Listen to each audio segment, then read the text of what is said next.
Chapter 1. Everyone laughs at you, yet you strive the hardest. Sister, why don't you join me in paying homage to the Evergreen Sect? Ning Zhi opened her eyes at the sound of the voice, only to behold a girl before her, clad in garments as white as snow, with willow-like brows and elongated phoenix eyes. A red mole adorned her brow, while her ears were set higher than her eyes, embodying the quintessential visage of a protagonist from a novel.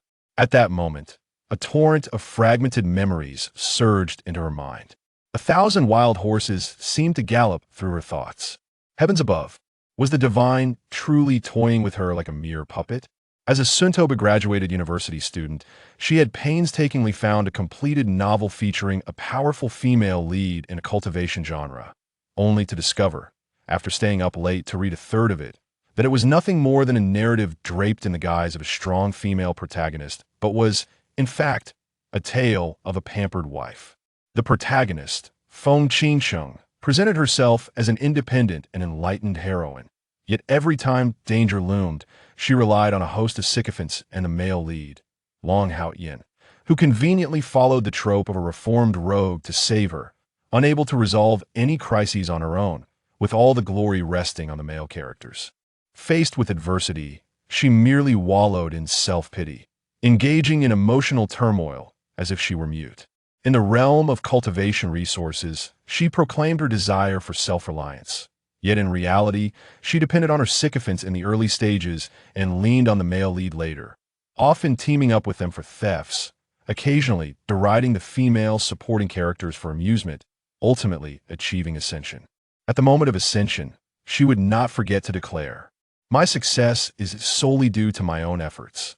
Upon glancing at the epilogue, she discovered the protagonist had settled into a domestic life, cooking for the male lead and giving birth to quadruplets. What an absurdity! Was it truly necessary to rush into childbirth like this? To make matters worse, she had now become the namesake of a wicked supporting character, a mere stepping stone on the protagonist's path to immortality. The protagonist reaped the benefits while she was left empty-handed. Whenever the protagonist caused trouble, she bore the blame. When the protagonist found fortune, she suffered the injuries. As the protagonist ascended, she became a sacrificial offering. At this juncture, the 5-yearly disciple recruitment event was underway, and Feng Qingsheng, under the pretense of caring for her, urged her to join the Evergreen Sect, marking the commencement of her unfortunate fate. Behind Feng Qingsheng stood a youth clad in black, his expression one of disdain. "Ning Zhi, do not mistake Feng Cheng's calling you sister as a sign of your significance. You are merely the adopted daughter of the Feng family. Moreover, while your dual elemental roots of fire and water may be exceptional, do not forget that water and fire are incompatible. Without the spirit-cleansing grass to concoct a spirit-cleansing pill to remove one of your roots, you remain a waste incapable of cultivation." Ning Zhi turned to the youth in black, who possessed a diamond-shaped face, towering stature, and muscular build, his almond-shaped eyes glimmering with mockery. Wasn't this the sycophant Zhang Lang, who had yet to join the Evergreen Sect? "Ah, yes, indeed. I am not the vegetable you are." "You." Feng Qingsheng, wearing an expression of concern, stepped in front of Zhang Lang, hastily interjecting, "Brother Zhang, I appreciate your support, but this is ultimately a matter between my sister and me. I wish for her to join the Evergreen Sect for her own good." Though Feng Qingsheng repeatedly claimed to be acting in Ning Zhi's best interest, she would never consider Ning Zhi's perspective. Onlookers were aware that Feng Qingsheng was a rare talent with an exceptional ice elemental root, a prodigy that could not be overlooked. Two male cultivators, one stout and the other slender, exchanged glances. To speak fairly, your sister is genuinely concerned for you. While you may not appreciate it, why must you make it difficult for her? Indeed, if you have such a wonderful sister, you should quietly revel in it. The leaders of various sects observed this scene with keen interest. The dual elemental roots of water and fire were not inherently useless, rather. They were mutually repulsive, with an almost non-existent probability of channeling energy. A momentary lapse could lead to self-detonation. Hence they were labeled as wasteful roots. As long as one could procure the spirit-cleansing grass, it could cleanse one of the roots, making cultivation exponentially easier. The son of the Star River Sect's leader was a successful example of this. Exceptional elemental roots were rare, and the dual elemental roots of water and fire were fiercely contested by various sections. Were it not for the prior agreement to respect the wishes of disciples, they would have already begun to vie for her. This child must be a fool, even when insulted. She remained silent. What could her sister possibly be scheming? The leader of the Evergreen Sect was quite pleased with Feng Qingcheng, who, upon discovering her elemental roots, had chosen to join their sect, impervious to any slander against her. Those with exceptional ice elemental roots are often simple-minded. Her sister's intentions are pure. If her sister were to join our Evergreen Sect, we would certainly procure the spirit cleansing grass to assist her cultivation by cleansing one of her roots. Let us not forget, my son was once a dual elemental root as well. After cleansing the water root, his cultivation progressed at an astonishing rate. If this child joins our Star River Sect, we could cleanse one of her roots immediately. Other sect leaders attempted to interject, but the Star River Sect was exceptionally formidable in this regard. They were merely curious as to which sect this exceptional girl with dual elemental roots would choose to join. Having just arrived and still untangling her thoughts, Ning Zhi found herself surrounded by a throng of onlookers, itching to curse them out. Curse it all! The moment those words escaped her lips, a stunned silence enveloped the crowd, all eyes fixed on her in astonishment. To speak plainly, if you believe your arguments hold merit, then my slap possesses considerable weight. The surrounding individuals laughed derisively at Ning Zhi, who appeared so small and bewildered. Zhang Lang, taking advantage of his height, looked down at Ning Zhi with mockery. "Oh, do you intend to jump up and strike my knee?" Smack! With the sound of Zhang Lang's mockery, a sharp slap rang out. Ning Zhi watched in disbelief as Zhang Lang covered his shocked face, her palms stinging from the force of her strike. "Did you find the force just right? Bewilderment without a headache?" "Ning Zhi, you." The previously jovial crowd fell silent, astonished that such a diminutive figure had dared to leap up and strike the towering brute, unsure of whose face her next slap might land upon. Who dares to cause a disturbance here? A middle-aged male cultivator in a blue sect disciple robe approached. Before Ning Zhi could speak, Zhang Lang and the other spectators embellished the story, each adding their own twist to the events that had transpired. This is utter nonsense. Were it not for your dual elemental roots being exceptional, you would have already been discarded as waste. Your sister acts for your benefit, and rather than expressing gratitude, you resort to violence against others. Do you not hold our sect's authority in esteem? I certainly do not. At her bold declaration, the crowd collectively gasped. Impudent! The two spoke in unison. The Evergreen Sect's law enforcement disciple was taken aback. I do not regard the authority of the sects lightly, rather, I hold it in high regard. Yet you, as a law enforcement disciple of the Evergreen Sect, merely acknowledge its authority without internalizing its significance. What is your true intention? The law enforcement disciple's face paled. 2. Seeing the suspicious gazes directed at him, he hastily concocted a retort. You are merely deflecting regardless. It does not change the fact that dual elemental roots cannot cultivate. A waste will only shout aimlessly. Ning Zhi found herself perplexed. Why could dual elemental roots not cultivate? As the saying goes, 1 begets 2, 2 begets 3, and 3 begets all things. In the diagram of the 5 elements and 8 trigrams, black and white represent yin and yang, opposing yet coexisting. Dialectical materialism teaches us that in examining phenomena, one must recognize their distinctions while also acknowledging their interconnections, achieving a harmonious synthesis for development. In the next instant, a swirling vortex of water and fire elements converged around the measurement square, flowing toward Ning Zhi.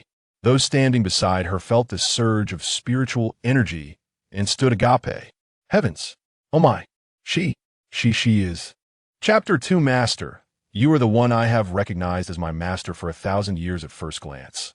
The various sect leaders, equally astonished, could no longer remain seated and hurriedly flew towards the spirit testing platform. Yen Su was the first to arrive before Ning Zhi, establishing a protective barrier around her. Good heavens! Even the leader of the Wan Yu sect has been stirred. Could she have attained enlightenment? It seems she is drawing energy into her body. Look, there are other sect leaders behind. This girl is likely to become the coveted prize among the sects, the leader of the Wanyu sect. Noticing that the disciples were still watching and discussing, commanded, those of no importance, quickly retreat to below the spirit testing platform. Feng Qingcheng stood dumbfounded, observing this scene unfold. How could Ning Zhi, the once bullied maid at home, demonstrate such exceptional comprehension and actually draw energy into her body? Zhang Lang, seeing that Feng Qingcheng had yet to leave the spirit testing platform, reminded her, Ning Zhi is merely seeking attention. You need not concern yourself with her, for she is not worth your worry. Feng Qingcheng turned to Zhang Lang, exasperated. Energy whirlpools had already formed. Was this merely seeking attention? Moreover, when did he ever see her worrying about Ning Zhi? Ning Zhi, oblivious to the surrounding commotion, kept her eyes tightly shut, feeling two streams of energy flowing into her body. The left side was as cool as an ocean, while the right side was as fiery as lava. Between these two streams of energy, there appeared a distinct boundary line, dividing them. Her limbs felt as though they had been reborn, and her body and soul entered an enigmatic state. Time seemed to stretch. And suddenly a foul odor wafted in. Upon opening her eyes, before she could identify the source of the stench, a cleansing spell surged towards her, washing away all impurities. Ning Zhi suddenly realized, had she just effortlessly drawn energy into her body? Disciple, how do you feel? Yen Su regarded Ning Zhi with the wonder of seeing a peculiar creature, attaining the 5th level of qi refinement through a moment of enlightenment. Such talent is truly terrifying. Ning Zhi looked up to see a slender old man, exuding an otherworldly aura, stroking his beard and staring intently at her. Other sect leaders gathered around, encircling her. Yen Su, I have never encountered such an audacious individual as you. This disciple has yet to formally join, yet you claim her as your own. The leader of the Xinghe sect exclaimed, turning to Ning Zhi with a warm smile. Child, our sect is the foremost in alchemy. With your exceptional fire spiritual root, you are most suited for refining pills. Why not join us? Child, the Heyun sect specializes in music. With your exceptional water spiritual root, you would fit perfectly in our sect. The leader of the Chongqing sect added, your sister has already joined my sect. Why not choose us to keep her company? The words of the Chongqing sect leader elicited outrage. Your sect has already accepted a disciple with an exceptional ice spiritual root. Do you have no shame in trying to snatch another? Cultivation is a solitary path, even in the realm of immortals. One should not seek companionship. Better to return home and marry. Ning Zhi observed the unfolding chaos, silently raising her right hand. The leader of the Wanyu sect spoke first. Disciple, are you intending to pledge yourself to me as your master? The leader of the Xinghe sect scolded, Yin Su, have you no shame in your relentless pursuit of disciples? What need for shame is there in gaining a disciple? Once I have her as my disciple, she shall naturally bring honor to me. As the sect leaders began to bicker once more, Ning Zhi quickly interjected, which sect allows one to sleep a full 4 hours a day as a senior student? She had only sacrificed sleep when writing her thesis. Otherwise, she needed 8 hours daily. Now that she had entered the world of cultivation, she had no desire for arduous practices. Naturally, if this condition could not be met, she would settle for a lesser option. Most importantly, she wished to avoid the female lead at all costs. She would never join the Chongqing sect. The sect leaders were taken aback, while other disciples would wish to cultivate for 12 hours without sleep. Could this girl have just discovered a new method of cultivation? My sect allows for 4 hours of sleep. As long as you become my disciple and help improve our sect's ranking in the upcoming competition in 3 years, you may sleep as long as you desire thereafter. Upon hearing the promise of sleeping as long as she wished, Ning Zhi selectively ignored the preceding words and immediately pledged, Master, you are the one I have recognized as my master for 1,000 years at first glance. The other sect leaders chorused, Good, good. My dear disciple, I shall take you back to our sect right away.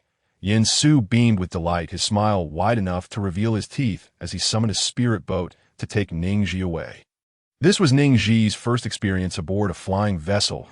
As the boat took off, she stumbled and steadied herself against the edge, locking eyes with Feng Qingcheng, who looked on with resentment. Yin soon noticed Ning Zhi leaning over the edge and asked with concern, "My dear disciple, do you feel nauseous from the flight?"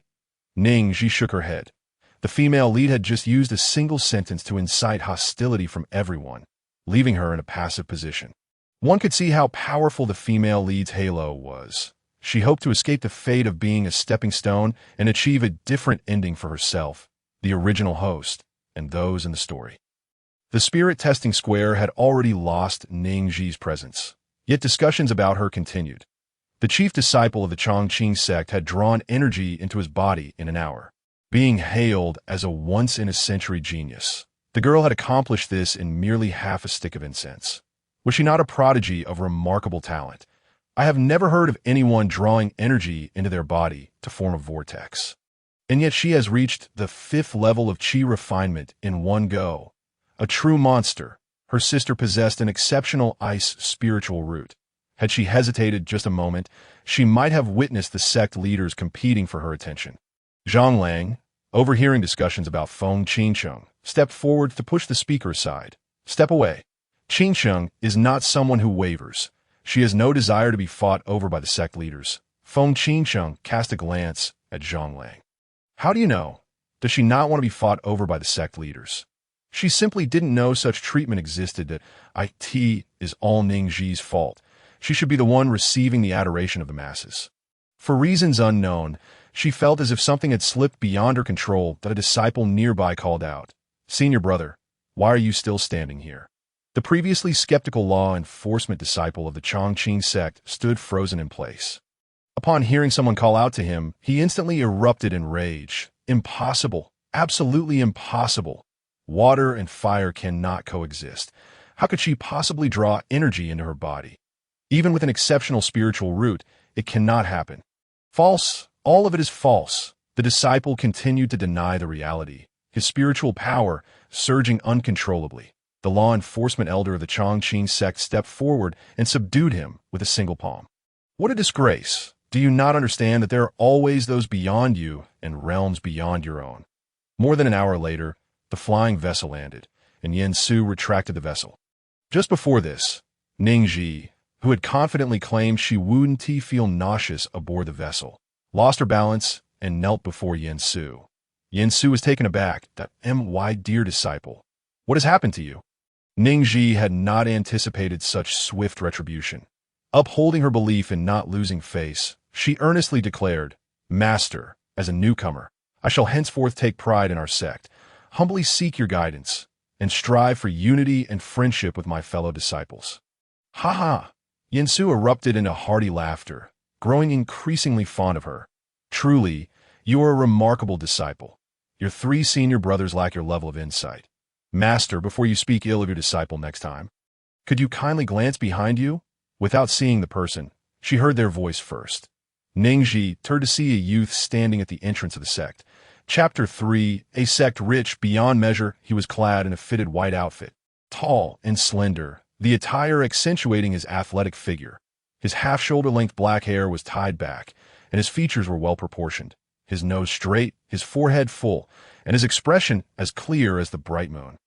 Ning Zhi exclaimed, "Wow, even eating a bowl of rice looks delectable. With such a handsome figure before her, how could she remain stationary?" As Ning Zhi attempted to rise, she suddenly heard her master speak.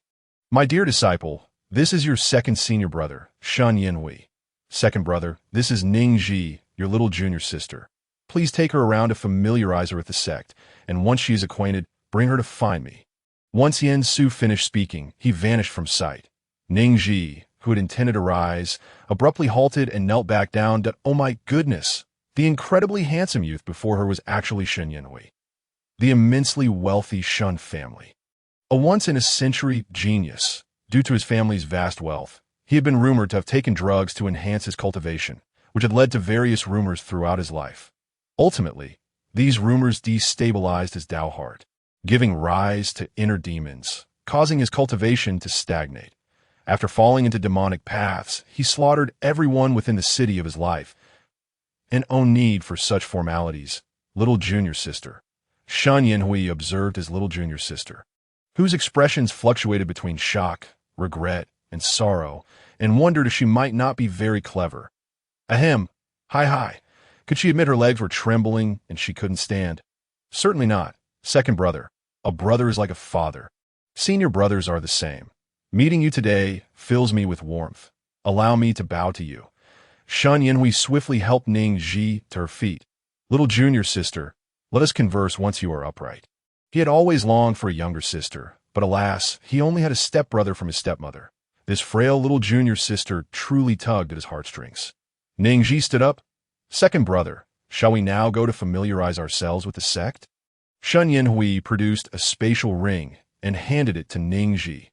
Little junior sister, this spatial ring contains 10,000 high-grade spirit stones, several sets of clothing suitable for female cultivators, various talismans I personally crafted, and a number of spirit fruits for snacking. As you are still in the chi refinement stage, do not consume more than 10 a day. Once you finish, come find your second brother, and I shall procure some higher-grade spirit fruits for you. Upon discovering that his junior sister possessed the rare dual spiritual roots of water and fire and could cultivate to the 5th layer of chi refinement in merely half a stick of incense, he was utterly astounded. Such dual roots were notoriously regarded as defective in the realm of cultivation, often leading to self-destruction during practice. In this world, where strength dictated respect, the urgency for her to grow stronger suggested she had endured significant hardships. Ning Zhi looked at Shun Yinhui in disbelief. She recalled reading in novels that despite his immense wealth, he was notoriously frugal and could not possibly be so generous. Senior brother, your generosity is overwhelming. The space ring, 10,000 high-grade spirit stones, magical attire, talismans, and spiritual fruits. Each item alone would serve as an excellent gift. It was worth noting that the protagonist in the original novel received only 5,000 high-grade spirit stones from her master and senior brothers upon her apprenticeship. A considerable sum for a destitute sword cultivator. Junior sister, from this moment forth, we are like siblings, though not by blood. That my belongings are yours, and yours are yours. There is no need for formality with your second senior brother. Ning Zhi regarded Shun Yinhui with the awe one might reserve for a deity of fortune. At long last, the tide of prosperity had turned in her favor. Second senior brother, henceforth, you are my brother in spirit. Junior sister, Shun Yinhui replied. Second senior brother, Ning Zhi echoed. Junior sister, I will now take you on a tour of our sect. Ning Zhi nodded eagerly. She gazed into Shun Yinhui's clear, bright eyes, pondering who could have spread such malicious rumors about him consuming pills. The sect was located in the southeastern region of Xian continent, nestled between mountains and waters, rich in spiritual energy and shrouded in an ethereal ambience. Viewed from above, the sect's layout resembled an intricate bagua formation. The outer ring consisted of 6 main peaks: Sword Peak, Pill Peak, Talisman Peak, Artifact Peak, Beast Peak, and Law Enforcement Peak, each overseen by an elder responsible for management and teaching disciples. Behind each peak were 18 smaller peaks, totaling 108, arranged in increasing order from the innermost to the outermost. The first 4 smaller peaks served as residences for inner disciples, the middle 6 for outer disciples, and the outermost for servant disciples. An hour later, they had completed a cursory exploration of the 6 peaks. Shun Yinhui led Ning Zhi to the central peak of the sect, then turned to leave. The main peak of the sect occupied the most extensive area, flanking the main hall with a library and a treasure vault. Upon arriving, Ning Zhi felt the surrounding spiritual energy almost rushing towards her. The original text revealed that Wanyue's sect was built atop 16 shallow, spiritual veins, with a deep-seated dragon vein extending several kilometers below. The existence of the sect was intertwined with the dragon vein, and the closer one approached the center of the spiritual veins, the denser the energy became. The sect's main peak was positioned directly above this dragon vein, a secret known only to the successive sect masters. Additionally, there was another secret, unknown even to the sect master, which the original text mentioned. Beneath the dragon vein lay a sealed ice phoenix. When Feng Qingsheng and her senior brother visited Wanyue's sect for friendly exchanges, they sensed an opportunity beneath the ground and, disregarding the objections of others, insisted on descending. After forming a life contract with the ice phoenix, it drained the entire dragon vein of its spiritual energy, a truly outrageous act. My dear disciple, come here quickly, A voice called from the main hall of the peak. Ning Zhi, regaining her focus, followed the sound and found herself before a mysterious door. The door opened automatically, revealing her master standing before numerous ancestral tablets. "My dear disciple, come and offer incense to our ancestors." Ning Zhi obediently complied, purifying her hands before presenting the incense from her master. She learned that these tablets belonged to the sect masters and their direct disciples throughout the generations, with her own being the 70-7th. Yen Su observed Ning Zhi dutifully completing the incense offering. He prepared her life tablet and lit the soul lamp. If the life tablet shatters, death ensues. If the soul lamp extinguishes, the soul perishes. After completing these rites, Yen Su produced 3 items. This jade pendant contains 3 strands of my sword energy, capable of withstanding 3 transformations of divine attacks that I hope you never have to use it. Keep it for your protection. This 7th level array plate can be teleported 1,000 miles away at your will, even usable within secret realms. And within this storage bag is a magical attire that can identify poisonous substances, along with 1,000 high-grade spirit stones. As a young lady, you should wear brighter colors. Choose what you like, and if your spirit stones run low, seek assistance from your 3 senior brothers. Ning Zhi gazed at the 3 items her master had bestowed upon her, feeling deeply touched. "Thank you, master. However, why are all these items meant for protection? Are you worried I might perish?" Yen Su then handed her a booklet, instructing her to open it. Ning Zhi complied, only to be stunned upon her initial glance, and then bewildered upon a closer inspection at a beginner's cultivation manual.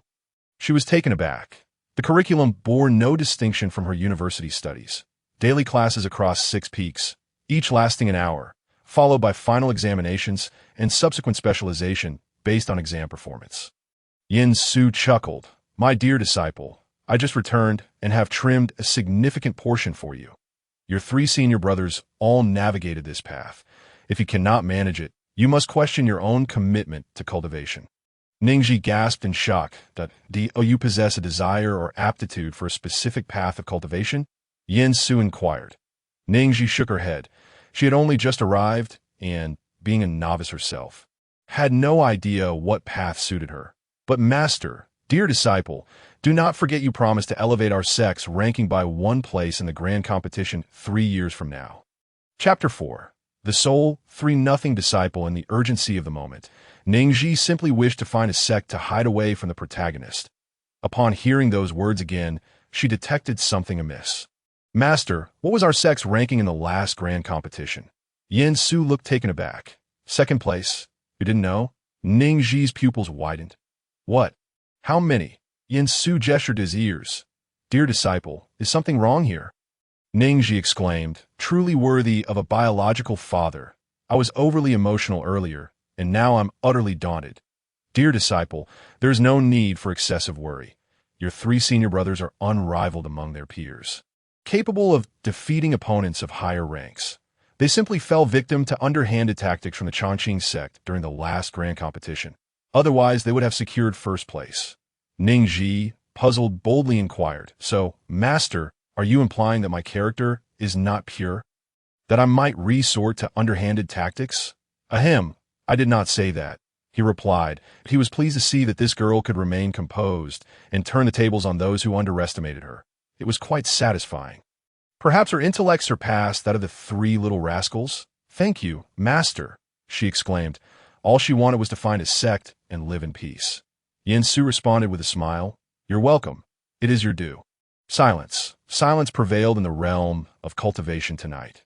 Without the necessary skills, one should refrain from attempting delicate tasks. She politely declined. She simply wished to distance herself from the protagonist and did not want to become ensnared in the plot. As the original protagonist consistently maintained her position at the forefront of the sect's direct disciple competition, Yen Su acknowledged Ning Zhi's reasoning, understanding that she was still a fledgling in the qi refinement stage. And without rewards, there would be little motivation. "How about this? You may select a treasure from the treasure vault, and should you secure 1st place in the grand competition 3 years hence, you can choose 2 additional treasures." Ning Zhi pondered carefully as the sect master's direct disciple. She enjoyed the benefits and conveniences that came with the title, and she had a corresponding duty and responsibility. She had to participate in the competition, unless she was willing to relinquish her identity as a direct disciple and become a rogue cultivator. Those familiar with the novels knew that being a rogue cultivator was no easy feat. Everything depended on oneself, without the protection of a sect or access to resources for cultivation. Master, is the grand competition a team event or an individual contest? A team event. Yin Su suddenly felt that his dear disciple appeared completely oblivious to the grand competition. Just as he intended to elaborate, he noticed her turning away. Ning Zhi waved her hand dismissively, deciding to sacrifice her precious sleep instead, just as she was about to step out of the main peak's entrance. Yin Su hastily called out, "Wait, I will summon your 3 senior brothers now. You can all go to the treasure vault together and select 1 treasure each." "All right. Thank you, Master. You are the best master in the world." Ning Zhi exclaimed, her heart soaring with joy. "I am securing benefits for my senior brothers. They will strive harder." Yin Su suddenly felt as though he had been outmaneuvered by his disciple, but no matter what, he had boldly claimed these rewards for himself. Your eldest brother is a sword cultivator, known for his straightforwardness. He is unlike other sword cultivators, hailing from one of the 3 foremost families of Xian continent, possessing more than a dozen spiritual veins. Your third brother is an alchemist, more reserved in nature and fond of peculiar treasures. Yin Su cast Ning Zhi a knowing glance. Ning Zhi remarked, "Master, are you selecting disciples based on their value?" The eldest senior brother's family possesses not only power but also minds. The second senior brother's family is similarly endowed with minds. The third senior brother wields treasures in his hands as for her. She is but a disciple with 3 voids, no parents, no influence, and no wealth. Reflecting on this, it becomes evident that her senior brothers are not lacking in treasures. It is she who finds herself in want. Silence the world, and listen to the sound of my heart breaking. Hush, speak softly. Such words must never reach your eldest senior brother's ears. The eldest disciple hails from a distinguished lineage and possesses great talent. Yet his overly straightforward nature leads him to disdain sycophants of the powerful. What words must not reach my ears? A steady male voice inquires. Ahem.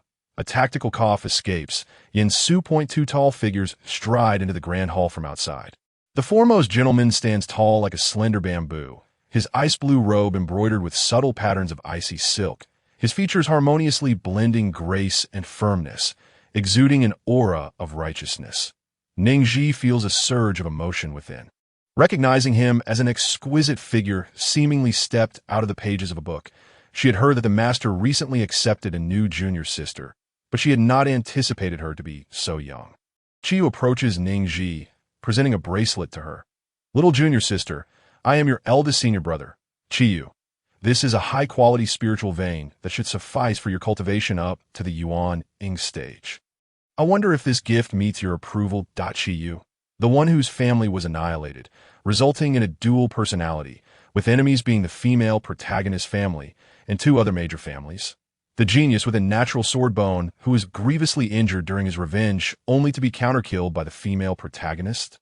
It is said that the female protagonist Feng Qingqing's grandfather allied with the collateral branch of the Qi family, who resented the direct line for possessing the best resources.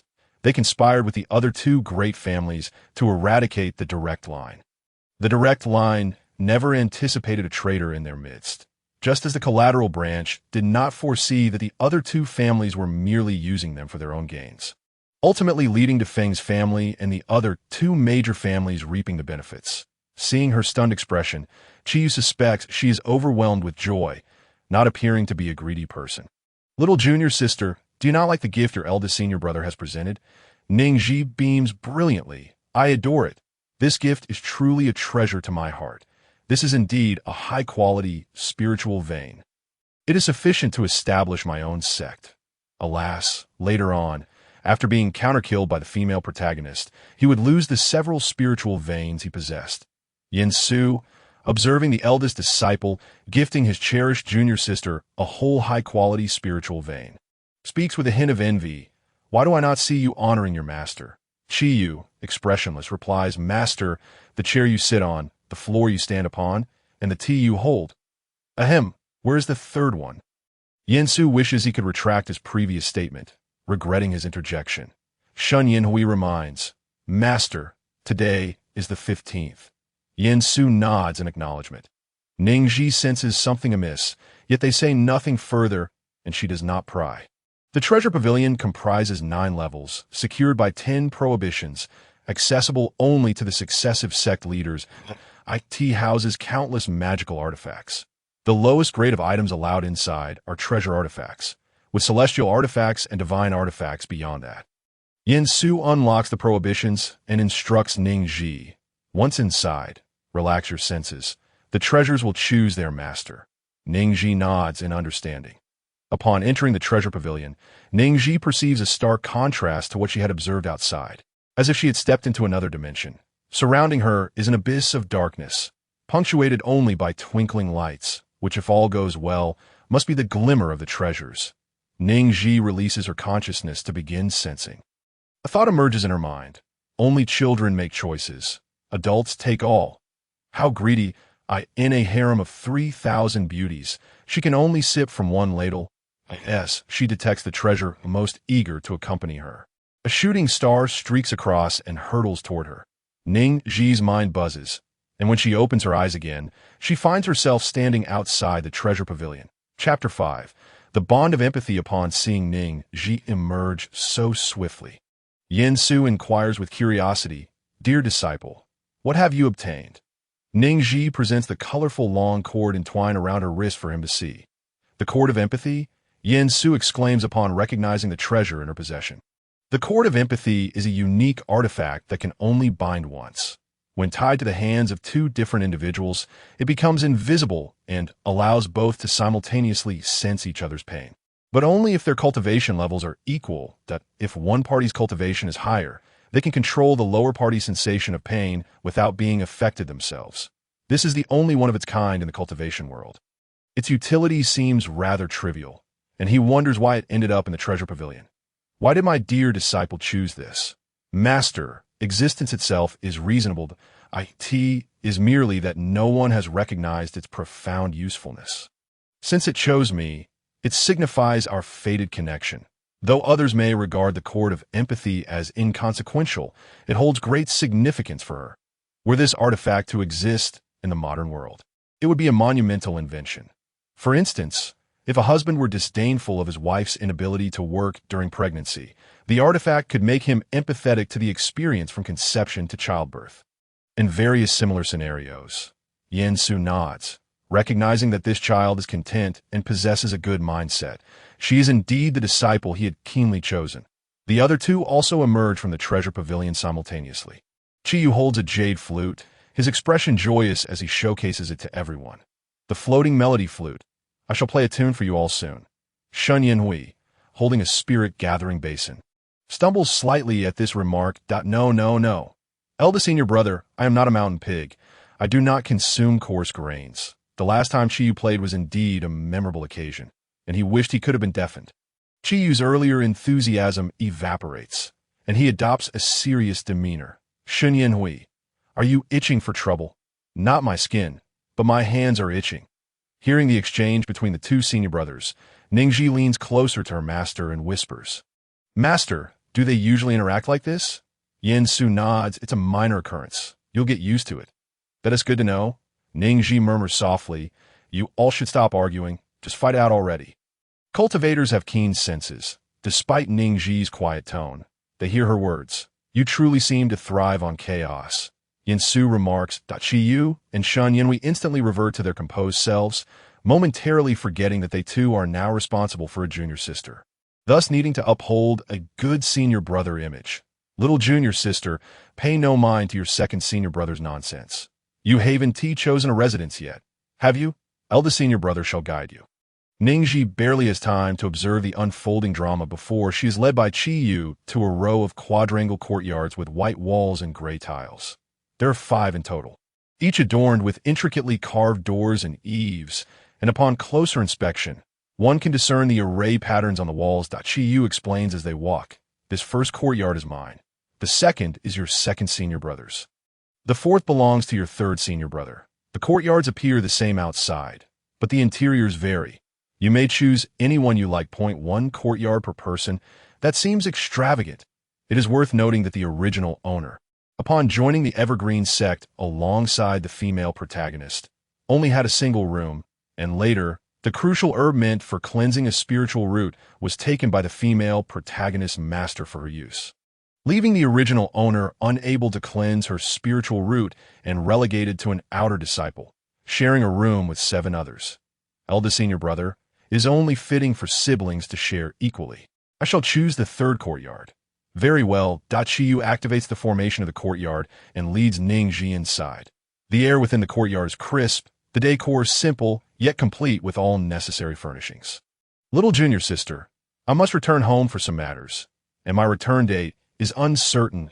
Do you remember not to visit your 3rd senior brother's courtyard and avoid going out on the night of the 15th each month? Ning Zhi is left puzzled, wondering why his words sound so much like a strange set of rules. However, she ends up asking, eldest senior brother, has something happened at your home?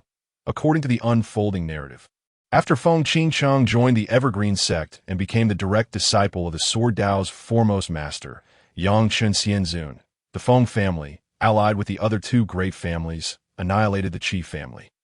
The Feng family thrived as a result of having Yang Chen Xianzun as their backer, gaining the lion's share during the division of spoils.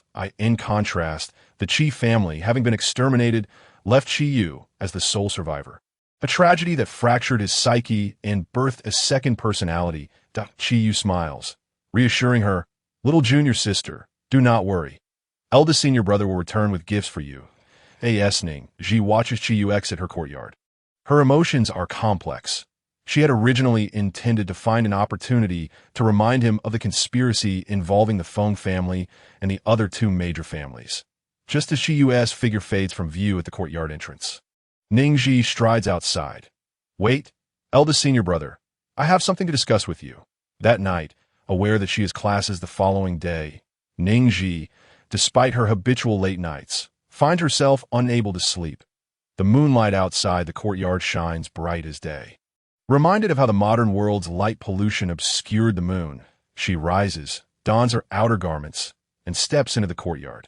The moon hangs like a flawless white jade plate, casting a cold luminescence. While the stars are sparse, this night sky, which Ning Zhi has only glimpsed online, is breathtakingly beautiful, making it hard to look away at a fleeting red figure darts across the moon. Ning Zhi thinks she must be imagining things and rubs her eyes, opening them once more. Did you see that? A cold voice laced with menace emanated from behind her. Ning Zhi felt a chill creep down her spine and turned abruptly. There stood a tall figure, half human and half demon. He was draped in a flowing crimson robe, his features exquisitely perfect, with a pair of fiery red fox ears atop his head and a beauty mark adorning the corner of his fox-like eyes. 3 tails, matching the hue of his ears, swayed gently behind him, illuminated by the moonlight, which added an alluring charm to his presence.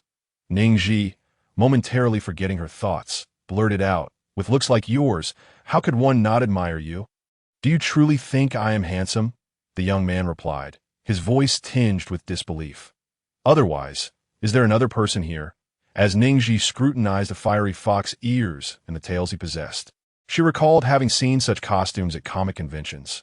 Once, she had wished for a genuine creature like this to appear at such events, never imagining this wish would manifest today in an entirely different form. The young man spoke earnestly, I am not entirely human. Ning Zhi responded, and he continued, my blood is half human, half demon. You are the first to commend my appearance. Others disdain me for my demon lineage. In the realm of humanity, the most common rumor is that demons drain human essence to cultivate, while in the demon realm, they speak of how cunning humans are, consuming demon carcasses and extracting demon cores. As a half-breed, I have unfortunately become a vessel for both humans and demons to vent their frustrations. 5 years ago, during a full moon night, he had lost control of his half-demon state and was discovered by a group of rogue cultivators seeking to slay him for his demon core. Were it not for his master rescuing him, he would have ceased to exist. Chapter 6. Red beans grow in the south. The half-blood is a male model, a demon, and a human. Oh, forgive my slip of the tongue. It is they who lack vision. By the way, with looks like yours, it would be a pity not to know your name. Following the conventions of novels, one with such striking features and dual bloodlines is bound to have a storyline intertwined with a female protagonist. I hope he is not the type to possess demon blood and be scorned by the world, becoming sensitive and cynical due to past neglect, ultimately tricked by the female protagonist into sacrificing his demon core. Jun Zi Qian, little junior sister, I am your third senior brother, Jun Zi Qian. Ning Zhi was taken aback. Huh. Jun Zi Qian, just as I feared, my apprehensions have come true. Jun Zi Qian expresses gratitude once more. Thank you for your compliment earlier. It is you who should be thanked, Ning Zhi replied. Jun Zi Qian added, little junior sister, red beans grow in the south, and half-bloods are male models. Those people are merely envious of your beauty. Rather than waste energy on internal strife, it is more prudent to expend it on others. Upon hearing this, Jun Zi Qian fell into contemplation, pondering if that was indeed the case. What does male model mean? Just as he was about to inquire further, he noticed her gaze fixated on his tails, prompting him to shield them with his hand. What do you intend to do? Ning Zhi shifted her gaze from his tails back to his face. Sincerity etched on her features. May I touch your tails? Jun Zi Qian quickly retracted his tails, responding seriously, little junior sister, have you ever heard that one should not touch a tiger's behind? Ning Zhi nodded. But what relevance does that have here? Jun Zi Qian reiterated, one should not touch a tiger's behind, nor a fox's tail. Ning Zhi nodded again and made another request. Then may I touch your ears? Yun Zi Qian? Little junior sister, is this truly appropriate? You are rather peculiar. On this night of the full moon, his demon blood surged within him. As he attempted to retract his ears, his tails revealed themselves one after another. His cheeks flushed crimson, spreading down to his neck. Little junior sister, I have matters to attend to, so I shall take my leave. With that, Jun Zi Qian leapt away from Ning Zhi's side and into his courtyard. Avoiding the conventional path, trained in restraint, Ning Zhi could hardly contain her laughter. The following day, at Fufeng, as Ning Zhi approached the classroom door, she overheard voices within. Did you see the news on the Jade Tablet Square? Yesterday at the Disciple Recruitment Conference, a female disciple named Ning Zhi, possessing exceptional dual water and fire roots, drew in qi and created a vortex, directly reaching the 5th level of qi refining, bringing great honor to our sect. Indeed, I heard she has been accepted as a direct disciple of the sect leader. It is unfathomable to think what would happen if another sect were to snatch her away. Our 1U sect would face a formidable rival. In the last row of the classroom sat Xiao Chongshen, the son of the Dan Peak Master, his handsome visage clad in a yellow robe. Hearing the discussion, he was visibly displeased. Everything mere hearsay? Did you witness it with your own eyes? Or do you possess a recording stone? If she truly had such capabilities, why had the sect leader not held a formal recruitment ceremony for her? Yesterday, he had painstakingly slain a level 4 Gale Leopard, expecting admiration when he showcased it at the square. His dismay. All attention had shifted to Ning Zhi, overshadowing his efforts. The thought of this infuriated him further. A lackey beside him added, I have never heard of anyone with dual water and fire roots being able to cultivate, let alone drawing in qi to create a vortex and reach the 5th level of qi refining. It is sheer nonsense. In the entire realm of cultivation, such a phenomenon has never been witnessed. If you are so confident, bring her before me, so I may see if she possesses 3 heads and 6 arms, or merely 2. The sect members had never encountered Ning Zhi, and the communication jade only allowed for written messages, not images, leaving them skeptical about the veracity of such claims. As Ning Zhi approached the classroom, she absorbed every word of the ongoing discussion. Little junior sister, class is about to begin. Why are you still outside? The disciples inside, engrossed in their conversation, turned to the doorway. Shun Yin returned, garbed in golden robes befitting a direct disciple, accompanied by a female cultivator clad in identical attire. She was petite, appearing somewhat undernourished, yet her bright eyes sparkled with vitality, her delicate features lacking softness, instead exhibiting a sharper elegance. Ning Zhi replied, I was eavesdropping on the gossip. The others chimed in, and an elder, slightly portly yet aged, entered, Seeing the disciples still standing instead of seated for class, he scolded sternly. "What are you doing? Do you not realize class has commenced?" Following Shun Yin, Ning Zhi took a seat in the last row. The talisman crafting class lacked modern self-study mechanisms. It began with live demonstrations and hands-on practice. As a modern individual, Ning Zhi felt a surge of curiosity towards the novel experiences of the cultivation world. When Elder Suyu demonstrated how to draw talismans, Ning Zhi mimicked the motions in mid-air, as if writing on a blackboard, habitually tapping afterward to signify completion. Suddenly, a loud bang erupted and a burst of flame appeared out of thin air, only to dissipate in an instant. Elder Suyu, unable to comprehend the occurrence, fumed. Who dares to disrupt my class?" Upon noticing Shun Yin again engrossed in other talisman books during his lesson, his tone turned impatient. "Shin Yin, is it you?" Ning Zhi raised her hand. "Apologies, Elder. That disturbance was caused by me." Elder Suyu, having learned of Ning Zhi's recent acceptance as a direct disciple of the sect leader, was skeptical.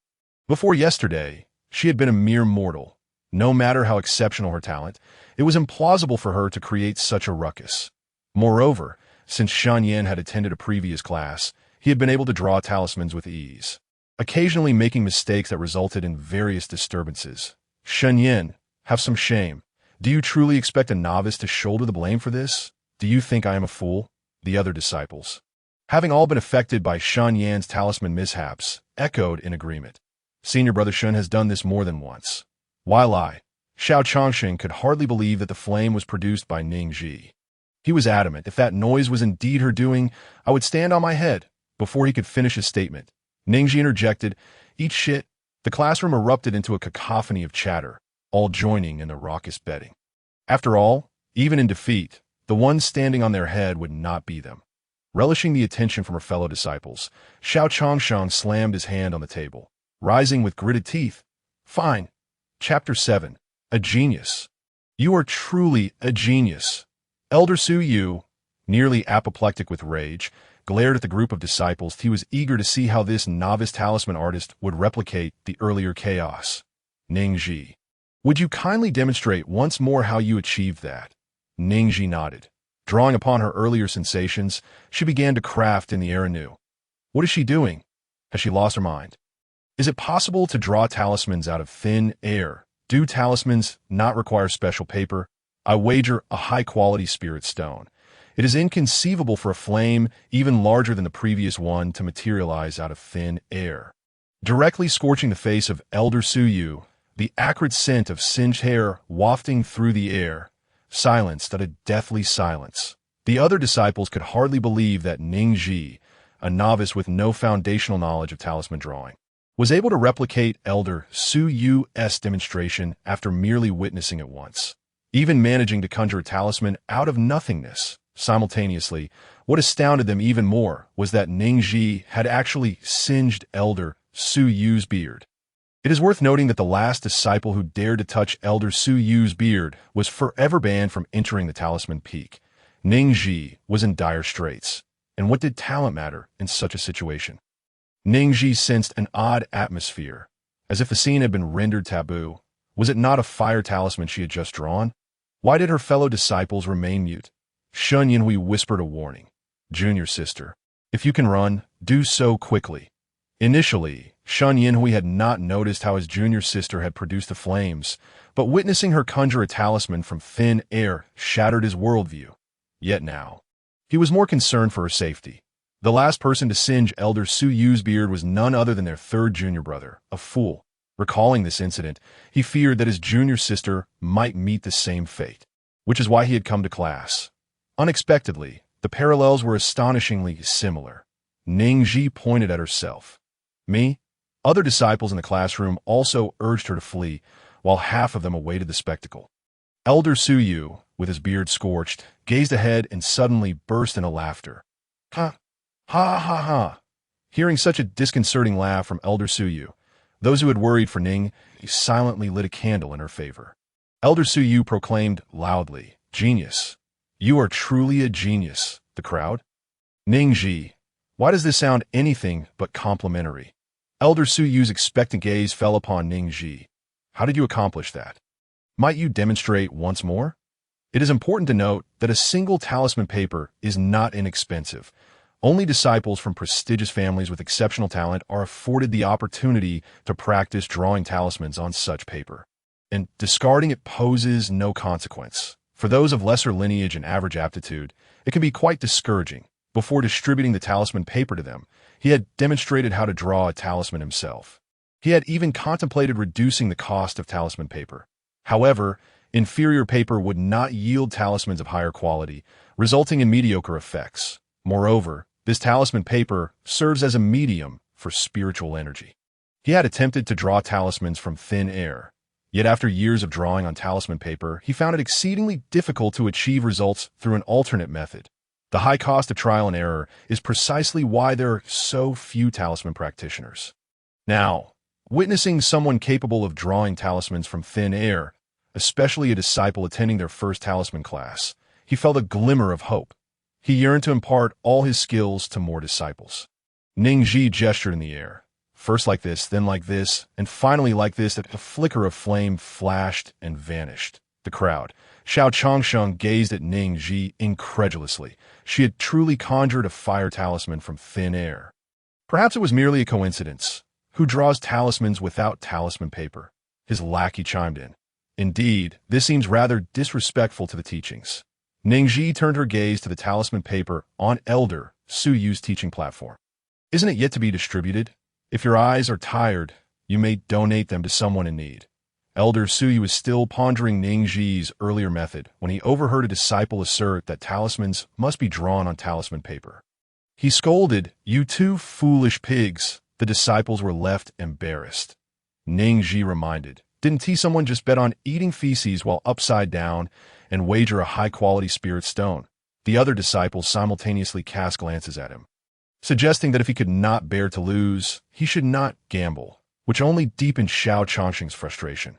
Xiao Changsheng pointed at the best intersect disciple in the classroom and issued a challenge to Ning Zhi.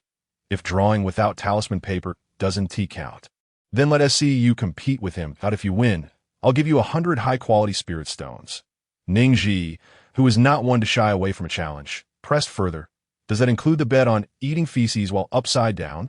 Xiao Changsheng's face darkened. He could not escape that particular wager. Eating feces is out of the question. Fine, I'll wager 500 high-quality spirit stones. Ning Zhi replied, I have no interest in spirit stones. She had never imagined she would indulge in such banter. After all, her senior brothers and master had given her spirit stones she had yet to spend. This moment, she had little concept of their value. So her statement was not unfounded. Xiao Changsheng, the crowd. Seeing his crestfallen expression, Ning Zhi adjusted her terms. 100 high-quality spirit stones, plus you must run around the talisman peak in the nude. Xiao Changsheng replied, Deal. As long as I don't have to eat feces, I'll do anything. Xiao Changsheng approached the disciple he had just designated, retrieving a high-quality spirit stone from his spatial ring and tossing it to the disciple. You must win. Losing is not an option. Shan Yinhui moved to encourage Ning Zhi. Junior sister, go for it. Second brother is rooting for you. The opponent was a Foundation Establishment disciple. Should Ning Zhi win, it would be a blow to his pride, but if she lost, it would be a hollow victory for him. As long as Ning Zhi enjoyed herself, that was all that mattered. Thank you, second brother. Ning Zhi had drawn the talismans from thin air casually 3 times earlier. Aside from the second time, when she accumulated spiritual energy, the other 2 times had been without any build-up. This time, she would treat the paper seriously. Ning Zhi and the competing disciple each took 5 sheets of talisman paper. Xiao Changsheng remarked, Since it's your first time using talisman paper, how about we let you have 3 sheets? Ning Zhi replied, That sounds splendid. Xiao Changsheng shot her a sideways glance. You really have no shame. I was merely being polite, and you took it seriously. Brother Xiao, there are only 5 sheets in total. ISNT letting 3 sheets a bit excessive. I trust you, so why can't you trust yourself? The other disciple felt helpless. Was it truly a matter of the newcomer's lack of trust? The two sat at their desks and began drawing talismans simultaneously. Ning Zhi felt somewhat uncomfortable being surrounded by onlookers. Her first talisman ended up a failure as she completed it. Xiao Chongqing pointed at her ruined talisman and gleefully remarked, "Look, look, I told you." Shen Yanhui retorted, "Be quiet." Ning Zhi adjusted her mindset and continued drawing talismans, progressing from initial awkwardness to a state of proficiency, successfully completing all 4 talismans in one stroke. The other disciple also finished 2 talismans successfully. Now came the pivotal moment to determine the victor. Chapter 8. Rumors spread by word of mouth. Denials require great effort. Both used the same type of talisman paper and brush. In Elder Su, you could discern the outcome with a mere glance. Ning Zhi won. Xiao Chongsheng was incredulous. Impossible. How can this be? Did you let her win? Elder Su Yu, hearing Xiao Chongsheng question his judgment, delivered a resounding slap to the back of Xiao Chongsheng's head. Are you questioning me? If you doubt my words, feel free to take these talismans and test them for yourself. As he spoke, Elder Su Yu handed the talismans drawn by both to Xiao Chongsheng. Fine, I'll test it. Elder Su Yu thought, what a fool. Xiao Chongsheng, clutching the talismans drawn by both, stepped outside the classroom to conduct his test. Shen Yanhui took Ning Zhi's talisman from him. I'll test it against you. Upon hearing this, Xiao Chongsheng quickly threw out his talisman. Simultaneously, Shen Yanhui cast out Ning Zhi's talisman. The 2 fireballs collided, and in an instant, the flames from Xiao Chongsheng's side were dispersed by those from Shen Yanhui's, surging directly toward Xiao Chongsheng's face. Fortunately, Xiao Chongsheng was quick to evade. Otherwise, his handsome visage and hair would have been scorched. Wow! My goodness, is this truly the power of a fire talisman? It was unimaginable to witness Xiao Chongsheng in such a predicament. Xiao Chongsheng's face flushed with rage. I accept the wager and will abide by the outcome. The onlookers seized the opportunity to spread the news of Xiao Chongsheng's impending nude run on the Talisman Peak via the communication jade slips. Son of the Talisman Peak's master, Xiao Chongsheng is set to undertake his first nude run on the Talisman Peak. Fellow cultivators, come quickly to witness, for time waits for no one. Is it real? Are you certain you're talking about Xiao Chongsheng and not Li Chongsheng or Wang Chongsheng? That arrogant second-generation cultivator, Xiao Chongsheng, is really going to run naked? Is the news reliable? Of course. Hurry, it has already begun. First time, does that imply there will be a second, third, or even fourth? At this mealtime, numerous nearby disciples rushed over upon hearing the commotion. As Xiao Chongsheng ran, he noticed the crowd growing larger. The more people who focused on him, the more satisfaction he felt, causing him to run faster and with more vigor. Thus, a brawny male cultivator was seen sprinting naked around the Pill Peak, with a throng of onlookers trailing behind. Upon seeing Ning Zhi recording the scene with a recording stone, Shen Yanhui felt embarrassed. Junior sister, is that how you use the recording stone? Ning Zhi, focused on her recording, turned to Shen Yanhui and replied, "Isn't the recording stone meant to capture others' moments of embarrassment? Or is it meant to record one's final words? Isn't that so?" Upon being met with such a pointed retort from Ning Zhi, Shen Yanhui was momentarily taken aback. Everyone had consistently employed the method in question. Aside from it, there was also the retracing mirror, specifically designed to capture the final moments before death, recording the identity of the murderer. Ning Zhi, having recorded a brief segment she deemed sufficient, retracted the recording stone and, upon observing Shen Yanhui's reaction, discerned the situation. Second senior brother, certain things yield different discoveries when not adhered to as per the instructions, she remarked. Shen Yanhui, puzzled, inquired, then what purpose does your recording serve? Ning Zhi candidly replied, should he dare to provoke me again, I shall use this as leverage.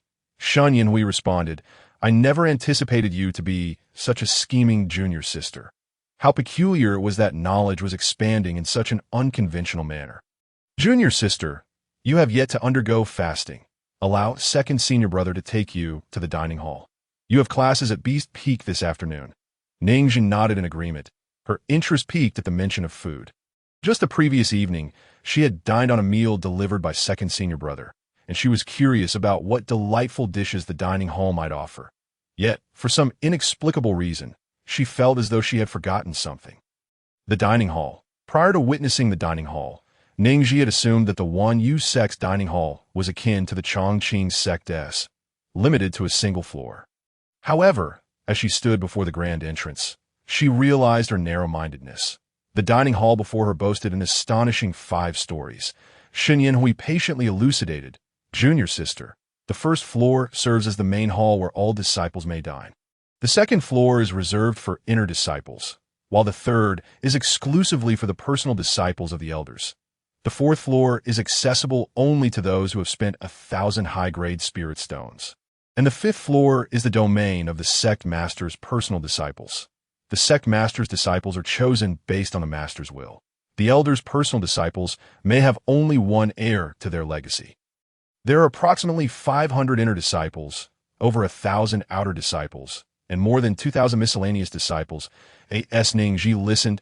She nodded in understanding, but upon hearing the last part, she turned to Shen Yanhui. This wouldn't happen to be an investment from your family, would it? Indeed, nothing could escape the perceptive eyes of the junior sister. The Shen family had a long-standing tradition in commerce, but due to the lack of exceptionally gifted disciples, they had been ousted from the 4 major families of the Xian continent. Presently, it was widely accepted that only 3 major families remained. The family expended vast sums annually to invite formidable beings to preside over their affairs, a cost that was exceedingly steep. Given that their family had finally produced one disciple with exceptional spiritual roots who could become the sect master's personal disciple, and with one sect in need of funds, the family seized the opportunity to invest heavily in the sect, allowing their disciples with spiritual roots to cultivate there. Before they could step into the dining hall, the raucous chatter reached Ning Zhi's ears. Have you heard? The son of the foam master of the Symbol Peak, that arrogant fellow, lost a bet to a female cultivator and is now running around naked on Symbol Peak. And not just any female cultivator. She is the newly accepted personal disciple of the sect master. Apparently only 13 years old.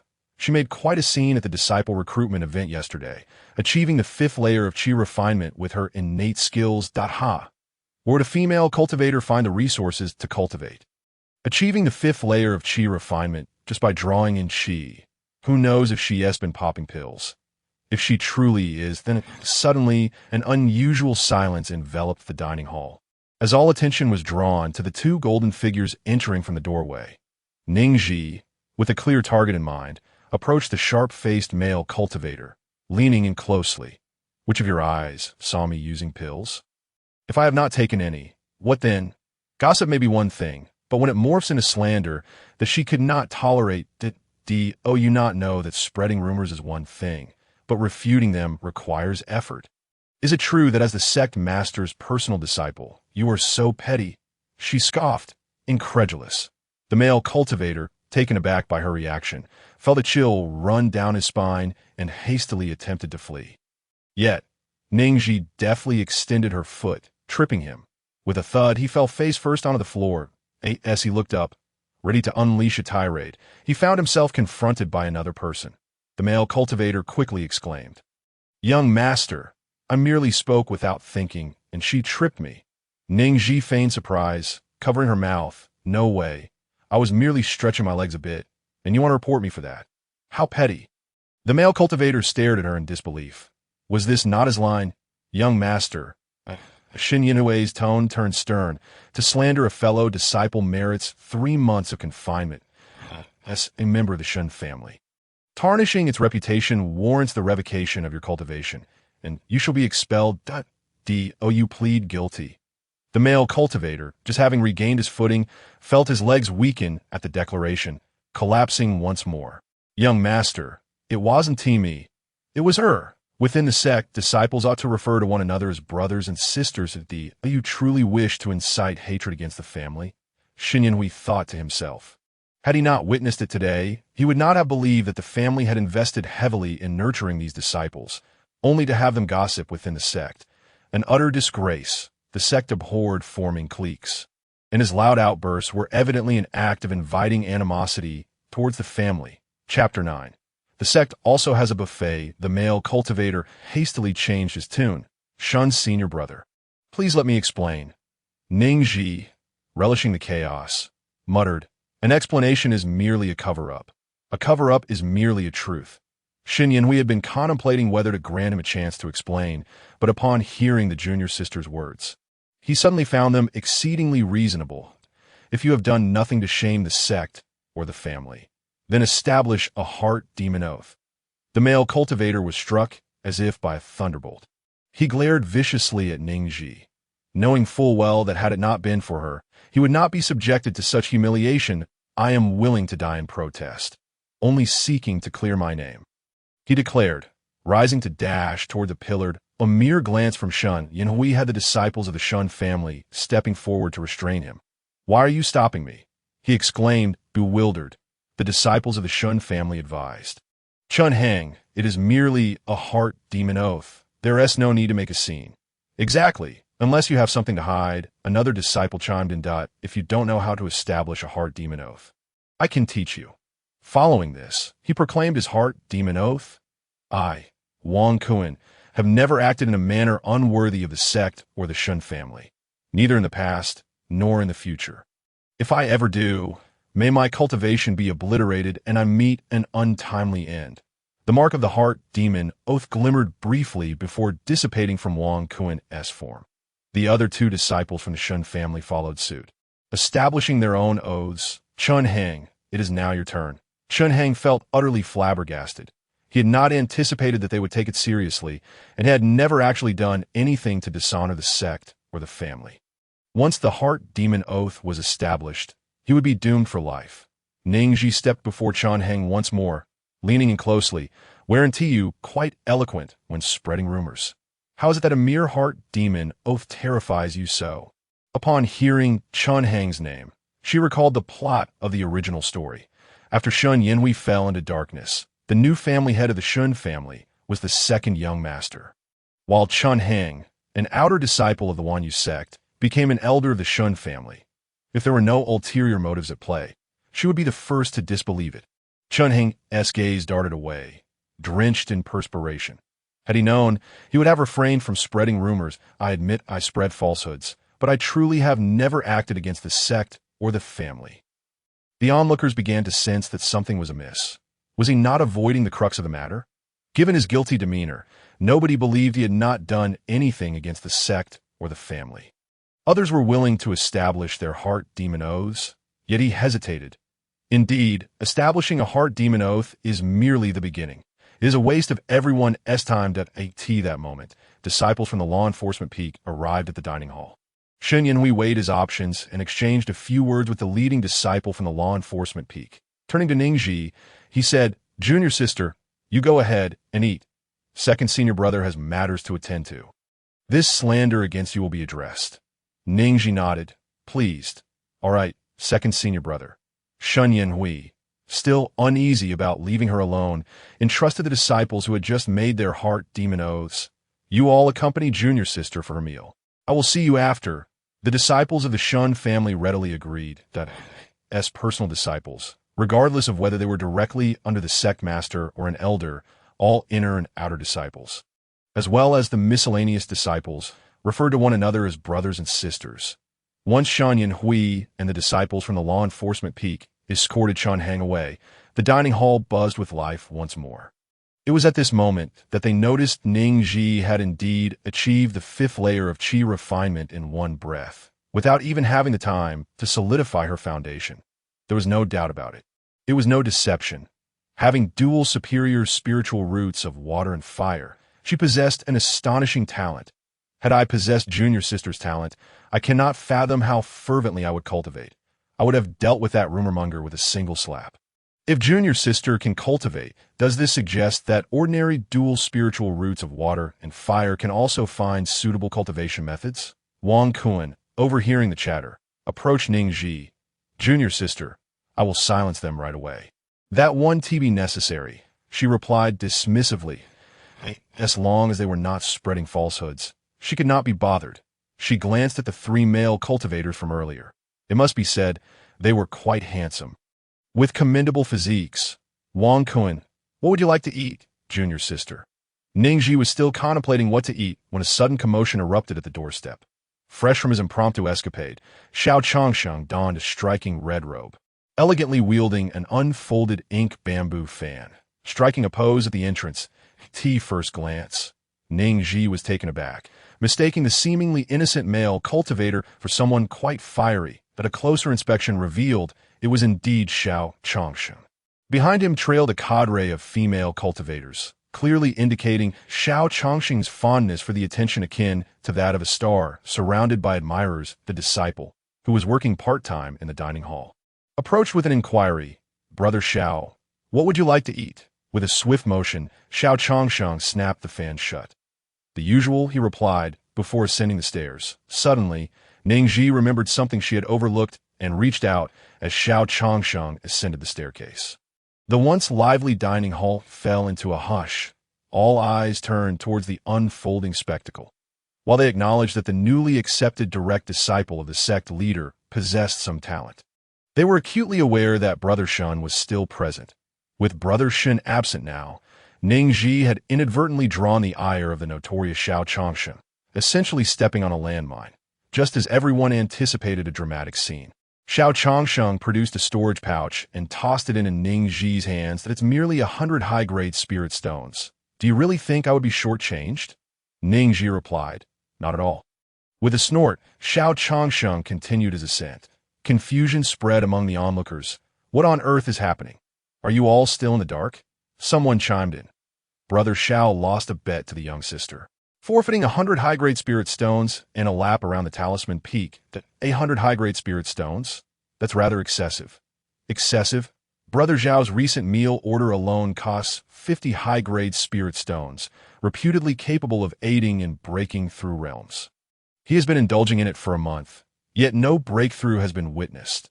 Ning Zhi, overhearing, pondered, what kind of meal is so potent that it could facilitate a breakthrough? "It's a new set meal from the dining hall. Rumor has it that someone successfully broke through after consuming it, but no one has truly verified it yet. Young sister, have you decided what you wish to eat?" Ning Zhi replied, "The Great Fool package. Of course, whatever you all eat, I shall partake as well." The three exchanged uncertain glances.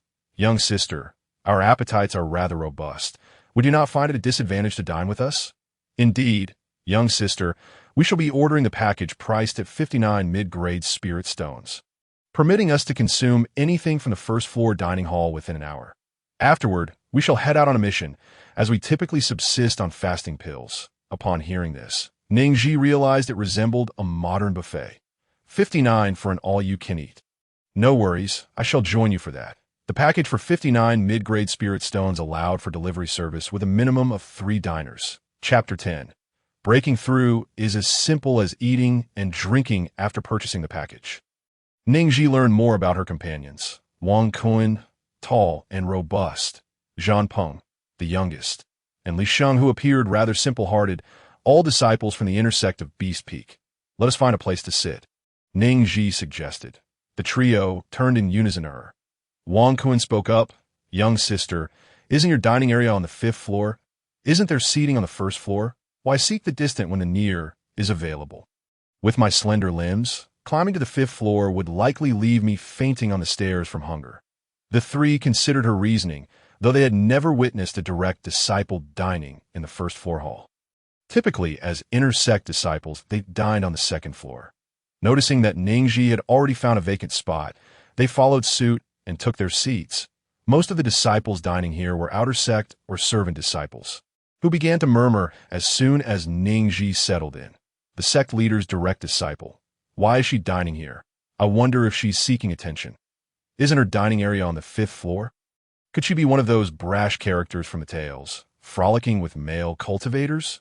Ning Zhi paid little heed to the whispers, her focus captivated by the menu brimming with delectable offerings. From meats of 1st to 3rd-tier demon beasts, the stir-fried dishes were plentiful. The absence of higher-tier meats was due to the fact that the disciples dining in the hall were primarily at the Qi refining and foundation establishment stages. Consuming superior beast meats could inadvertently lead to explosive consequences. The trio assumed Ning Zhi would hesitate to order, gently nudging each other. Ultimately, it was Wang Kun who spoke up.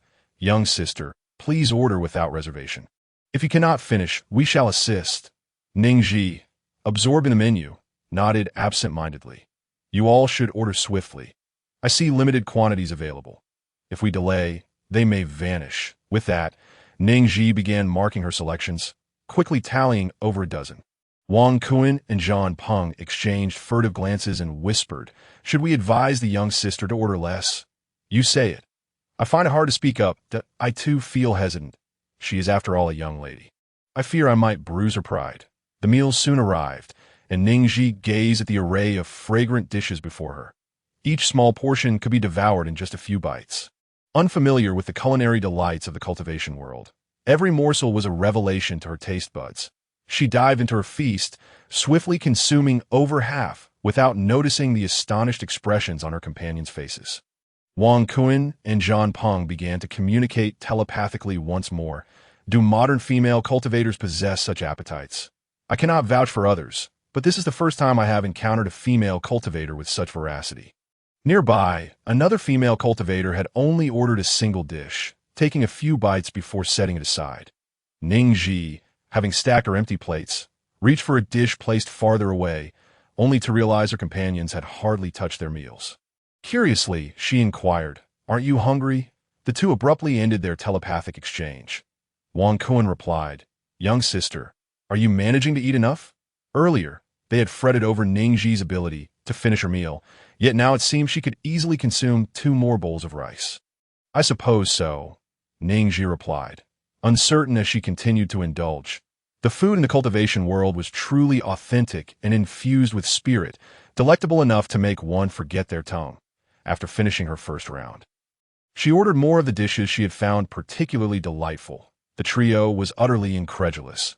They had just been concerned she might not finish, and now she was ordering again. Disciples seated nearby, observing the scene, were equally astonished. I should be ashamed. I just compared the young sister to a brash character, yet she savors the food here so heartily. What hardships has she endured in the past? 59 mid-grade spirit stones. At the rate she was eating, she would undoubtedly recoup her investment. How enviable. I wish I had her appetite. I can barely finish 10 dishes when I partake in this package. Brother Xiao has been indulging in that 50 high-grade spirit stone package, said to aid in breakthroughs. Could the young sister mistakenly believe she could achieve a breakthrough merely through eating? Unlikely. She seems genuinely starving. As the second round of dishes arrived, Ning Zhi continued her culinary escapade. After a brief tea time, she finally polished off her selections and settled into the most comfortable position possible. They resumed their telepathic exchanges.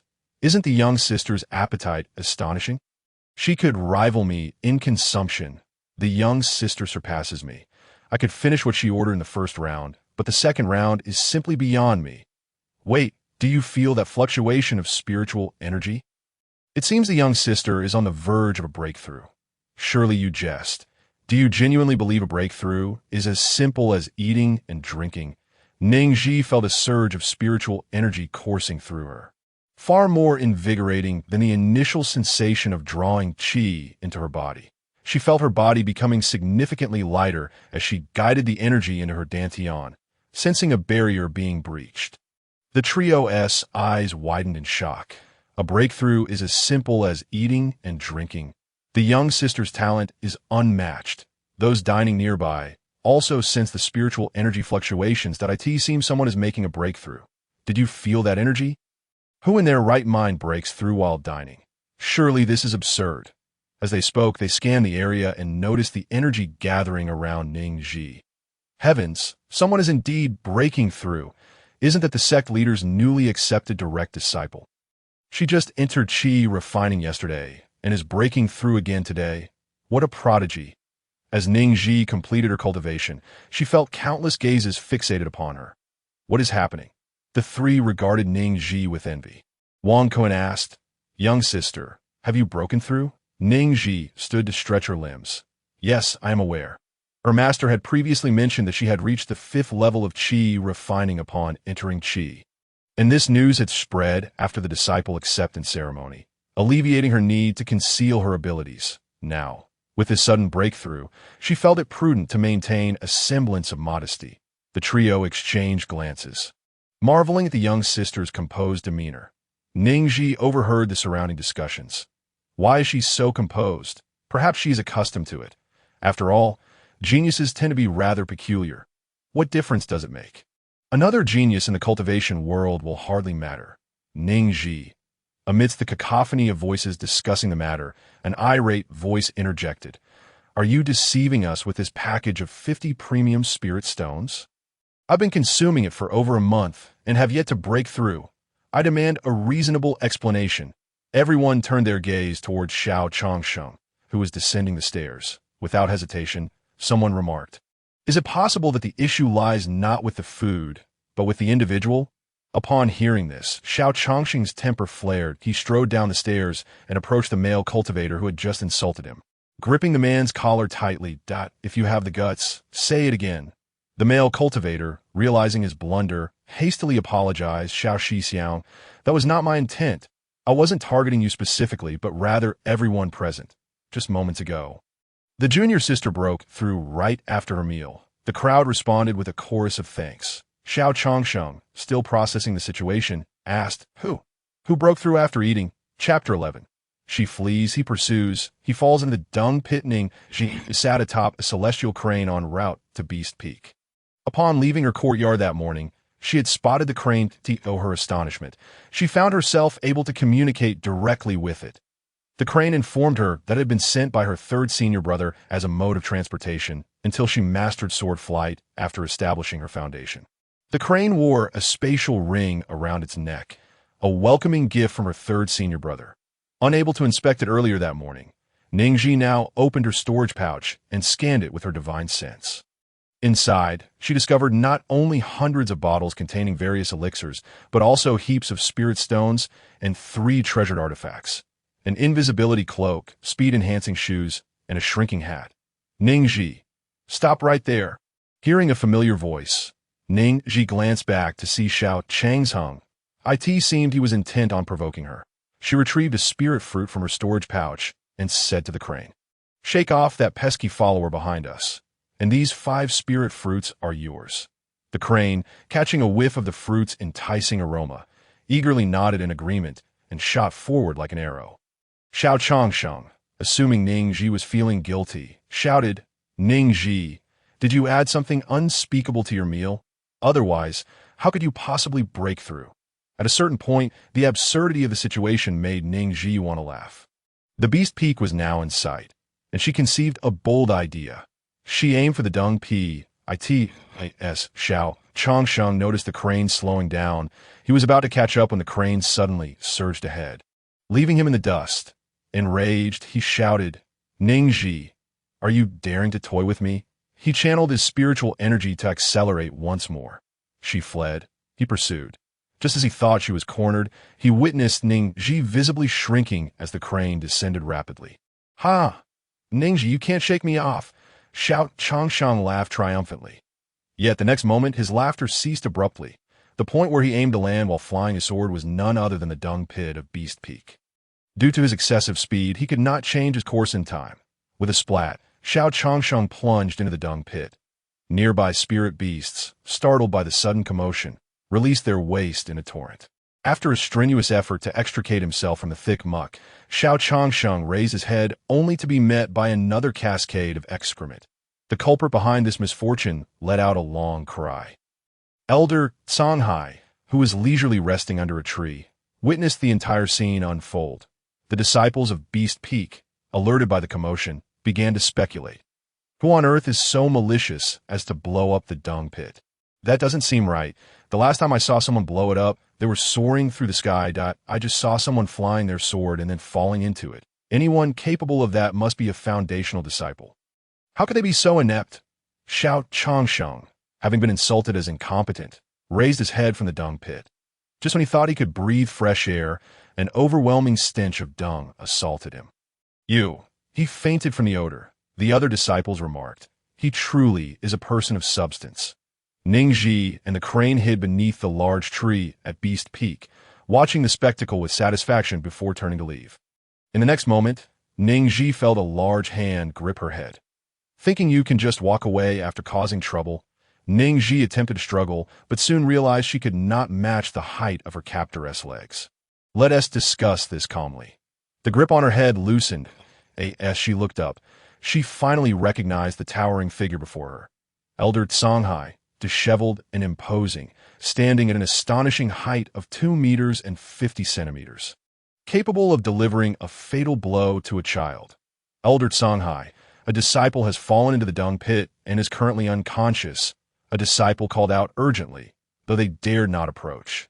Elder Songhai replied nonchalantly, "He won Ti Dai." Upon hearing the disciple refer to the man before her as Elder Songhai, Ning Zhi was taken aback. This was none other than the esteemed instructor at Beast Peak. How would she explain having caused another disciple to fall into the dung pit? "I need help, and I'm quite anxious." An incense stick later, Elder Songhai was seated, instructing his disciples on the art of beast taming. However, the disciples' minds were elsewhere, fixated on Ning Zhi and Xiao Changsheng, who were busily shoveling dung not far away. Someone whispered, "Isn't that the genius junior sister newly accepted by the sect? Why is she mingling with that wastrel?" "Xiao Changsheng, you're unaware, but I personally witnessed Xiao Changsheng chasing after the junior sister, and somehow he ended up in the dung pit. Who would have thought he would face such a day?" So that's it. Finally, someone has made Xiao Changsheng suffer. It was a moment of great vindication. When Elder Songhai retrieved Xiao Changsheng from the dung pit, he did not employ the cleansing technique, resulting in Xiao Changsheng awakening to find a large pile of dung left in his former position. They were now in the midst of cleaning it up. Xiao Changsheng had used the cleansing technique countless times, yet the foul stench clung to him stubbornly as he glared at Ning Zhi. "Ning Zhi, if it weren't for you, I wouldn't be in this state." Ning Zhi, equally exasperated, retorted, "If I had known Elder Songhai would see me, I would have worn the invisibility cloak." Regrettably, she had not anticipated this. "Did you drink some horse urine, and now you're so proud?" Xiao Changsheng's eyes widened in shock. How did you know? He had indeed been splashed in the face by horse urine upon first lifting his head from the dung pit. Ning Zhi exclaimed, "What? You actually drank horse urine?" Enraged, Xiao Changsheng hurled a handful of dung in her direction using his shovel. "Ning Zhi, shut your mouth." Ning Zhi dodged playfully, her expression innocent. "What do you mean? Who am I to you?" Xiao Changsheng's temper flared as he incessantly threw dung towards her. She evaded his attempts, but he never succeeded in hitting her, as the freshly cleaned dung began to pile up again. Xiao Changsheng scooped up more from the pit and flung it at her once more. With a resounding splat, the dung struck its target. Xiao Changsheng threw his head back in laughter. "Ning Zhi, finally I've hit you. You're not as impressive as you think." Suddenly, Ning Zhi appeared behind him. "Who exactly did you hit?" Hearing her voice from behind, Xiao Changsheng's laughter faded. He had thrown the dung forward. Not realizing she had maneuvered around him. "Ning Zhi." "Xiao Changsheng," Elder Songhai's furious voice echoed, nearly shaking them to their core. Initially suspecting foul play, Elder Songhai caught the dung with his bare hands, still warm and viscous. Dripping down to the ground, "Oh no!" Xiao Changsheng exclaimed. "This is a disaster." 2 hours later, as the sun set in the west, the two of them sat on the ground, exhausted and reeking of dung. Having cleaned every corner of the Beast Peak, Ning Zhi, feeling weak but unable to suppress her urge to complain, said, "Xiao Changsheng, you are such a jinx. If it weren't for you dodging, I wouldn't have thrown it in front of Elder Songhai." Xiao Changsheng shot back. "Counterproductive," Ning Zhi replied. "Counterproductive, ineffective." Elder Songhai, having confirmed that they had indeed cleaned every last bit of dung from the Beast Peak, approached them and overheard their futile exchange. "Wait here." After saying this, he turned to leave. Ning Zhi looked puzzled. Xiao Changsheng mocked her ignorance. "You don't know? Elder Songhai is going to inform our parents. If they don't come and pick us up, we'll be here shoveling dung for 7 days. "What? Even as cultivators, we need to notify our parents.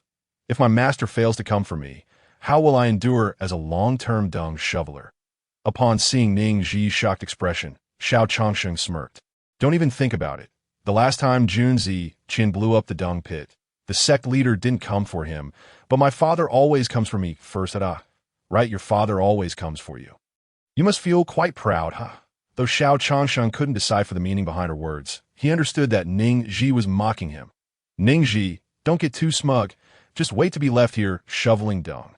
Chapter 12. I never expected you to be so fastidious about cleanliness, to the extent of losing face after just 1 cup of tea. Elder Songhai returned shortly thereafter, sitting on the ground. Xiao Changsheng, who was waiting for his father to pick him up, stood up to straighten his clothes, a smug smile adorning his face. "And my father is here to fetch me." "Ning Zhi, I trust you are here waiting to clean up the mess," he declared, his hands clasped behind his back as he lifted his chin slightly. Ning Zhi's gaze remained fixed ahead, ignoring Xiao Changsheng's taunts. Not receiving a response, Xiao Changsheng spoke again. If you tell me how you broke through your limits, perhaps when my father arrives, I could say a few good words on your behalf, allowing you to leave with me. Ning Zhi retorted, shouldn't you take a moment to consider who is approaching before speaking?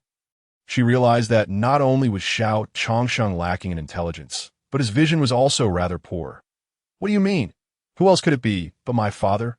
Xiao Changsheng declared, though he ultimately turned a glance behind Elder Songhai. No, it can't be. Why would the sect leader come personally? He ignored the situation last year when he fought against Junzi Qian at Beast Peak and blew up the latrine. Why should Ning Zhi receive such treatment?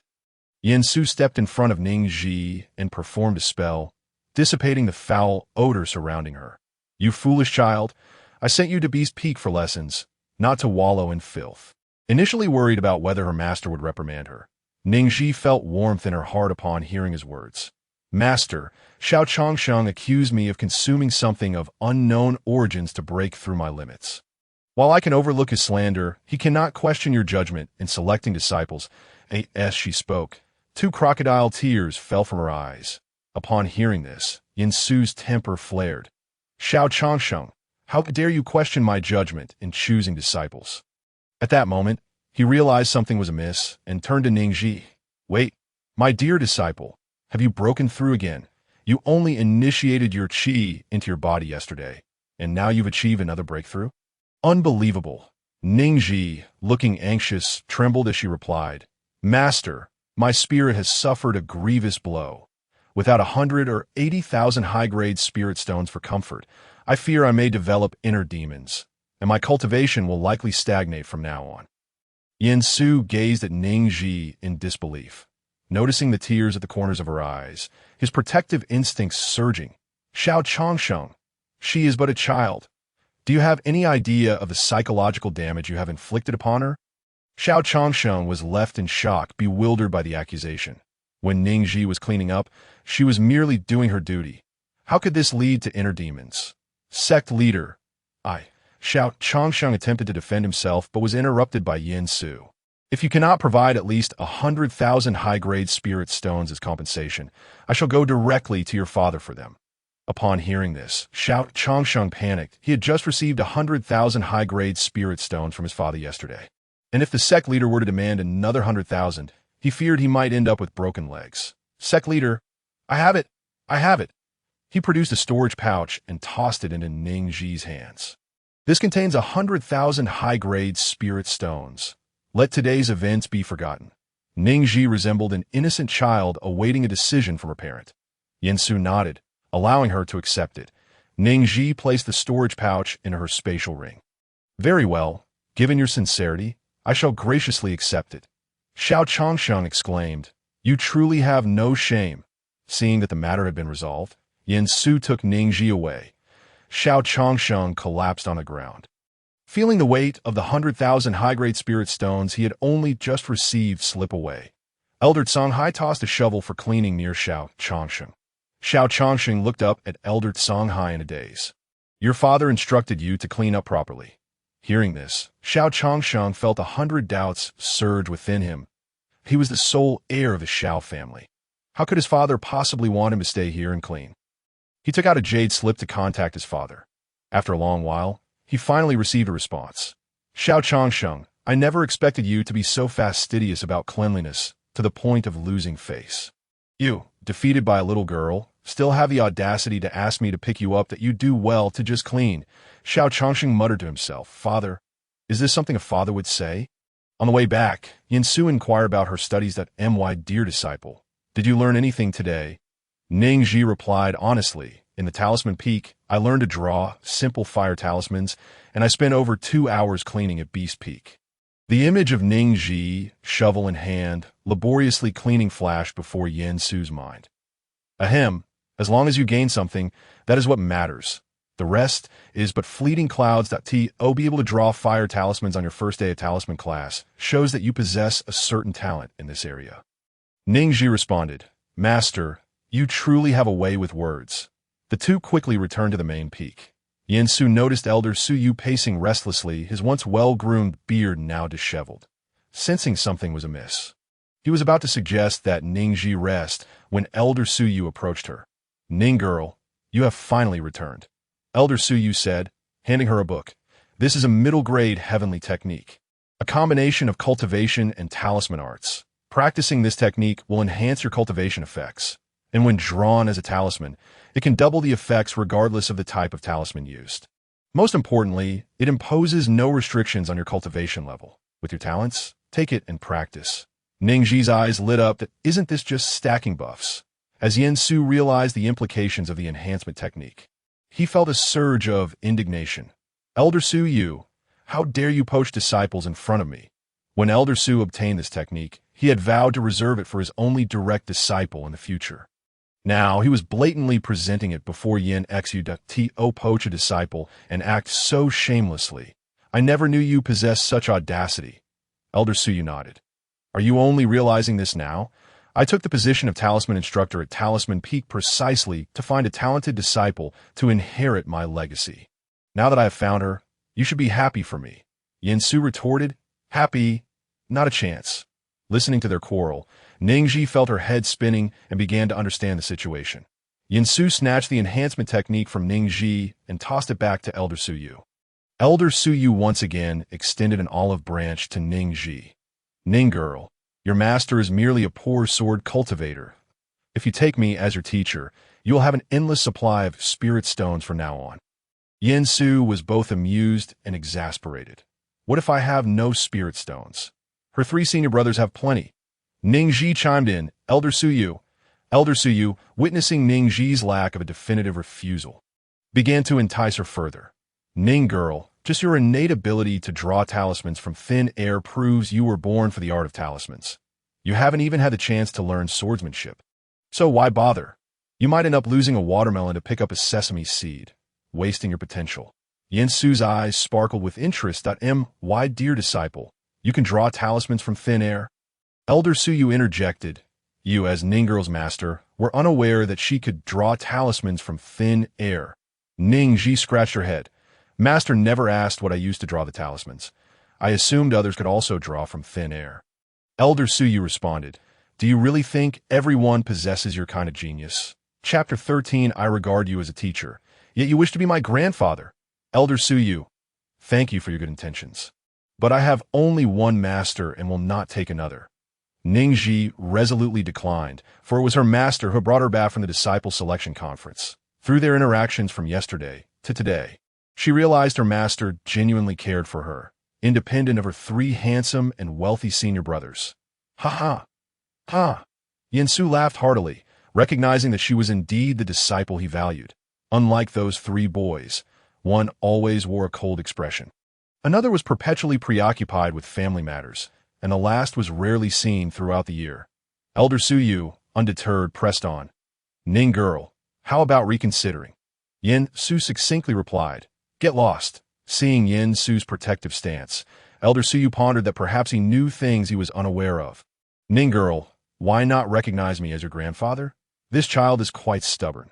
There are precedents for having 2 masters. However, on the flip side, this child is also quite earnest. It's a pity she missed the disciple selection conference. Otherwise, she would have been my disciple. After all, he had no descendants, so adopting a god-granddaughter wouldn't cost him much in spirit stones." Ning Zhi exclaimed, "Huh, you want to be my grandfather when I see you as my teacher?" Super double, Yen Su shielded Ning Zhi behind him. "Humph. Elder Su, you shameless rogue, wanted to curry favor after failing to poach my dear disciple." Elder Suyu once again offered the enhancement technique to Ning Zhi, adding, "You can take this back. Whether or not you become my disciple doesn't matter, as we are all disciples of Wanyu sect." Yen Su was taken aback when he heard that Suyu still intended to give the enhancement technique to Ning Zhi. Just as Ning Zhi was about to decline, Yen Su swiftly seized the enhancement technique and urged her, "My dear disciple, quickly call him Grandpa Su." Ning Zhi responded, "Huh," faced with her master's sudden change of attitude. She was utterly bewildered. Noticing that the girl seemed rather slow on the uptake, Yen Su transmitted a message. "This enhancement technique is of heavenly tier, middle grade. You won't find another copy throughout the entire lower realm of cultivation." Addressing him as Grandpa would not be a loss. After hearing this, Ning Zhi's understanding dawned upon her. She turned to Elder Su and called out, "Grandpa Su, my dear granddaughter," Suyu exclaimed, his face lighting up with joy. The wrinkles on his face deepening as he smiled broadly, he produced a spatial ring and handed it to Ning Zhi. "This is a gift from Grandpa to you. You need not attend classes at the Talisman Peak anymore. Should you have any questions, just come and ask Grandpa directly." Ning Zhi received yet another spatial ring, and she couldn't help but marvel at the wealth of the people from the Wan Yu sect. While others might gift storage bags, these individuals began their gifts with spatial rings. She smiled as she accepted it, saying, "Thank you, Grandpa Su." Suyu continued, "However, you must first teach Grandpa how to draw talismans out of thin air." After attending class that day, he had attempted to draw talismans several times without success. Seeing this, Yinsu left the space for the newly acknowledged grandfather and granddaughter. Ning Zhi saw her mastered apart and began to verbalize her insights on drawing talismans to Elder Su. They practiced together in the main peak square, focusing on the enhancement technique, which comprised 5 levels. Elder Su demonstrated the first level of the enhancement technique on talisman paper while he attempted to draw talismans from thin air. They exchanged guidance, resembling not so much a master and disciple or a grandfather and granddaughter, but rather 2 talisman practitioners learning from one another. Time passed unnoticed until the sky darkened. 2 faint blue talisman symbols appeared and hovered in the air. Elder Su exclaimed, "Success!"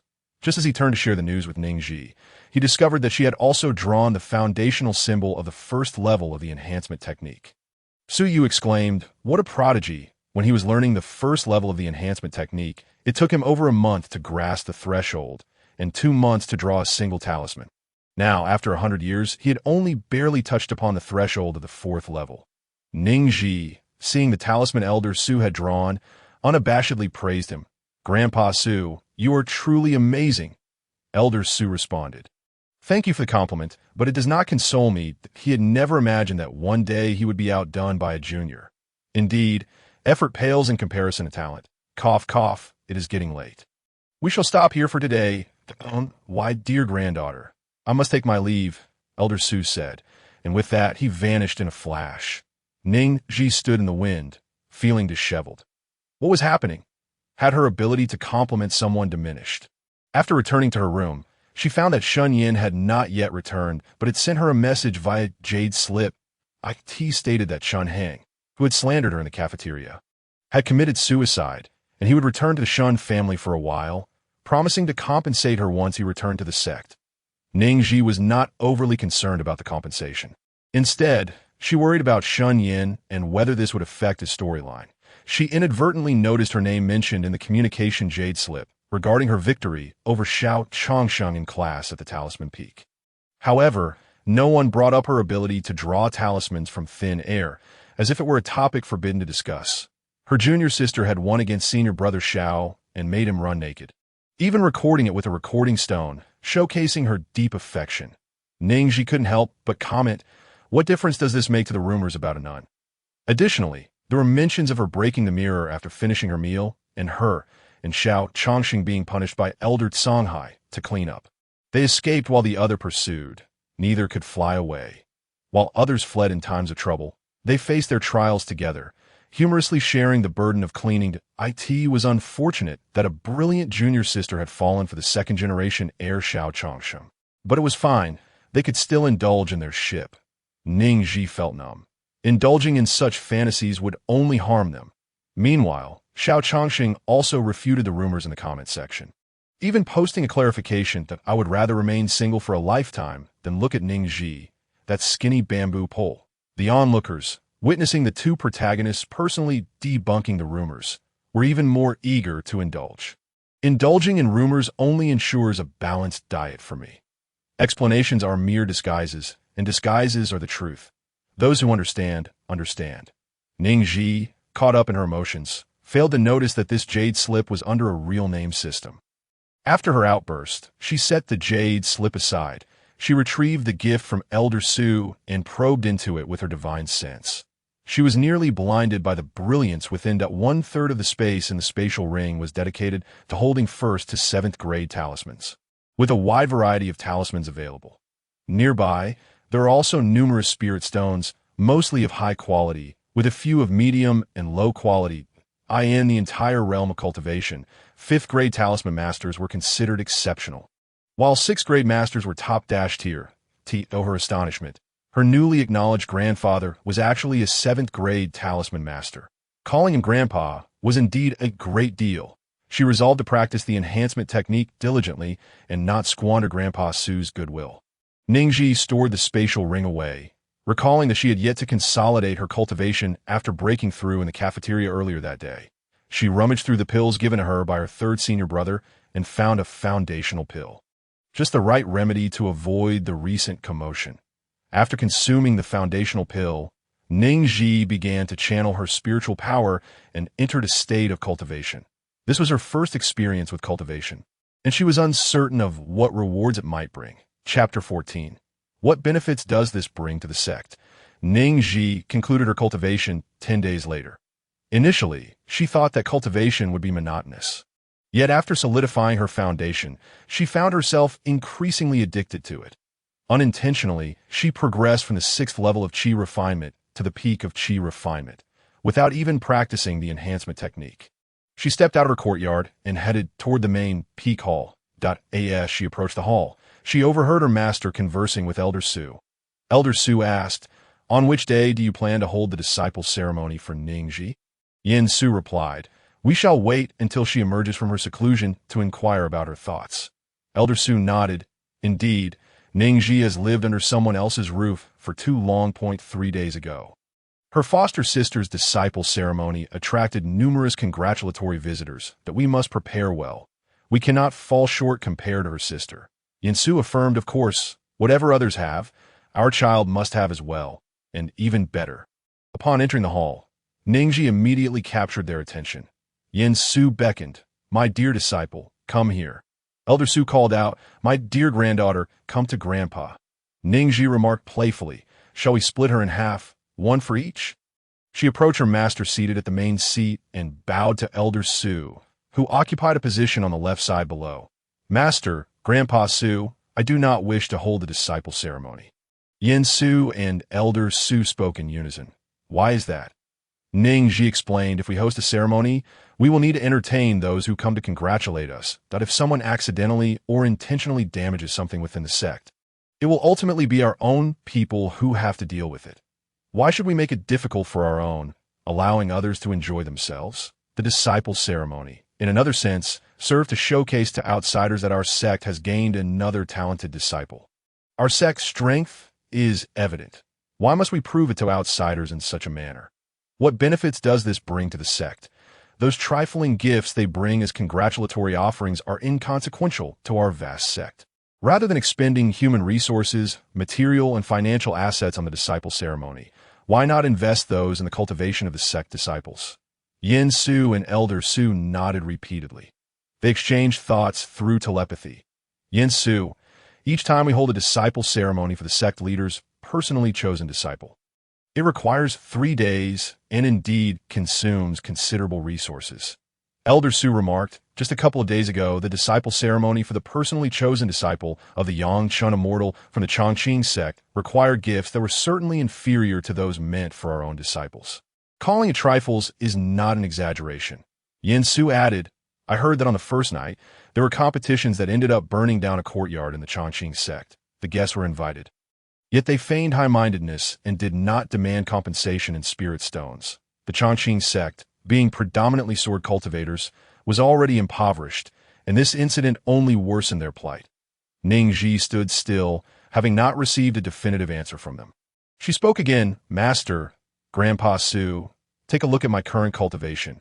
The two, having been called by Ning Zhi, ended their telepathic conversation. They had been so focused on the disciple ceremony that they had not noticed what she had just accomplished. Peak of qi refinement. Yin Su and Elder Su exclaimed in disbelief, checking once more. Not only was she at the peak of qi refinement, but her foundation was also exceptionally solid. Yin Su stroked his beard, continuously praising her. "Wonderful, wonderful, truly deserving of being the disciple personally chosen by the master." Elder Su stood up, filled with excitement. Had he truly not been mistaken? In just over 10 days, Ning Zhi had transformed from an ordinary person to someone on the verge of foundation establishment. Truly a prodigy. Elder Su remarked, your rapid cultivation growth must not be disclosed to outsiders. If we forego the disciple ceremony, it is no loss to us. We do not require those trifles. If there is anything you lack, simply inform Grandpa Su.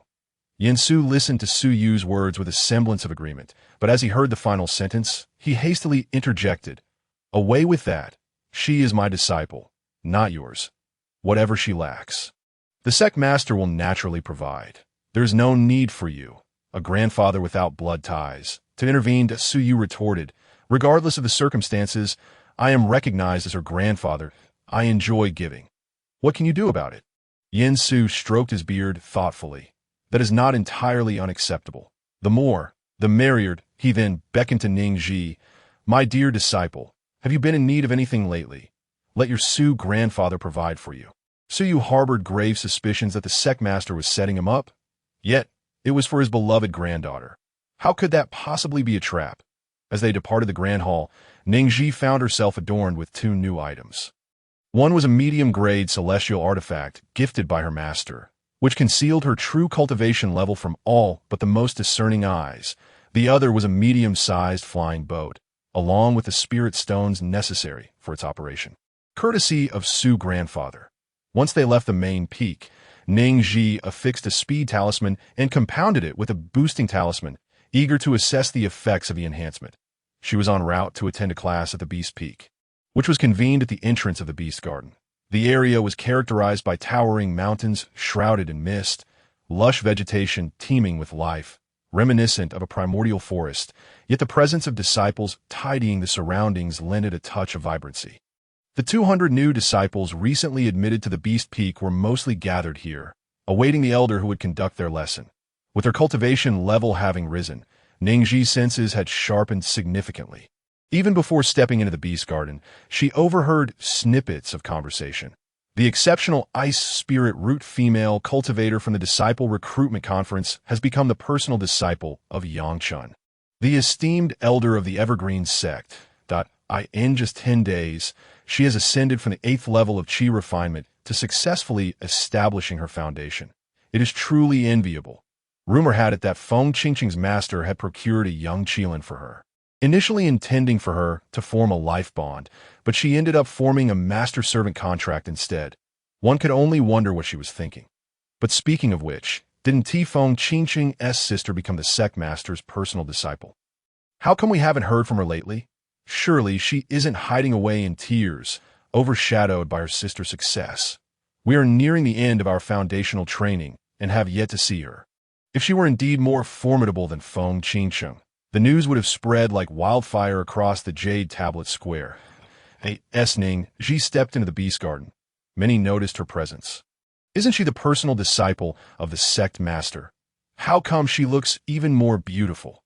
Dressed in the golden attire reserved for personal disciples, a beam of sunlight filtered through the leaves and enveloped her, casting a golden glow and imbuing her with an ethereal aura. Her previously gaunt face now bore a hint of fullness, brimming with vitality. Her elongated brows framed bright, clear eyes, and her well-defined nose added depth to her features, enhancing her spirited appearance. Yet, in the realm of cultivation, what does beauty truly matter? Is it not strength that speaks volumes? Her sister Feng Qingqing has diligently cultivated since becoming Yangchen's personal disciple and has already successfully established her foundation. Ning Zhi has concealed her own cultivation. Perhaps she feels embarrassed. Was she perhaps here to gauge her affinity? The sect had an unspoken rule that personal disciples enjoyed priority in any endeavor. Thus, what did it matter if they waited in line? They would still be subject to the same interruptions. Chapter 15. Why does she only strike you and not others? The Beast Peak differed from the others, as it primarily assessed the affinity between disciples and spirit beasts that enter the intersect. One needed an affinity score exceeding 80. Those scoring below 50 would be relegated to the outer sect, and those below 30 would be assigned as attendants. Only after measuring their affinities and assigning them accordingly could they officially be recognized as disciples of the Beast Peak. Measure affinity? What a farce. We witnessed firsthand at the recruitment conference. She was aloof even with her own sister. How could she possibly possess affinity with spirit beasts? Indeed, A female cultivator of her caliber would surely struggle to find a partner. Unlike the benevolent and beautiful Qingchen, Ning Zhi turned her gaze towards them. One male cultivator was rotund, resembling a walking mound of flesh, with cheeks round as pancakes and narrow, elongated eyes. His clothing was stretched taut, barely containing him. Beside him stood a lanky male cultivator with a somewhat harsh visage, his garments hanging loosely as they swayed in the breeze. Such a peculiar pairing did not escape Ning Zhi's recognition. They were the same two who had spoken up for Feng Qingsheng during the recruitment conference, pointing fingers at her. On that day, her strength had been insufficient to take action, yet here they were again. One of them, oblivious to the imminent danger, continued to spout, "What good can come from a female cultivator who resorts to violence?" Smack! A palm imbued with spiritual energy struck the scrawny male cultivator's face, sending him flying 5 meters away. The other disciples in line turned to witness the spectacle of the flailing figure while casting glances at the spot where he once stood, now occupied by another. The crowd gasped in astonishment. When had she moved? The stout male cultivator finally registered the change and, in a fit of rage, shouted, "You wretched woman! What gives you the right to strike me?" Ning Zhi retorted, "I only remembered to slap him." "I forgot to slap you." Smack! A resounding slap landed on the stout male cultivator's left cheek, causing him to crash into his previously downed companion. Gasp! The crowd collectively inhaled sharply in response to the sight. It was painful just to watch. Ning Zhi stepped forward. A female cultivator who resorts to violence is certainly not a commendable individual. The crowd murmured, "Are you serious?" They then heard Ning Zhi continue, "Because she is not a thing, but a person, a good person." The crowd responded incredulously, "You truly have no shame." The two beaten male cultivators turned ashen, consumed by indignation. How could a person be so shameless? The stout one clambered off his fallen companion and pointed accusingly at Ning Zhi. "As the sect master's personal disciple, you lead the way in violating sect regulations. It is a disgrace to our sect. I will report you to the law enforcement peak." The startled birds perched in the trees took flight, frightened by the commotion. The patrolling disciple from the Beast Peak quickly approached upon sensing the disturbance. New disciples gathered to watch the unfolding drama, hastily parted ways, making room. "Who dares cause a ruckus here? Do you not know that silence must be maintained outside the Beast Garden?" Ning Zhi found the voice familiar. She looked up to see the trio she had met 10 days prior while dining in the hall. Wang Kun, Zhan Peng, and Li Sheng. They too noticed Ning Zhi's gaze upon them. The stout male cultivator, seeing the patrolling elders approaching, scrambled to their feet and rushed towards them. "Seniors, I wish to report her for assaulting a fellow disciple. All present are witnesses." The 3 elders observed the crimson palm print on the stout male's face and the nearly lifeless form of the scrawny male on the ground. Once again, it was these two who possessed exceptional talent, yet squandered their potential through laziness and bullying others. Many disciples had come forth to lodge complaints against them, but without specific names, they could never be held accountable. Who would have thought they would cause such a scene before the junior sister? Silence enveloped the gathered crowd. They were all victims of their bullying and had refrained from retaliation to remain in the Beast Peak. They were more interested in watching the spectacle unfold than testifying against the two. The stout male cultivator shouted, "You all need to speak up." The atmosphere grew eerily quiet. "Hey, that's the leader." Wang Kun stepped forward and clasped his hands before Ning Zhi. "Junior sister, do you have anything to say?" Ning Zhi feigned innocence. "I merely saw a mosquito biting them and kindly helped to swat it. I truly do not understand why they would turn against me." "I am deeply saddened." The crowd retorted, "Do not be absurd. Have you ever seen someone swat a mosquito with such force that they flew 5 meters away?" "None of us have." Wang Kun, seeing no one willing to testify for the two, seized the opportunity to deal with them and signaled for Zhan Peng and Li Sheng to take them away. "The junior sister helped you swat mosquitoes, yet you show no gratitude and dare to make a scene at the entrance of the Beast Garden. Your punishment will only be compounded." The crowd interjected, "Is that even believable? How is that a compounded punishment?" A resonant voice emerged from behind the crowd as a man clad in the garb of a Beast Peak elder approached, accompanied by 4 disciples. Elder Chui. Wang Kun bowed respectfully. The scrawny male, upon seeing the elder, slid to his knees before Elder Chui, pointing at Ning Zhi.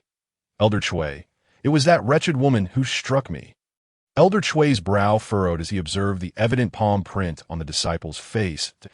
In the next moment, he witnessed a flash of golden attire before him as Ning Zhi raised her hand and struck the scrawny male once more. Smack! The sound echoed through the forest. Your foul mouth is one thing, but spewing such filth is another. Elder Chui was taken aback. He had merely sought spirit stones, as long as disciples provided them.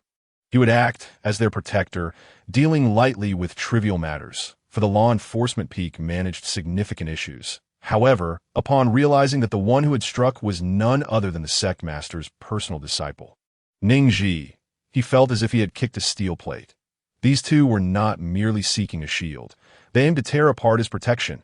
Elder, look, she dares to strike in your presence. Utterly disregarding sect regulations, the slender male cultivator bore the ghastly marks of 2 palm prints on his swollen cheeks, presenting a sight too pitiful to behold. Ahem. Elder Chui chuckled awkwardly in recent days. Following the influx of new disciples into the sect leader frequently summoned the elders for meetings, ostensibly to discuss matters concerning the new initiates. Yet in reality, it was merely an elaborate showcase of his newly acquired prodigy. The young disciple had already reached the 5th level of Qi refinement and could conjure talismans out of thin air in the talisman class. Even during a meal, he could break through to new realms. And by the next day, he had commenced secluded cultivation. Presently, the older disciples were gripped by fear of being overshadowed by this newcomer, prompting them to immerse themselves in rigorous training, observing this obedient child. Elder Chui mused that if he had not been pushed to such extremes, he likely would not have resorted to striking a male cultivator twice his height and thrice his girth. Elder Chui remarked, I believe there must be a reason for her actions. The crowd responded, What is going on? This situation feels off. The portly male cultivator interjected, But she struck me as well. Elder Chui replied, In that case, you should reflect on yourselves as to why she chooses to strike you and not others. Ning Zhi chimed in, You seem to be in quite a good mood. Elder Chui agreed. Indeed, I share your sentiments. Ning Zhi added, Everyone else. The slender male cultivator protested, I refuse to accept this. I will report this to the law enforcement peak. He had indeed paid spirit stones for Elder Chui's support. Yet he could not fathom why Elder Chui stood with that wretched individual. He could not swallow this indignation. Chapter 16. I beg you, be a little humble, will you? Jun Ziqian reclined in the tree, observing the unfolding drama, and, sensing the moment was ripe, leapt down from his perch. All attention in the vicinity shifted to him. Wow, he is so handsome. Heavens, is he from our beast peak? How come we have never seen him before? It seemed he was a direct disciple of the sect leader. Dressed in flowing purple robes, Jun Ziqian's androgynous visage resembled a meticulously crafted work of art, his tall stature enough to overshadow those around him. Ning Zhi, being someone who appreciated beauty, felt her eyes sparkle at the sight of Jun Ziqian. Little junior sister, you're drooling. Jun Ziqian approached Ning Zhi, noticing her starstruck gaze, which was even more unabashed than when they had first met. After some contemplation, he felt that she was indeed right. He ought to embrace his own essence without fear of others' gazes or whispers. Summary. Unabashed. Ning Zhi wiped the corner of her mouth, glanced around, and found nothing amiss. The crowd exclaimed, Not now, little senior sister. The slender male cultivator, feeling ignored, interjected, I said I will report this to the law enforcement peak. Are you all even listening to me? Just as Ning Zhi diverted her gaze from Jun Ziqian. Hands on her hips, she declared, What are you even complaining about? When have I violated any sect rules? She had just been admiring the third senior brother's exquisite features, and this person clearly lacked discernment. The slender male cultivator was momentarily taken aback. What? How dare this wretched girl be so defiant, even when faced with peril? Ning Zhi retorted, What are the criteria for becoming a disciple of Beast Peak? The slender male cultivator, growing impatient, looked at her as if she were an idiot. Obviously, it involves testing one's affinity with spirit beasts. Ning Zhi inquired, Has that test been conducted? At this, the slender male cultivator sensed something was amiss. No wonder she had the audacity to strike them before so many witnesses. Ning Zhi continued, I did not hit an official disciple, so how does that relate to any breach of sect rules? Jun Ziqian had not anticipated that little junior sister would be so adept at exploiting loopholes. He had witnessed everything firsthand. These two loquacious individuals were hardly deserving of sympathy. The portly male cultivator, exasperated, exclaimed, "You are grasping at straws." Ning Zhi retorted with hands on her hips, "I am in the right. You are not." The other new disciples were momentarily stunned, surprised by the turn of events. The portly and slender male cultivators turned ashen. Did that mean they'd suffered in vain? They were hardly commendable individuals, wasting everyone's time while they awaited the affinity test. Indeed, I merely wished to become an official disciple of Beast Peak and receive the new disciple attire and welcome package. Upon hearing affinity, the slender male cultivator suddenly had an idea and rose to confront Ning Zhi with a fierce declaration. "I challenge you to a contest of affinity. If I surpass you, you must leave the sect." Gasp. The crowd collectively inhaled sharply. Was this person out of his mind? Little junior sister was a direct disciple of the sect leader. Not only would she never agree, but the sect leader would never permit it either. Among this batch of new disciples, the slender male cultivator was closest to spirit beasts. His affinity must be formidable, making this a blatant attempt to match his strengths against the junior sister. The slender male cultivator lifted his chin, fully aware of his high affinity with spirit beasts, for he possessed rare treasures. Ning Zhi recalled that in the original text, the protagonist was constantly compared to Feng Qingchen. Yet in terms of beast mastery, the protagonist with full affinity could outshine Feng Qingchen by a mile. Yet those people would admonish the protagonist for being overly competitive. In the end, the protagonist heeded their words. Abandoning her strengths in beast mastery to devote herself to swordsmanship, resulting in a significant misstep. Jun Ziqian observed Ning Zhi's contemplative demeanor. Sensing she was weighing the decision to accept, he transmitted a thought. "Little junior sister, you must not agree to this." The slender and portly male cultivators noticed Ning Zhi's hesitation, believing they could pull her into their scheme. "What? Are you scared now? If you slap me back twice, I will let you off." Ning Zhi cast Jun Ziqian a reassuring glance before turning to the slender male cultivator. "Though I cannot fathom where your confidence stems from, I implore you, be a little humble. Will you?" The crowd murmured. Such a cutting remark, yet it seems fitting for them.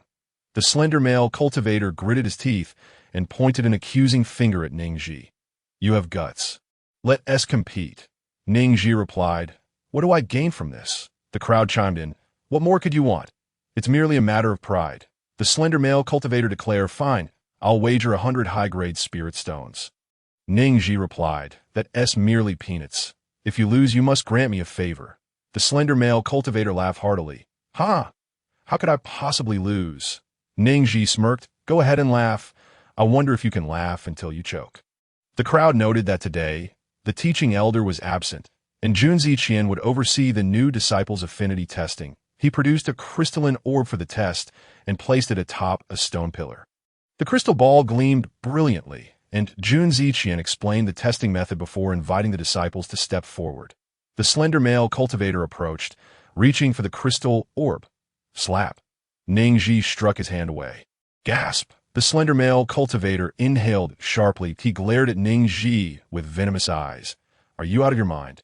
Ning Zhi retorted, "You have food stuck in your teeth." The slender male cultivator, startled, covered his mouth, having eaten chive pastries that morning. The crowd nearly laughed themselves into stitches at the sight of him. The slender male cultivator's face turned beet red with rage. "You are deflecting. Clearly, you are afraid. Your face is truly audacious," Ning Zhi remarked, cutting in line so brazenly. "What does that make those of us waiting?"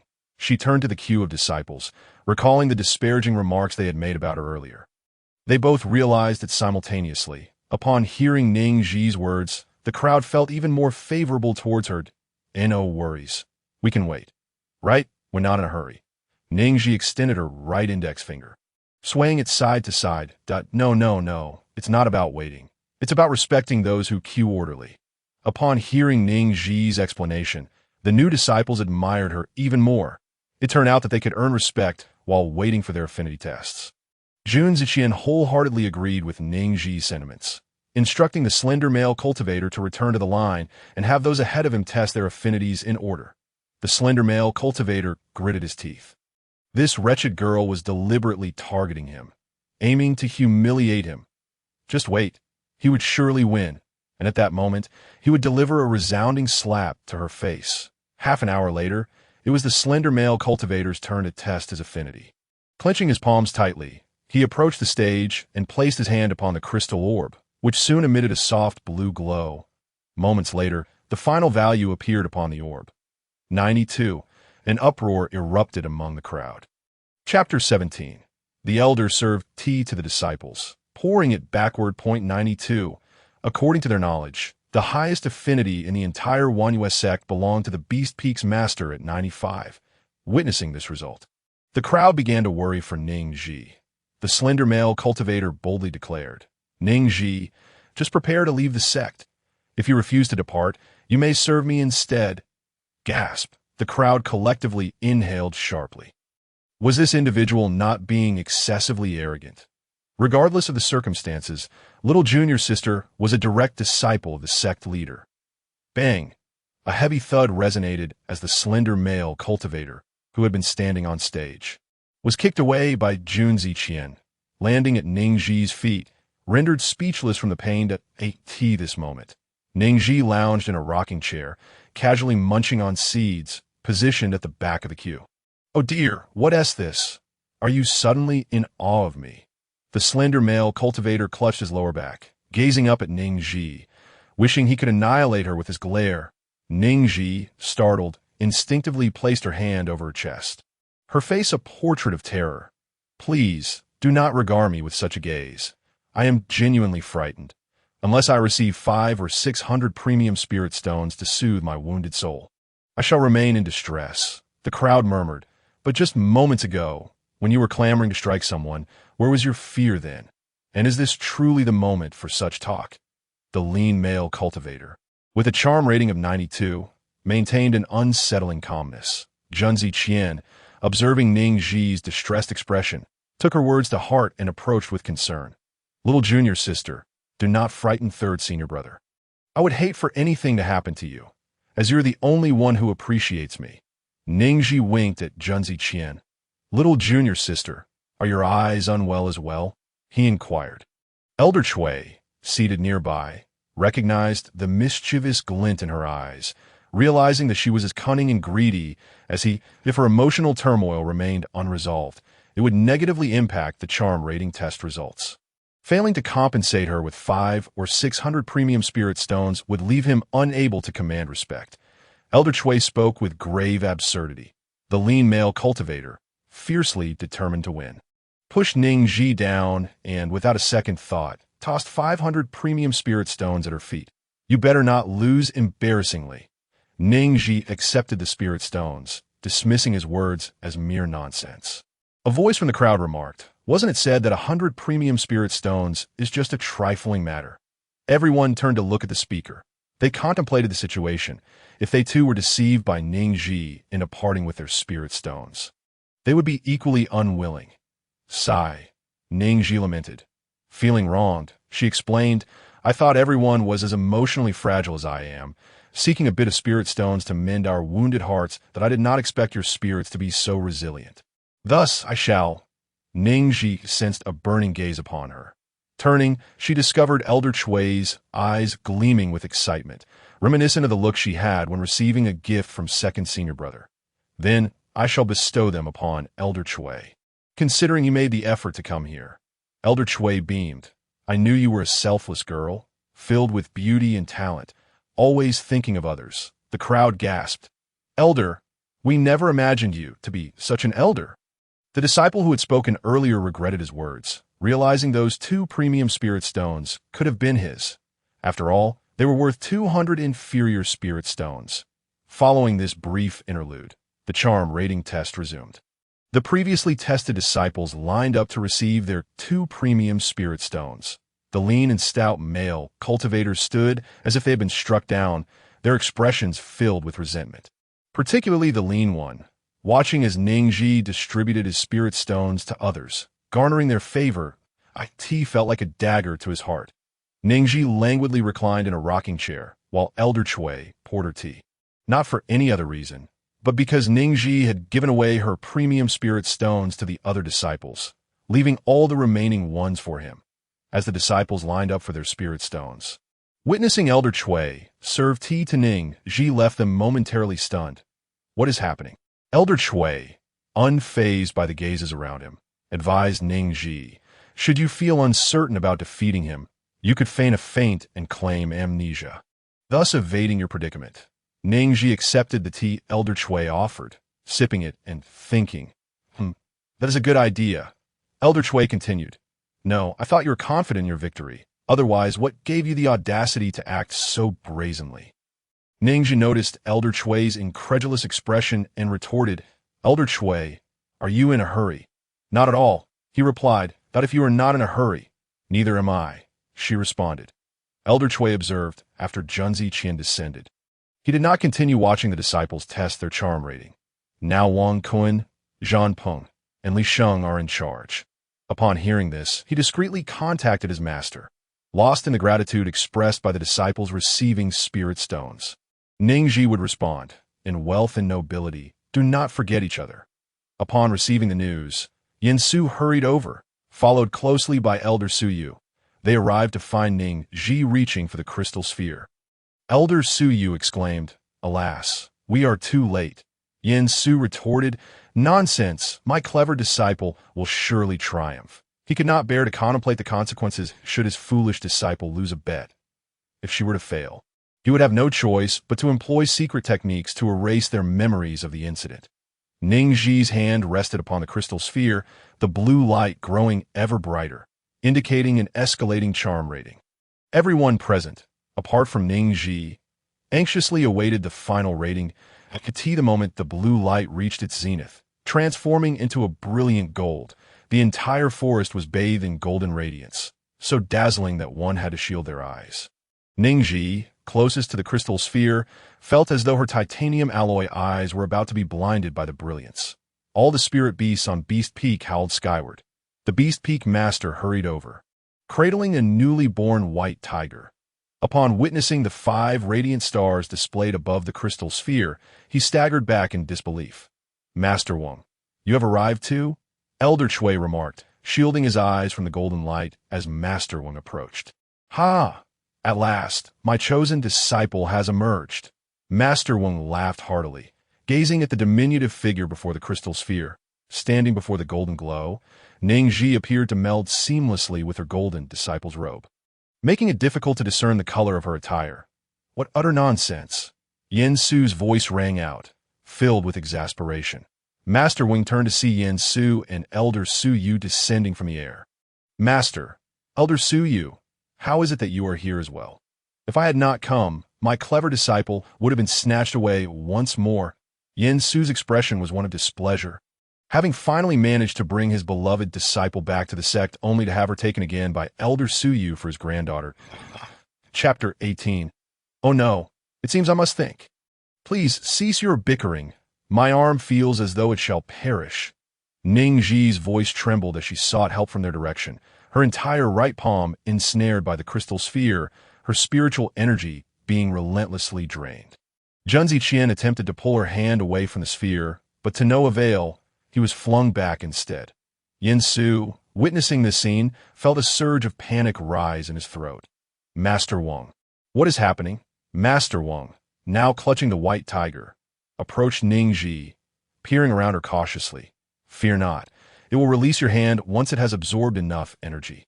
Ning Zhi retorted, is that even human language? It feels as though it intends to drain me completely. Master Wang, oblivious to Ning Zhi's expression, hurriedly explained, this is actually a semi-divine artifact, the Vitality Pearl, which is said to have been a toy favored by divine beasts from the upper realms thousands of years ago. After falling to the lower realms, it can only measure the affinity between spirit beasts and cultivators. According to records, only those cultivators who reach the Beast Tamer star level can awaken it. Moreover, there is a significant chance of becoming its contract holder. How delightful, right? Ning Zhi felt as though she were being hollowed out, her face devoid of color, her voice trembling with panic. I am on the brink of death. How can this be delightful? Master Wang quickly produced a celestial artifact to obscure the glow of the Vitality Pearl. the scene now only illuminated by the golden light from the stage. Master Wang retrieved a spirit-replenishing pill from his storage bag and handed it to Ning Zhi. You won't perish. Take this spirit-replenishing pill so that you may continue on your path. So you can strive. Ning Zhi thought to herself, I have seen living bodhisattvas, but this is my first encounter with a living king of hell. With no other option, she took the spirit-replenishing pill with her left hand and swallowed it whole. Master Wang had just returned the storage bag when he noticed her action and shouted, Spit it out! Spit it out! You can only take one at a time. If your spiritual energy is insufficient, wait before taking another, or you will explode.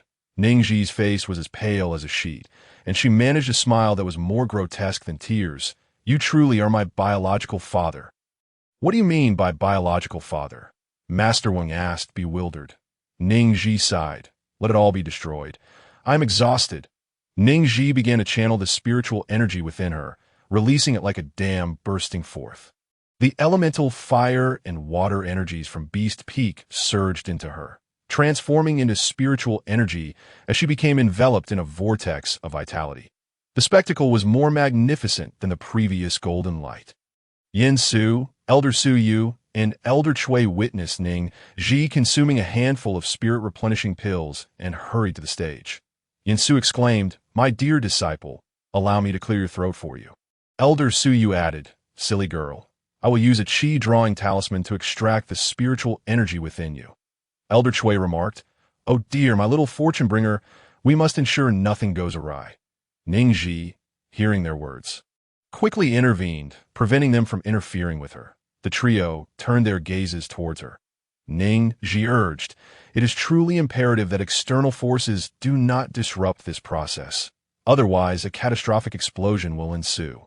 Simultaneously, the new disciples felt a wave of concern for Ning Zhi, wishing fervently for her safety. The slender male cultivator and the portly male cultivator exchanged knowing smiles, contemplating interference. Yet they hesitated, overwhelmed by the presence of so many formidable figures. Hoping for an incident to occur, the slender male cultivator muttered, Explosion, explosion, explosion. The portly one echoed, May she perish swiftly. Ning Zhi extended her left hand towards the crowd. Warning, an explosion is imminent. Swiftly retreat. The new disciples scrambled backward, while the portly and slender cultivators, upon hearing her, wore satisfied expressions that ha ha ha, may she be obliterated. They lifted their eyes to Ning Zhi, eager to behold her demise, and in the next moment, a scalding column of water surged towards them. With a resounding splash, boiling water cascaded down upon them, searingly hot. Ouch! I'm burning alive. The two men, jumping in distress, began to suspect that Ning Zhi had orchestrated this. Hey, those who have experienced an explosion know the signs. But I've never experienced one myself. I nearly thought I was about to burst. It terrified me. Ning Zhi, amidst her musings, gently soothed her injured little heart with her left hand. She had sensed two streams of spiritual energy pulling at one another and transformed the water element into liquid, using fire energy to boil it. When others throw dirty water upon you, you ought to retaliate with boiling water. How clever she was! The crowd murmured, which good-hearted individual possesses experience with explosions? Isn't it typically a once-in-a-lifetime occurrence?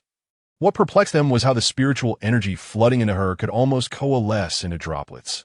How had she managed to avoid an explosion? The two drenched men, now resembling drowned rats from Ning Zhi's scalding water, marched towards her in a fury. However, as they stepped onto the stage, they were halted in their tracks by the scene before them. That moment, Ning Zhi had removed her hand from the spirit pearl and pulled out a burlap sack, stuffing the pearl inside. With a forceful motion, she slammed the spirit pearl onto the ground, first to the left, then to the right.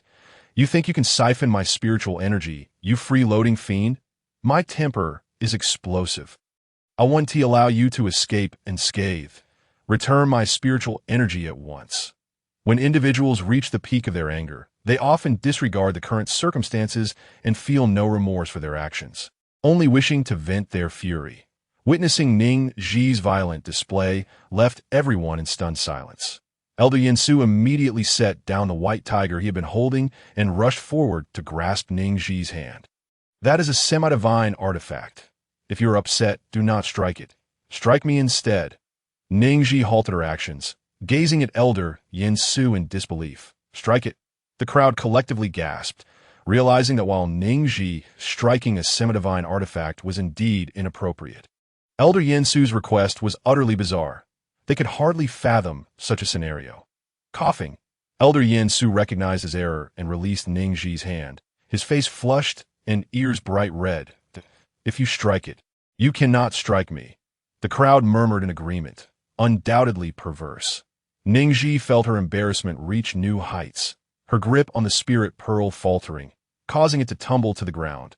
Unbeknownst to her, a drop of blood from her injured finger landed on the pearl's surface, but the flash of golden light ensued, and the spirit pearl vanished without a trace as they witnessed the pearl's disappearance. The crowd tensed with anxiety. What just happened? Where is the spirit pearl?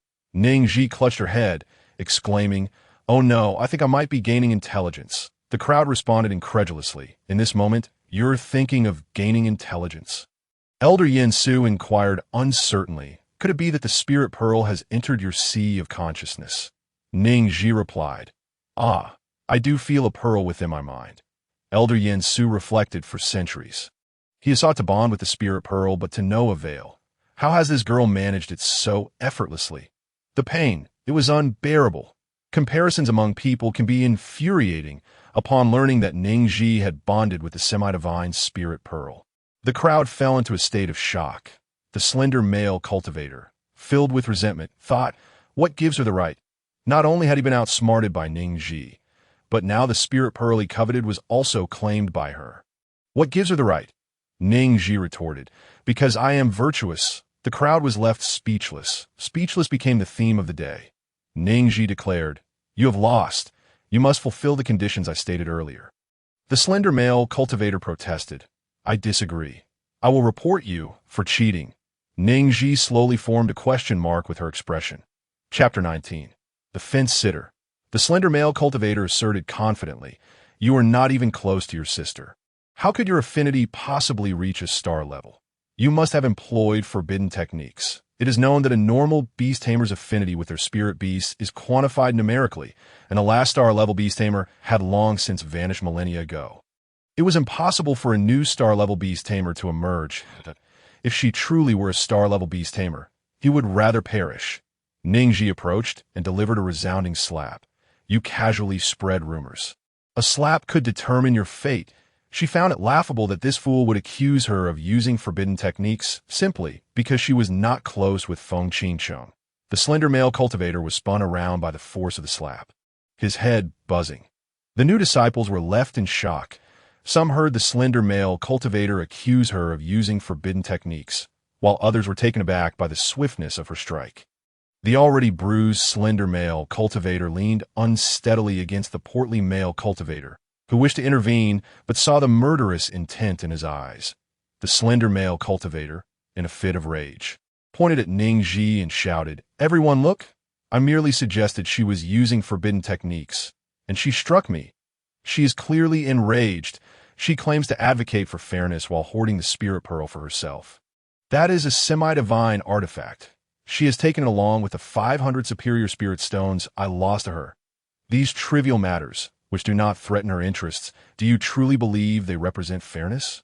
Following the slender male cultivator's incitement, the new disciples suddenly awoke to the reality but were too intimidated to voice their anger.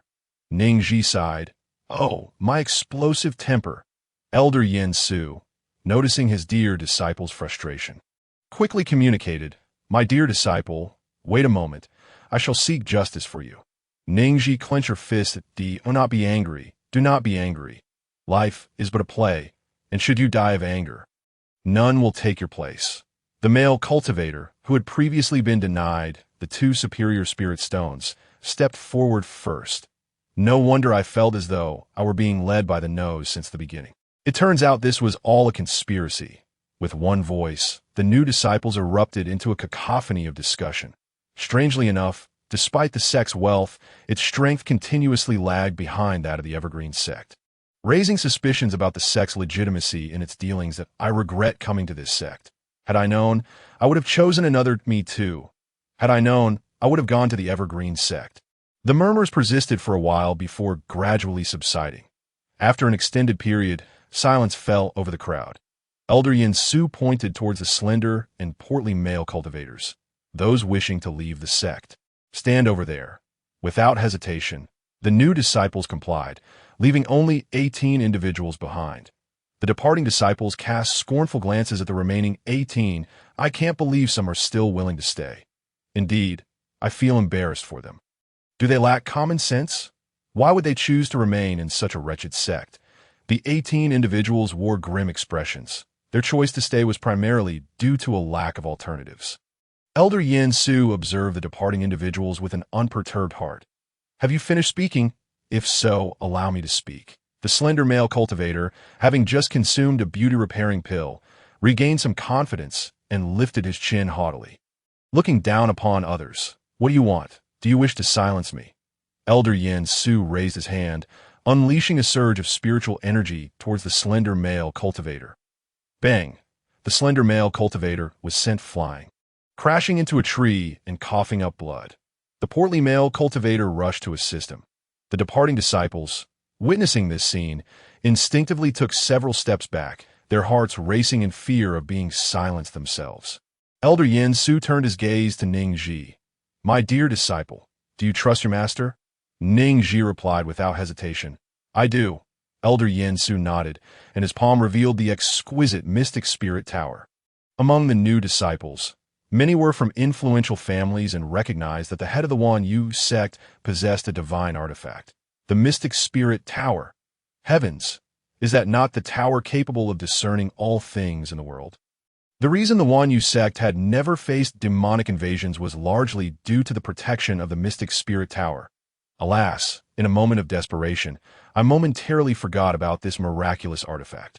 If the sect leader dares to present this item, it must be with the confidence to prove that Ning Zhi has not resorted to forbidden techniques for cheating.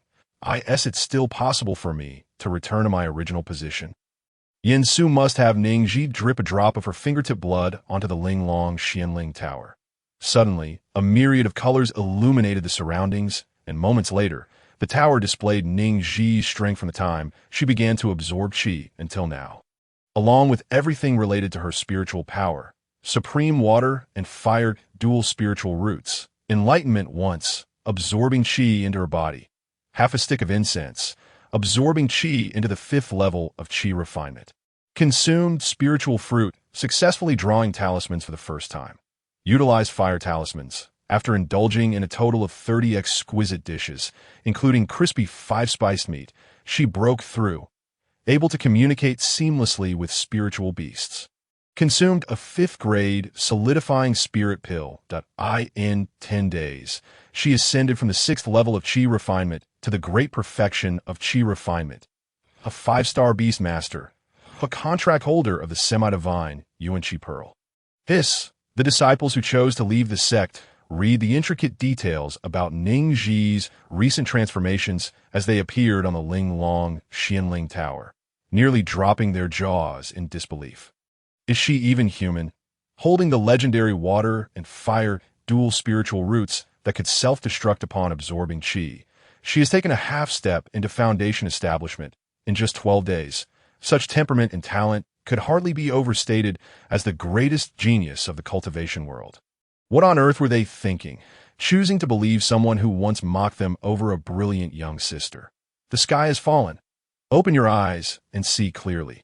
This sect leader has personally chosen a disciple of pure character. A chosen genius of talisman crafting, a 5-star beast master. She is diligent, intelligent, and possesses both beauty and talent. The only mistake she made was encountering you fools, thus tarnishing her eyes. Once Yin Su's words left his mouth, the new disciples were rendered speechless. Ning Zhi thought, clearly her master was praising herself. Yet why did her toes feel so awkwardly pressed against the ground, as if about to carve out a magical castle? The chubby male cultivator sensed an ominous aura and advised the thin male cultivator, "Shall we sneak away while we still can?" Upon hearing the voice, Yin Su enlarged the Linglong Xianling Tower and hurled it toward them. The thin male cultivator realized the situation was spiraling out of control. He shoved the chubby male cultivator aside, who then collided with the Linglong Xianling Tower and spat out a mouthful of blood. Observing this, the thin male cultivator circulated his spiritual power, transforming his body into a vessel as spiritual energy surged wildly around him. Elder Chui shouted a warning. Not good. He is about to explode. Quickly, get out of the way. Yin Su again magnified the Linglong Xianling Tower by hundreds of times, enveloping both men inside. Everything that transpired with the two male cultivators from recent events backward began to manifest outside the Linglong Xianling Tower. Someone instinctively read the words inscribed above. Half an hour ago, he practiced Forbidden Heart techniques. An hour ago, he mated with a spiritual beast. 2 hours ago, he consumed a raw spirit rabbit. Oh my, ugh. The new disciples felt a wave of nausea as they read these words.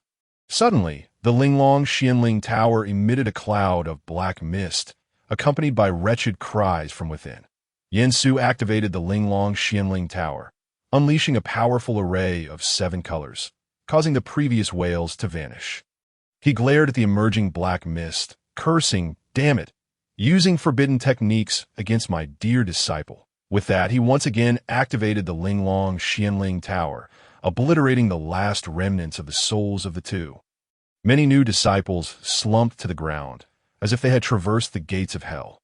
Yin Su retracted the Linglong Xianling Tower, concerned for his dear disciple, who was merely a 13-year-old girl. He asked anxiously, "Dear disciple, you weren't frightened, were you?"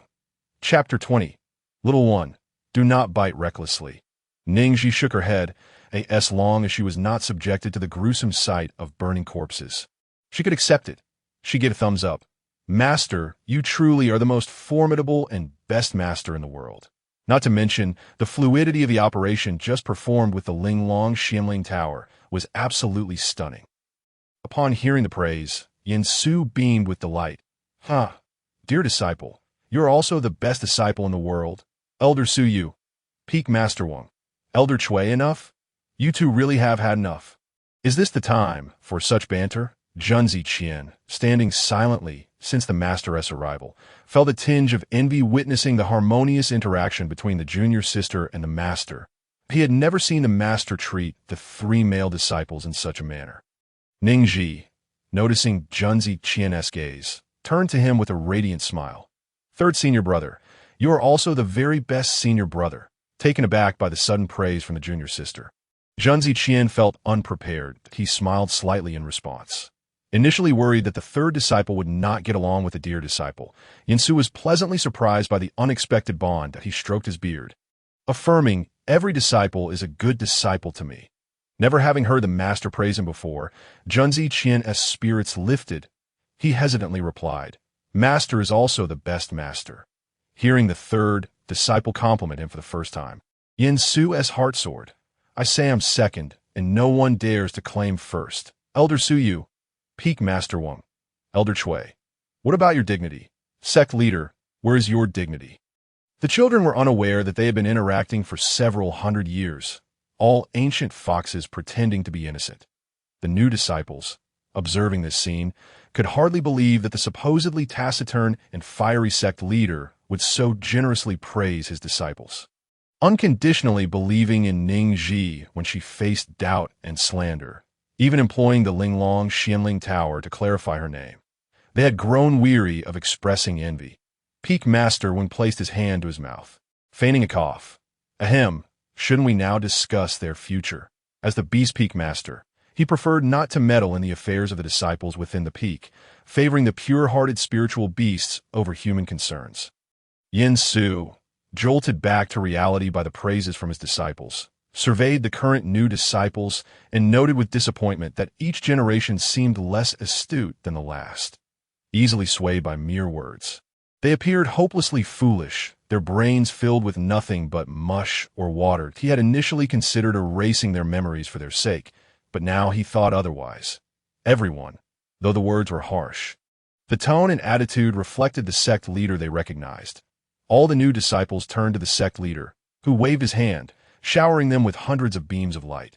Yin Su declared, regarding today's events, "If any of you dare to leak even a word, you shall find no place to be buried." All present disciples were left in shock.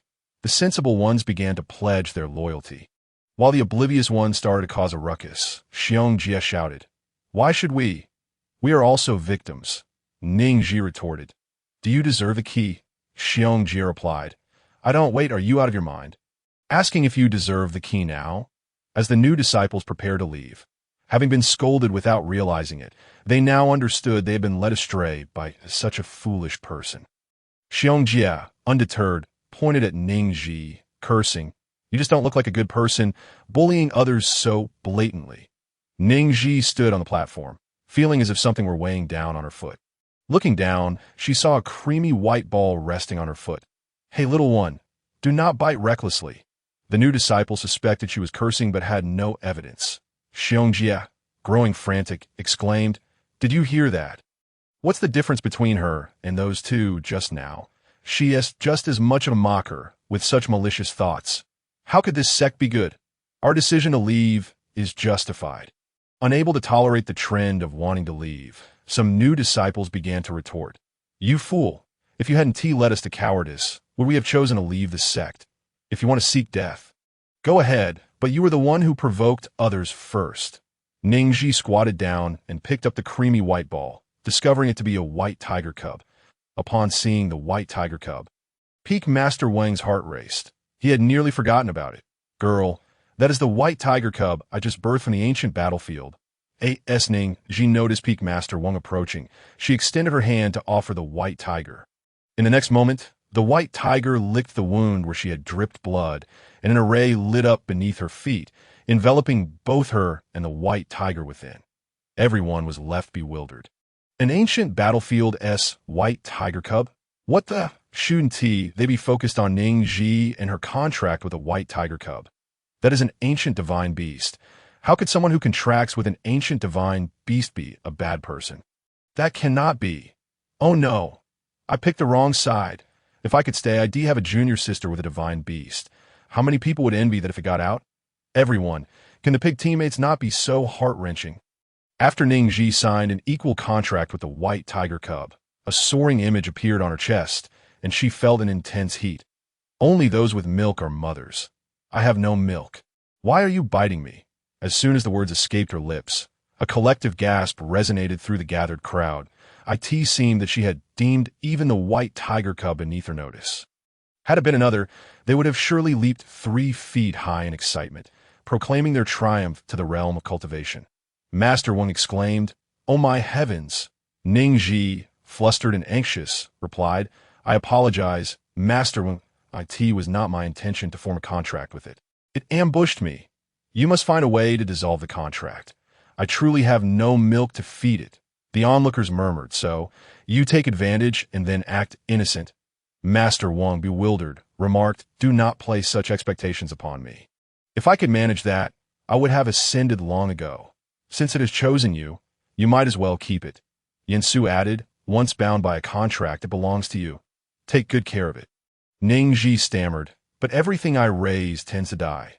She recalled how, during her time at school, even turtles and cacti had met their untimely ends under her care. The crowd was filled with concern as Master Wang, visibly distressed, suggested, "In that case, why not take me as your second master? I shall look after it for you." He was equally curious about the unique differences between an elite beast tamer and himself. Yin Su, incensed, retorted, "What a ridiculous notion!" Elder Su echoed, "Not a chance."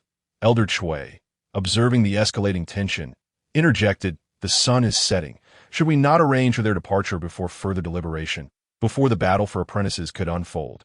It was abruptly halted. The new disciples, pondering whether the sect leader would allow them to remain until nightfall, were now left questioning their prospects of staying. Chapter 21.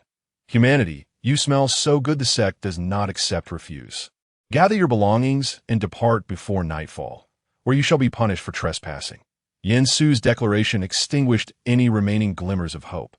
The crime of trespassing could result in a light sentence of cultivation being stripped away, or in severe cases a death sentence. With the sun dipping below the horizon, they had no choice but to leave. Ning Zhi caught a glimpse of Elder Chui, his brow furrowed, his expression one of profound loss. Suddenly, an idea struck her. "Elder Chui, Could you please retrieve the 2 high-grade spirit stones you distributed to them? You may keep all the spirit stones for yourself." Upon hearing this, Elder Chui's eyes sparkled with delight. Not a bother at all. With a wave of his hand, he summoned the spirit stones back, his eyes gleaming with excitement. "The we've struck gold," exclaimed Xiangjia, mockingly. "To think you could reclaim what you've given away is quite the miserly act."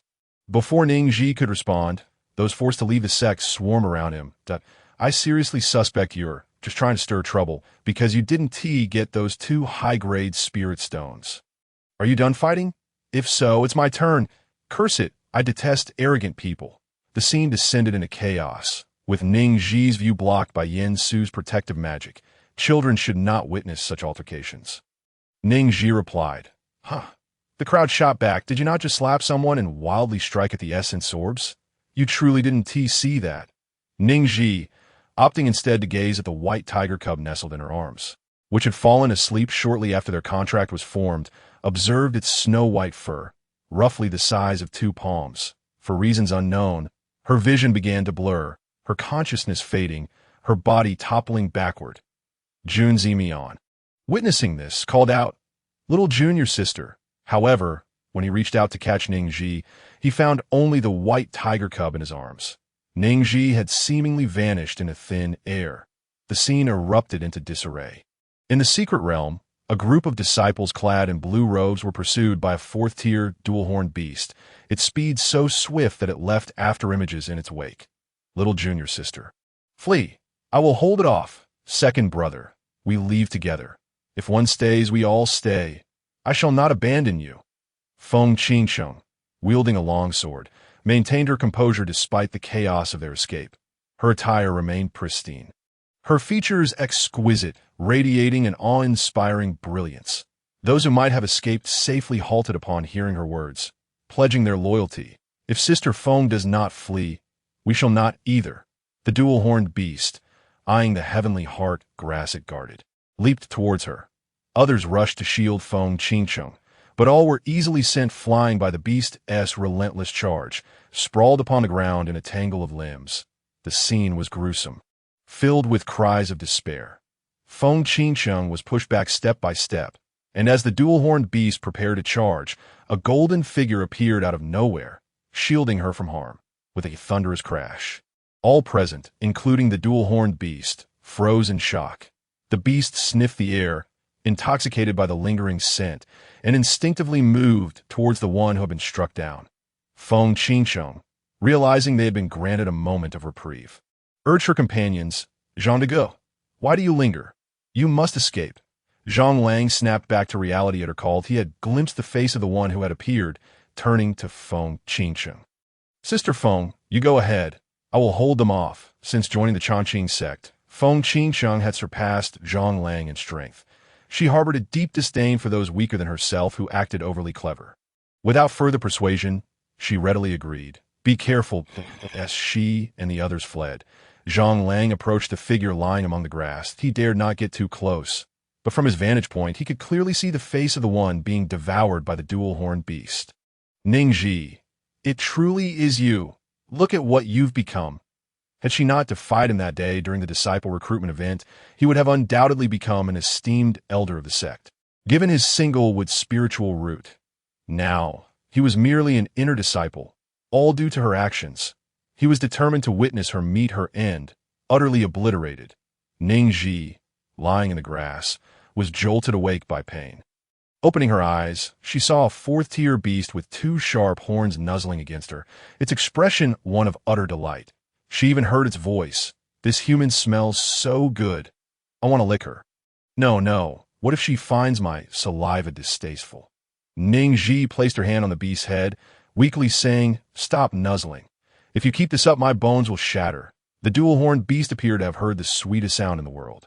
It immediately ceased its actions, panting eagerly. "Human, you smell so good. May I lick you?" Ning Zhi raised her hand to signal for pause. "I know you're eager, but let us hold off for a moment." With that, she retrieved a bottle of pain relief pills from her spatial ring, consumed one, and felt her pain begin to diminish. Turning to the dual-horned beast, she noted its eyes sparkling with longing, saliva dripping as it bore numerous wounds. blood seeping from its body. Raising the still-open bottle of pills, she asked, "Would you like some?" The beast's eyes lit up, nodding vigorously. Ning Zhi poured an entire bottle of pain relief pills into the beast's mouth. Feeling the sharp pain in its wound subside, the dual-horned beast leapt 3 feet high. Zhang Lang, hiding beneath a tree, thought the beast was about to crush Ning Zhi and erupted in mocking laughter. "Ning Zhi, in your next life, don't be reborn as a human. Come back as a beast." But after his laughter, he noticed that both Ning Zhi and the dual-horned beast had vanished, a sense of unease settling in. Thud! A stone struck him on the forehead. Rubbing the bump on his head, he shouted in outrage, "Who dares to ambush me?" Ning Zhi grasped the dual-horned beast's 2 horns, yelling, "Crows fly plains," with a resounding crash. A large pit formed beneath the tree. Zhang Lang was knocked unconscious by the beast's hefty rear. As Ning Zhi dismounted the dual-horned beast, she found it panting like a goofy dog, its tongue lolling out, wearing an expression that begged for praise and rewards. "Just a moment," Ning Zhi said. The dual-horned beast bobbed its head eagerly. Ning Zhi approached Zhang Lang, confiscating his storage bag. Upon inspecting its contents, her expression shifted to one of disbelief, reminiscent of an old man peering at a smartphone. She extracted several familiar spirit fruits and a few hundred mid-grade spirit stones, discarding the rest of the items atop Zhang Lang. "Here are your spoils." Ning Zhi hung the storage bag filled with spirit fruits on the dual-horned beast's horn, reasoning that it would hardly use the spirit stones. She would begrudgingly assisted in utilizing them. The dual-horned beast drooled, "Human, you smell so good. Can I lick you now?" Chapter 22. Inescapable. The power of plot. Ning Zhi crossed her arms defensively. "Absolutely not." The dual-horned beast hung its head, tears cascading down its cheeks like an endless stream. Before long, a puddle formed at its feet. Ning Zhi remarked, gazing at the towering, jet-black, dual-horned beast before her, "I've seen tough men weep, but a fierce beast in tears is a first for me." Reluctantly, she extended her hand towards the beast. The creature, with tears streaming down, could only muster the courage to lick her hand once. Upon hearing this, the dual-horned beast instantly halted its tears, fearful that Ning Zhi might reconsider, and quickly licked her hand. With a swift motion, the beast began to circle around, digging a substantial hole in the ground, deep enough that filling it with earth could entomb it alive. Ning Zhi thought to herself. Although she was aware of the vitality pearl embedded within her and her status as a star-ranked beast tamer, beloved by the creatures, such exaggerated displays were hardly necessary. Meanwhile, in another pit, Zhang Lang lay sprawled out, adorned with a red pair of shorts on his face. His neck was draped with a strand of Feng Qingqing's long hair, while the upper half of his body was covered by a small garment belonging to her, and the lower half was clothed in a tattered piece of her clothing in his left hand. He clutched a pair of chopsticks used by Feng Qingqing, and in his right, a handkerchief she had wiped her hands on. One need not ponder how he knew these were Feng Qingqing's belongings. For each item bore a handwritten note from Zhang Lang, detailing the exact date and time of acquisition. Even die-hard fans would exclaim, "Pervert!" Moreover, scattered across his legs were 2 bottles of spilled powder. One contained beast-attracting powder, while the other held Hahuan powder. After the dual-horned beast emerged from the pit, Ning Zhi mounted it and departed. Not long after, a cacophony of coos and cries from various beasts and humans echoed nearby. Ning Zhi reflected on the original plot, recalling how the female lead, after establishing her foundation, had fought for the Tianqing grass during a trial in the secret realm, relentlessly pursued by a 4th-tier dual-horned beast. The female lead's second senior brother had urged her to take the Tianqing grass and flee, yet she insisted on staying to fight alongside him. Consequently, other disciples chose to remain, resulting in heavy casualties, with the original protagonist, a mere tool, nearly meeting her demise while trying to shield others. Now, having joined the Evergreen Sect, she found herself 100,000 miles away from the female lead, yet she still could not escape the narrative's grip, being inexplicably summoned to shield the female lead from harm. Damn it!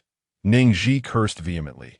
She never imagined she would remain bound to the fate of a stepping stone. "Dewari, what's wrong?" The dual-horned beast, sensing Ning Zhi's distress, recalled its earlier antics and feared she might not favor it. Dawari was the name Ning Zhi had chosen to distinguish herself from other humans. With a long sigh, Ning Zhi lamented, "Alas, speaking too much brings only tears." Although this secret realm was a minor one, wherever the female lead appeared, great fortunes were bound to follow. Danger and opportunity coexisted. The ones who perished were merely NPCs, while those who survived were all sycophants of the female lead to AS for her, the old tool. She perpetually danced on the precipice of life and death. Even the king of hell, observing the fluctuating death progress bar, would curse, "It's truly hard to kill."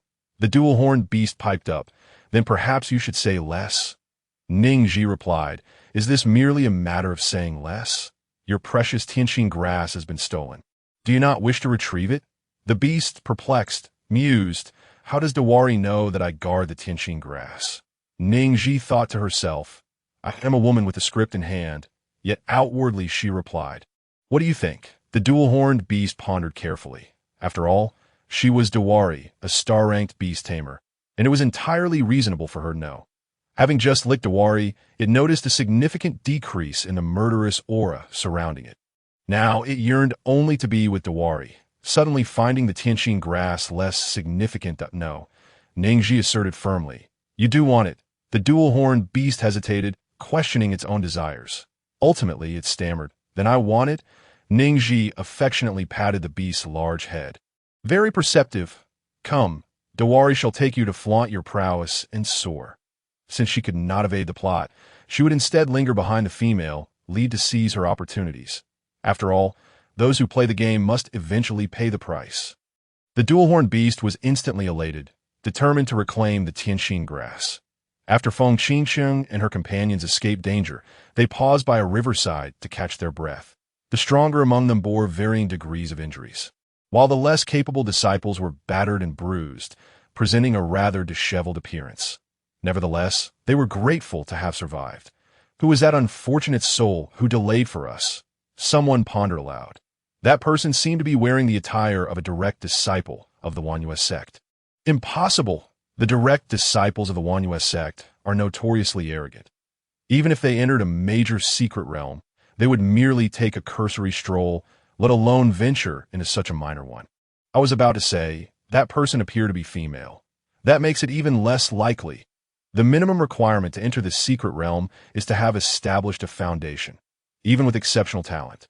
It is impossible to transform from an ordinary person into a foundation cultivator within mere days. But Feng Shimi managed to ascend from the 8th layer of Qi refinement to foundation establishment in just 10 days. Perhaps her sister could. The male cultivator's voice trailed off abruptly as they noticed Feng Qingsheng rising suddenly. The tale of the 13-year-old girl with dual fire and water roots, who reached the 5th layer of Qi refinement with the Wanyue sect's direct disciple, had long spread like wildfire in the cultivation world. That person was indeed Feng Shimi's sister, and in their eyes, if not for Zhonglang's meddling, Feng Shimi's sister would have likely chosen to join their Chongqing sect. Yet they had never heard Feng Shimi speak of her sister, leaving them ignorant of their sibling bond. "Little junior sister, do not heed their nonsense," Feng Qingyang said, embodying his name, tall and slender, almost as if a gust of wind could whisk him away. He stood beside Feng Qingsheng, as if he were the one requiring protection. Feng Qingsheng regarded her second senior brother, whose face resembled white jade, and whose sword-like brows and starry eyes exuded an air of nonchalance. Nodding in acknowledgement, in her perspective, Ning Zhi posed no threat to that moment. An elderly man and a young girl intruded upon their view, settling downstream. The elder appeared frail, nearing the end of his lifespan without a breakthrough to the pinnacle of foundation establishment, while the young girl had just barely entered that stage, plagued by ailments that would soon claim her life. As Feng Qingsheng scrutinized the girl, she sensed a profound yearning emanating from her. She approached them. The girl, her aura faint and seemingly devoid of hope, lamented, "Grandfather, the Tianqing grass has already been claimed by someone else. It is fate. You need not exert yourself any longer in the time that remains. I only wish to be by your side." The elder, weary and bloodied from his wounds, felt no physical pain, only a deep emotional ache. "Foolish child, you're my only granddaughter, and my greatest wish is for you to live free of afflictions." Are you trying to make me bury my white hair with yours? Feng Qingcheng interjected bluntly. I can heal your ailments, but I require the hairpin you wear. The girl did not even glance up. Instantly rejecting, no. Feng Qingcheng frowned. Which is more important, your life or the hairpin? If you die, the hairpin will merely benefit another. Chapter 23. I am merely a weak, helpless, and pitiful little girl. Ning Zhi crouched in the grass. Observing the unfolding scene, familiar with the plot, I end this trial within the mysterious realm. The female lead encountered an elder and a young girl. She intended to use the spirit's spring water from her space bracelet to heal the girl, seeking the hairpin as compensation. The girl refused, resulting in the female lead's second senior brother resorting to killing for treasure, erasing all traces, while the female lead did not intervene, departing with the hairpin. The female lead would then drop blood on the hairpin to claim it, revealing its true form, which granted immunity to toxins and housed a small space for storing high-level talismans and pills. Additionally, the hairpin served as a token of a clandestine family, whose members would realize the female lead was not the person they sought, suspecting her of murder and theft. The female lead swore a heavenly oath to prove her innocence. Of course, the heavenly oath would have no effect, as it was her second senior brother who had committed the act, leaving her unscathed. Even if she had been guilty, the heavens would not punish her. It was the secretive family that would face the consequences. Ultimately, the female lead falsely claimed to be a friend of the girl, asserting that the hairpin was the girl's only remaining keepsake. Hence, she wore it at all times. The head of the secretive family, seeing the female lead's loyalty and strength, recognized her as a goddaughter. Upon witnessing this scene, Ning Zhi felt an overwhelming urge to chase down the author and berate them for their absurdity. It was preposterous. My little junior sister had her sights set on your hairpin, and it was entirely normal for one to kill for treasure in a secret realm. Why little junior sister was already showing mercy by wishing to heal you. You ought to be grateful. Feng Qingyang wielded a long sword, arms crossed, exuding impatience. The elder shielded the girl, anger mingled with disbelief. As disciples of the Transmigrating sect, how can you utter such disgraceful words? Feng Qingyang drew his sword, pointing it at the elder. Old man, do not overstep your bounds. Otherwise, do not blame me for my ruthlessness. The girl stepped forward, producing a storage bag from her person, presenting it before Feng Qingcheng. The hairpin is the only relic left to me by my mother. I cannot part with it. These are some spirit herbs and fruits we found after entering the secret realm. Please allow us to leave. Consider it as if we were never here. Feng Qingcheng barely glanced at the storage bag offered by the girl, her gaze fixated solely on the hairpin atop the girl's head. I only want the hairpin. Upon hearing the old man's words, he swiftly shielded the young girl behind him. If you wish to obtain the hairpin, you must first step over my corpse. Feng Qingyang responded with a wicked smile. Very well, this is what you have requested, and I shall oblige. The atmosphere was charged with impending conflict. Initially, the old man held the upper hand, but before long, he found himself overwhelmed by Feng Qingyang's relentless assault. As the old man faced the imminent threat of Feng Qingyang's sword, the ground trembled as a large black figure surged towards him. Feng Qingcheng cried out, "Second senior brother, danger!" With a thunderous crash, the black figure moved with such speed that Feng Qingyang was unable to react, and he was sent crashing into the river. The dual-horned beast, mimicking Ning Zhi's crow, leapt 3 feet high and charged at Feng Qingyang. With acceleration and enhancement runes compounding, its speed doubled and doubled again, leaving Feng Qingyang only able to see after images, rendering him unable to evade. Meanwhile, the once clear sky darkened, filled with ominous birds circling above, occasionally releasing their droppings. Feng Qingcheng observed as the large birds pursued and targeted the dual-horned beast, following Ning Zhi's advice. The dual-horned beast engaged in combat when it could, and fled when it could not, swiftly evading Feng Qingcheng's attacks. Feng Qingyang was rescued by Feng Qingcheng, and the other disciples fled in a panic. The grandfather and grandson pair stood bewildered, their minds swirling with confusion. Why did the black figure only target those from the Transmigrating sect? And why did the birds only relieve themselves above them? Ning Zhi, crouching in the grass, laughed heartily as someone looked up in astonishment, just in time to receive droppings from the bird right in their mouth. She erupted into laughter. Ha! Ha! upon hearing the laughter.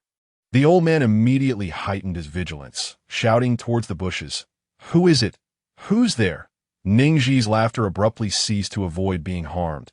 As she pushed aside the grass, she instantly adopted a pitiful expression. "I am merely a passing, weak, helpless, and pitiable little girl. I beg you, do not kill me."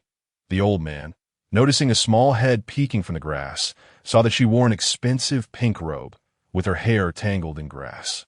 Resembling a young lady from a prestigious family, yet her cultivation level was indiscernible. Recalling her earlier carefree laughter, he deemed her not particularly clever and believed only half of her guise. Ning Zhi emerged from the grass and approached them. Suddenly, the ground shook as the dark figure reappeared, heading straight for Ning's Be careful. The grandfather and grandson shouted in unison that in those fleeting seconds, countless thoughts raced through the old man's mind. Had he not been so vigilant, that little girl would not have emerged from the bushes, and she would not have been attacked by the shadow. Yet, there was no what if that moment. The little girl had vanished from sight. The grass where the dual-horned beast had passed lay overturned, exposing the soil beneath that seemed the little girl had long since lost her breath. The dual-horned beast, grinning broadly, exclaimed, "Diwali, such incredible speed, just like flying." "Riding a crow is such fun," Ning Zhi retorted. "Fun, but it can't withstand such torment." She almost got thrown out again. Ning Zhi understood the dual-horned beast's words, but the grandfather and grandson could only hear the creature's roars. Their faces turned pale. The girl's voice, barely above a whisper, queried, "Grandfather, is that a fourth-tier, dual-horned beast? Should we save her?" The old man gazed ahead, filled with guilt. He wished to help, but his strength forbade it. "If the dual-horned beast comes this way, do not concern yourself with me. Just run. Remember," before he could finish, his hand was gripped tightly by his granddaughter. "Grandfather, the dual-horned beast is coming." Fear filled the girl's eyes. Behind the protection of the dual-horned beast, Ning Zhi heard the girl's trembling voice and poked her head out to wave at the grandfather and granddaughter. "Hello." The child is a bit mischievous. "I hope I didn't scare you," the old man asked. Who are you calling a child?" The dual-horned beast raised its chin, declaring, "The child they speak of is me." It wasn't until Ning Zhi stood before them that they finally processed what was happening. The dual-horned beast turned to Ning Zhi. "Diwali, these humans are so foolish, even more so than the black bear in the cave." The grandfather and grandson were jolted back to reality upon hearing the dual-horned beast's words. The old man questioned, "Is this truly not an illusion?" Ning Zhi replied, "It is not." The girl asked, "Are you human?" Ning Zhi countered, "That would be quite rude," seeing Ning Zhi momentarily at a loss for words. The old man quickly grasped his granddaughter's hand. "Yao Yao must not be rude. This is a beast tamer." Given the recent events, the old man could only conclude that she was a beast tamer sought after by various clans. An ordinary beast tamer could command spiritual beasts, while a formidable one could command both spiritual and demon beasts. The legendary star-level beast tamers of a millennium ago could even command divine beasts. Judging by the demon beast that had just appeared, this little girl must possess a remarkable identity and strength, one they could not afford to offend. The old man grasped his granddaughter's hand. Preparing to kneel. Chapter 24. "Trust me, you won't be wrong." Ning Zhi activated her acceleration shoes and appeared behind them. She exhaled a sigh of relief. "Fortunately, I ran fast. Otherwise, I would have shortened my lifespan." The grandfather and granddaughter looked up, realizing they were not kneeling before a person, but a dual-horned beast. Humans kneeling before a demon beast, a sight both peculiar and striking. The dual-horned beast felt aggrieved. "What should I do?" "They are kneeling to me. Will I lose my lifespan?" Ning Zhi responded.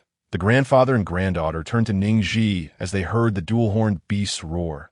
The old man, feeling apprehensive, inquired, "What did it say?"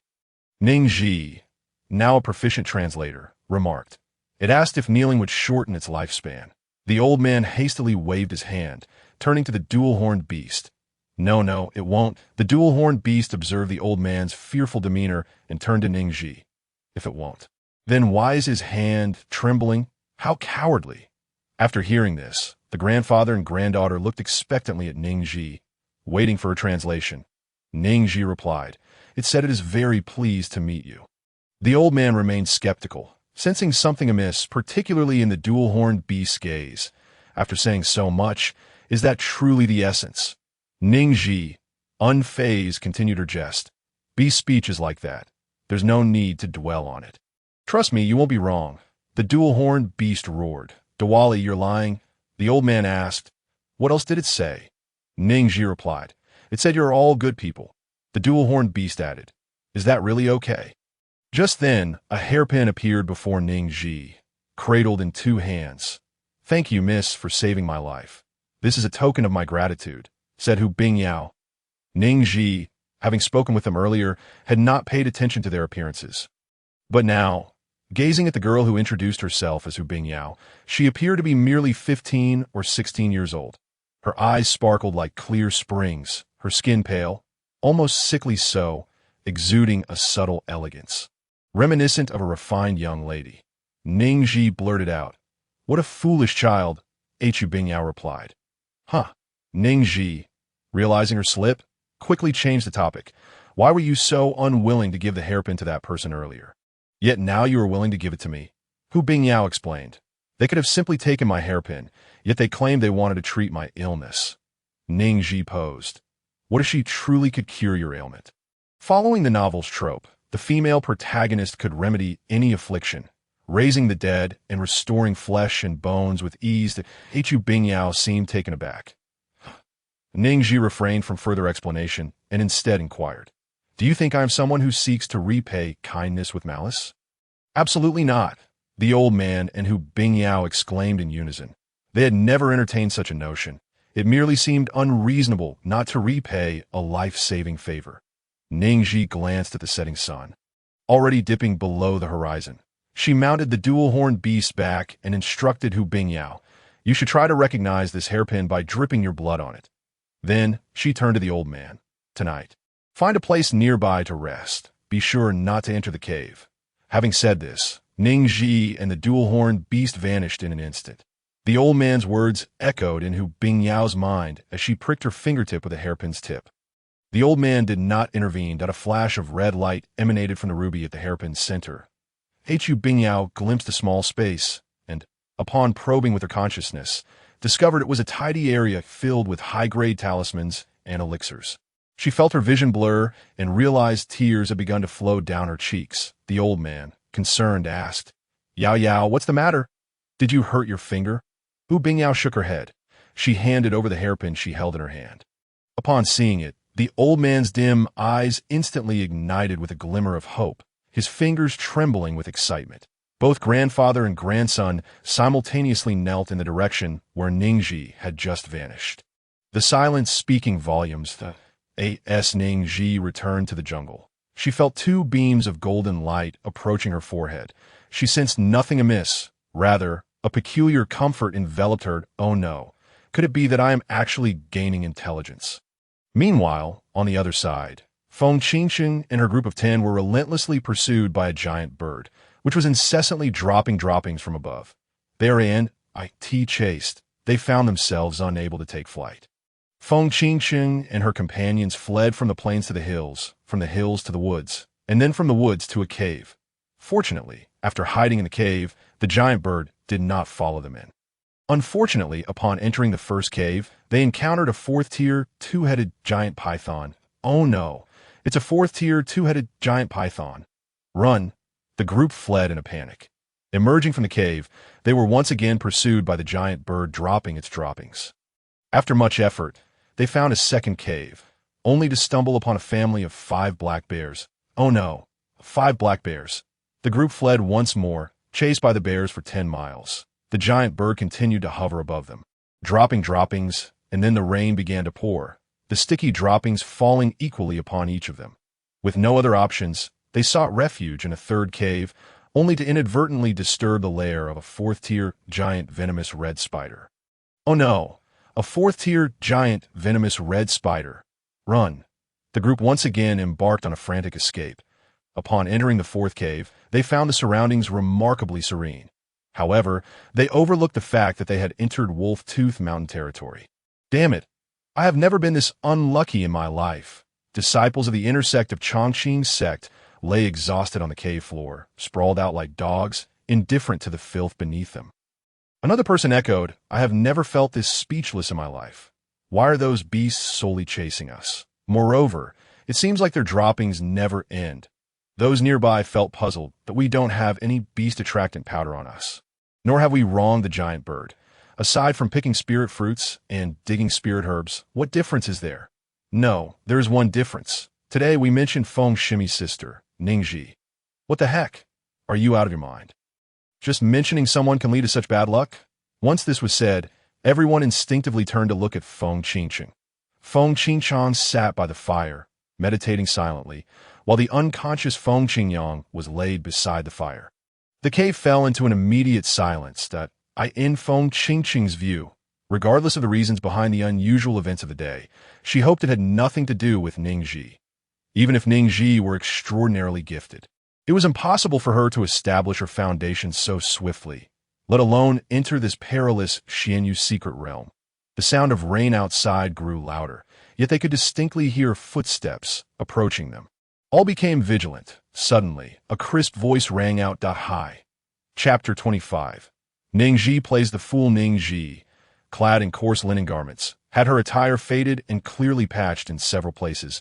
The fabric clung to her frail form, as if a mere gust could topple her. Stray wisps of hair clung to her forehead, rainwater trickling down her cheeks, mingling with the dirt on her face, rendering her a sight of utter disarray. She beamed a radiant smile, reminiscent of sunlight after rain. "Sister, I finally found you." She lunged toward Feng Qingcheng as if she had spotted a savior. Feng Qingcheng quickly dodged in disdain, forgetting that an unconscious Feng Qingyang lay nearby. Ah! A series of blood-curdling screams echoed within the cave. Ning Zhi looked down to find Feng Qingyang wide-eyed, glaring at her with malice. "What is wrong with you?" Feng Qingyang, his face flushed with pain, gritted his teeth and glared at Ning Zhi. "Damn it! You stepped on my hand." Realizing too late, Ning Zhi looked down to see her foot firmly planted on Feng Qingyang's palm. She quickly withdrew her foot. Flustered, "I'm sorry. I didn't mean to." Just awakened, Feng Qingyang had no intention of accepting her apology. He lunged toward Ning Zhi's neck, but grasped at nothing but air. Ning Zhi had already ducked behind Feng Qingcheng. She babbled, "Sister." He was lying on the ground and could catch a chill that I accidentally stepped on his hand to wake him. So it counts as a good deed if he doesn't appreciate it. That's his problem. I even apologized, yet he still wants to hit me. Why is that? Everyone present thought, is this person out of her mind? Feng Qingyang was nearly driven to laughter by rage. He pointed at Ning Zhi with his left hand, cursing, "Are you out of your mind? You step on my hand and expect me to thank you." Ning Zhi stomped her feet and placed her hands on her hips, indignantly pointing at Feng Qingyang's nose. "How can you insult my mother's sanity?" Others chimed in, "No, he was cursing that you're insane. When did he insult your mother?" They then heard Ning Zhi continue speaking. "My mother is also your sister's mother. When we were 8, my sister coveted the bracelet next door that I had, and I didn't give it to her. Mother locked me in the wood shed. I fainted from hunger lying on the floor, and Mother stepped on my foot, saying she was worried I would catch a chill sleeping on the ground. In the end, to show gratitude to Mother, I gave the bracelet to my sister. You see, I know how to be grateful, but what about you?" Gasp! The others present drew in a sharp breath. She truly is Feng Shimi's sister. Listening to her, it seems the one with issues is not her, but her mother. They were not well acquainted with the Feng family, only knowing that Feng Shimi had a sister who was adopted by the Feng family. And they did not share the same surname. In a family like the Fengs, internal strife was quite normal. If what Ning Zhi said were true, then Feng Shimi's biological mother was rather. Ning Zhi, sensing their disbelief, pointed toward the bracelet adorning Feng Qingcheng's wrist. "Look, the bracelet is still well protected by my sister. It's evident that she truly cherishes it and values our sisterly bond." "Enough!" Feng Qingcheng turned to Ning Zhi and shouted. She could not comprehend why Ning Zhi appeared in the Xianyu's secret realm. It was as if trouble was drawn to her. The others jumped at Feng Qingcheng's sudden outburst. Ning Zhi, however, knelt before Feng Qingcheng in a gesture of repentance. "Sister, I don't know what I said wrong, but Mother said that sisters should help each other when outside, that I only have this outfit I brought from home. I have no clothes to change into. Could you lend me a set? I swear, I will wash it clean and return it, and I won't ruin your clothing. Everyone cast curious glances at Feng Qingqing. Ning Zhi's eagerness to kneel suggested she was not favored at home. The fact that she mentioned her clothes were what she brought from the Feng family made it seem as though she were not an adopted daughter, but rather a servant. It was a difficult judgment. Feng Qingqing frowned, her gaze at Ning Zhi darkening. She removed the bracelet from her wrist and tossed it outside the cave. When we were younger, the past is the past. This outfit will serve as compensation. We have joined different sects now. From this point onward, you must handle your own matters. After speaking, she took out a white outfit from her storage bag and tossed it in front of Ning Zhi. Having completed this, she disregarded everyone's expressions and retreated to the innermost part of the cave to meditate. Feng Qingyang shot a cold glance at Ning Zhi, threateningly declaring, "Family disgrace must not be aired in public. The Feng family raised you, and if you are ungrateful, how dare you trouble our junior sister? If there is a next time, I will ensure you regret it." He then turned and walked toward Feng Qingqing. Initially, the others had some doubts regarding Feng Qingqing's family matters, but upon hearing Feng Qingyang's words, they felt as if they had uncovered a significant secret. Yet Ning Zhi appeared unfazed, donning the clothes Feng Qingqing had given her. The stories she recounted were the original owner's personal experiences, and merely the tip of the iceberg. Was it too much for Feng Qingqing to handle? Tiske. Others dared not discuss openly, whispering among themselves. Hasn't Tishi become a disciple of the Wanyu's sect's master? How could she not even produce a set of clothes? More than that, I'm curious about her current cultivation level. It remains indiscernible that I'm even more intrigued if she is the one who delayed us. The one struck by the dual-horned beast. I end the lull of their discussions. Ning Zhi found a spot near the campfire and settled down, indulging in a spirit fruit. She had altered some of the narrative and wondered if Feng Qingqing would encounter any peril.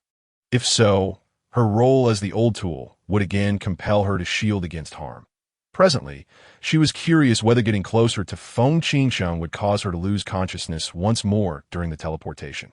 Naturally, her foremost wish was for Feng Qingqing to remain unharmed, for her own safety was intertwined with that of the latter.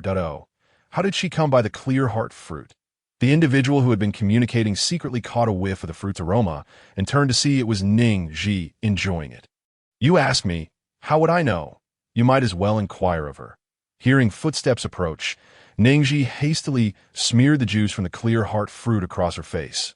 Miss Ning, a bystander remarked. The trunk of the clear heart fruit tree stands at 5 meters tall, and there are 3-tiered green feathered birds fiercely guarding their nests above. How did you manage to procure it? Ning Zhi turned to the individual beside her, her cheeks flushed and her mouth still occupied with chewing. Is this what you call a clear heart fruit?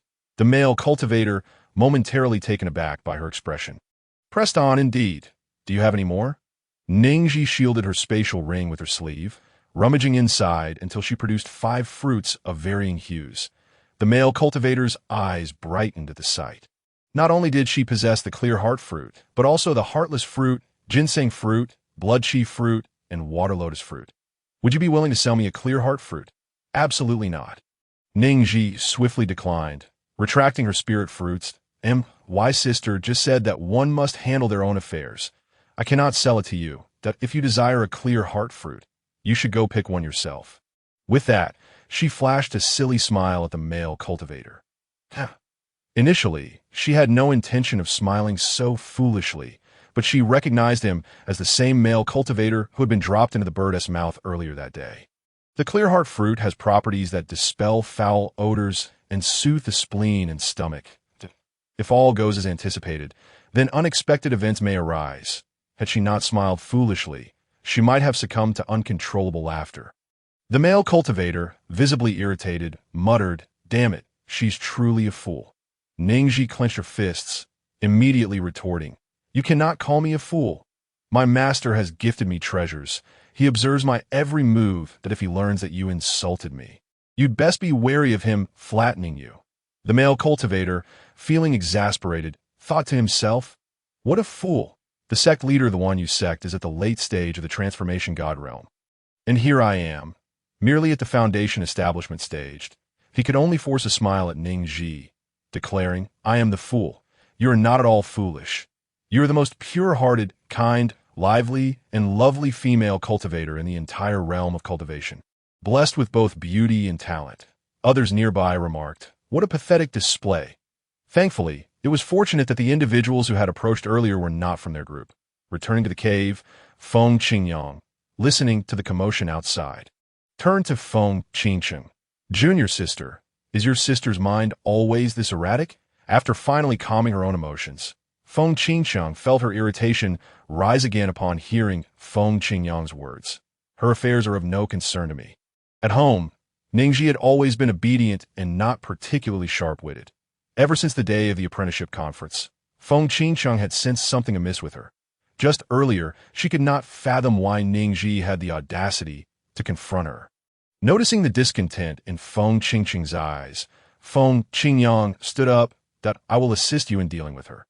Feng Qingcheng countered, "If you believe a late-stage transformation god can leave his disciple alone in an expedition, then by all means proceed." She had observed Ning Zhi's current cultivation level, which astonishingly was at the pinnacle of qi refinement, a pace even faster than her own. Fear stems from the unknown, and she harbored an aversion to the variable that was Ning Zhi. Furthermore, the minimum requirement to enter this secret realm was the initial stage of foundation establishment. They had not seen Ning Zhi when they entered together, so how had she gained entry? Feng Qingyang, upon hearing her words, retracted his steps, but he cursed inwardly. "One day, I will make Ning Zhi pay for today as humiliation when she stepped on my hand and embarrassed me." Feng Qingcheng, observing his impatience, closed her eyes and reminded him, "Rest well tonight, and do not forget the tasks assigned by our master." Despite his reluctance, Feng Qingyang had no choice but to relent within the Xianyu secret realm.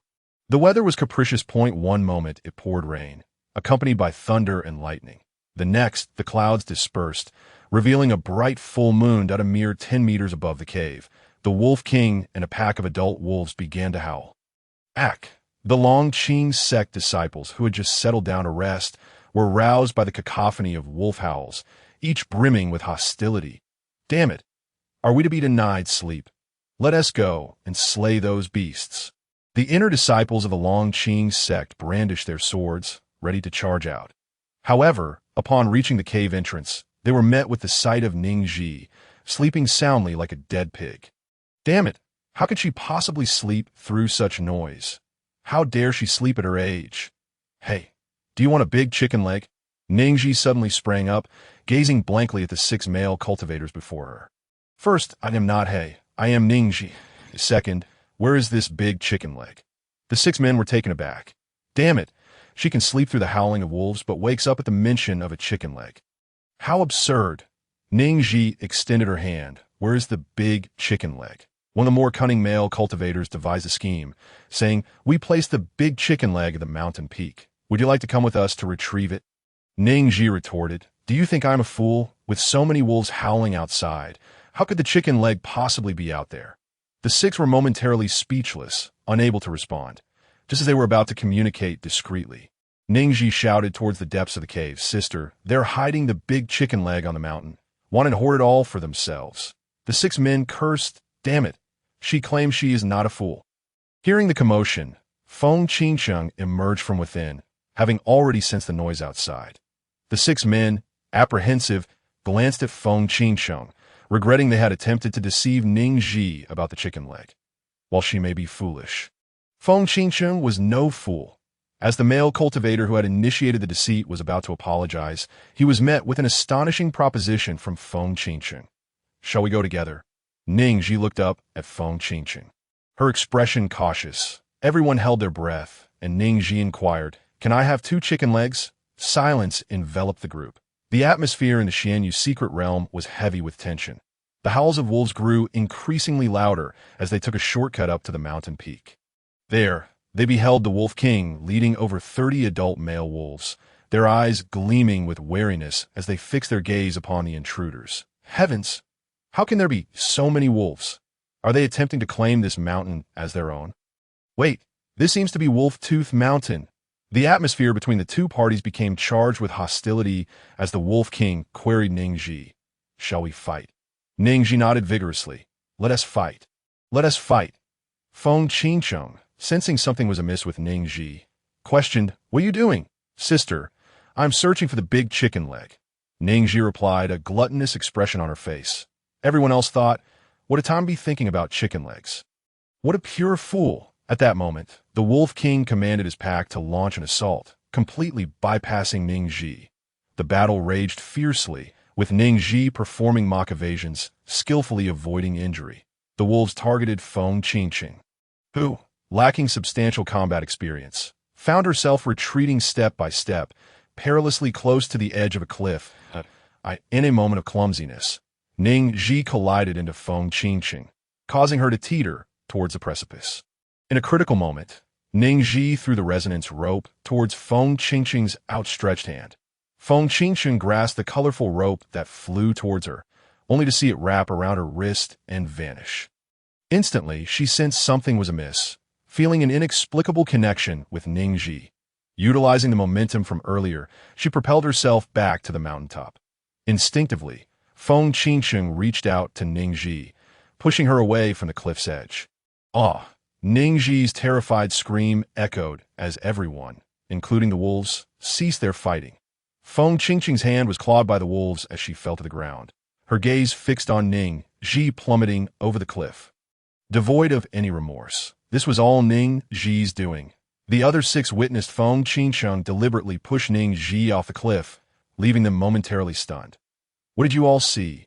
Feng Qingqing inquired. In unison, the 6 replied, "We saw nothing at all." Chapter 27. She is utterly oblivious to her own strength. Woohoo! Lift off? As Ning Zhi plummeted from the precipice, a 5-tiered red cloud bird swiftly swooped in to catch her just before she made contact with the ground, soaring towards the heart of the secret realm.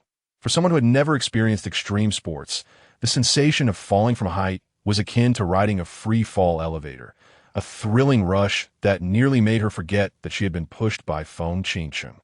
Before long, the red cloud bird landed at their destination. As she dismounted, a sharp pain shot through her right arm, prompting her to glance down and discover a gash resembling a wolf's claw mark. Currently oozing blood, she recalled having had no encounter with a wolf, leading her to one conclusion. The empathic bond had activated, causing her to suffer injury due to Feng Qingqing's wounds. The lurking beasts, having caught the scent of blood, surged forth in a frenzied swarm. "Davalishi, your blood smells delightful," one exclaimed, clearly eager to taste. Ning Zhi found herself encircled by over 100 sentient beasts, chattering incessantly. At the forefront stood the 2-horned beast. The red cloud bird, a 2-headed giant python, a black bear, and a giant venomous red spider. Ning Zhi retrieved items from her spatial ring and declared, as per our prior agreement, "If you assist me in playing tricks on those individuals, I shall reward you. Now, what elixirs do you desire?" However, as she scanned the crowd, none of the beasts responded. They were all fixated on the wound on her right arm, drool pooling as they stared. "Must you be so dramatic?" Ning Zhi remarked. The 2-horned beast, unable to contain itself, approached and asked, "Davalishi, may I have a drop of your blood?" With this, the other beasts clamored in unison. "I want blood." "Me too. I want some." Observing their fervent gazes, Ning Zhi contemplated that since her blood was already flowing, it would be unjust to waste it, and thus she decided to share. However, she knew little about the properties of her own blood. She concentrated her spiritual energy, coalescing the blood that dripped from her hand into droplets, distributing 1 droplet to each beast that had aided her. As she approached the end of her supply, she noticed her wound gradually healing, suggesting that Feng Qingqing had commenced treatment on her injuries. The beasts that received her blood began to refine it on the spot, the surrounding spiritual energy thickening to the point of nearly condensing into droplets. Ning Zhi looked at her wound and then at the beasts in cultivation. Was it a matter of her insufficient effort? Otherwise, she wouldn't have been injured alongside Feng Qingqing. Suddenly, Ning Zhi felt a gentle push from behind and turned to find the red cloud bird holding a bracelet in its beak. This was the very bracelet that Feng Qingqing had discarded outside the cave, a mid-grade spiritual artifact. In the past, such an artifact would have been regarded as a rarity. Yet now, the lowest grade tool she possessed was already a treasured item, and she felt it inappropriate to keep something previously owned by Feng Qingqing. "Keep it for yourself," It's an artifact that aids in the rapid absorption of spiritual energy and should prove useful to you. Upon hearing this, the red cloud bird swallowed the bracelet whole. Wait, what? That's rather brazen, Ning Zhi exclaimed. Seeing her confusion, the red cloud bird explained, nothing is safer than being stored in the belly. Ning Zhi suddenly recalled something. So you swallowed it when you found it and just regurgitated it? The red cloud bird tilted its head, replying, yes. Is there a problem? Ning Zhi gave a thumbs up. Not a major issue, but the taste is quite something. Meanwhile, having just tended to her wound, Feng Qingchang glanced outside the cave, catching Wen Qingyang's eye. The bracelet is missing. I looked for it when you went out earlier, just as Feng Qingchang was about to rise to search. Wen Qingyang's words deterred her. Remembering that Ning Zhi hadn't returned with them, Wen Qingyang inquired, where's that fool? Lost. Feng Qingchang replied curtly, turning away to find a comfortable spot to rest. Wen Qingyang sensed no need for further questioning. Initially, they had thought that once the wolves were driven away, they could enjoy a peaceful slumber.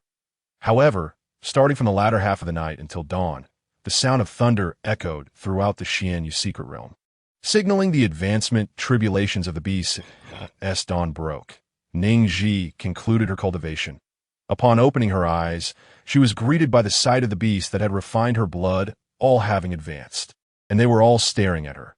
Ning Zhi inspected them, and then herself, realizing she remained stuck at the peak of the qi refinement stage, with no change whatsoever. Her own failures were indeed disheartening. Yet their successes weighed heavier on her heart. The beasts exchanged glances wide-eyed. The two-horned beast spoke up. Davalishi, perhaps you should first clarify what you mentioned earlier. Ning Zhi responded. Huh. The two-horned beast continued. The spiritual energy you absorbed last night has formed a vortex. We merely took a small portion of it, and now the spiritual energy outside is nearly depleted. Ning Zhi exclaimed, well, would you look at that? It turns out I'm the one who took advantage and then played coy. Yet, she pondered, with so much spiritual energy within her, why couldn't she break through? Suddenly, she realized that numerous cultivators were hastening towards their location. The red cloud bird returned from afar, landing on a tree branch. The beasts heightened their vigilance, sensing that several groups were approaching. Departing now would only create a greater commotion. Ning Zhi recognized this as well. She rummaged through the talisman's elder Su you had given her within her spatial ring and produced 2 stacks. There's no time. Each of you, take 2. As she spoke, she affixed an invisibility talisman and a breath-holding talisman onto each beast, and after finishing with them, she applied 2 to herself as well. Suddenly, a flurry of swords shot through the air from 2 different directions, prompting Ning Zhi and the beasts to conceal themselves in the grass and behind trees. Observing the unfolding scene, One group consisted of disciples from the Chongqing sect who had been awake all night, while the other appeared to be a band of rogue cultivators that a burly middle-aged man, wielding a large cleaver on his back, approached Wen Qingyang and clasped his hands in greeting. What a coincidence. Young Master Wen Qingyang scoffed disdainfully. Who would have thought a mere secret realm like Xianyu would attract the attention of the Rogue Cultivator Alliance? The other members of the Rogue Cultivator Alliance bristled at Wen Qingyang's words, ready to confront him. However, Cheng Wanli shot them a glance that silenced them into submission. Once his companions had settled, Cheng Wanli replied to Wen Qingyang with a smile, that's just how we Rogue Cultivators are. We seize every opportunity to enter any secret realm, big or small. But I wonder, does young Master Wen, as the personal disciple of the esteemed Yang Chun Xianzun of the Chongqing sect, also covet this humble secret realm? What had started as a mockery of their lack of resources was now turned on Wen Qingyang, implying that even a disciple of a major sect was scrambling for a mere secret realm. Such behavior of wanting everything was quite displeasing.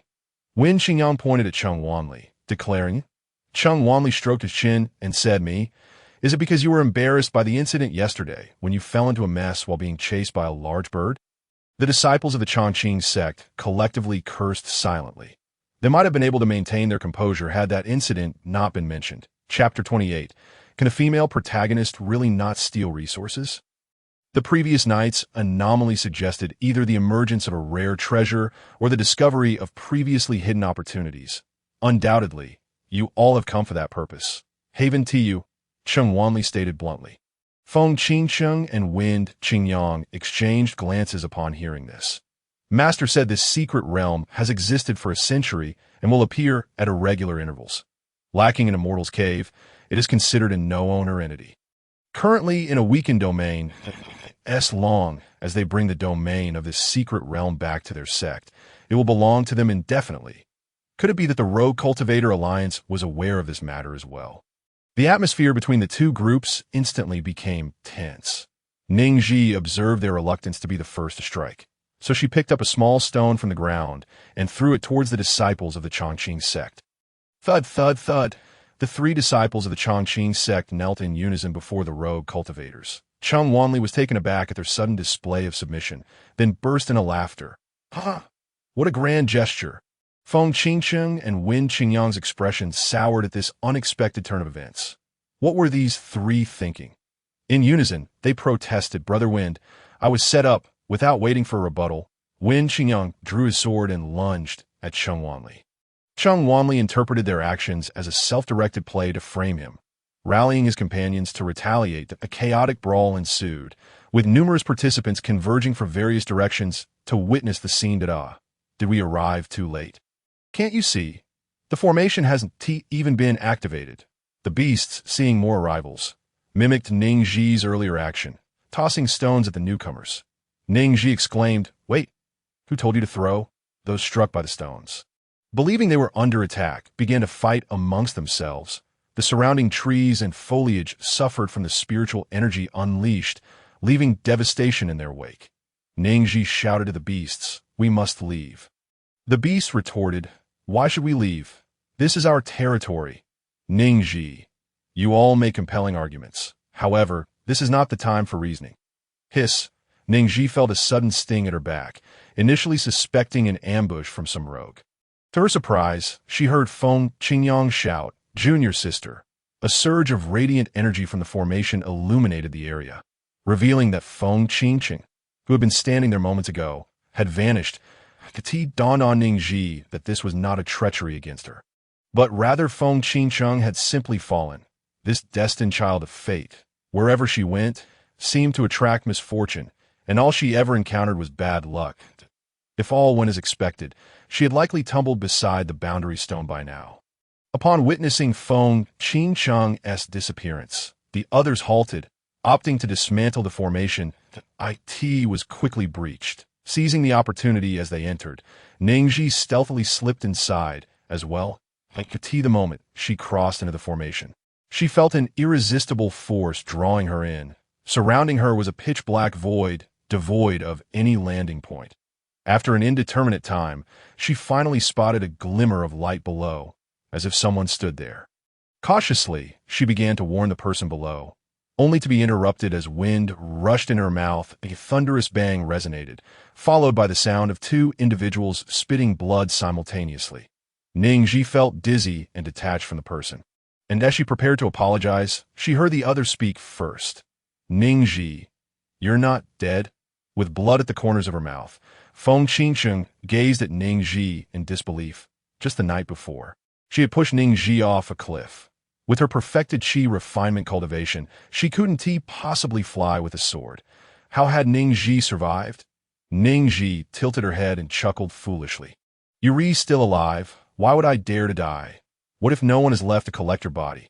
Feng Qingcheng wondered how such a mouthy person had managed to survive to this day. Suddenly, a cacophony of anguish screams erupted from above. Ning Zhi's heart tightened, and as she prepared to activate her speed talisman to evade, she realized it had no effect at all. Turning, she saw Feng Qingcheng roll aside, and in an instant, she understood and followed suit. Bang, bang, bang. Individuals continued to fall from above, all landing in the same spot. Ning Zhi stood up from the ground, gazing at the mound of bodies before her. Thankfully, she had rolled away quickly. Otherwise, she would have ended up at the very bottom of the pile. Cheng Wanli was the first to roll away after falling, spotting Feng Qingcheng clutching a stone tablet inscribed with the words Mysterious Realm. He immediately lunged towards her, as they could not use spiritual power in this place. The two engaged in a hand-to-hand struggle. Simultaneously, Feng Qingyang, who had fallen atop the pile, noticed Feng Qingcheng was at a disadvantage and shouted, Junior sister, Hearing her name called, Feng Qingcheng tossed the stone tablet she had been holding towards Feng Qingyang. Cheng Wanli reached out to catch it, but instead deflected it. The tablet, following its original trajectory, was meant to land before Feng Qingyang, but Cheng Wanli's interference caused it to veer off course and drop right in front of Ning Zhi. Everyone. Ning Zhi. What kind of luck is this? Feng Qingyang stumbled down, shouting, "Don't pick it up."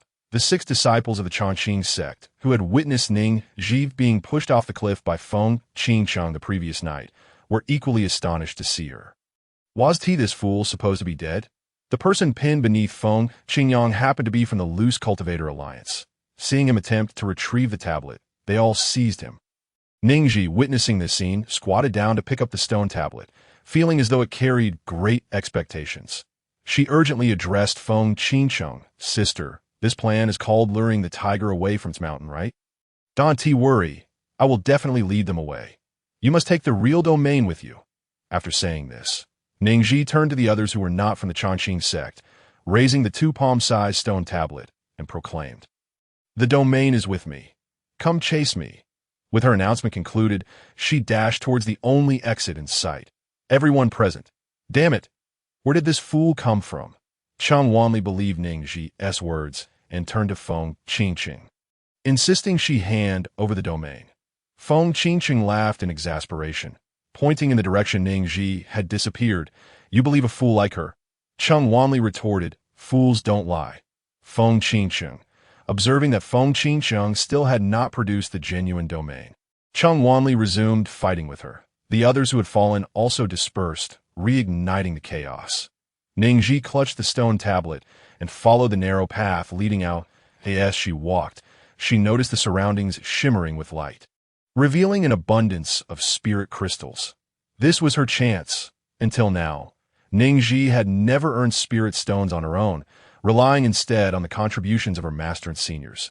Now, seeing the spirit crystals before her, she felt she was on the verge of obtaining her first fortune in the realm of cultivation. "I've told you. You've all been deceived by that fool.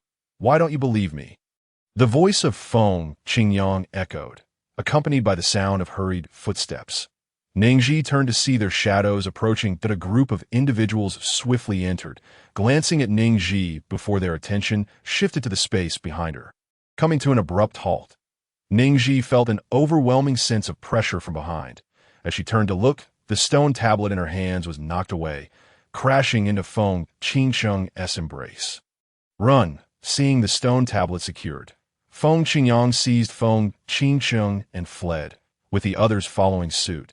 Ning Zhi was nearly driven to fury. Indeed, no matter how fiercely one tried to seize the protagonist's fortune, it would ultimately find its way back to her in the most peculiar of manners. She spun around to curse the source of her frustration. Damn it! Just as she discerned the nature of what was pursuing them, her scalp prickled with dread. In no wonder they were fleeing like they had seen a ghost. "Big brother, I'm just passing through." Chapter 29. She won T pretend to be dead. Will she? The 7th-tier Crimson Flame Tiger stood a towering 3 meters tall, completely blocking the passageway with its bulk. "Forge a master-servant contract with me and leave me out of this secret realm." Huh. Ning Zhi gazed at the Crimson Flame Tiger, whose legs were thicker than her body.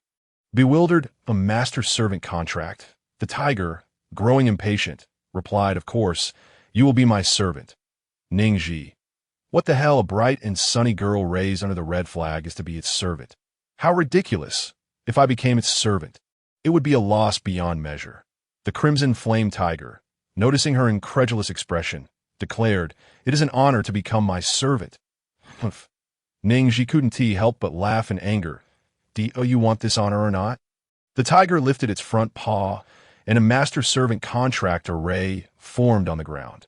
Ning Zhi felt a powerful pressure compelling her to agree to the contract.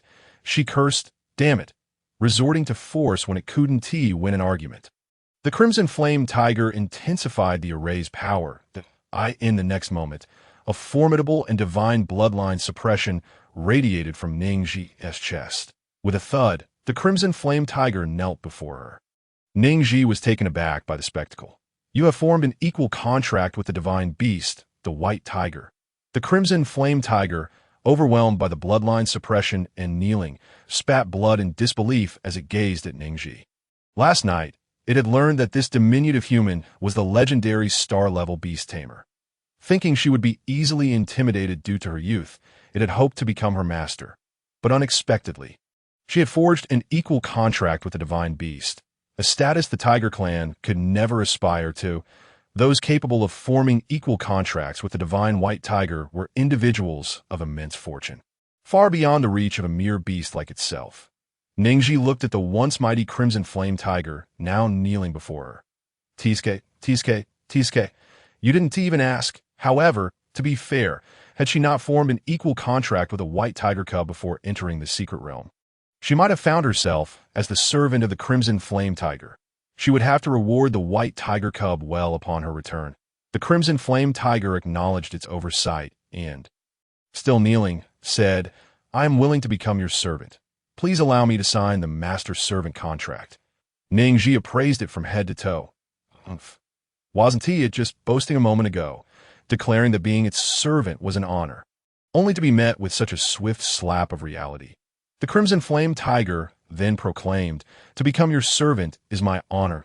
In its eyes, being the contract holder of the divine white tiger would lead to boundless possibilities. Should her cultivation rise, so too would its own. If she ascended, it would bask in her glory. Ning Zhi, I'm deeply impressed. Suddenly, her mischievous side emerged. So tell me, I will forever be Ning Zhi's most loyal servant, and I will never betray her. If you say it well, I might consider whether to accept you as my servant. The crimson flame tiger thought, what s with this human-s penchant for being so ostentatious? Seeing it silent, Ning Zhi patted its paw and decided not to press further. She always felt that there was something concealed behind the crimson flame tiger. The original text merely described how the female protagonist returned to her sect after acquiring the Boundary Stone, becoming a celebrated hero and the beloved darling of the entire sect. It did not mention that there was also a crimson flame tiger present, which undoubtedly harbored secrets. Crimson flame tiger, you promised to sign the master-servant contract first, and then I will step aside. Ning Zhi, this is the first time I have encountered someone so eager to be someone else's dog. Then you speak first, and I shall consider the contract. Crimson flame tiger, does this human think they will die if they do not flaunt themselves? The two, one human and one beast, exchanged intense gazes. If it could endure the stalemate, the crimson flame tiger was confident it could outlast her. Ning Zhi recalled how she had almost become its servant moments ago. She was resolute in her refusal to yield. The crimson flame tiger contemplated that today marked the closure of the secret realm. If it could not establish a contract with this pretentious human, it would be automatically transported away at that point. Finding another beast tamer of her caliber would likely be impossible. That I will forever be Ning Zhi's most loyal servant, never to betray her. The crimson flame tiger spoke rapidly, as if it had engaged a speed-up function, reciting what Ning Zhi had just prompted. Ning Zhi frowned and cupped her hand around her ears, mimicking a listening device. What did you just say? I didn't catch that. Could you speak louder? Crimson flame tiger. Damn it, I detest pretentious humans. Ning Zhi wore an expression that clearly conveyed, go on. If you don't continue, I shall remain here indefinitely. With no other choice, the crimson flame tiger had to repeat itself that I will forever be Ning Zhi's most loyal servant, never to betray her. Ning Zhi clapped her hands. Good, very good, splendid. This time, the crimson flame tiger articulated clearly, with no hint of evasion. Seeing her applaud, the tiger felt a surge of mockery rise within.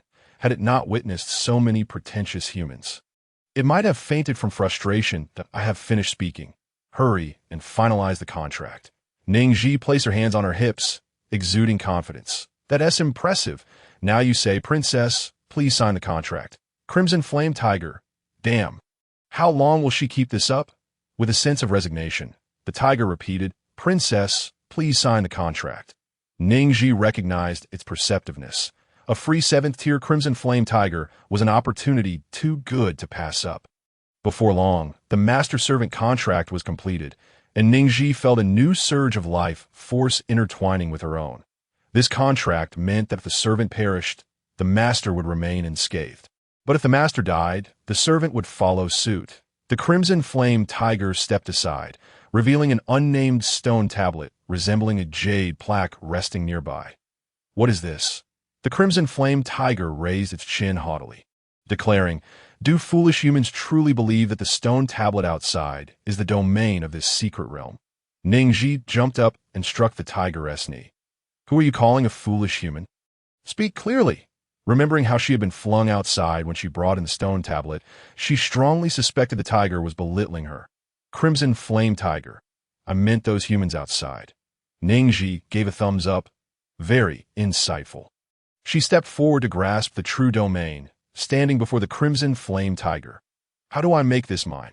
The tiger's pupils widened in shock as it witnessed Ning Zhi lifting the domain barehanded.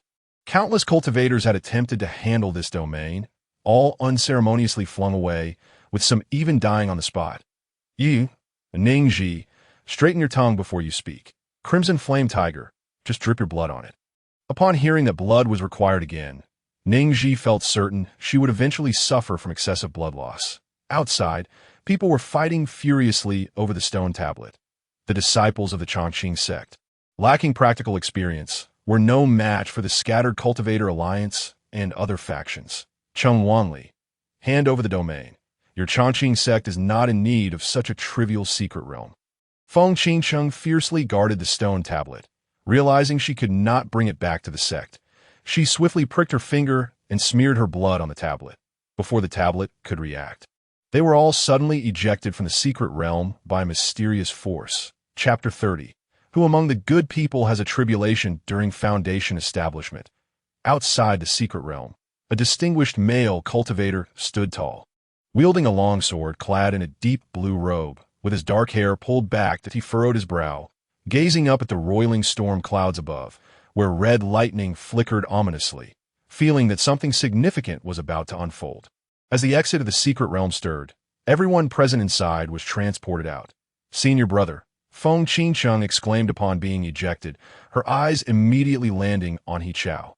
What a fine Chongqing sect! Cheng Wanli surveyed the surroundings, noting that only the chief disciple of the esteemed Yang Chen Xianzuan of the Chongqing sect was present, concluding that the domain of the Xianyu secret realm had been taken by Feng Qingcheng. He Chao unleashed his mid-golden core pressure towards Cheng Wanli, who found himself gasping for breath under the weight. Cheng Wanli gritted his teeth. "Is bullying the weak the style of your Chongqing sect?" The other cultivators who had been expelled from the secret realm began to whisper amongst themselves, intrigued by the unfolding drama.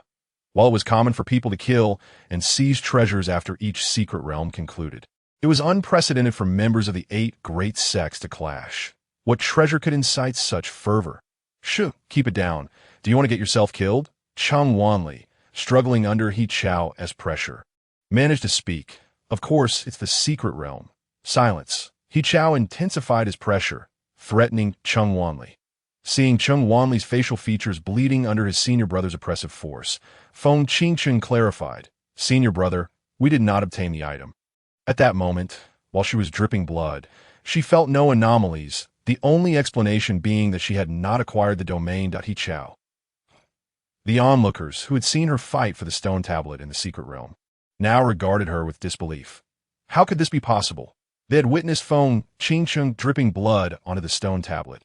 Otherwise, how could they have been expelled, as everyone questioned the veracity of Feng Qingcheng's claim? A hoarse voice broke through that "I know who it is." Feng Qingcheng turned to see Zhang Lang suddenly appear, walking with a peculiar gait. She had thought he had died 2 days prior. All those who were aware of the domain echoed in unison. "Who?" A chorus of anguished screams erupted from the entrance of the secret realm. With a loud thud, Zhang Lang, who had been standing at the entrance, was abruptly sent flying by someone emerging from within, landing on the ground with a thump. "Huh, why doesn't it hurt?" Ning Zhi had closed her eyes as she was expelled, choosing to embrace cowardice between the options of death by falling or social embarrassment. "Everyone, do you want to take a look beneath you?"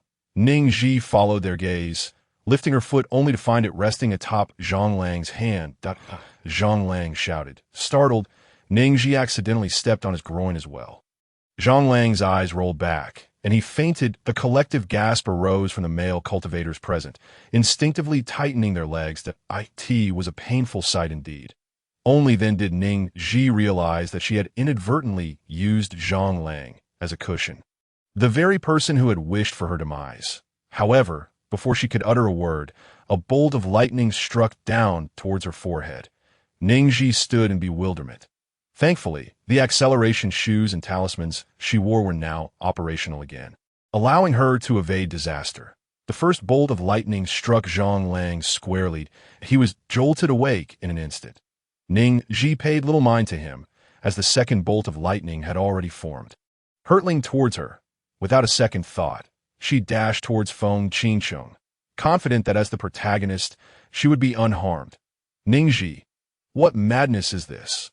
Feng Qingcheng exclaimed as she saw Ning Zhi sprinting towards her, understanding the gravity of the situation. Fortunately, she was quick on her feet. Otherwise, the lightning would have struck her. The onlookers witnessed the lightning pursue Ning Zhi and began to murmur among themselves. Could it be that she has incurred divine wrath? How could that be?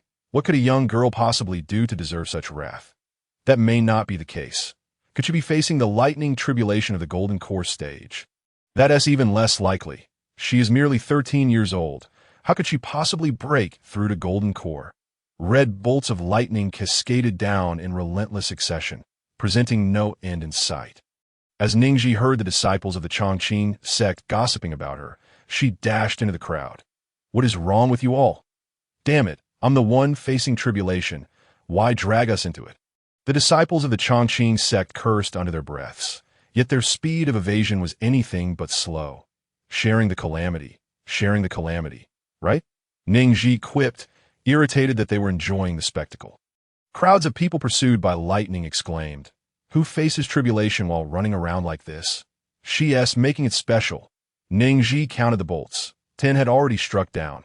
She raised her middle finger to the darkening sky. Damn it. Is this ever going to end? With each strike, it resembled the playful antics of enticing a cat or walking a dog. However, what she did not anticipate was that immediately after uttering those words, her entire being was rendered immobile. As if frozen in time, 2 bolts of crimson lightning, thicker than the arms of an average adult, descended from the heavens, striking directly upon Ning Zhi's forehead. Darkness consumed her vision, and a plume of black smoke escaped her lips. The onlookers stood in stunned silence, their eyes wide with disbelief. Some let out a sigh of relief, thinking, finally, it's over. That lightning nearly struck me. Was she truly struck dead? Surely not. After all, she was only hit by 2 bolts, but why had she been struck by lightning at all? Just as they believed the ordeal had concluded, a rift in the ominous clouds opened, and a beam of golden light descended, illuminating Ning Zhi. The crowd was utterly bewildered, unable to comprehend why Ning Zhi was bathed in golden radiance. Yet, they could sense signs of her successful foundation establishment. Those present had all undergone the same process. If one felt mistaken, it was unlikely that all would share that sentiment. Heavens, why would foundation establishment come with a lightning tribulation and golden light as well? What kind of extraordinary being is she? Is she even human? Ning Zhi seemed to exist in a realm of ethereal beauty, floating as if she were part of a celestial world, completely oblivious to the prior strike of lightning. For reasons unknown, she felt as though her consciousness had expanded significantly, remnants of the spiritual energy she had absorbed during her intensive night training in the mysterious abyss still lingering within her. As she sensed her breakthrough into foundation establishment, she also felt herself approaching the mid-stage of that process. The surrounding fire and water spiritual energies swiftly coalesced into a vortex, which Ning Zhi absorbed instinctively. She had only heard rumors of a female cultivator with dual fire and water spirit roots who could summon such a vortex during her training at the apprenticeship conference. Now witnessing it firsthand, they felt the rumors had understated the reality. The vortex of spiritual energy gradually transformed into a small tornado, causing the surrounding energies to thin dramatically. Feng Qingcheng, who observed the entire scene, muttered in disbelief. Impossible! How could this be? Chapter 31. What is this? It is said that those favored by the heavenly path, endowed with great fortune, encounter lightning tribulations during their foundation establishment. I never imagined I would witness such a phenomenon in my lifetime. Yet, it seemed her mind was somewhat unhinged that if talent could be exchanged for a deranged mind, I would gladly make that trade. Indeed, which genius today, ICT a bit eccentric? These murmurs reached Feng Qingqing's ears. If what they said were true, that Ning Zhi was a genius favored by the heavenly path, then what about her? Aside from her slightly accelerated cultivation speed and her exceptional ice spirit root, along with her space bracelet, she possessed no extraordinary traits. He Chao and Feng Qingyang stood on either side of Feng Qingcheng, sensing her emotional disturbance, and both spoke simultaneously. Junior sister, are you all right? Junior sister, are you unwell? Feng Qingcheng almost lost her composure upon hearing her senior brother's concern, regaining her thoughts. I'm fine. After all, she still had her master and 3 senior brothers who doted on her. So she was not without advantages. That it was said that Ning Zhi's 3 senior brothers were peculiar, disinclined to form close bonds with others, and that Ning Zhi had ventured into the secret realm alone, likely not receiving their favor. Otherwise, they would not have permitted her to enter the mysterious abyss alone. Suddenly, an idea struck Feng Qingcheng. She tugged at He Chao's arm. Senior brother, that thing. He Chao nodded knowingly. At that moment, the golden light slowly dissipated, the dark clouds receded, and the sun shone brightly overhead. Ning Zhi's body, charred yet rejuvenated from the lightning strike, appeared as if she had shed her old self. Her skin became flawless, more beautiful than before, and she radiated an inexhaustible vigor. As she contemplated her departure, a throng of disciples from the Evergreen Sect encircled her. Hand over the item. Upon hearing the command, Ning Zhi turned to see Feng Qingcheng approaching with He Chao and Feng Qingyang. The atmosphere felt as though her life depended on her compliance. Ning Zhi, with a perplexed expression, replied, Huh, what item? Feng Qingyang, sensing her tone as offensive, pointed his sword at her. Mind your words. Huh. Ning Zhi scratched her head in confusion. Am I being offensive? Are you the item? The crowd collectively gasped. Did she really just say that? You truly dare to speak like that. They knew well that the sword cultivators of the Evergreen Sect preferred action over words. Feng Qingcheng extended her hand towards Ning Zhi. Sister, you should just hand over the item.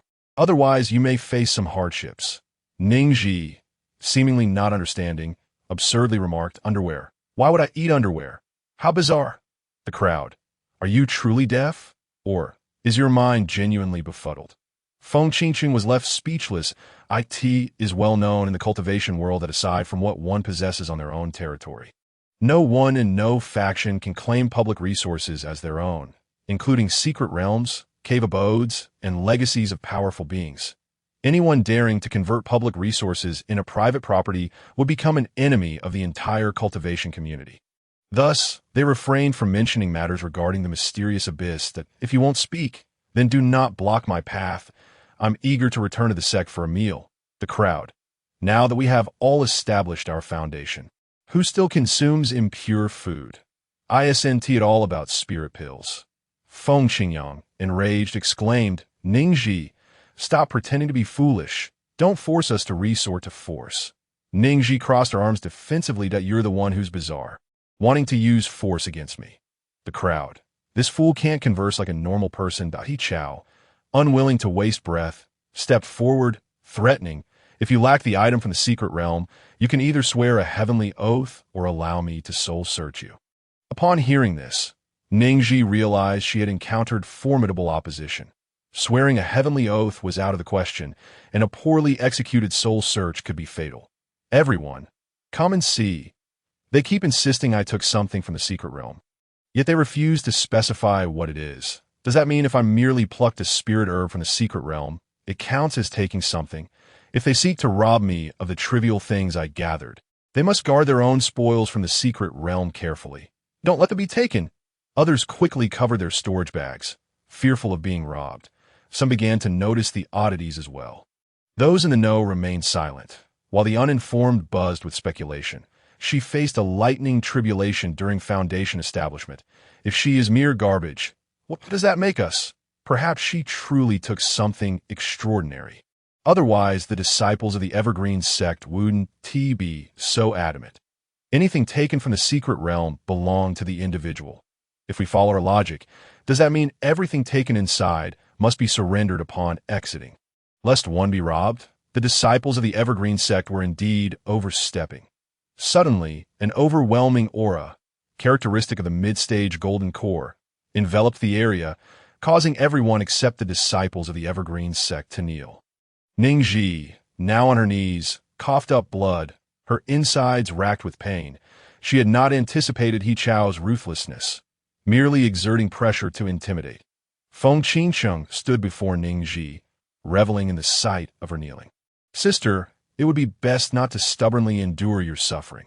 Simply hand over the item." Ning Zhi, struggling to prop herself up, gazed at Feng Qingcheng, articulating each word with effort. "Even if you kneel and beg me." "I still don't have it." Feng Qingcheng coldly laughed. "Sister, what nonsense are you spouting? How could I ever kneel and plead with you?" Suddenly, the sound of kneeling echoed. Ning Zhi waved at Feng Qingcheng, who now knelt before her. Higher cultivation had now reached the mid-stage of foundation establishment, while Feng Qingcheng remained in the initial stage. The sensation of shared pain was mutual, as long as one possessed greater strength. The other would feel the repercussions that it appear to be true, albeit with a slight delay. Puffed. Feng Qingcheng spat blood, her insides in excruciating turmoil. She glared fiercely at Ning Zhi. "Did you do something?" Observing Feng Qingcheng kneeling, He Chao began to doubt whether he had mismanaged his pressure.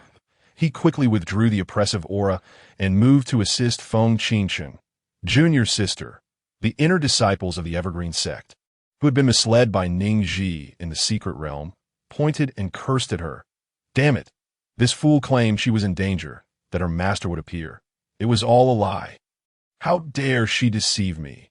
That is only because you're gullible. You believed everything she said. Suddenly, a distortion appeared in the air, followed by a powerful pressure tearing through the void as a figure materialized out of thin air.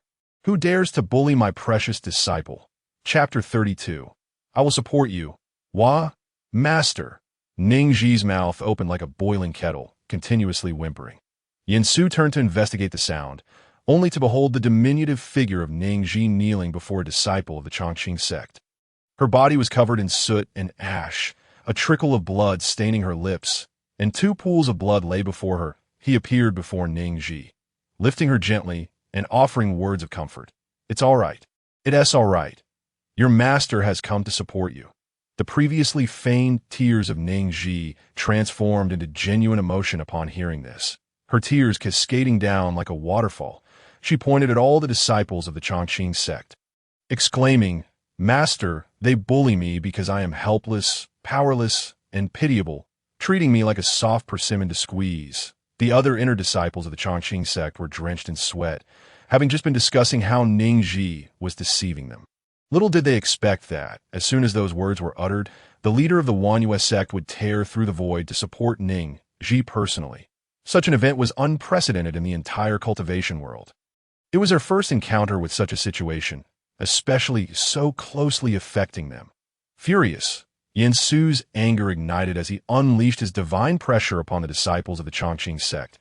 He had sensed the presence of a mid-stage golden core pressure in the area, and it was clear that only Yang Chun, the eldest disciple of that little brat, was at the golden core stage. It was evident that the Chongqing sect was up to no good again. Under the weight of Yin Su's divine pressure, over a dozen disciples from the Chongqing sect fell to their knees, some even fainting outright. Feng Qingcheng, having been previously humbled, knelt again, spitting blood. Ning Zhi stood before her, reflecting on the sensation of having once knelt to Feng Qingcheng. Surprisingly, it was rather pleasant. You reap what you sow. He Zhao's face turned pale as he struggled to speak, observing He Zhao still able to utter words. Yin Su intensified his pressure.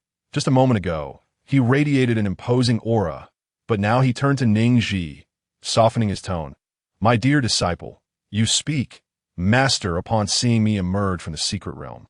The disciples of the Chongqing sect demanded I hand over things I knew nothing about. They conspired against me." As she spoke, Ning Zhi cowered behind Yin Su, her demeanor embodying the essence of someone severely bullied. The onlookers were left speechless. Just moments ago, she had faced down a lightning strike without flinching, yet now she trembled under the pressure of a mid-stage golden core. Yin Su berated the Chongqing sect's disciples. What rubbish could possibly be more important than my dear disciple? Allowing you to lay hands on her? If anything were to happen to her, I, the sect leader, shall take your lives. Crushed beneath the divine pressure, the disciples of the Chongqing sect could barely muster the strength to respond. Are you mute? Yin Su continued, pressing for answers. Ning Zhi placed a hand over her mouth. Cough. Master, please ease up on the pressure. Realizing his oversight, Yin Su gradually withdrew his divine pressure. All of the Chongqing sect's disciples collapsed to the ground. Gasping for breath, can we speak now? Yin Su directed his gaze toward He Zhao, Feng Qingyang, and Feng Qingchen. The trio exchanged glances, realizing they could not divulge the truth, even if they hadn't secured the domain from the secret realm. The fact remained that they had indeed attempted it, albeit unsuccessfully. Moreover, not just their sect, but others as well were involved. They could not allow the Chongqing sect to become the pariah of the entire cultivation world. Feng Qingchen was the first to speak. I apologize. It seems we may have misunderstood something. Feng Qingyang indignantly interjected. Little junior sister, what fault lies with you? She does not merit your apology. Yin Su swiftly struck Feng Qingyang aside. How does my dear disciple not merit it? Did you ever consider the consequences of offending her when you slandered her? After chastising Feng Qingyang, Yin Su turned his attention to Feng Qingcheng and He Zhao. If you cannot clarify, I shall personally visit the Chongqing sect to demand an explanation from your leader. Panic ensued among He Zhao and Feng Qingcheng. They had heard their master mention that the domains within the Xianyu secret realm could be claimed, but their leader was unaware of this at the time. They thought that given the sect's resource shortages, if they retrieved the domain and presented it to the sect, their leader would surely be pleased. However, the current predicament was that they had not secured the domain and were now under scrutiny from the Scattered Cultivator Alliance and others. Their failure had only landed them in trouble. Should their leader discover this, the repercussions would be minor in comparison to the disgrace that would befall the Chongqing sect. Onlookers from smaller sects grew, increasingly curious as they observed the Wanyue sect leader targeting the disciples of the Chongqing sect. They began to chatter boldly that it's strange. Just yesterday, I witnessed the disciples of the Chongqing sect being chased by beasts from the secret realm. Yes, I saw that too. A giant bird was dropping waste upon their heads. What a sight! Perhaps they failed to claim their prize and are now framing the poor girl. Your reasoning is rather peculiar. It's entirely plausible the defenseless girl being scapegoated, with no means to refute it. Hearing the rumblings of the crowd, Yin Su's conviction that his dear disciple had been wronged intensified. He unleashes pressure once more upon the Chongqing sect's disciples. Cough, cough, cough. Feng Qingcheng, overwhelmed, coughed up blood, nearly collapsing to the ground. I have no time to waste here. Since you refuse to speak, I shall personally escort you back to the Chongqing sect to demand accountability. What matter has caused sect leader Yin to act with such fervor? A voice like a gentle breeze filled the air. Suddenly, a figure in white appeared, swiftly positioning himself before the disciples of the Chongqing sect, shielding them from Yin Su's divine pressure. Master, Feng Qingchen cried out. Her voice dripping with feigned innocence, He Zhao echoed. Master. Ning Zhi gazed upon the ethereal and elegant figure clad in white, realizing that he was Yang Chun, the revered immortal. Indeed, the protagonists of this tale were all remarkably handsome. Yet, the question lingered. Why did He Zhao address him as master while Feng Qingcheng called him sect leader? It was well known that master often implied a high-risk relationship, forbidden in some circles. Cough, cough. Ning Zhi pretended to cough discreetly to my dear disciple. What troubles you? Upon hearing Ning Zhi's cough, Yin Su hurried back to her side. Ning Zhi squeezed out a couple of crocodile tears. Master, I may not have long to live. What? Yin Su's heart leaped to his throat at these words that he pointed at the group of Chongqing sect disciples, demanding, Did they do something to you? Tell me, and I shall ensure they pay with their lives. Chapter 33. Because you are the genius of geniuses, sect leader Yin, is there a misunderstanding here? Yang Chun stood protectively before the disciples of the Chongqing sect, particularly shielding Feng Qingchen. Misunderstanding. What sort of misunderstanding could turn my dear disciple into this state? Yin Su gestured at Ning Zhi, covered in soot and ash, save for her face. Were it not for the need to preserve evidence, he would have long since clothed her in fresh garments. Feng Qingsheng quickly interjected. No, her injuries are from the lightning tribulation. It has nothing to do with us. Though she hesitated to acknowledge Ning Zhi's exceptional talent, they were unwilling to take the blame. Yin Su scoffed disdainfully at a lightning tribulation. What nonsense! My dear disciple is merely at the peak of qi refinement. Before he could finish, a sudden realization dawned upon him. He turned to Ning Zhi, disbelief etched on his face. Foundation establishment, lightning tribulation. Ning Zhi nodded vigorously, panic evident in her voice. Master, why is there a lightning tribulation for Foundation establishment? I was terrified just now, nearly believing I would be struck dead. If she had known there was a lightning tribulation for Foundation establishment, she would not have rushed her cultivation. At the very least, she would have prepared a lightning rod first. Yin Su patted Ning Zhi on the shoulder, bursting into hearty laughter. Huh, you are indeed a genius among geniuses. He had taken on a disciple who experienced a lightning tribulation during Foundation establishment.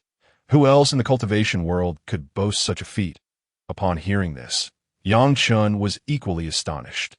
A Foundation establishment lightning tribulation. The last person to undergo such a tribulation had successfully ascended a millennium ago. Master by Yuan, for 1,000 years, no one had achieved ascension. Could it be that this path to ascension would find a breakthrough through her? Suddenly, a deep sigh escaped Yin Su's lips. Alas, how regrettable it is that I did not witness your moment of glory. That scene must have been truly breathtaking. Those who witnessed it in person thought to themselves, what glorious moment. That was clearly a scene of fleeing in terror, a sight unfit for the eyes. Indeed, in the eyes of every loving master, even if their disciple were to be a pile of dung, it would still be the most fragrant pile. Ning Zhi gasped in surprise. Ah, it's fortunate that Master did not see it. Otherwise, my image as a delicate and helpless person would be utterly shattered. Yin Su produced a storage bag and handed it to Ning Zhi. My dear disciple, within are some recording stones I have gathered, about 100 or so.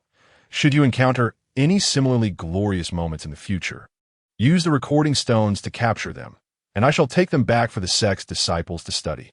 Upon receiving the storage bag, Ning Zhi found herself at a loss when she heard her master's words.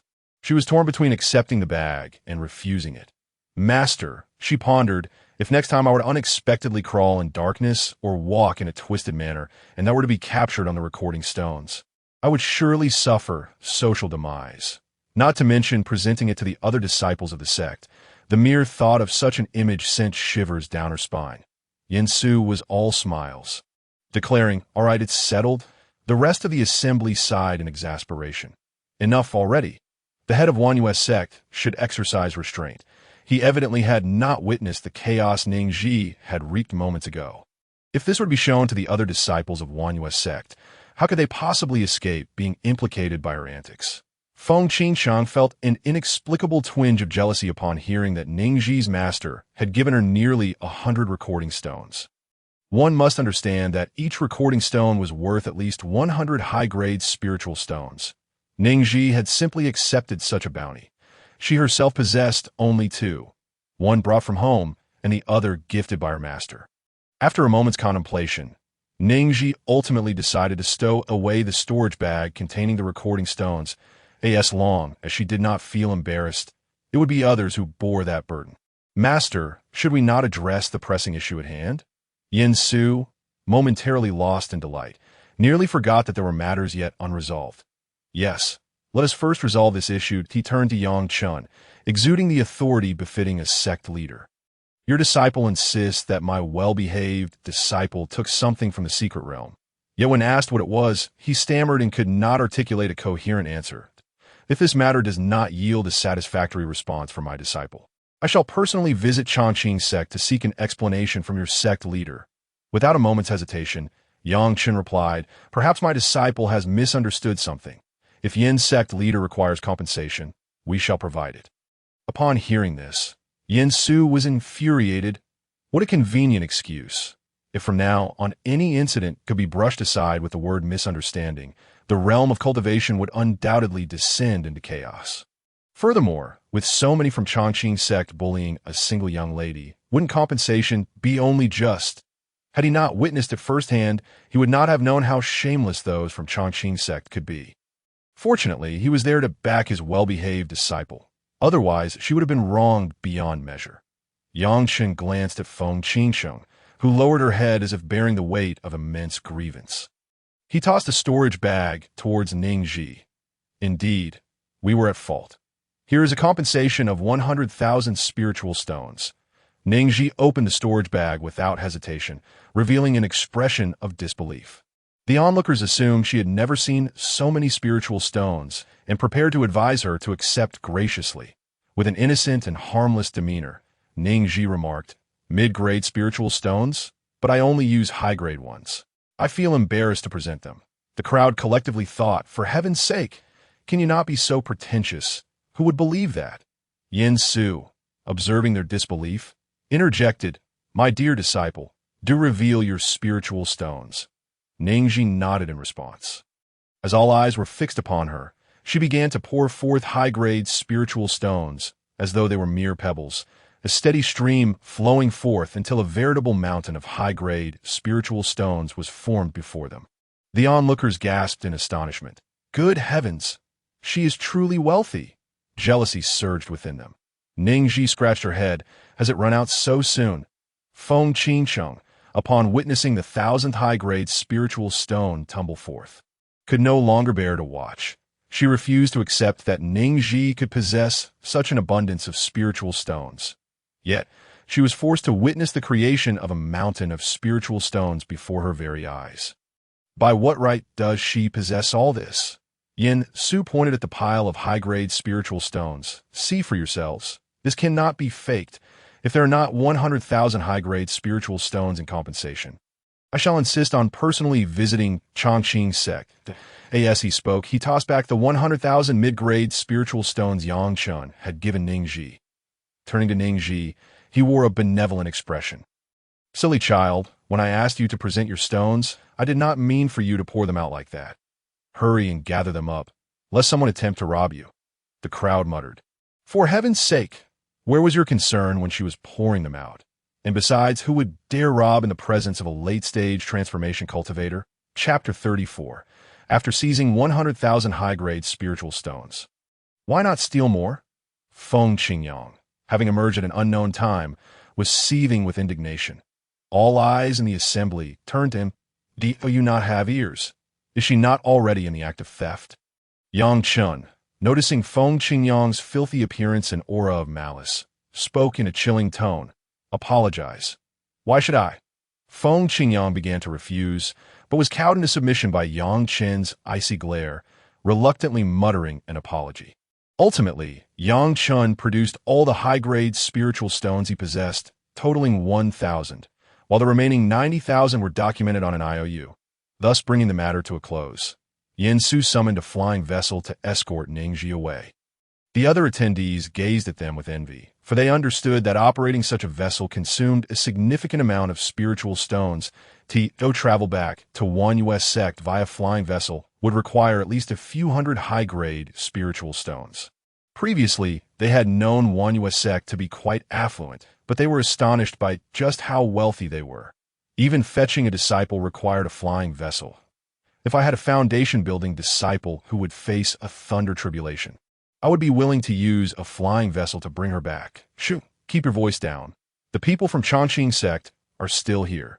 The members of Chongqing sect believe their sect publicly advocated frugality while, in truth, they were genuinely impoverished. Aside from the disciple recruitment event held every 5 years, they indulged in the luxury of a flying vessel only because new disciples could not yet fly on swords.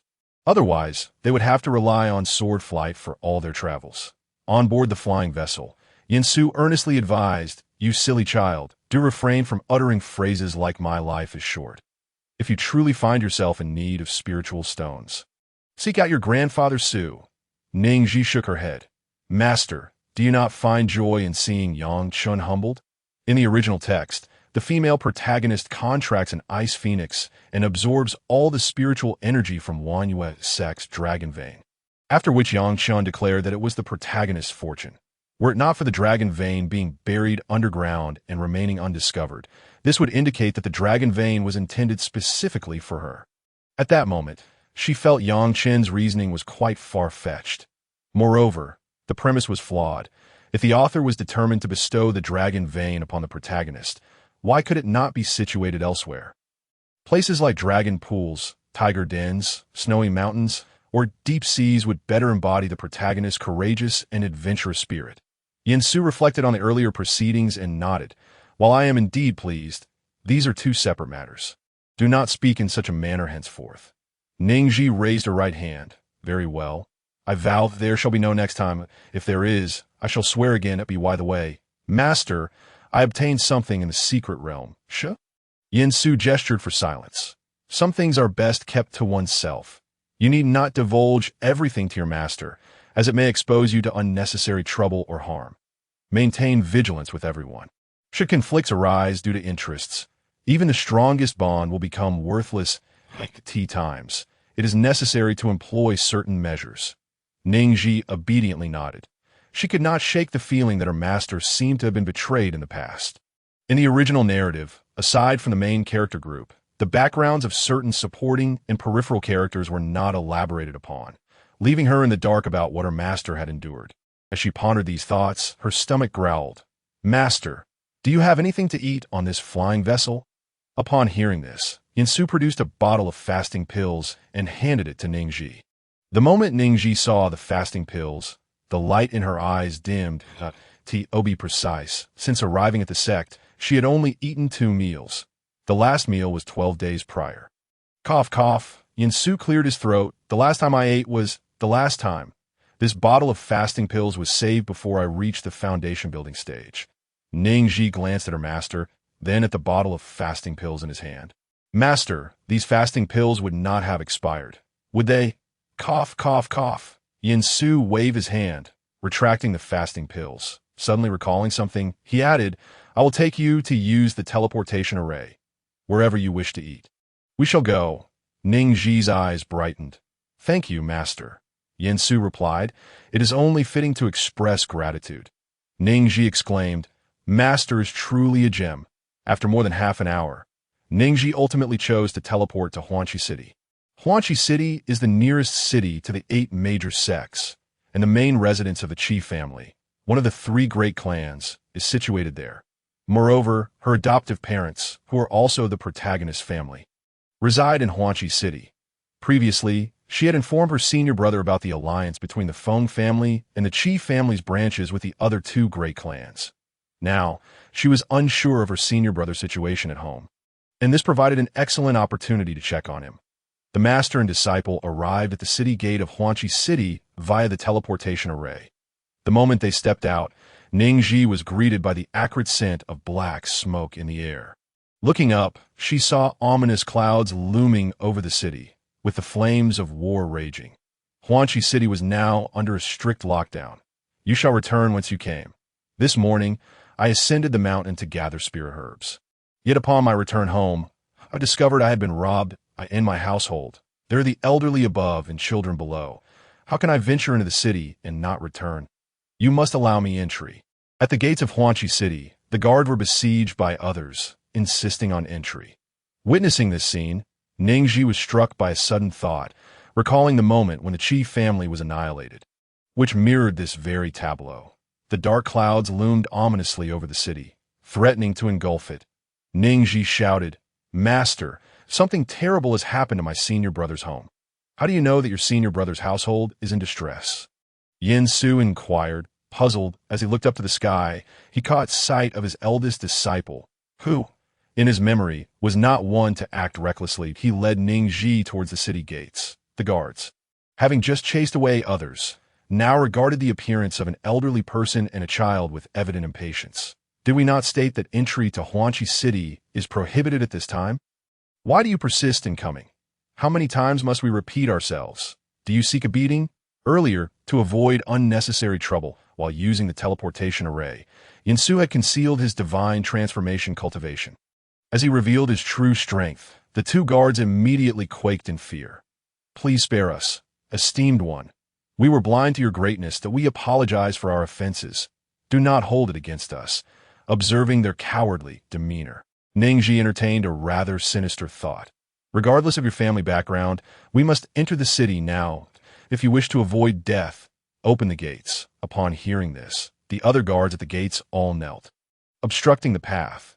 Witnessing their actions, Ning Zhi boldly articulated her suspicion. "Master, they fail to recognize you and deliberately block those who come to assist. It is clear they are not from the chief family." Yin Su naturally came to the same conclusion. The protective array of Huanqi City had already been activated, rendering the city gates the weakest point to gain swift entry. They had no choice but to proceed through here. However, he had other methods at his disposal. "Why, dear disciple, please wait outside while I enter to lend assistance. I shall return to escort you shortly." Before Ning Zhi could respond, she watched as her master soared into the sky, producing an array disk. Moments later, an opening appeared in the protective array large enough for a single person to pass through. After witnessing her master disappear through the opening, she was left in silence. Chapter 35. The Unity of Man and Sword Within Huanqi City.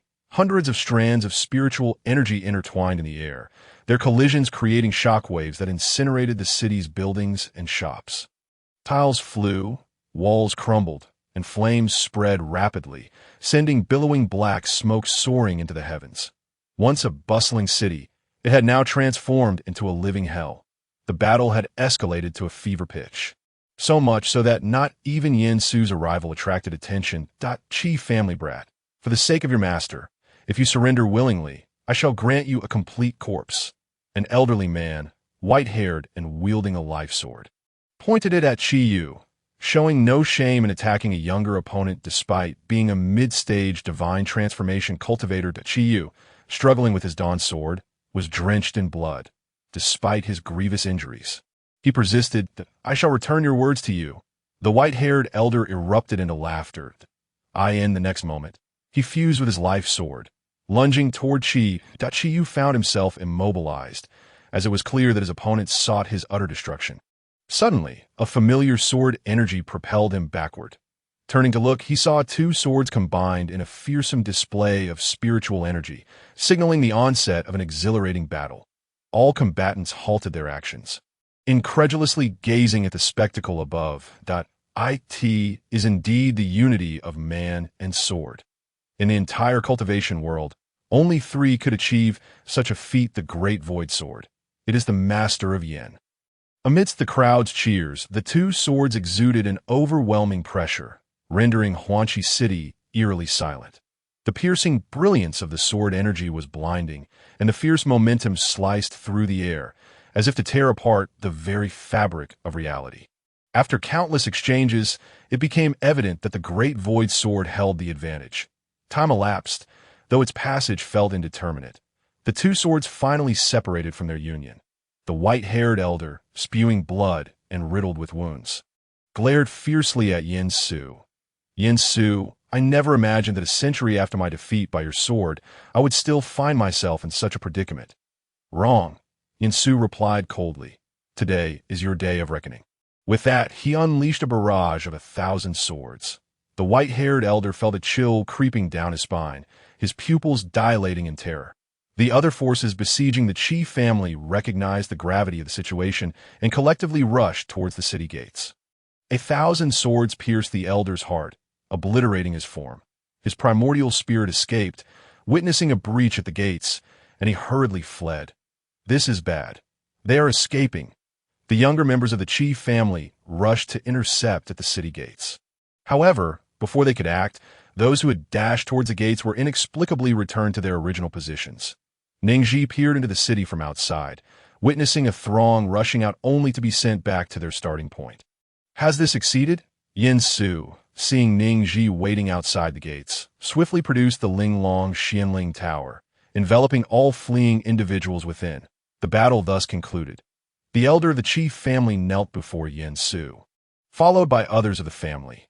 "Thank you, Master Yin, for saving the Qi family from annihilation. Should we be of service in the future, we shall do so with utmost dedication." The head of the Qi family added, "I am forever grateful to Master Yin for saving my family and my son. I shall never forget this debt." Qi Yu expressed, "Disciple thanks my master for his life-saving grace." Yin Su waved dismissively. Enough, enough. rise. Had he not suppressed his cultivation, he would now be at the pinnacle of divine transformation, more than capable of dealing with a mid-stage opponent, especially one familiar with all his sword techniques. More pressing than the Qi family's troubles was his curiosity regarding the array outside the city gates that bore his design. He circumvented the Qi family members, making his way towards the gates. The elder of the Qi family was the first to rise, followed by the others. Master Yin is truly formidable. Not only did he slay a mid-stage divine transformation expert with a single strike, but he also captured the rest. Indeed, I was worried that those beasts might escape. Yet Master Yin managed to return them all to their original positions and capture them. It appears we did not send a distress signal to Master Yin. How did he know the Qi family was in peril? It must be because of young Master Qi. After all, he is Master Yan's eldest disciple. Qi Yu himself was stunned, realizing his standing in his master's eyes had risen so high. Did his master know of his family's plight and tear through the void to rescue him? The head of the Qi family, seeing his son's bewilderment, inquired, "What troubles you?" Qi Yu shook his head, unable to clarify his thoughts. Previously, when he departed from the sect, it was his junior sister who had informed him of the impending crisis. Upon returning home, he dispatched someone to investigate, only to discover correspondence between the Qi family's collateral branches and the elder of the Feng family, along with close ties to two other prominent families from the Ziyun continent. That today's battle had evidently been anticipated. They had evacuated the elderly, the sick, and the children from the family, along with the city's inhabitants. Otherwise, there would surely have been rivers of blood today. Yet he had not foreseen his master's sudden appearance, which had swiftly concluded the conflict. Suddenly, Yin Su, who had just vanished before their eyes, reappeared, leaving them all in confusion. The elder of the Qi family questioned, "Master Yin, were you not leaving through the city gates? What brings you back?" Yin Su himself felt perplexed, as if he had stepped onto a concealed array. This master also finds it curious. Just as he contemplated attempting to exit the gates once more to discern the matter, a melodious voice rang out. "Master, I inadvertently placed the 7th-tier teleportation array disk you gave me in reverse at the city gate, and I cannot figure out how to retrieve it. Are you all right?" Upon hearing Ning Zhi's words, Yin Su soared into the air, creating yet another opening in the protective array from above. All present stood in awe. This was their city's protective array, and Master Yin had effortlessly torn open an entrance. Did this imply that any late-stage divine transformation expert could breach this protective array in the future? They observed the commotion outside the city from within. Yin Su approached a young girl clad in pink robes, and a look of delight broke across his previously expressionless face. My dear disciple. "What did you just say? Please repeat it." Ning Zhi replied, "Master, the 7th-tier teleportation array disk you previously used to save me. I placed it in reverse at the center of the city gate. Tossed a premium spirit stone onto it, and it began to operate." Yin Su, intrigued, inquired, "Is it truly that simple?" Ning Zhi, perplexed, responded, "Yes." "Can the array disk only be used in the correct orientation?" Yin Su placed both hands on Ning Zhi's shoulders, exclaiming, "Genius! You are truly a genius." Chapter 36. "What did you say?" "The wind is too strong. I couldn't hear clearly." The members of the Qi family were taken aback by the dialogue between the master and disciple standing at the city gates. "Can the formation plate be utilized in reverse? I have never heard of such a phenomenon. We have always employed it in the conventional manner.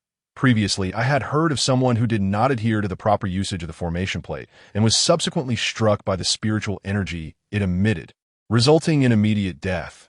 How fortunate this girl is to have managed to use the formation plate in reverse and activate it without sustaining any harm. Luck is indeed a manifestation of strength."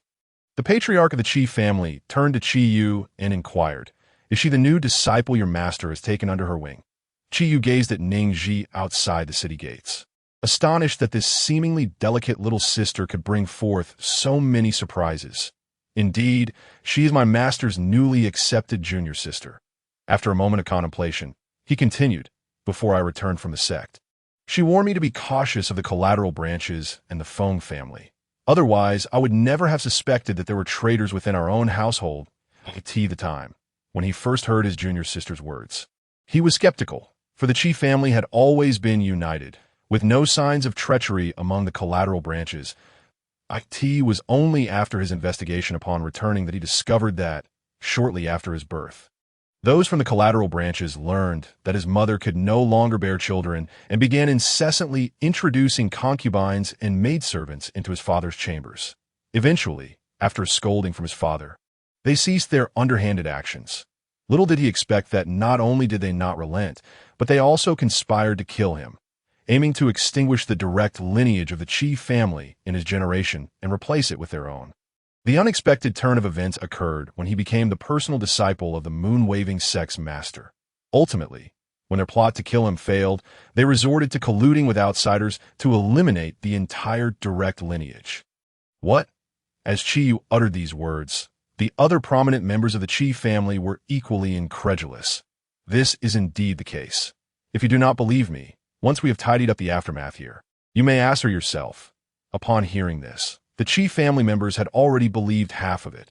If this were true, then the new disciple of Master Yin could be considered a benefactor to their Qi family. The patriarch of the Qi family surveyed the remnants within the city and commanded the cleanup to commence. Suddenly, a flash of golden light appeared. The formation plate that had been placed at the city gates was retrieved by Yin Su. My dear disciple, did you see it clearly? Ning Zhi nodded in affirmation. Master, you are truly remarkable. I saw it clearly. May I attempt it myself? Upon hearing her words, Yin Su felt a surge of pride. Initially, he had attempted to teach the previous 3 youngsters, only to find that they fled faster than rabbits upon hearing about learning formations. Very well, very well. However, it is advisable to wait a while before using the formation plate again after its initial activation. Here, I have a 5th-tier confinement formation plate. You may take it in practice. Yin Su produced a formation plate and handed it to Ning Zhi. She accepted the plate, gazing at the empty space outside the city gates, and promptly placed the formation plate down to activate it. There are 2 methods to activate a formation plate. One is to insert spirit stones, and the other is to utilize spiritual energy. Having previously tried activating it with spirit stones, she now opted for the latter. As this was a confinement formation, it would automatically conceal itself once successfully activated. Just as Ning Zhi contemplated retracting the formation plate, she noticed a group of sword-riding individuals fall into the confinement formation. Upon closer inspection, she realized that the newcomers were none other than Feng Qingcheng and her entourage. As Feng Qingyang took a step forward, he was immediately repelled by the formation, returning to the confinement zone. Damn it! Where did this formation come from? Second brother, are you all right? Feng Qingcheng immediately stepped forward, concerned. Feng Qingyang rubbed the bump that had formed on his forehead from the impact. Clearly not in a good state. It's her. He pointed at Ning Zhi, who stood at the city gate. It was then that Feng Qingcheng noticed Ning Zhi and suddenly recalled something. Ning Zhi. Was it you who orchestrated this? Ning Zhi placed her hand near her ear. Ah, what did you say? The wind is too strong. I can't hear you. The onlookers waiting to enter the city were taken aback. How could this ordinary person hear her when a cultivator like her claimed to be unable to? Feng Qingcheng felt that every conversation with Ning Zhi left her exasperated. Now, with the master of the moon-waving sect present, she could not afford to offend him because of Ning Zhi.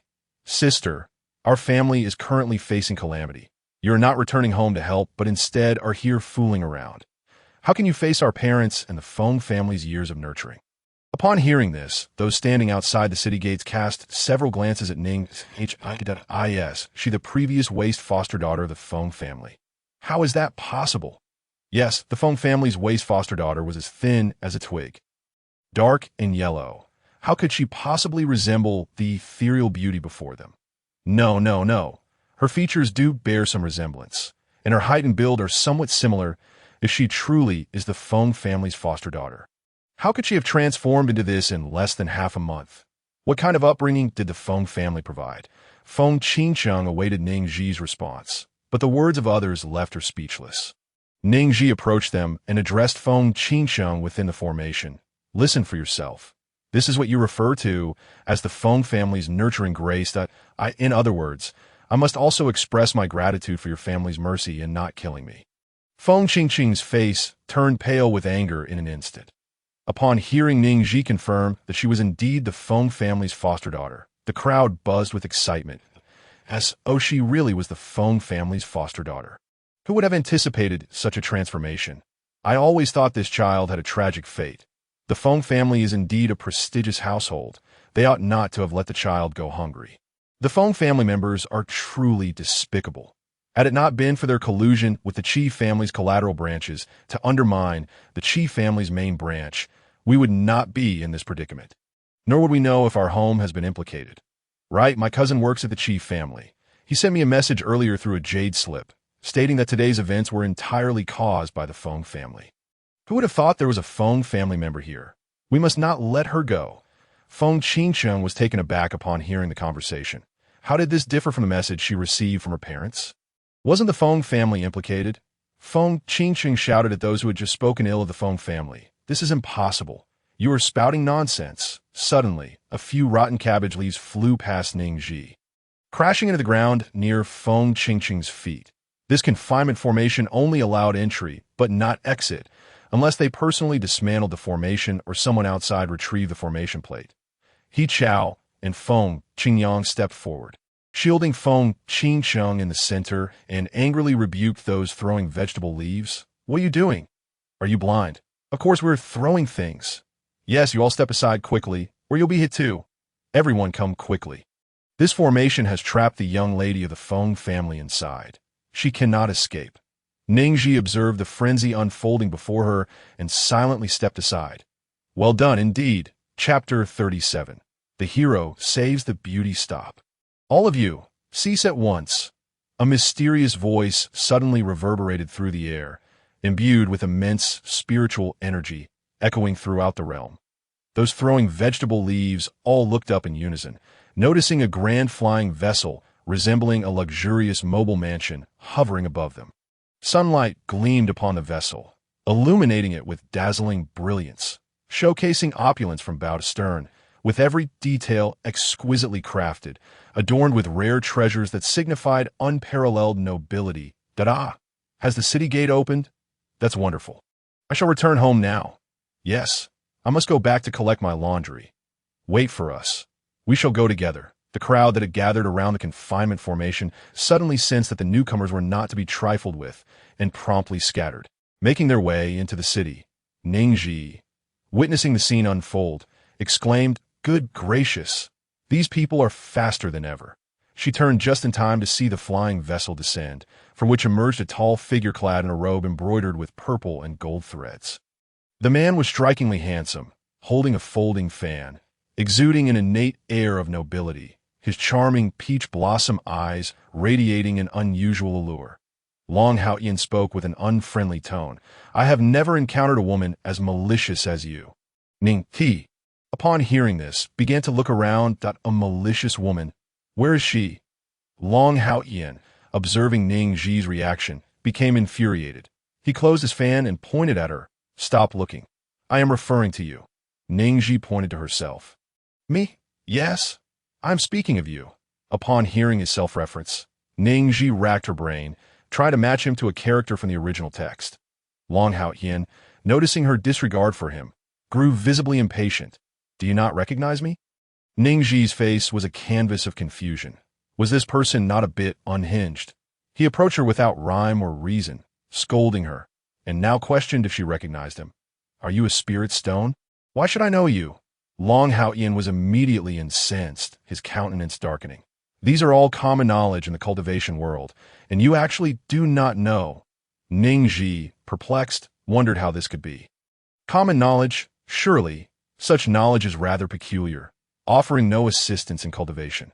However, as she pondered, a thought struck her, and she continued, "Oh, I see as an ordinary person like myself.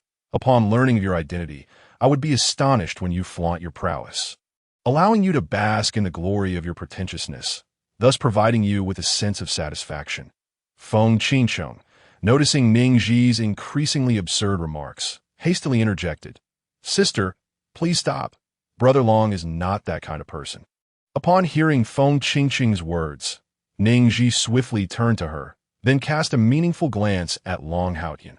Her delicate brows furrowed slightly as she rested her left hand upon her right, thoughtfully stroking her chin. "So you are acquainted? Are we now to witness a heroic rescue?" Long Haoyan, Feng Qingcheng. The onlookers waiting in line to enter the city slowed their steps, intrigued by the unfolding drama. It was no wonder that scions of noble families always traveled with a retinue, creating a grand spectacle whenever they came to the aid of someone. It was all a fa ade. I had always sensed this, but could never articulate it. Now, she has voiced what I could only perceive, so are we truly about to witness a heroic rescue? Surely, assistance must be rendered, for to do otherwise would be tantamount to standing idly by in the face of peril. Yet, no one was in actual danger. They were merely trapped. Long Haoyan's expression darkened like the bottom of a cauldron, his thick brows knitted tightly as rage filled his eyes, his breath coming in heavy gasps. Teeth grinding audibly, veins bulging. Since he could remember, he had never encountered anyone bold enough to challenge his dignity, let alone in front of so many people, exposing his vulnerabilities without recourse for rebuttal. "You vile wretch, this is pure slander," Ning Zhi retorted. "You call me a vile wretch? How impressive. If you have the capability, then do not let them out."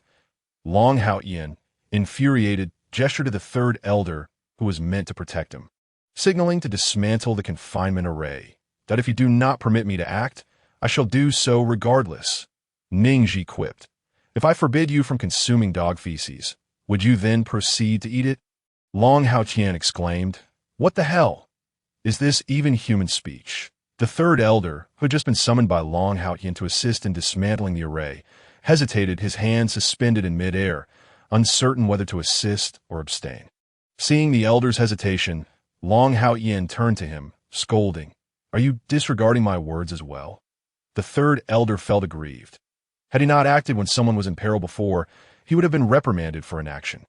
If he acted too slowly, he would be admonished for negligence that if given the choice, he would much prefer to remain in Tian City than accompany the young master to Huanxi City. The array that confined Feng Qingcheng and her companions was merely a fifth-tier formation, and the elder, being in the early stages of the transformation god realm, was well-versed in various matters. Even if he were not a formation master, he could easily dismantle it. The moment the formation was dismantled, there was an uproar. "Wow! Incredible! A heroic rescue! Is this a performance we get to witness without having to pay spirit stones? How splendid!" Though I do not know who they are, their act of saving someone truly deserves commendation. The onlookers, caught up in the moment, applauded heartily. The hero and the one being rescued fell into silence. Long Haoyan recognized that Feng Qingcheng was a direct disciple of the Yangchen immortal sovereign. He had attended her disciple ceremony just days prior to as the scion of the Long family, one of the three great families of Xian continent. He had encountered numerous female cultivators, yet Feng Qingcheng was the only one who, aware of his status, had not approached him. From that day forth, he had sought to befriend her, only to find that today, as opportunity to impress her had devolved into this farce. "This young master informs you that I am the scion of the Long family in Tian City, and those beside me are disciples of the Transmigrating sect. These three are direct disciples of the Yangchen immortal sovereign. You understand what it means to be a direct disciple. If you have any sense, you should quickly kneel and apologize, or else I shall ensure you suffer the consequences." Long Haoyan boldly proclaimed his identity, introducing the members of the Transmigrating sect. Ning Zhi produced a cloth bag. Widening its opening, the crowd murmured, "What is she up to?" Long Haoyan frowned, displeased. "What do you mean by this?" Ning Zhi replied earnestly, "Did you not say I would suffer the consequences?" "What about the consequences?" The crowd gasped. "Where did this fool come from?" Long Haoyan angrily shouted. "Who is this fool? Quickly apologize and return from whence you came. Do not obstruct my view." Chapter 38. You insult me, and thus you insult my master. Who dares to call my esteemed disciple a fool? A voice imbued with spiritual force resonated from the city gate, prompting the crowd to turn and clear a path. Yin Su approached Ning Zhi. Was he not the one who had just engaged in battle in the sky, slashing down a mid-stage transformation god expert? Indeed, had it not been for the timely arrival of Sect Master Yin, one could only wonder what calamity might have befallen Huanxi City. One almost forgot that the individual who had been called a fool by young Master Long was a direct disciple of Sect Master Yin. She certainly did not appear foolish. She had just thwarted those attempting to escape using the formation plate, her strength not to be underestimated. Long Hao Yin was taken aback by the murmurs around him. This fool was actually a direct disciple of Sect Master Wan Yu? He exclaimed, "How can this be possible?" The third elder, tasked with ensuring Long Hao Yin's safety, inquired patiently, "Young master, are you well?" Long Hao Yin's tone was grave. "Why did you not inform me that she is a direct disciple of Sect Master Yin?" The third elder felt innocent. Had he not alerted the young master? Would he not have spared the other party distress? Had it not been for Sect Master Yan's appearance, would the young master have changed his demeanor so swiftly? Is everyone deaf to my inquiry? Yin Su approached Ning Zhi, displeased to see her surrounded by disciples from the Chongqing sect. He had only stepped away briefly to discuss the modifications to the city's protective array with the city lord. And now his precious disciple was being bullied by this group, something he could not tolerate. Long Hao Yin, avoiding Yin Su's gaze, stammered, "Sect Master Yin, I was merely speaking in haste. It was all a misunderstanding." Yin Su's brows knitted together at the words. Why did those who mingled with the Chongqing sect disciples always resort to claiming misunderstandings? The Chongqing sect disciples, who had just been duped out of a significant sum of high-grade spirit stones by Ning Zhi, felt a sense of foreboding, and sure enough, they heard the same words echoed, "My dear disciple, you explain." Yin Su turned to Ning Zhi, seeking her perspective. Sighing deeply, Ning Zhi began to elucidate. "I was practicing how to retract the formation plate when, unexpectedly, as I activated it, the Chongqing sect individuals rushed into the formation." She paused momentarily. Yin Su, eager for clarification, pressed, "And what happened next?" Ning Zhi continued.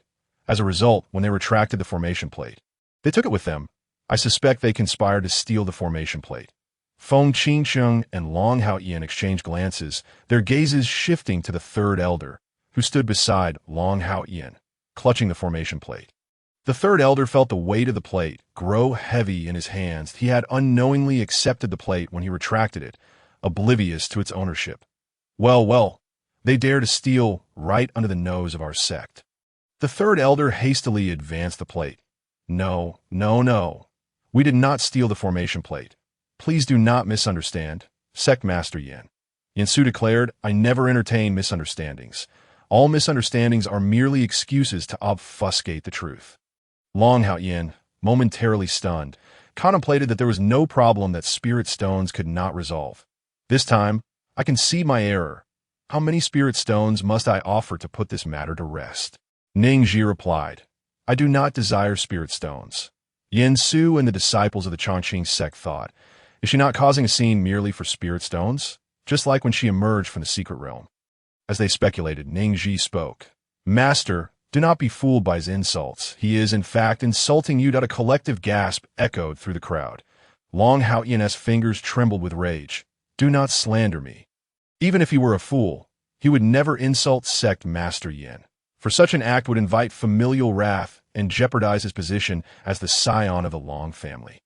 You call me foolish, which implies that you believe my master has failed to teach me. Questioning his teaching methods, does this not amount to an insult against my master?" Seeing Ning Zhi's earnest expression, Yin Su too turned serious. The atmosphere grew tense. Long Hao Yin, sensing their silence, felt a wave of anxiety wash over him. "What do you wish for?" Feigning contemplation, Ning Zhi scrutinized Long Hao Yin from head to toe. Long Hao Yin felt a chill run down his spine. Was she perhaps coveting him? In the realm of cultivation, it is noteworthy that he ranks among the top 5 in the beauty leaderboard. With his arms crossed in a defensive posture, he declared, "Give up on this notion. It is utterly impossible for us to be together." Ning Zhi was left speechless. Furrowing her brows, she retorted, "Do you really think I have feelings for you?" Long Hao Yin shot back, "Then why are you looking at me with such eyes?" Ning Zhi replied, "Ah, yes, indeed. I like you just as one might like something utterly useless." Long Hao Yin, flustered, demanded, "What do you want from me?" Without hesitation, Ning Zhi exclaimed, "You just called me a fool. I want you to say it 3 times. I am a fool." The atmosphere fell into an awkward silence. That's the air of the Long family. Long Hao Yin was a prodigy among his peers, and for him to declare himself a fool was simply unimaginable. Ning Zhi shrugged. "See, I told you. and yet you refuse to comply. Upon hearing Ning Zhi's words, the members of the Chongqing sect felt a sense of relief for having merely been duped out of spirit stones outside the secret realm. Had they been here, admitting to being fools would have been an embarrassment they would never endure. It would not only tarnish their own reputations, but also that of their sect. Seeing Long Haoyan remain silent, Ning Zhi sighed in exasperation. Sometimes one does not realize the pain until it is inflicted upon oneself. It is so easy to criticize others, yet so difficult to acknowledge one's own faults. After her words, Long Haoyan still held his tongue. The onlookers began to murmur among themselves, astonished that the Long family heir could behave in such a manner. Is the Long family truly devoid of capable individuals? How could anyone become the heir? Who knows? Perhaps his parents are extraordinary. Long Haoyan felt his cheeks flush with embarrassment. He had never felt so humiliated. He turned to Feng Qinsheng, hoping for her assistance. Though she attempted to speak, no words came forth in that moment. Long Haoyan regretted his decision to help her. Feng Qinsheng, feeling the pressure, mustered the courage to say, "Sister, this matter was instigated by me. I apologize. Can we let it go?" The eyes of both the Chongqing sect and the Long family members shifted to her, intrigued by her plea. Ning Zhi responded, "I cannot make that decision. You must speak to my master." Yin Su stood there, exuding an aura so formidable that none dared to approach him.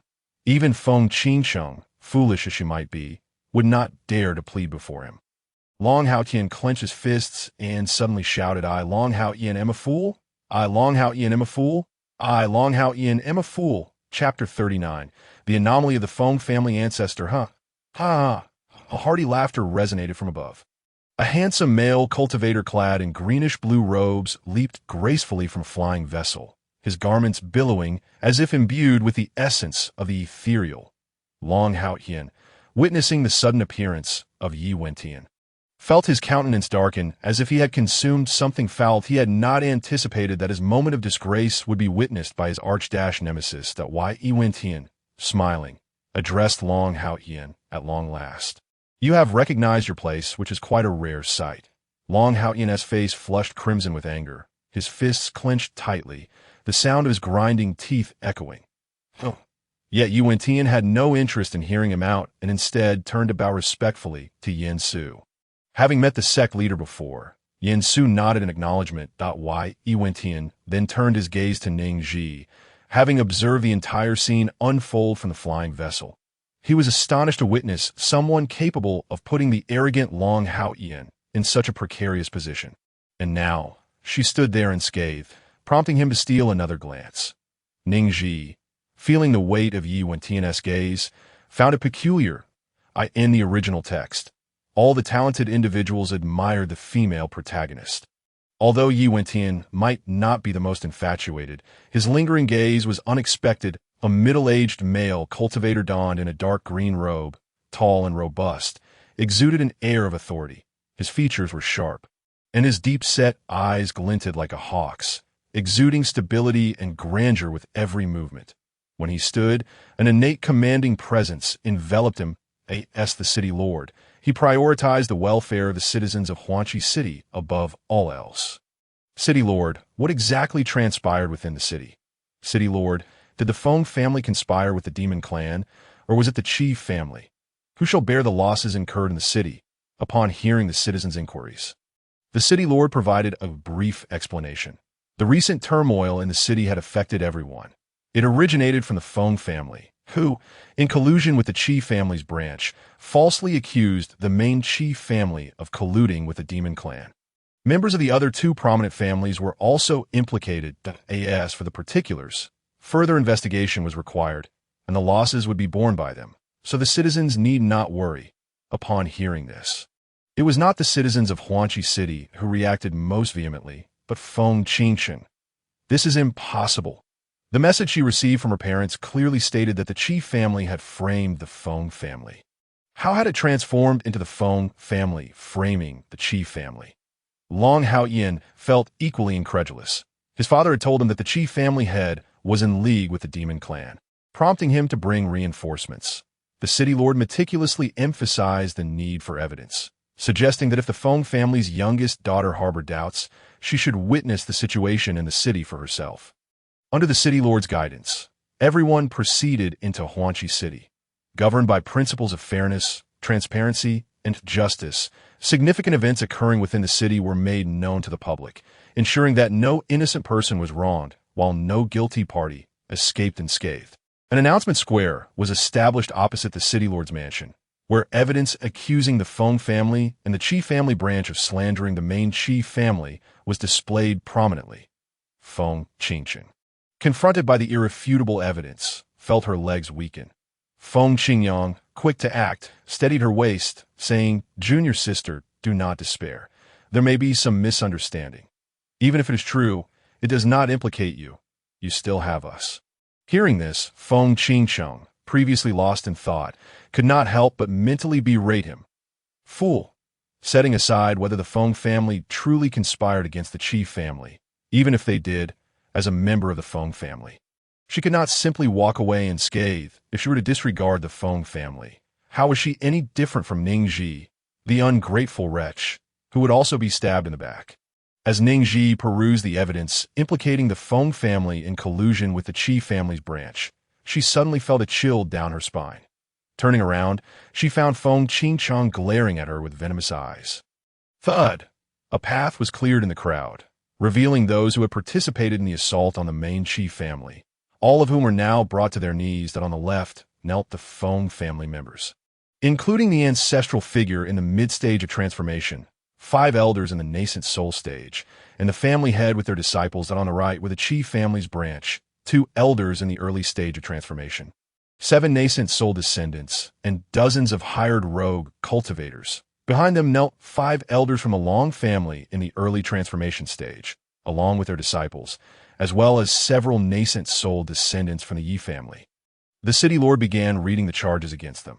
The gist of the content revealed that the Feng family's ancestor and family head had colluded with the 4 branches of the Qi family on a specific date to frame the main Qi family. The details were exhaustive. The charges included conspiring to accuse the main Qi family of colluding with the Demon Clan, with the Feng family's descendants being complicit and withholding information. Do you have any final words? At this, the Feng family ancestor suddenly stood up and laughed maniacally. Ha! Ha ha ha! Had it not been for Qi Wenbin marrying Xiang'er and using her dowry to save the Qi family from crisis, would I have needed to frame the Qi family? The crowd was left in utter confusion by the Feng ancestor's sudden outburst. Ning Zhi was equally bewildered. Yen Su, noticing the curiosity in her eyes, explained 1,000 years ago there were several prominent families in the Xian continent, and Xiang'er was the only daughter of one of those families. She was exceptionally beautiful and met the Feng family patriarch during an expedition.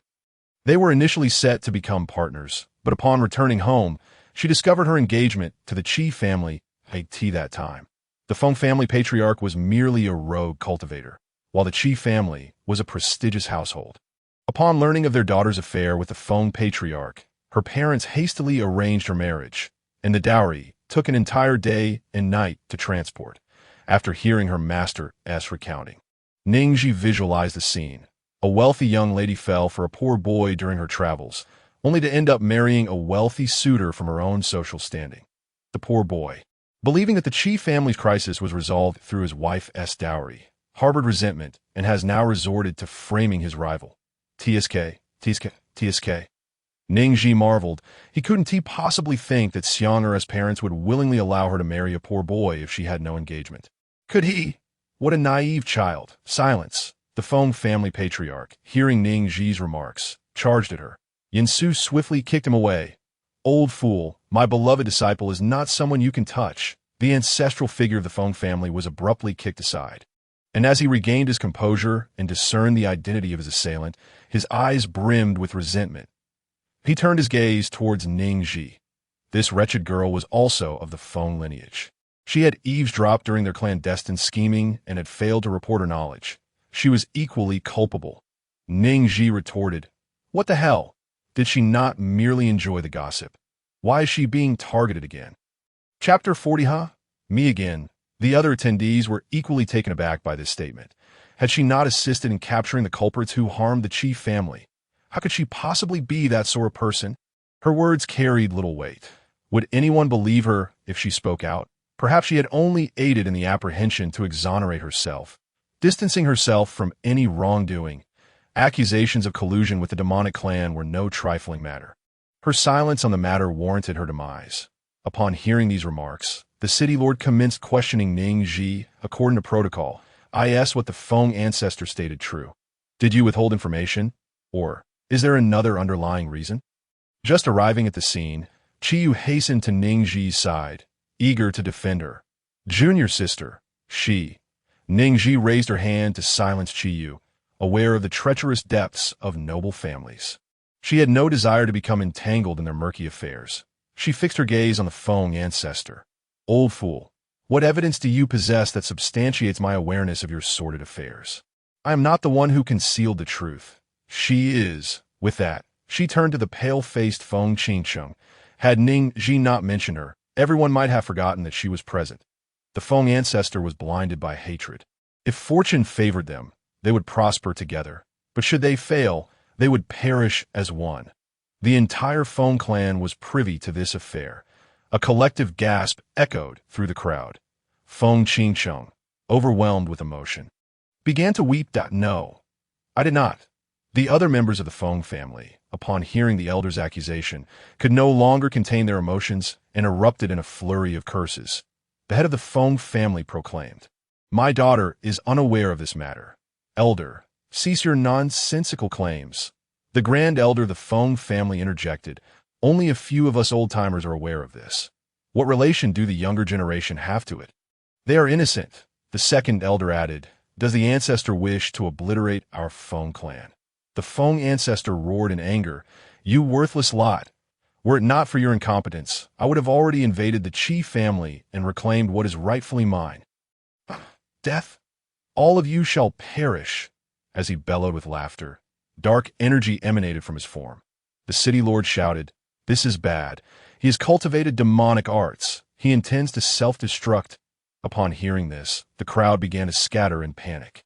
Yin Su produced the Linglong Xianling Tower, enveloping the Feng ancestor within it. A resounding crash echoed from within the tower. Ning Zhi observed the unfolding scene, feeling as though her master's Linglong Xianling Tower was akin to a container for a volatile explosive. The explosive sounds ceased, yet they found themselves unscathed, prompting them to kneel before Yin Su in gratitude. "It is the Linglong Xianling Tower. Master, Yin has once again saved us. Master Yin is truly like a parent to us." Standing beside her master, Ning Zhi felt a surge of golden light pouring into him and curiously inquired, "Master, why are you glowing?" Yin Su, caught off guard by the question, coughed slightly. "This is not a glow. It is the power of belief that, if you save someone in peril, the heartfelt gratitude they feel towards you will grant you this power, which is beneficial for ascension. Should the power be sufficient, one may very well ascend to divinity." Ning Zhi was astounded. Is it truly that remarkable? But why do I suddenly feel an itch in my mind? Master, my head itches. Yin Su examined her condition and discovered several strands of golden light penetrating the back of Ning Zhi's head. The power of belief. My dear disciple, even at such a young age, to have garnered belief. This is extraordinary. The crowd, upon hearing this, looked up at Ning Zhi, only to witness several strands of golden light surrounding her. It was said that some individuals required to forge a golden body and offered incense to obtain belief. Yet this young fairy had already acquired it, but at such a tender age. Who could possibly hold faith in her? Being the disciple of Master Yin, it was not surprising that someone would believe in her. The members of the Transmigrating sect, upon witnessing the power of belief behind Ning Zhi, were left in utter disbelief. On what grounds does she deserve this? She is innocent. We implore you to spare their lives. Our lives may be forfeit, but please, City Lord, recognize that these juniors are unaware. The elder of the Feng family, having experienced the previous events, suddenly realized they had been deceived by their ancestor. They were destined to perish, but these juniors could not be sacrificed. Their deaths would extinguish the Feng family's lineage. Upon hearing this, the citizens of Huanqi City began to voice their dissent. No, the Feng family must perish entirely. Yes, we must eradicate the roots, lest they grow anew. Those who practice demonic arts deserve death. Not only should the entire clan be exterminated, but even their 9 associated clans. The city lord found himself in a quandary. According to Huanchi City's regulations, the Feng family was indeed destined for extermination, although it had not yet reached the severity of annihilating 9 clans. However, this extermination included the direct disciples of Master Yangchen and Master Yin, placing him in a difficult position. Feng Qingqing's mother, in a fit of emotion, pointed at Ning Zhi. She is also of the Feng family. Still reveling in her newfound power of belief, Ning Zhi, upon being pointed out by Feng Qingqing's mother, gestured towards herself. Me again. Do not be absurd. First of all, I have not changed my surname to Feng. Secondly, I am not listed in the Feng family genealogy. These years spent in the Feng family have been akin to living like a dog. You dare call me a member of the Feng family? Are you jesting? The crowd, keenly perceptive, expressed their agreement upon hearing Ning Zhi's words. The head matriarch of the Feng family is utterly disgusting. She could at least pretend to be virtuous, yet now she has cast off all pretense. What advantage does she gain from this? Why does she not claim her own daughter as a member of the Feng family? Was this the legendary act of diverting attention? Feng Qingqiang, feeling a chill in her heart, had only just become Master Yangchen's direct disciple. She did not wish to meet her end prematurely. Feng Qingqing's mother vehemently denied. No, that is not the case. She is not of Feng blood. The onlookers were momentarily stunned. Feng Qingqiang could hardly believe her ears. Mother, how is this possible? Upon hearing his wife's words, the head of the Feng family was suddenly beset by memories of the past. Slut! How dare you make me raise a bastard? By what right do you strike me? You are well aware of your own infidelities. Witnessing this dramatic turn of events, Ning Zhi could scarcely contain her applause. Such a theatrical scene was too good to pass up without recording. Thus, she produced a recording stone, according to the conventions of novels. If the female protagonist were not of the Feng bloodline, she would surely possess a formidable father. Yin Su remarked, "My dear disciple, what is there to record?" Chiyu added, "Indeed, junior sister, are you not wasting the recording stone?" Ning Zhi explained, "Capturing others in their moments of disgrace is far more classic than any face-slapping scene." The spectators, engrossed in the unfolding drama, thought, what a bizarre state of mind. Chapter 41, 3 days without food. Having endured 9 meals worth of hunger, the Qi family hastily arrived after completing their other obligations, only to stumble upon the scene before them. Is this how the younger generation plays these days? Upon witnessing the arrival of the Qi family, the city lord inquired about their opinion. Elder Qi, head of the Qi family, what are your thoughts? The 2 elders inquired about the recent events and conferred briefly. Elder Qi spoke, "Let not the sins of the ancestors fall upon the innocent. The youngest generation shall swear an oath of heaven, affirming they have committed no wrongdoing. Those who were unaware of the accusations of collusion with the demonic clan and the Feng ancestors' cultivation of demonic arts may be spared. But they shall never set foot in Huanchi City again." Upon hearing Elder Qi's pronouncement, several Feng elders felt their wishes fulfilled and promptly took their own lives. The remaining members of the Feng family, not belonging to the youngest generation, were dragged to the execution platform, where hundreds met their tragic end, their demise akin to that of a slaughterhouse. No. Father, mother, please. Feng Qingqiang wept profusely, her anguished cries echoing in the air. Overcome with emotion, she fainted in Feng Qingyang's embrace. "Junior sister," Qiyu exclaimed urgently. "Quick, take junior sister back to the sect." The members of the Qi family watched as Feng Qingqing departed, not a single soul attempting to impede her exit. It was not that they wished to let the tiger return to the mountain, but rather that they lacked the confidence to contend with the esteemed Yang Chen Xianzuan upon the return of the envoy sent to present gifts for Yang Chen Xianzuan's disciple ceremony. The report came back that he was greatly pleased with Feng Qingqing. The 3 previous disciples had never smiled during the tea ceremony, yet they exhibited rare smiles while partaking in the tea offered by Feng Qingqing. At this moment, she was in favor. Should they choose to deal with her harshly, it would surely incite enmity with Yang Chen Xianzuan. Among the youngest generation of the Feng family, after the vows to the heavenly Tao were made, only 11 remained alive, most of whom were lowly women oppressed by the Feng family. All of the Feng family's assets have been confiscated, and aside from compensation to the Qi family, the remainder was seized for the restoration and maintenance of Huangqi City. Ning Zhi, witnessing the Feng family's current plight, felt a sense of vengeance for the original owner. At this juncture, Yuan also made his vow to the heavenly Tao. The members of the Yi family involved in this matter were not connected to the main house, which remained oblivious to the situation. Thus, no retribution was forthcoming following the conclusion of his VOWAS. For whether any side branches of the Yi family had participated, the main house would cooperate with the investigation and provide compensation accordingly. Those who had harmed the amicable relations between the Yi and Qi families would be dealt with decisively. Long Haoyan, observing Yi Wenyi's resolute demeanor, began to doubt whether he was still the Yi Wenyi he once knew. "Why do you gaze at me so, Long Xiong? Could it be that you possess knowledge yet remain silent?"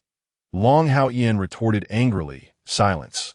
While Long Haoyan hesitated, the third elder of the Long family had already reached out to the main house. Standing before the Qi family's ancestor and the head of the Qi family, the third elder of the Long family offered a respectful bow.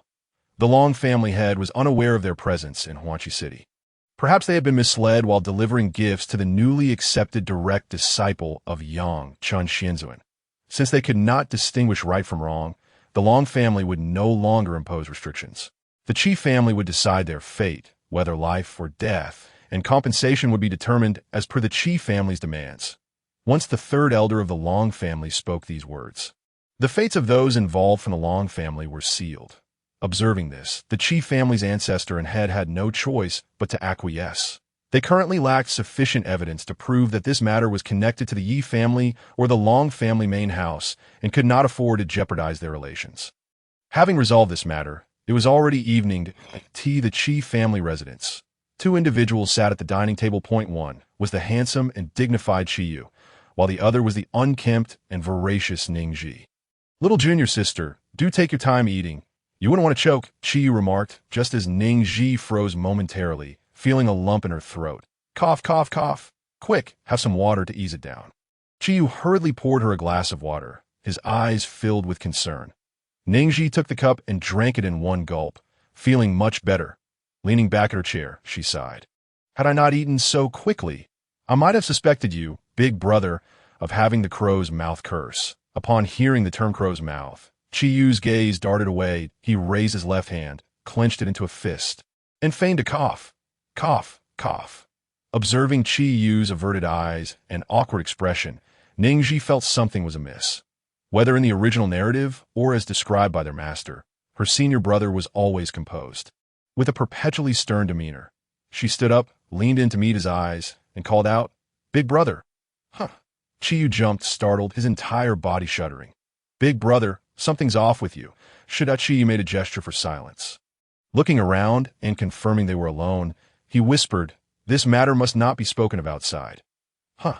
Ning Zhi was momentarily bewildered. "Which matter?" Qiyu's voice was barely above a whisper. "The crow's mouth." Ning Zhi's eyes lit up. "Oh, Big brother's persona is about to collapse.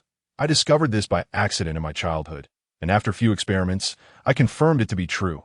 After saying this, Qiyu glanced around once more and added, "Big brother genuinely cared for you just now. He meant no ill." Ning Zhi's interest piqued. She lifted her cup and pointed at him. Qiyu, understanding her implication, thought it unwise. Ning Zhi boldly patted her chest. "Rest assured, big brother, I won't hold it against you." With no other choice, Qiyu mustered the courage to say, "Ahem, drink water carefully so you don't choke." Once Qiyu finished speaking, Ning Zhi took a large gulp of water, only to find that she had not choked. "Big brother, this is quite misleading." Qiyu, uncertain, noted that he hadn't uttered such caring words in a long while. Perhaps he had lost his touch due to not speaking such things for so long. "By the way, little junior sister, what prompted you and master to come to Huangqi City?" At that moment, Ning Zhi, resuming her meal, replied, "To eat, that I'm not hungry, that I said to eat. Little junior sister, I have already begun fasting." Ning Zhi set down her utensils, poured herself a glass of water, and took a sip. Cough, cough. She had inadvertently choked on the water. "Big brother, does your crow's mouth have a delayed effect?" Qiyu, witnessing her expression of shock, made her laugh as she answered his earlier question. "After I emerged from the Xinyu secret realm, I was famished. Master came to retrieve me, but had no food on hand, so we came to Huanchi City. Chiyu mused. As expected, he understood that in the eyes of their master, he was not deemed to be in danger. If he were, Master would tear through the void to rescue him. But why did Master choose to take little junior sister to Huanchi City for a meal? Surely, Master wished to see her as well. Yes, it must be so. Mother said that a father's love is like a mountain, often unexpressed. Surely Master is the same. Ning Zhi noticed his wandering gaze and waved her hand before him. Big brother, are you all right? Chiyu snapped back to reality and looked at Ning Zhi. Wait, you just mentioned you went to the Xianyu's secret realm? Ning Zhi nodded. Yes. Chiyu frowned. Isn't the Xianyu's secret realm accessible only to those above Foundation Establishment? Ning Zhi replied, I reached Foundation Establishment, but I hadn't achieved it when I entered the Xianyu's secret realm. I only did so upon exiting. Chiyu exclaimed. Wait, he found himself ensnared in confusion. Chapter 42. The water boils again. Chiyu analyzed Ning Zhi's earlier statement. The conclusion he reached was that Master's newly accepted disciples were all exceptionally talented. Yet, how did little junior sister manage to progress from an ordinary person to the Chi refinement stage and then to Foundation Establishment in just over 10 days? It baffled him. Just as he was about to turn to inquire further, he was nearly blinded by a dazzling sight. Little junior sister, what on earth? Is there boiling water on your head? Chiyu thought he was imagining things and rubbed his eyes before looking again. He was not mistaken. Ning Zhi, satisfied after her meal, leaned back comfortably in her chair. Upon hearing Chiyu's words, she raised her gaze to her head. Water and fire spiritual energies converged from all directions, forming a vortex above her head. That moment, a pool of water in the center of this vortex was bubbling vigorously, emitting steam. Ning Zhi cast a glance and comfortably reclined back, casually remarking, Perhaps I've eaten too much. I don't feel like absorbing spiritual energy right now, so it's boiling the water by itself. Chiyu was stupefied. He thought his innate sword bone was a top-tier talent. Yet little junior sister could absorb spiritual energy just by having a meal. Most astonishingly, she claimed that she didn't wish to absorb spiritual energy because she was full. Now he understood why she could achieve Foundation Establishment in such a brief span. At that moment, the Qi family ancestor, the head of the Qi family, and Yin Su, who were in the study discussing the events of the day, noticed the unusual surge of spiritual energy. They exited the study to find many people gazing toward the dining hall. Looking up, they observed that the water and fire spiritual energies surrounding the Qi family were all flowing into the dining hall. The Qi family ancestor exclaimed, What on earth is happening? The Qi family head inquired of a nearby attendant. Who is present in the dining hall? It is the young master and Miss Ning. Yin Su, upon witnessing the surge of water and fire spiritual energy, had immediately suspected his little disciple. Hearing this, he became even more certain that he raised his hand and cast an illusion spell toward the dining hall. The Qi family ancestor and head exchanged puzzled glances at Yin Su's actions. The Qi family had asked, What is Yin Zhongzhu doing? Yin Su replied, Let us all go and see. The truth will be revealed. The three entered the dining hall to behold a scene that was strange, perplexing, and difficult to comprehend. Not to mention lacking in respect, Chiyu was holding a basin of water over Ning Zhi's head, pouring hot water, while Ning Zhi sat with her eyes closed, resting against her chair. Surrounding her were the swirling energies of water and fire, almost materializing into substance. What are you doing? Upon hearing his father call his name, Chiyu paused momentarily, placing the basin of water on the table. Father, master, ancestor, Ning Zhi greeted, but the commotion drew the attention of the old ancestor, who swiftly rose from his chair, raising his hands above his head in an attempt to disperse the spiritual energy, yet to no avail. Reluctantly, she proceeded to pay her respects to the three individuals. Yin Su remarked, There is no need for such formality. His face radiated with satisfaction as he glanced at Ning Zhi, unable to suppress a smile. Indeed, she is truly the well-behaved disciple that our sect leader has taken a liking to. I regretted not witnessing her breakthrough after the meal in the dining hall, but it seems today has offered a chance to make up for it. Chiyu stated, Only he alone achieved the world where he was injured. The old ancestor of the Qi family scrutinized Ning Zhi from head to toe, He had encountered individuals with single water or fire spiritual roots before, yet today was his first experience with someone possessing both. Remarkable!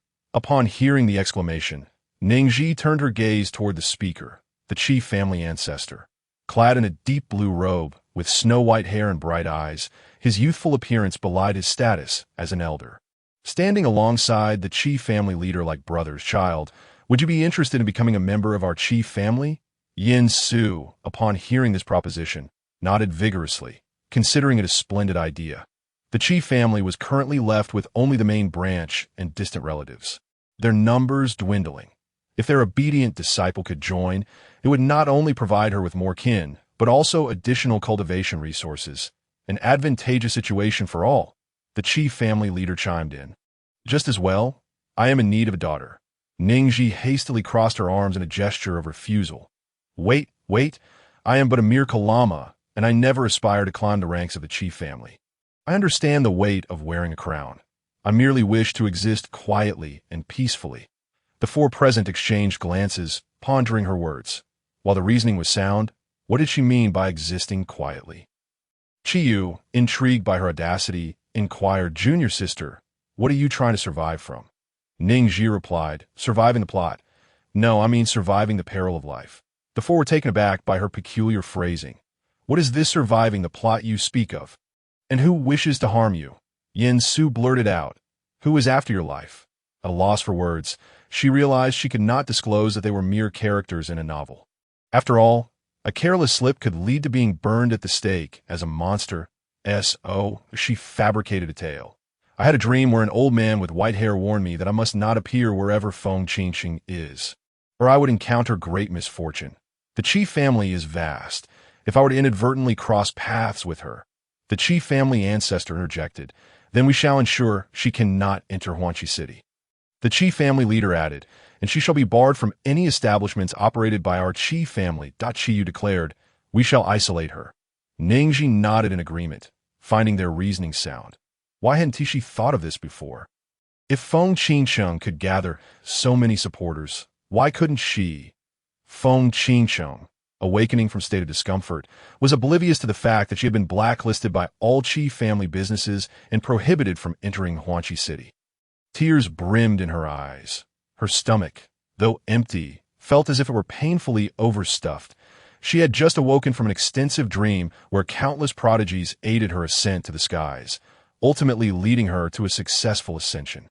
Yet, in reality, the one who was meant to be her stepping stone on this journey, Ning Zhi, had been her constant adversary. Yes, it had to be Ning Zhi. It was all her fault. In a moment of emotional upheaval, Feng Qingcheng clutched her abdomen, gasping for breath. The guard stationed at the door, hearing the commotion within, promptly entered. Junior sister, you are awake? A male cultivator clad in the attire of the Sun Dust Immortal's direct disciple approached. His expression filled with concern. Third senior brother, I have no family left, she sobbed at Elzi Xuan, addressed as third senior brother, spoke gently. Do not be afraid, junior sister. The sect is your family. Wherever we are, that is home. Upon hearing this, Feng Qingqing's tears flowed even more freely. Third senior brother, my stomach hurts terribly.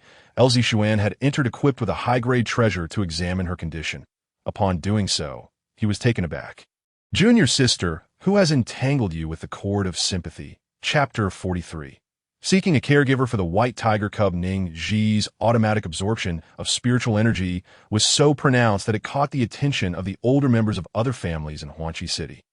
After completing her formal adoption, she followed her master back to the sect. Inside the chamber, a fluffy, soft white ball lay curled up on the mat. Ning Zhi poked the little creature, discovering it remained in a deep slumber just as it had before she left the sect. When will it awaken? She wondered. Wait. Lacking experience with nurturing young ones, she recalled the magical beast within the Xianyu secret realm. Within the Xianyu secret realm, a sixth-tier Huadiao leopard learned that its nemesis, the Qian tiger, had entered into a master-servant contract with humans and had become their beast servant. T hastily rushed over from the mountains across the river to witness the spectacle. Brother Tiger, is being a beast too liberating that you chose to serve humans? Ha ha! Humans are greedy and cunning. You have become their beast servant. You are bringing disgrace upon us magical beasts. Yes, you are nothing but a traitor. When we see you, you best steer clear, or else. Enough is enough. The Qian tiger swatted the leading Huaiyao leopard aside, burying its head into the ground. Stop pointing at me. I have my own rhythm. The other Huaiyao leopards, witnessing their leader being subdued by the Qian tiger, dared not utter a word. The magical beasts on that mountain stood a distance away, watching the unfolding drama. Didn't T the Huaiyao leopard claim it wouldn't T return to this mountain after losing to the Qian tiger? Why dare to seek a rematch? All magical beasts mock you. You're the most laughable of all. Davaliri is a star-level beast tamer. I envy the Qian tiger for being her beast servant. Indeed, I heard she even signed an equal contract with the ancient divine beast, the white tiger. The Qian tiger's better days are yet to come. The Huaiyao leopard, with its head pressed into the ground, flailed its legs, mumbling nonsense. The white tiger contract is a sham. Seeing the Huaiyao leopard still had energy to bicker, the Qian tiger seized it with a paw. Unexpectedly, the Huaiyao leopard clung onto it. Brothers. Quick, help! As the other Huaiyao leopards prepared to leap into action, they found themselves trembling uncontrollably. The other magical beasts also felt their legs weaken, collapsing to the ground. Ning Zhi, cradling the white tiger cub, entered the secret realm just in time to witness this scene. Did I arrive at an opportune moment? Who understands the plight of the family? I step in only to find magical beasts in a brawl, on the verge of determining a victor. Sensing human presence, the Huaiyao leopard trembled. A human? But isn't the secret realm closed? The Qian tiger kicked away the Huaiyao leopard, which had latched onto its paw. Striding toward Ning Zhi, the Huaiyao leopard, sent flying to the base of a tree, felt dizzy, landing on its back before rolling over to kneel on the ground. It sensed the bloodline suppression of a divine beast and was overwhelmed with pain. Spotting Ning Zhi and the white tiger cub in her arms, the Qian tiger's pupils widened in shock. This is real. There is actually a human who can form a contract with a divine beast. It looked at Ning Zhi with a mix of disbelief and awe, then glanced at the Qian tiger. Why aren't you kneeling? The Qian tiger did not respond to the Huaiyao leopard's question. Instead, it settled beside the female protagonist. Master, did they say I have a connection with you? Ning Zhi, bewildered, asked him. Is it the left leg or the right leg? The Qian tiger, with utmost sincerity, replied, Master, I am your loyal servant. Ning Zhi. Impressive. All the magical beasts. The dignity of magical beasts has been utterly compromised. Why are they all kneeling? Ning Zhi surveyed the surroundings. Aside from the trembling Huaiyao leopard she had seen before, she recognized the other magical beasts. The Qian tiger explained, because the ancient divine beast, the white tiger, is in your arms, Master. Surely you are aware of this. Upon hearing this, Ning Zhi finally grasped the gravity of the situation. The ancient divine beasts were revered as deities in the realm of magical beasts, and merely standing there commanded the allegiance of all. Ahem, then how come you are unharmed? The Qian tiger replied. I am your beast servant, and the divine beast white tiger is your contracted divine beast. I am considered one of your own. Ning Zhi nodded, pointing to the white tiger cub in her embrace. It has been sleeping continuously. Do you know how to wake it? The Qian tiger pondered for a moment before suggesting, perhaps you could feed it your blood? Ning Zhi. Impressive. Am I now merely a blood bank? Alas, she knew she had to nourish her own cub. However, after providing several servings of her blood, the white tiger cub still showed no response. The voice of the two-horned beast rumbled. Davaliri, I can hardly breathe. Ah. Ning Zhi was momentarily taken aback upon hearing the voice of the double-horned beast, almost forgetting that a group of magical beasts was kneeling nearby. The crimson flame tiger suggested we could place the divine beast, the white tiger, into the spirit crystal cave. Its rich spiritual energy might hasten its awakening. Ning Zhi nodded in agreement, considering the crimson flame tiger's advice. Together, the girl and the tiger brought the white tiger cub to the spirit crystal cave, laying it gently in the center of the cave upon a soft little nest. Now, I'll leave the care of the white tiger cub in your capable paws, she declared. The crimson flame tiger, taken aback, exclaimed, What? You want me to look after it? Ning Zhi stroked the cub's fur, her face beaming with joy. Observing her expression, the crimson flame tiger felt a sense of foreboding, and in the next moment, it heard Ning Zhi speak that, "Aren't you my most loyal servant?" The crimson flame tiger, upon hearing these words, was instantly reminded of that fateful day. In a way, it thought, "Why would I provoke her when I have nothing to do?" Ning Zhi rummaged through her spatial ring, producing a pile of books and recording stones. "You mentioned wanting me to take you out of the secret realm, so you must finish reading these before you transform. That way, when I take you out, you won't be completely in the dark." The sight of the towering stack of books made the crimson flame tiger's head spin. "Must I really read all of this?" Ning Zhi placed her hands on her hips, feeling exhausted. "Yes, you must. The world outside is fraught with danger. If you're thinking of venturing out for leisure, you might not survive to see the next sunrise." The crimson flame tiger shuddered at Ning Zhi's words. Is that truly the case? Ning Zhi nodded affirmatively. "With this many books, I doubt I could finish them even after transforming." The crimson flame tiger gazed at the overwhelming pile, feeling the weight of pressure. Magical beasts could transform upon reaching the 10th tier, and it currently sensed that it was on the verge of reaching the 8th tier, needing only a catalyst. Ning Zhi glanced at the mountain of books, and then at the crimson flame tiger. "Do not ask me for results. If you cannot finish, you must question your own efforts." The crimson flame tiger remained silent. Seeing that the tiger was swayed, Ning Zhi stepped outside. By the way, Master, do you possess the power of time? If you could extend the time here, I would have more opportunity to study. The power of time? Ning Zhi mused, recalling that she had encountered this term in the original text. In the narrative, the female protagonist obtained a legacy of time power within a grand secret realm, where the original character had also served as a stepping stone, facing life-threatening challenges. Later, upon returning to her sect, the protagonist cultivated within a spatial bracelet, where a single day inside equated to half an hour outside. Her cultivation progressed rapidly, earning her admiration as the youngest and most talented practitioner in the entire realm of cultivation. After some time, she discovered that she would only be automatically transported to shield the protagonist from harm when the latter sustained significant injuries while simultaneously encountering major events as described in the text. Since the protagonist had treated her as a stepping stone, it would be unreasonable for her to refrain from vying for opportunities. Now, she had to prepare in advance for the next time she needed to shield the protagonist from harm. Chapter 44. Striving to be a lackey humans.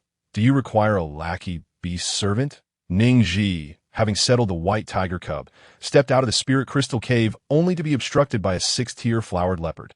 The leopard sat on the ground, wagging its tail incessantly, determined to usurp the crimson flame tiger's position in this human's eyes. The other magical beasts hastily intervened. The double-horned beast exclaimed, "Flowered leopard, its fangs are poisonous. You must not choose it. Selecting it is worse than picking me. I am harmless." The red cloud bird chimed in. "The flowered leopard resides on the mountain opposite, surrounded by toxins that is likely to be poisonous itself. Do not choose it. Opt for me, as I can fly and run." The black bear added, "Choose me. I possess great strength and can fetch honey for you." The bee king interjected, "Are you being polite?" The flowered leopard growled, "Silence. All of you, be quiet."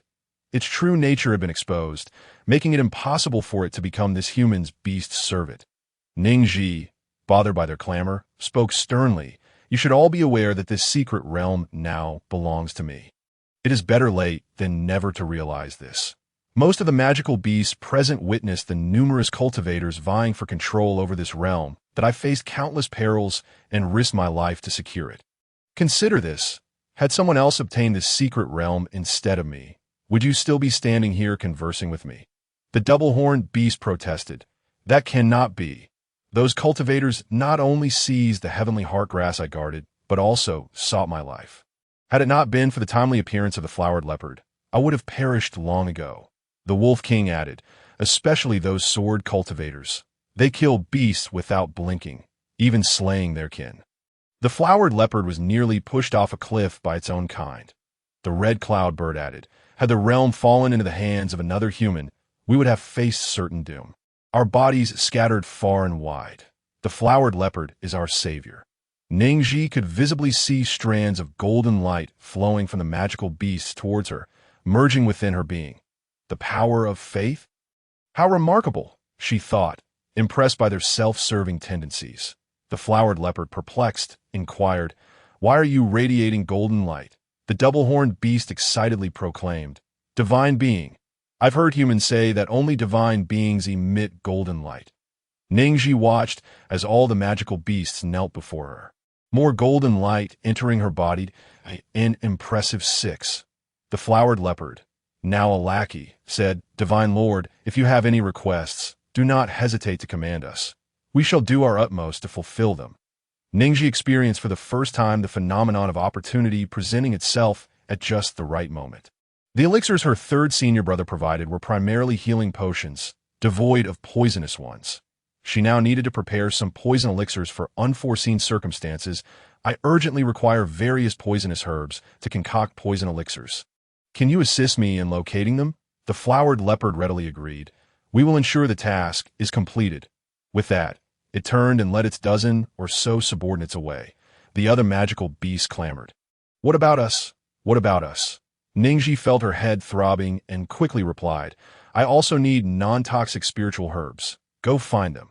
Hearing her command, the spirit beast dispersed to search for the herbs.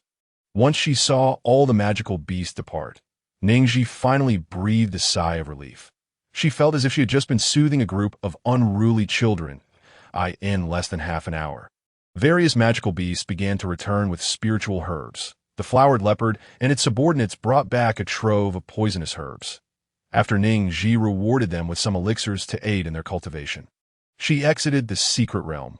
Upon returning to her room, she discovered someone seated outside the courtyard.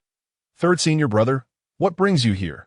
Jun Ziqian rose from the stone chair in the courtyard, gazing at Ning Zhi as she stepped out. "Little junior sister, Master asked me to help you catch up on the lessons you missed at the Dan Peak." Hearing this, Ning Zhi's face lit up with joy. "Let us go, third senior brother. Let us hasten to the alchemy." Jun Ziqian looked astonished. "Little junior sister, you are so eager to learn." This question was answered once they arrived at his exclusive alchemy chamber. Before him lay 2 piles of herbs. One comprised rare spiritual herbs, while the other contained high-tier poisonous herbs. "Third senior brother, you can refine poison elixirs, right?" Jun Ziqian was taken aback. "How did you know, little junior sister?" Ning Zhi replied, "Just a guess. You don't seem like a standard alchemist." "I appreciate your honesty." He did not inquire about the origin of the poisonous herbs, as everyone has their own fortune. With a wave of his hand, a comprehensive guide on poisonous herbs and a compendium of poison elixirs appeared in his grasp. "Little junior sister, are you certain you want to start your alchemical journey with poison elixirs? Who in their right mind begins alchemy with poison?" She thought to herself that if she started with poison elixirs, she might become enamored with them in the future. Ning Zhi accepted the 2 books, nodding earnestly, and settled into a meditative position to study. Jun Ziqian observed, "Goodness, this determination. Not even 10 oxen could dissuade her." "Very well, you read, and I will tidy up these herbs." Jun Ziqian knelt before the pile of poisonous herbs, beginning to sort them. After more than an hour, Ning Zhi compiled a list of the poison elixirs she wished to refine, and Jun Ziqian commenced teaching her the alchemical process. "Little junior sister, how about you first refine a batch of recovery elixirs?" He noticed her continued excitement and worried she might become overly enthusiastic and cause an explosion. Ning Zhi retorted, "Third senior brother, what about the trust between siblings?" "Very well," he acquiesced. If little junior sister caused an explosion, he would ensure her safety and guide her towards refining standard elixirs. Following Jun Ziqian's instructions, Ning Zhi proceeded step by step. First, she cleaned and dried the alchemy furnace, ensuring no remnants from the previous batch lingered. Next, she added the poisonous herbs in the correct order, purifying them and extracting the impurities. Given that they were poisonous, it was advised not to use spiritual consciousness for extraction. Instead, she utilized her spiritual energy. Then came the blending of the poisonous herbs. With her exceptional fire spirit root, she was able to directly control the intensity of the flames at the appropriate moments. After separating the liquid and allowing it to solidify, she merely awaited the automatic condensation into pills. Suddenly, dark clouds began to gather above the alchemy room. Jun Ziqian, sensing something amiss, glanced outside just in time to see a bolt of lightning strike towards Ning Zhi's alchemy furnace. He felt a momentary blankness in his mind. Ning Zhi, puzzled, asked, "Third senior brother, what is happening?"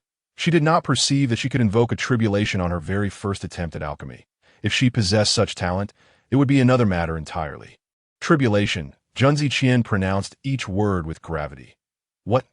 The sound of tribulations, 1, 2, 3, continued unabated until the 6th, at which point it ceased.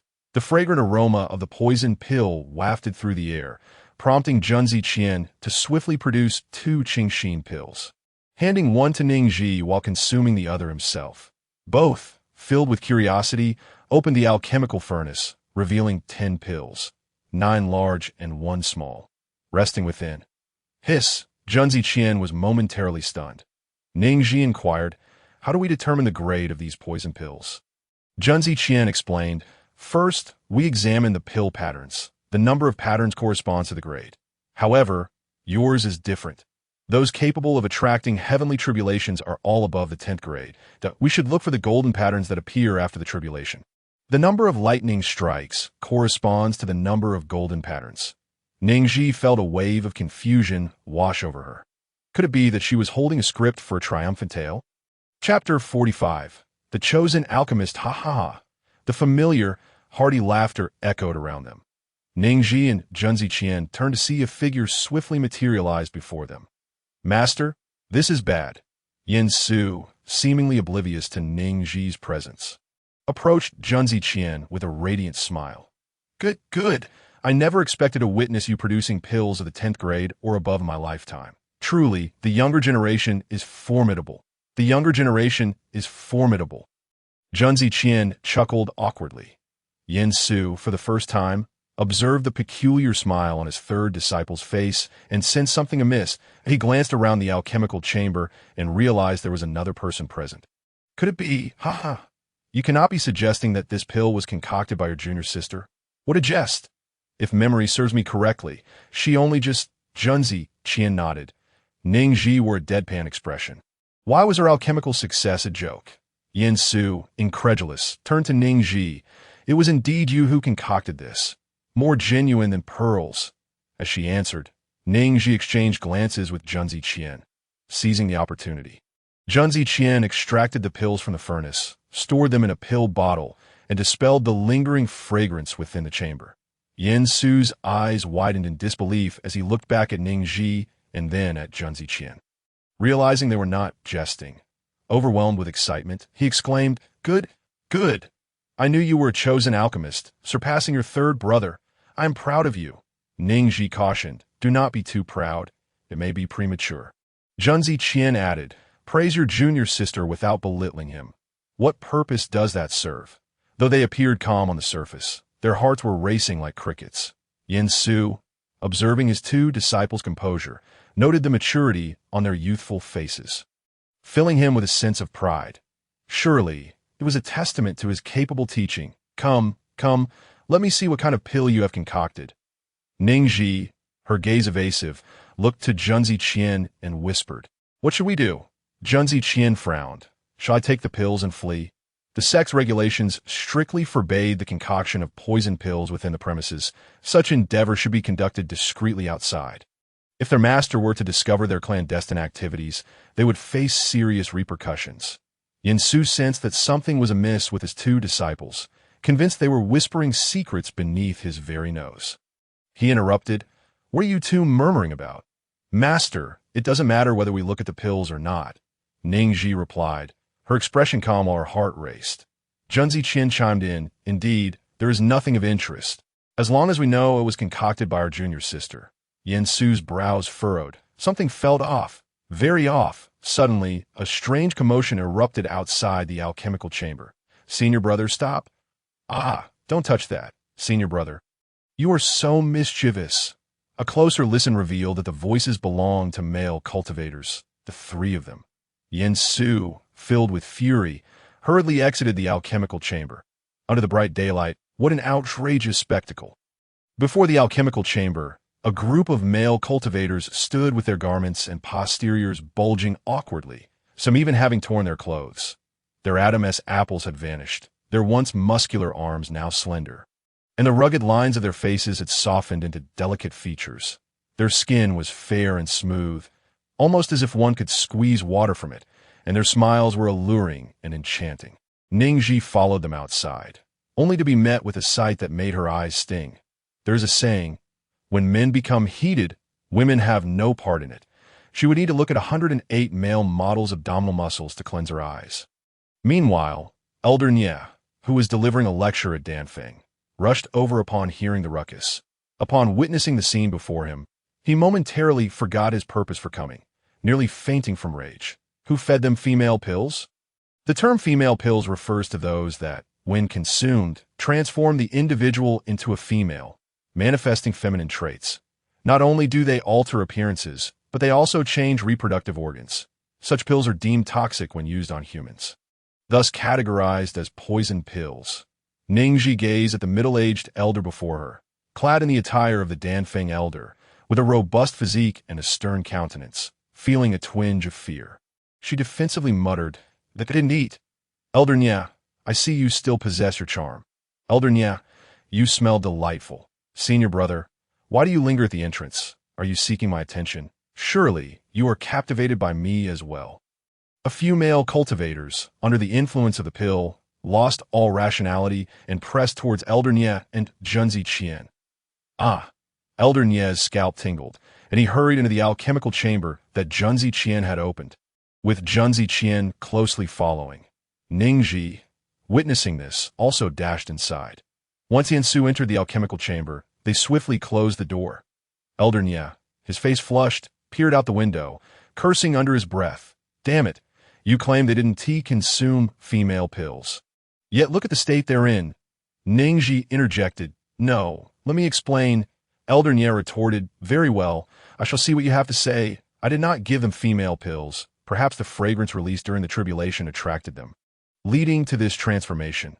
Had I known the scent would have such an effect, I would have set up a barrier." Ning Zhi felt utterly innocent. She had not even touched the pills. Elder Nye recalled that a male disciple had brushed against his hand, feeling nauseous. Nonsense. Which useless person would turn into this just from the fragrance of the pill? The tribulation? Yin Su then asked, "So, the pills concocted during the tribulation were indeed female pills?" Ning Zhi nodded. Junzi Qian averted his gaze, unable to meet the eyes of his master and Elder Nye. Elder Nye scrutinized Ning Zhi, half convinced. Was it truly you who concocted the female pills? Ning Zhi nodded once more. Elder Nye declared sternly, "Well then, how dare you concoct poison pills within the sect, endangering your peers? If you can produce another batch of the same grade antidote, we can mitigate this matter, and you may be sent to reflect for 3 months at the reflective cliff. Should you fail, you will be required to produce 1,000 bottles of Qingxin pills according to Danfeng's regulations." He was skeptical that this young girl could truly concoct pills of the 10th grade or above.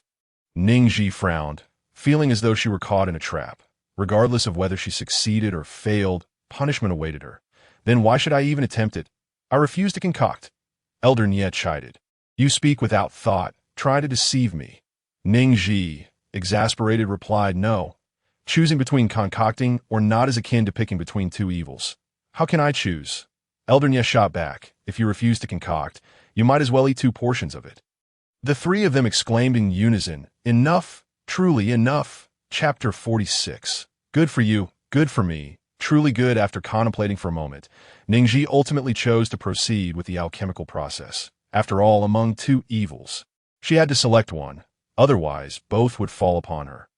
Elder Nye, doubting her capability to produce celestial pills, kept a vigilant watch over her to prevent any deceit, his gaze unwavering, having gained experience from her first attempt.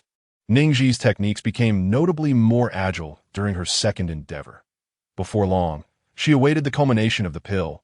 However, during this process, no heavenly tribulation manifested.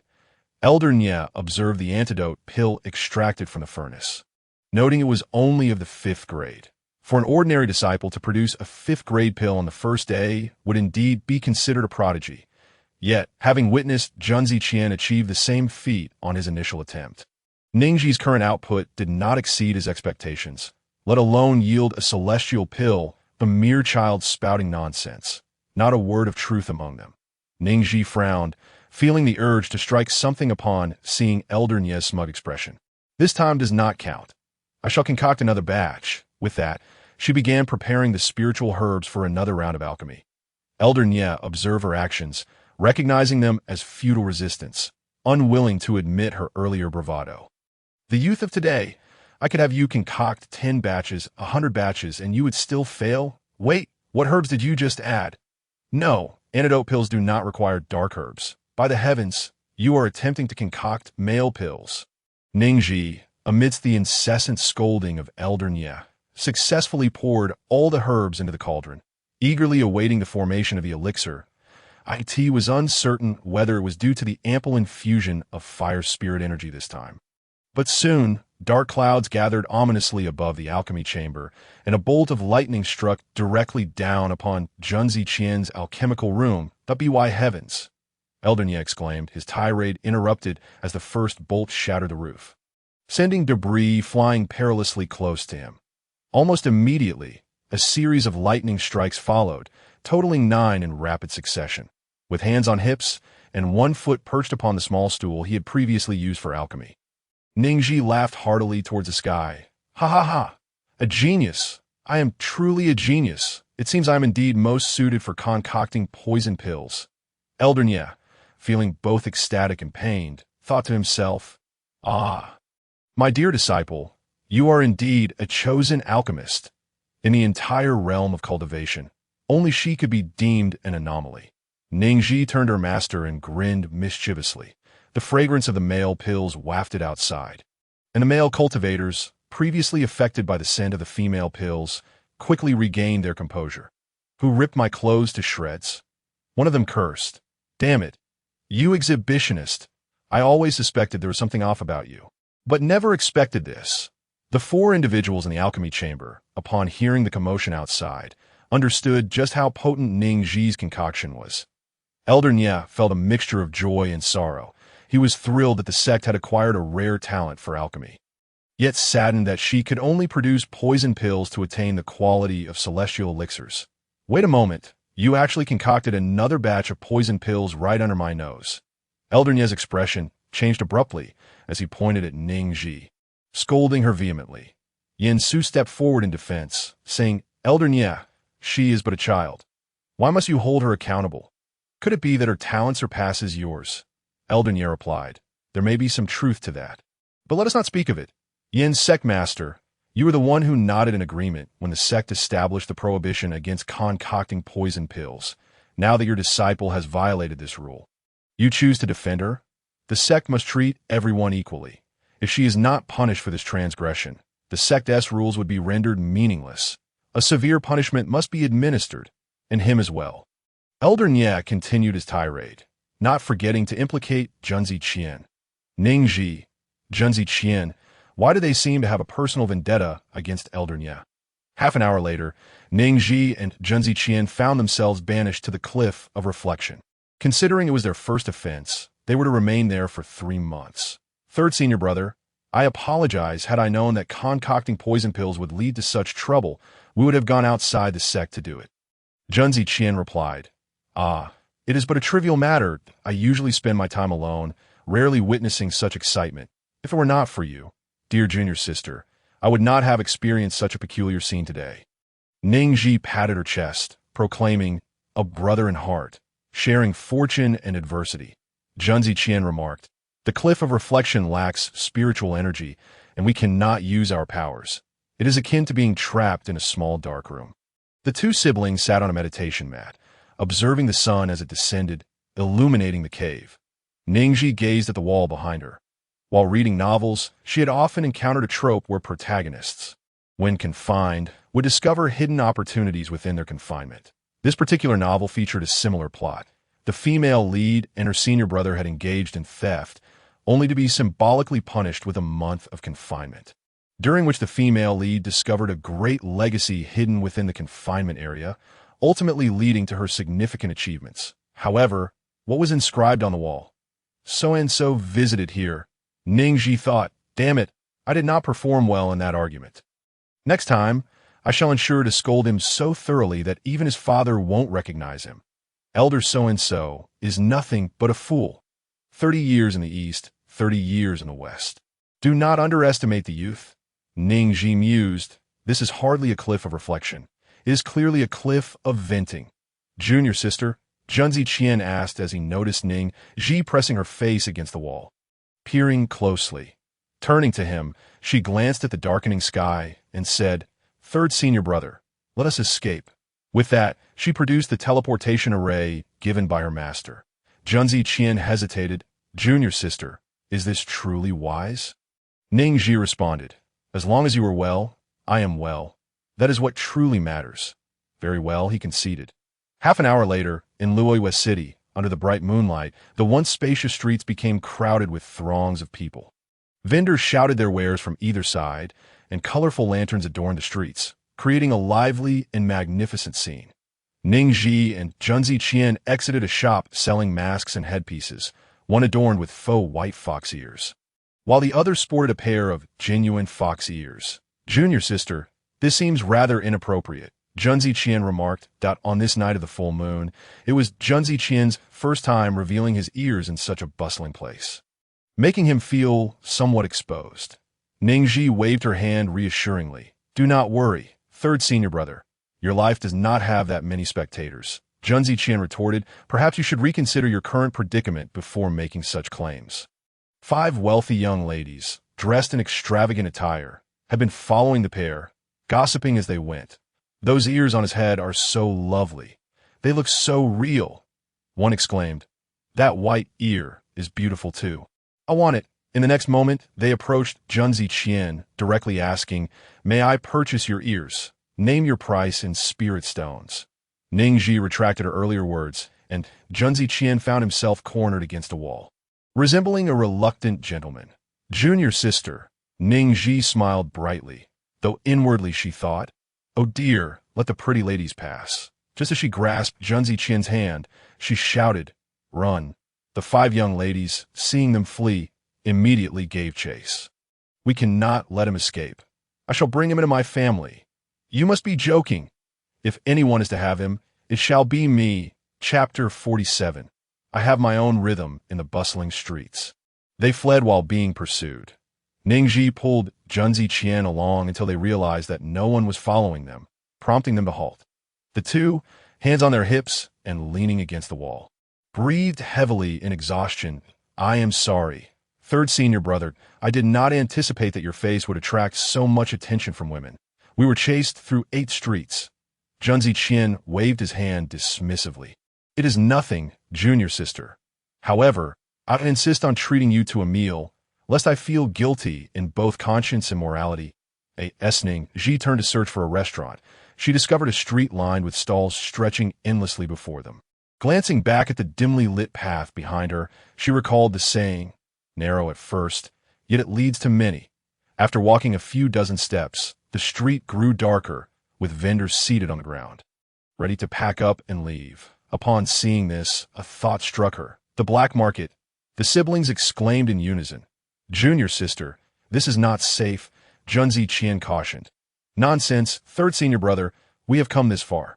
Following the narrative of the original text, the female lead had obtained a precious ring in the black market of Huanshui City, which contained fertile land and celestial spring water, surpassing even the spiritual water in her original spatial bracelet, a veritable upgrade to her spatial herb garden. As a transmigrator, she believed she should also have her own stroke of luck, right? Just as she was about to step forward, she spotted a familiar figure. Feng Qingsheng. Good heavens! What is she doing here? Junzi Qian inquired. Who?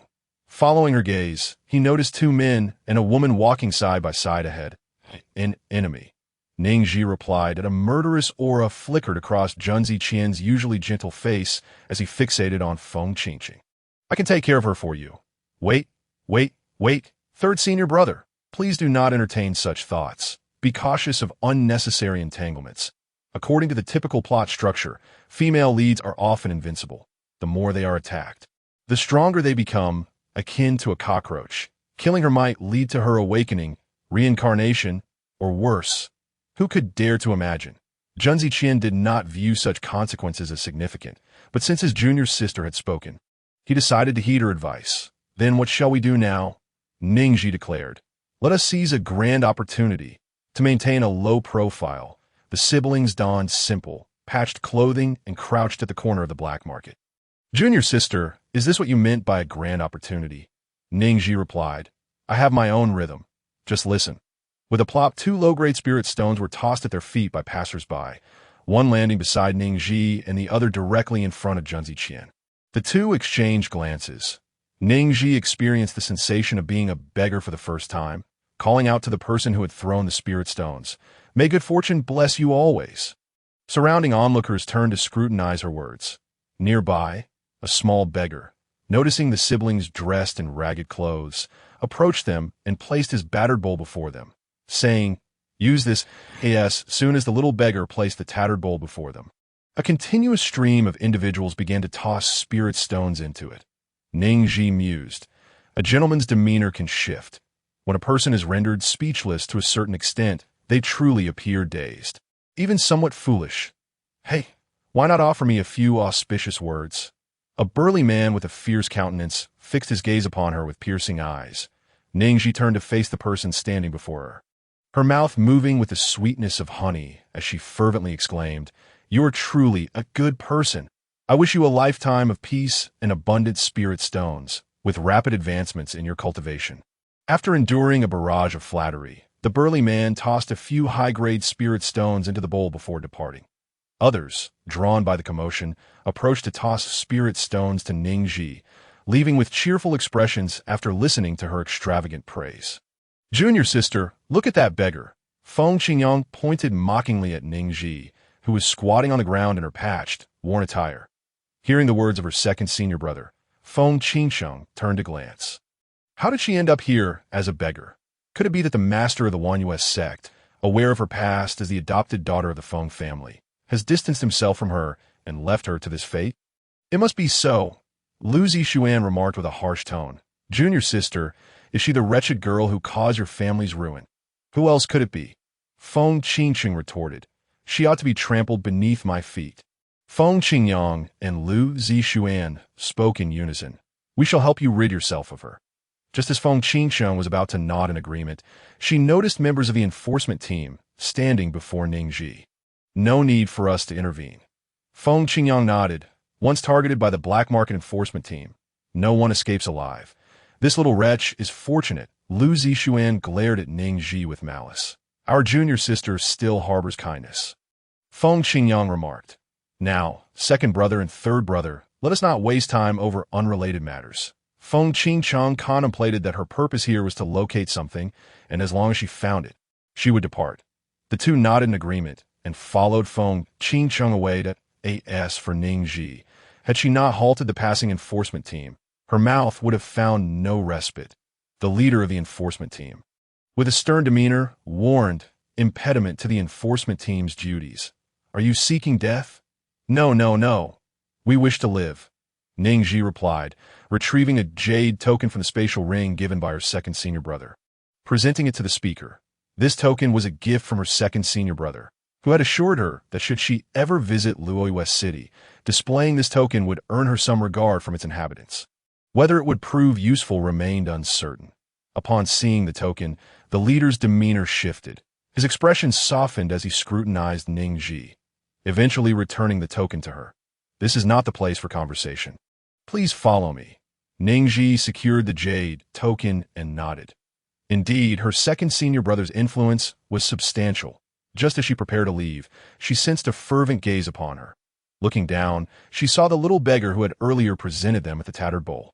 He appeared to be around 8 or 9 years old, his eyes bright and clear, his posture upright. Devoid of the air of a street urchin, he resembled the orphan of a mysterious benefactor. She glanced at the pile of spirit stones that had just been begged, then at the little boy. She mentally chastised herself. One should not pick up children on the roadside. These spirit stones are for you, she declared, placing her only storage bag atop the pile. Upon hearing her words, the little boy knelt before her, banging his head thrice on the ground. Ning Zhi noticed a wisp of golden light emanating from the boy, merging into her being. Just as they were about to depart, the little boy called out, Wait. Ning Zhi inquired. The boy continued, I fear someone may snatch my spirit stones. Could you wait until I've gathered them before leaving? The onlookers remarked, You certainly have no qualms. However, his words served as a reminder to those lurking in the shadows who had intentions towards his spirit stones. The enforcement team leader instructed one of his subordinates to remain behind to escort the little boy home before they finally departed. Chapter 48. Insufficient fortune. Spirit stones abound. Half an hour later, the once bustling black market streets had become desolate, with only the shops remaining open. Feng Qingsheng gazed at the scene before her, utterly bewildered. What has happened?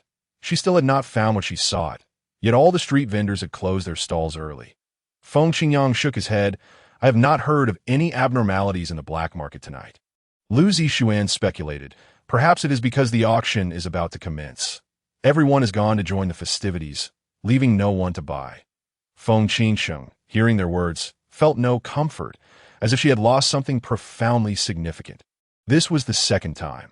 With an hour remaining before the auction began, even if some vendors had packed up early, there should still be some left. The two nodded in agreement with Feng Qingsheng's sentiment.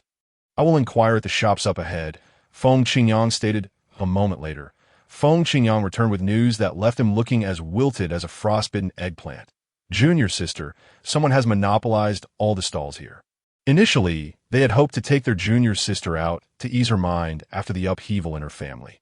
However, they had not anticipated that Huanqi City would employ some means to prevent her entry, isolating her at the city gates. Now, bringing her to Lui West City, they encountered such an occurrence. As if they were cursed, Lu Zixuan consoled. If the stalls have closed, then they have closed. We can always return another time. For now, let us head to the treasure pavilion. Feng Qingsheng sensed something amiss that I hope she does not discover who has monopolized all the stalls at the treasure pavilion. Within a private room, Ning Zhi held a pastry in her left hand and a cup of tea in her right, relishing her snack before responding to her third senior brother's query. Third brother, what sort of individuals do you think those who bestowed spirit stones upon me while I offered auspicious words are? They do not seem like good people, stained with the blood of many, Junzi Qian replied. Ning Zhi nodded. Precisely because their hands are tainted, they seek a few kind words for psychological solace, not out of pity for us. Regardless, not a single spirit stone has passed into my possession. Upon hearing this, Junzi Qian immediately grasped the implication. Compared to their earlier guys, the little beggar beside them required spirit stones far more desperately. Yet no one had shown willingness to offer him any. Our junior sister is astute. With just 3 sentences, she can elicit spirit stones from a stranger. A knock sounded at the door, followed by the voice of the enforcement team leader. Lao Gu. It is I. Ning Zhi motioned for him to enter. Young masters and mistresses, everything is here. This is the remaining spirit stones. Lao Gu placed a pile of items on the table, comprising 5 storage bags and a large bundle of items that could not fit in the storage space. Ning Zhi tossed one of the bags filled with spirit stones before Lao Gu. This is your reward. Lao Gu instinctively received the storage bag with a puzzled expression. But you have already compensated us. Have you not? They had each received 1,000 high-grade spirit stones, totaling 5,000. After scouring the street stalls, they had spent nearly 100,000 spirit stones, and this storage bag likely contained several thousand high-grade spirit stones. Ning Zhi's expression turned serious. This is not a gift. You are to ensure our safe passage out of here tonight. Lao Gu nodded, understood. With that, he exited the private room, closing the door behind him. One of the subordinates, seeing the team leader emerge with a storage bag, quietly inquired, Boss, what is this? Lao Gu replied, This is an additional reward from the esteemed one. We must ensure their safe passage out of the black market tonight. Although he did not understand why she emphasized this, they were all recipients of spirit stones, and regardless, they would ensure her safe departure. The subordinate remarked, ever since the second young master intervened in family matters. The layers of exploitation have increased, leaving us with ever fewer spirit stones. Otherwise, Lao Gu smacked the back of the subordinate's head. Watch your mouth. Do you wish to lose your life? The subordinate covered his head, refraining from speaking, though inwardly he couldn't help but grumble, missing the days when only the eldest young master managed the estate. Once it was just Ning Zhi and Junzi Qian remaining in the private room. Ning Zhi shed her serious facade. Third brother, quickly, help me see if there are any treasures. Ning Zhi unceremoniously emptied the contents of her storage bag, instantly transforming the floor of the private room into a chaotic landscape strewn with an assortment of peculiar items, forming a small mountain. Junzi Qian observed the disarray and, unable to contain himself, finally spoke up. Little junior sister, the black market is rife with deception. Many items are cleverly disguised fakes if you wish to sift through this heap of rubbish in search of treasures. Why not allow your elder brother to accompany you to the stalls? Regardless of the treasure, a mere glance from him would reveal its true nature. Ning Zhi sat cross-legged, her hands already engaged in selecting items. It's not that I wish to inspect each piece individually. As you've seen, Feng Qingsheng and her two senior brothers are out there browsing in the past, while I was at the Feng family. I had to yield any good finds to Feng Qingsheng. Now that she has her two senior brothers with her, what if I don't allow them to take advantage of me? In the original narrative, her character served merely as a stepping stone. Regardless of what treasures were encountered, they ultimately ended up in the possession of the female protagonist. The three senior brothers of the female lead would employ any means necessary to procure items desired by her. Moreover, considering the formidable aura of the protagonist, if she were to inspect each stall individually, all the good items would surely be snatched away by her. How could one hope to compete for opportunities against her without employing some extraordinary methods? Upon hearing this, Junzi Qian was filled with indignation. Little junior sister, they are truly overstepping their bounds. Whatever they took from you previously, third senior brother will retrieve it for you. Ning Zhi replied. Third senior brother, that is all in the past. Why good days lie ahead. Right now, the most crucial task is to uncover genuine treasure from this pile of junk, or else my spirit stones will go to waste. Junzi Qian responded. Ah, very well. He began to carefully rummage through the heap before him, initially lacking hope. Upon closer inspection, he discovered several alchemical stones suitable for crafting weapons, as well as a few remnants of poison pills, which would be perfect for his little junior sister. Wait a moment, he exclaimed, spotting something. Little junior sister. Ning Zhi looked up in confusion. What is it? Third senior brother. Chapter 49. I do not want your opinion. I want my own. Junzi Qian picked up a feather caked in mud and, using a cleansing spell, handed it to Ning Zhi. The phoenix is represented by 5 colors. Red for the Feng, yellow for the Yuan, blue for the Luan, purple for the K, and white for the Honghu. This feather, although not of the Feng, surpasses it, being a striking crimson, with patterns at the tip resembling intricate designs. I can distinctly sense a power akin to bloodlines within it.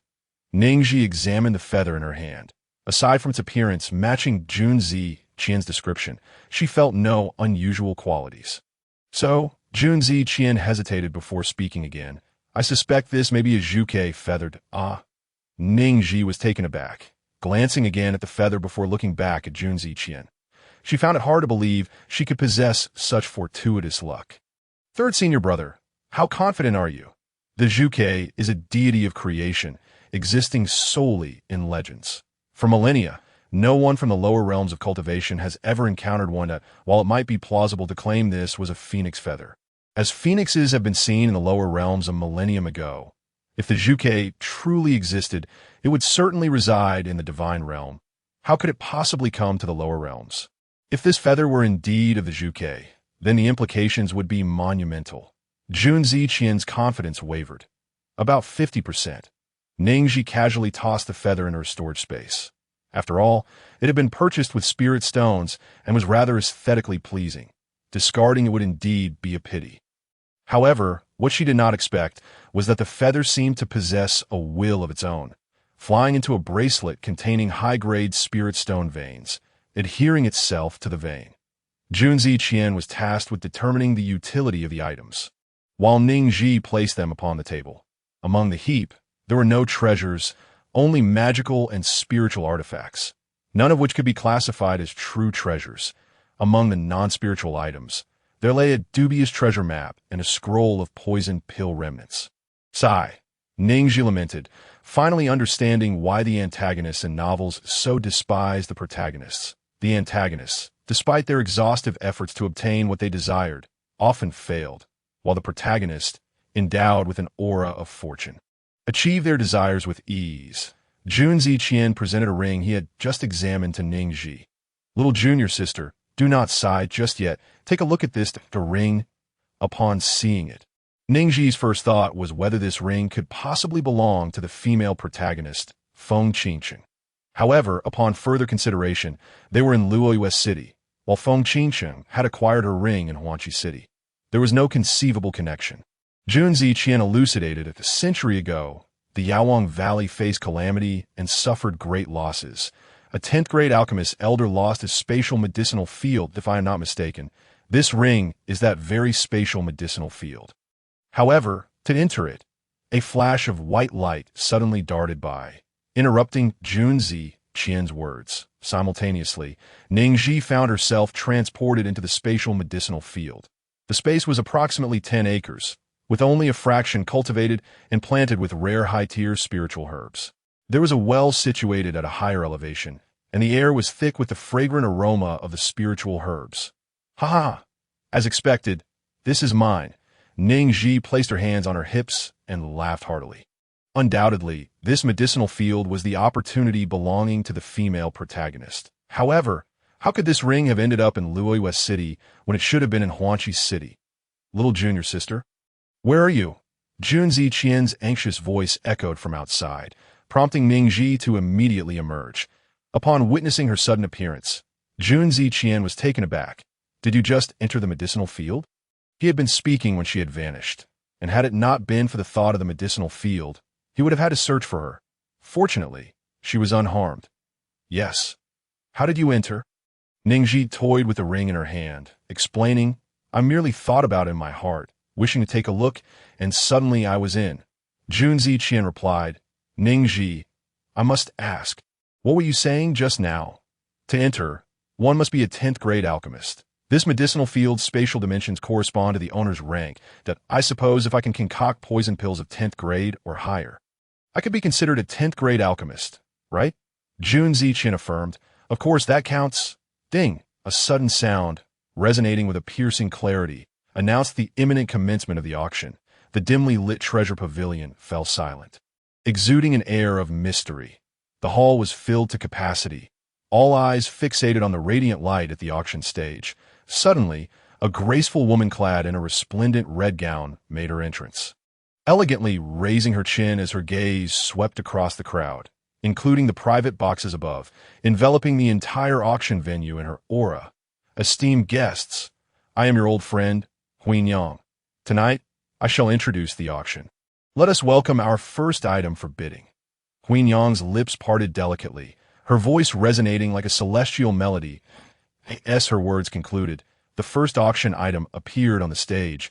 A brilliant red flame was ensconced within a formation, the surrounding air growing intensely heated, revealing its extraordinary nature. This is a rare ground fire, born from the molten lava of the Earth's core, having taken millennia to form. This unique fire is over 10,000 years old. With a starting bid of 100,000 high-grade spirit stones, each increment must not be less than 10,000 high-grade spirit stones. As Huin Yang's announcement echoed, the venue erupted in excitement. Heavens, the first item of the treasure pavilion is a ground fire. Who knows how many treasures lie ahead? A cultivator with a fire affinity could refine the ground fire to elevate their spiritual root grade.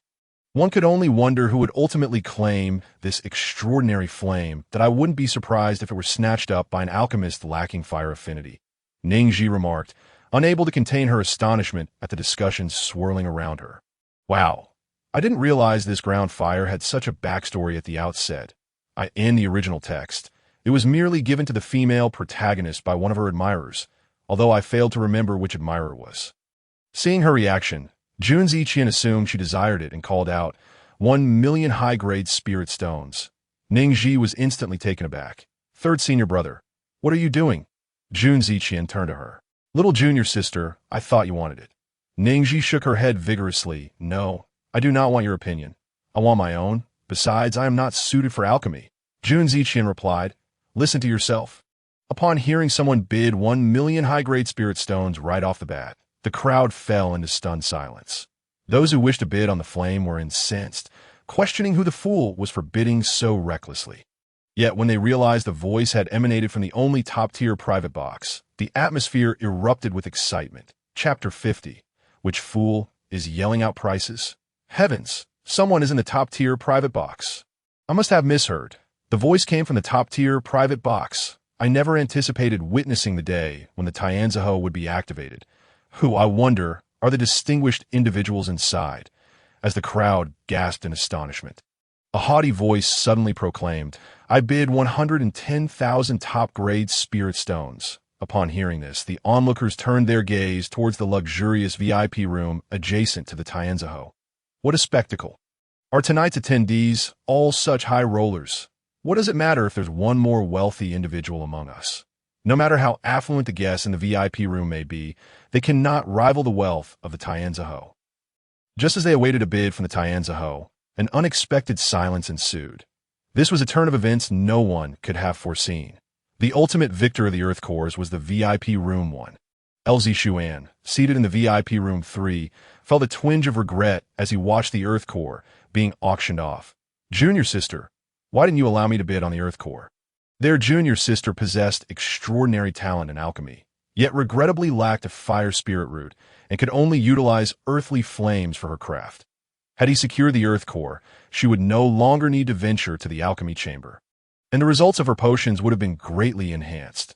Third senior brother, what is destined for me will eventually be mine, Feng Qingsheng consoled him. Her primary purpose for arriving early today was to locate a medicinal field space. In her dream, she had acquired this space in Huanchi City, but now she found herself unable to enter the city. The good news was that she had previously inquired with a merchant who had sold wares at a street stall in Luoyue City. The bad news was that all the items from those stalls had been seized. The Earth Core was something she had dreamt of before. Prior to the sect's grand competition, the four of them had visited Wanyue Sect, where the dim-witted Xiao Changsheng, flattered by her compliments, had given her the Earth Core that if all went as expected, the one now seated in VIP Room 1 would be that foolish Xiao Changsheng. Unbeknownst to him, as he reveled in securing the Earth Core, he was oblivious to the fact that he had been ridiculed for his foolishness. Ning Zhi discreetly glanced at the opening of VIP Room 1 as it swung open. Indeed, it was that big fool, Xiao Changsheng. Even his father would scold him, calling him a prodigal, to actually bid 110,000 top-grade spirit stones for a mere Earth Core. If she hadn't recognized his voice, she might have forgotten that he was the very fool who had been so smitten by Feng Qingsheng's praise that he gave the Earth Core to her. What is this big fool? Junzi Qian inquired, peering over. Xiao Changsheng, Ning Zhi replied. Oh, indeed a fool, Junzi Qian remarked.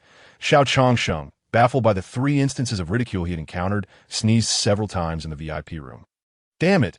It must be that someone is envious of me for bidding 110,000 top-grade spirit stones for the Earth Core.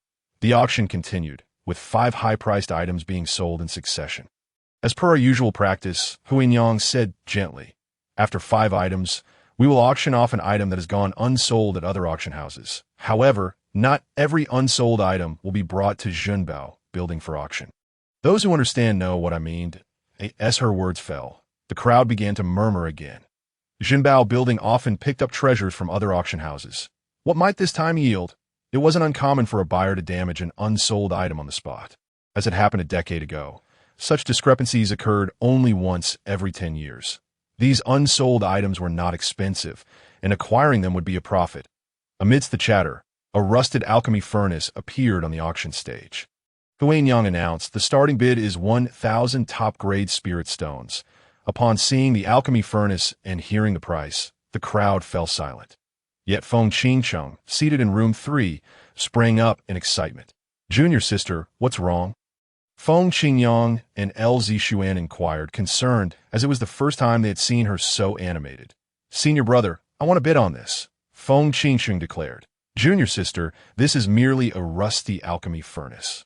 If you need one, I can lend you mine, Elzi Xuan offered.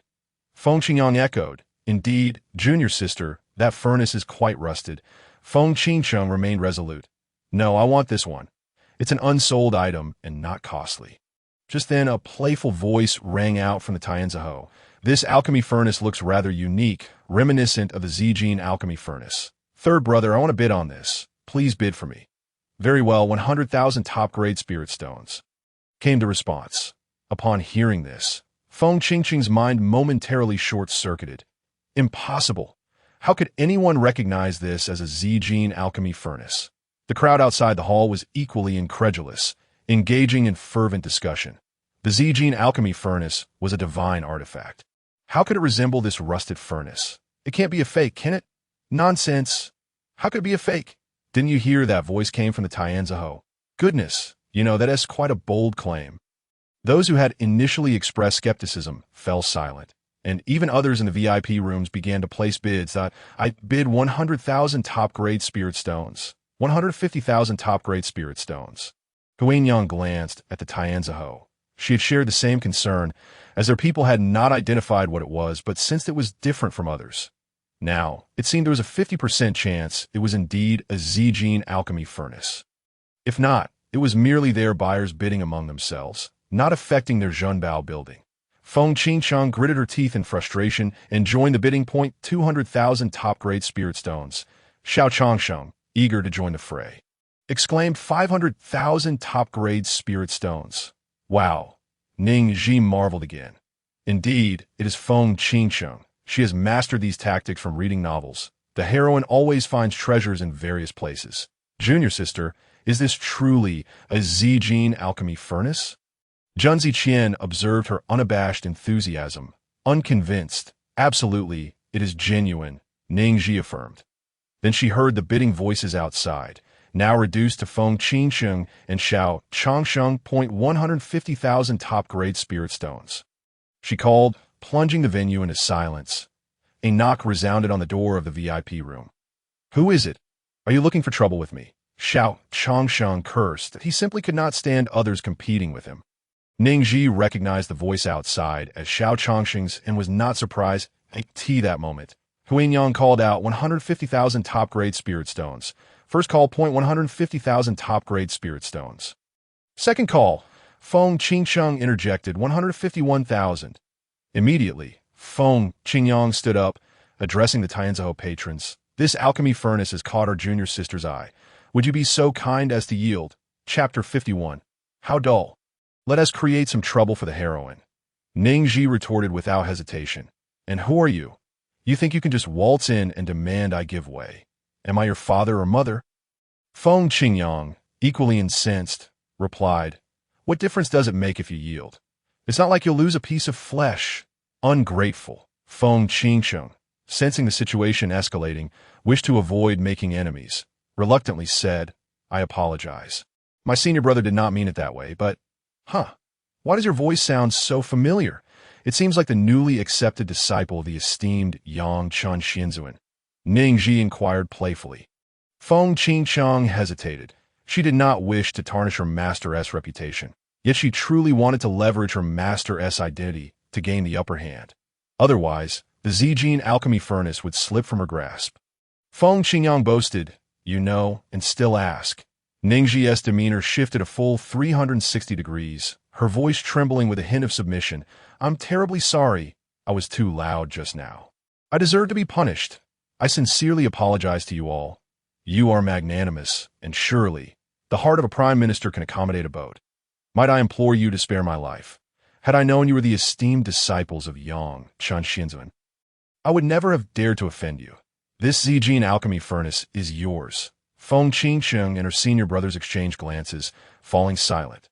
The Zhenbao building erupted into chaos. What? Disciples of Yang Chun Xianzuan? Aren't they self-proclaimed righteous sect disciples? How could they come to the black market? Such righteous men. More like hypocritical charlatans. Unable to bid against others, they demand that others yield to them. Precisely, we thought coming to the black market would exempt us from the oppression of sect and family influences. Yet here we are. Curse it. I loathe such individuals. Does Chongqing's sect lack resources? Must they come to compete with us?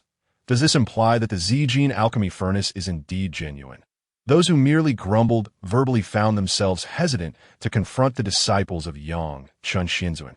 Ultimately, the Z-gene alchemy furnace fell into Feng Qingcheng's hands. When the staff of Zhenbao building brought the Z-gene alchemy furnace to her, Feng Qingcheng realized she could not produce the requisite spirit stones. LZ Xuan covered the cost for her. Third senior brother, I will return the spirit stones to you later. You are our junior sister. Spending some spirit stones on you is nothing. Feng Qingqing's mention of wait a moment is due to her possession of the 9th grade Wan Jiedan, which contains spatial spiritual spring water, giving her confidence that she can counter any poison as long as this Wan Jiedan can be auctioned off. She firmly believes she can earn 151,000 upper-grade spirit stones.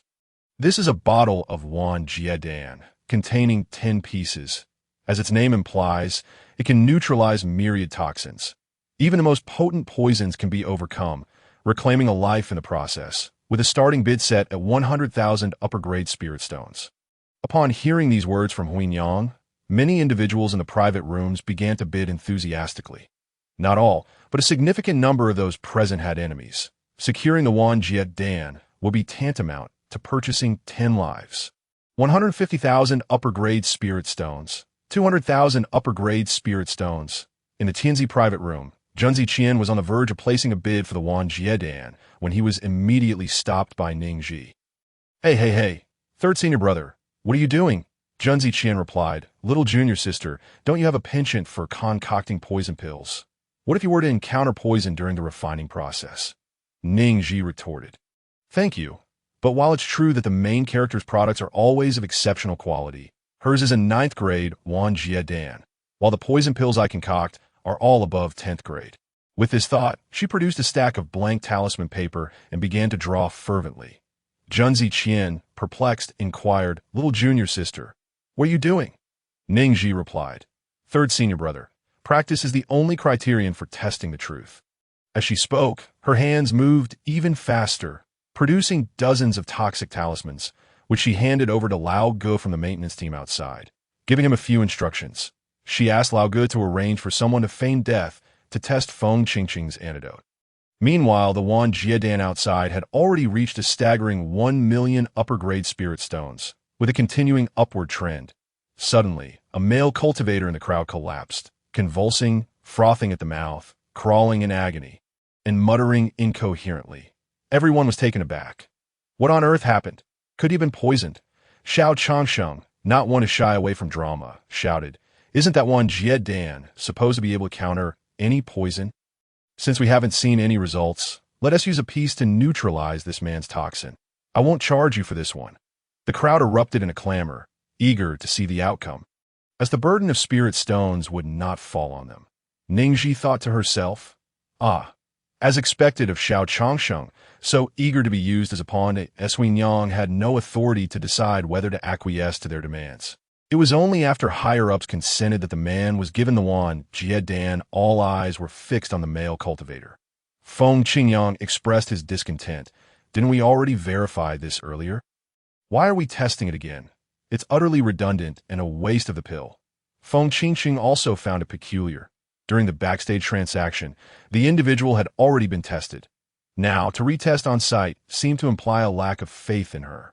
Almost as if they sought to slap her in the face. Though she harbored her own doubts, she consoled Feng Qingyang, saying, second senior brother, since they doubt us, testing one more time isn't a problem. I have faith in the pills I refine. Just then, a cacophony of discordant voices erupted from the hall. How could he die just like that? Didn't he just consume the Wan Jiedan? How could he perish so swiftly? Could it be that the Wan Jiedan was a mere ruse, failing to save him and rather hastening his demise? Upon hearing the murmurs from outside, Feng Qingqiang slammed her hand on the table and shot to her feet. Impossible! How could this be? The Wan Jiedan had successfully countered over a dozen poisons when tested backstage. How could it result in this? Yes, they must have tampered with it. No sooner had Feng Qingqiang uttered these words than the door to the private room was thrust open. Elder Chun, a specialist in pill verification from the Treasure Pavilion, clad in a black robe, stormed in with a face full of ire, followed by a young attendant bearing her bottle of Wan Jiedan on a tray. I believe the esteemed guests have witnessed the commotion outside. Our treasure pavilion would never auction off fraudulent items. We cannot proceed with this Wan Jiedan after Elder Chun's declaration. He instructed the attendant to set down the pill and turn to leave. Feng Qingqiang attempted to salvage her reputation. That deceased individual outside couldn't possibly have been sent by a rival to sabotage us, could he? But Elder Chun, displeased, retorted, are you implying that our treasure pavilion is so lax that it allows rivals to wreak havoc? Liu Zixuan, sensing the situation was deteriorating, quickly stepped in front of Feng Qingcheng and bowed to Elder Chun. Elder, my junior sister is new here and unfamiliar with the rules. That was not her intention. Please do not take it to heart. Elder Chun cast a glance at Liu Zixuan and then at Feng Qingcheng. Unimpressed, he scoffed and departed. Chapter 52. Having been labeled a pervert, planning to become even more deviant. Following the incident involving the purple gold alchemy furnace and the Wan Jiedan, the atmosphere in the auction hall turned somber. Until the final item was presented. Have you ever fantasized about becoming a robust man? Possessing a tall stature, broad chest muscles, standing at 6 feet tall? If so, your opportunity has arrived. This is a male enhancement pill adorned with 6 gold patterns. Upon consumption, men can become even stronger. Moreover, women who consume it can instantly transform into men. With a starting bid of 10,000 upper-grade spirit stones. Upon hearing Huin Yang's introduction, Ning Zhi recognized that it was her pill's turn for auction, and her curiosity piqued regarding its potential sale. Observing her earnest gaze, Junzi Qian discerned that her interests were rather unique. The crowd murmured amongst themselves that a male enhancement pill. Did I hear that correctly? Aren't male enhancement pills classified as poison pills? How dare the Treasure Pavilion sell them? Wait, are you all missing the point? A male enhancement pill with 6 gold patterns is certainly a product of an alchemist of at least 10th grade. When did such alchemists appear in the Xian continent? Good heavens! I've never seen a pill with 6 gold patterns. Should we verify its authenticity first? We wouldn't want a repeat of the Wan Jiedan fiasco. The Treasure Pavilion had anticipated such reactions, so they arranged for a frail-looking female cultivator and a sickly male cultivator to step onto the stage. A similar male enhancement pill was enveloped by a spirit barrier. While a protective barrier covered the auction platform, the crowd erupted in discontent. Why is it shielded by a spirit barrier? Could it be that there is something wrong with this male enhancement pill? Indeed, if it truly possesses 6 gold patterns, why cover it up? Open the spirit barrier. Yes, let it all be revealed. Under mounting public pressure, the Treasure Pavilion reluctantly lifted the barrier. Instantly, a rich fragrance of the pill wafted throughout the entire building, causing the seated male cultivators to feel an invigorating surge of vitality coursing through them. Wow, just the scent of the pill fills me with strength. What kind of alchemist is this, wasting such a remarkable talent on male enhancement pills? With such skill, wouldn't it be better to refine female enhancement pills? Exactly. I have a friend in dire need of a female enhancement pill. I too have a friend who requires one. The crowd's eager gazes turned toward Huin Yang, akin to rabbits falling into a wolf's den. Ning Zhi mused to herself. She often finds herself at odds with the cultivation world for not being sufficiently deviant. The Treasure Pavilion staff recognized that the crowd was losing interest in the male enhancement pills and promptly announced that the next item for auction would be female enhancement pills. The audience unanimously agreed to forego wasting time on male enhancement pills, even skipping the trial altogether. Someone quickly bid 200,000 upper-grade spirit stones to acquire both male enhancement pills. This was followed by the auction of female enhancement pills. Initially, Ning Zhi had only provided 3 female enhancement pills, but soon realized that it was insufficient for the auction. She surrendered all the female enhancement pills she had on her, resulting in a total of 520,000 upper-grade spirit stones. What began as merely a handful of female cultivators entering the Treasure Pavilion turned into a near-complete transformation of the attendees into female cultivators as they exited, all because they had inhaled the fragrant aroma of the pills while bidding. Witnessing the unfolding events, Feng Qingqing couldn't help but voice her discontent. How could an alchemist with such a talent squander it on producing such poison pills? Liu Zixuan replied, Junior sister, do not be upset. Those alchemists who reach such heights are often old cranks, and to produce such pills indicates a rather twisted mindset. Ning Zhi, now labeled a pervert, overheard this exchange as she and Junzi Qian descended the staircase from the private room. Ning Zhi remarked, Junzi Qian, rumors spread quickly, but dispelling them takes effort. Feeling unjustly maligned, Ning Zhi retrieved a vial of medicinal powder from her spatial ring, preparing to toss it at them with precision. Junzi Qian whispered, Little junior sister, what are you planning to do? Ning Zhi replied, having already been called a pervert, I might as well embrace it even more. Junzi Qian cautioned, Don't provoke anyone, especially not our little junior sister. The true pervert. As Feng Qingxing and her companions were about to exit the treasure pavilion, they were unexpectedly doused with the medicinal powder. They instinctively raised their hands to shield themselves, never anticipating that someone would dare to act out in the treasure pavilion. Just as they intended to turn back and confront the assailant, the staff of the treasure pavilion ushered them out, citing closing time as the reason. Feng Qingyang could not suppress his outrage, exclaiming, "What an attitude! I vow never to return to the treasure pavilion again." He merely uttered a curse without realizing that from that moment forth, he would never have the opportunity to enter the treasure tower again. The three disciples were placed on the treasure tower's blacklist. After scattering the medicinal powder, Ning Zhi and Junzi Qian departed through the back door of the treasure tower, making their way to the tallest tower in the black market. Curiously, Junzi Qian inquired, "Little junior sister, why are we still here? What is our purpose?" Ning Zhi pointed at the trio of Feng Qingcheng as they exited the treasure tower. "Of course, we are here to watch a show." "What show are we watching?" Junzi Qian asked. "The powder I just scattered is meant to enhance reproduction. It is highly sought after by the elusive beasts in the Xianyu secret realm, which find it exceedingly difficult to bear offspring. That I made a bit too much, and I cannot let it go to waste. Little junior sister, you are truly bizarre." At that moment, Ning Zhi noticed several groups of dark-clad individuals lurking in the shadows, slowly closing in on Feng Qingcheng and his companions. She took out 2 sunflower seeds, handing one handful to Junzi Qian. "You really enjoy watching the chaos unfold, don't you?" In a flash, the dark figures ensnared Feng Qingcheng and his companions, their colorful spiritual energy shining brilliantly against the night. Ning Zhi, munching on sunflower seeds, cheered on the dark figures. To the left. "Yes, yes, well done," holding a handful of seeds. Junzi Qian silently distanced himself from Ning Zhi by a meter. Sensing the gaze of the person beside her, Ning Zhi reminded, "Third senior brother, why are you looking at me? Watch the show." When she turned back, she saw the effects of the powder finally taking hold on Feng Qingcheng and his companions. The dark figures intensified their assault. Just as the spectacle reached its peak, Ning Zhi noticed that Feng Qingcheng and his companions seemed to be dodging towards their direction. Suddenly, with a loud crash, a cauldron landed in her arms. Ning Zhi was left in a state of bewilderment. "Sister, quickly take the purple gold alchemy furnace and run," Feng Qingcheng shouted at Ning Zhi. "Damn it," Ning Zhi cursed.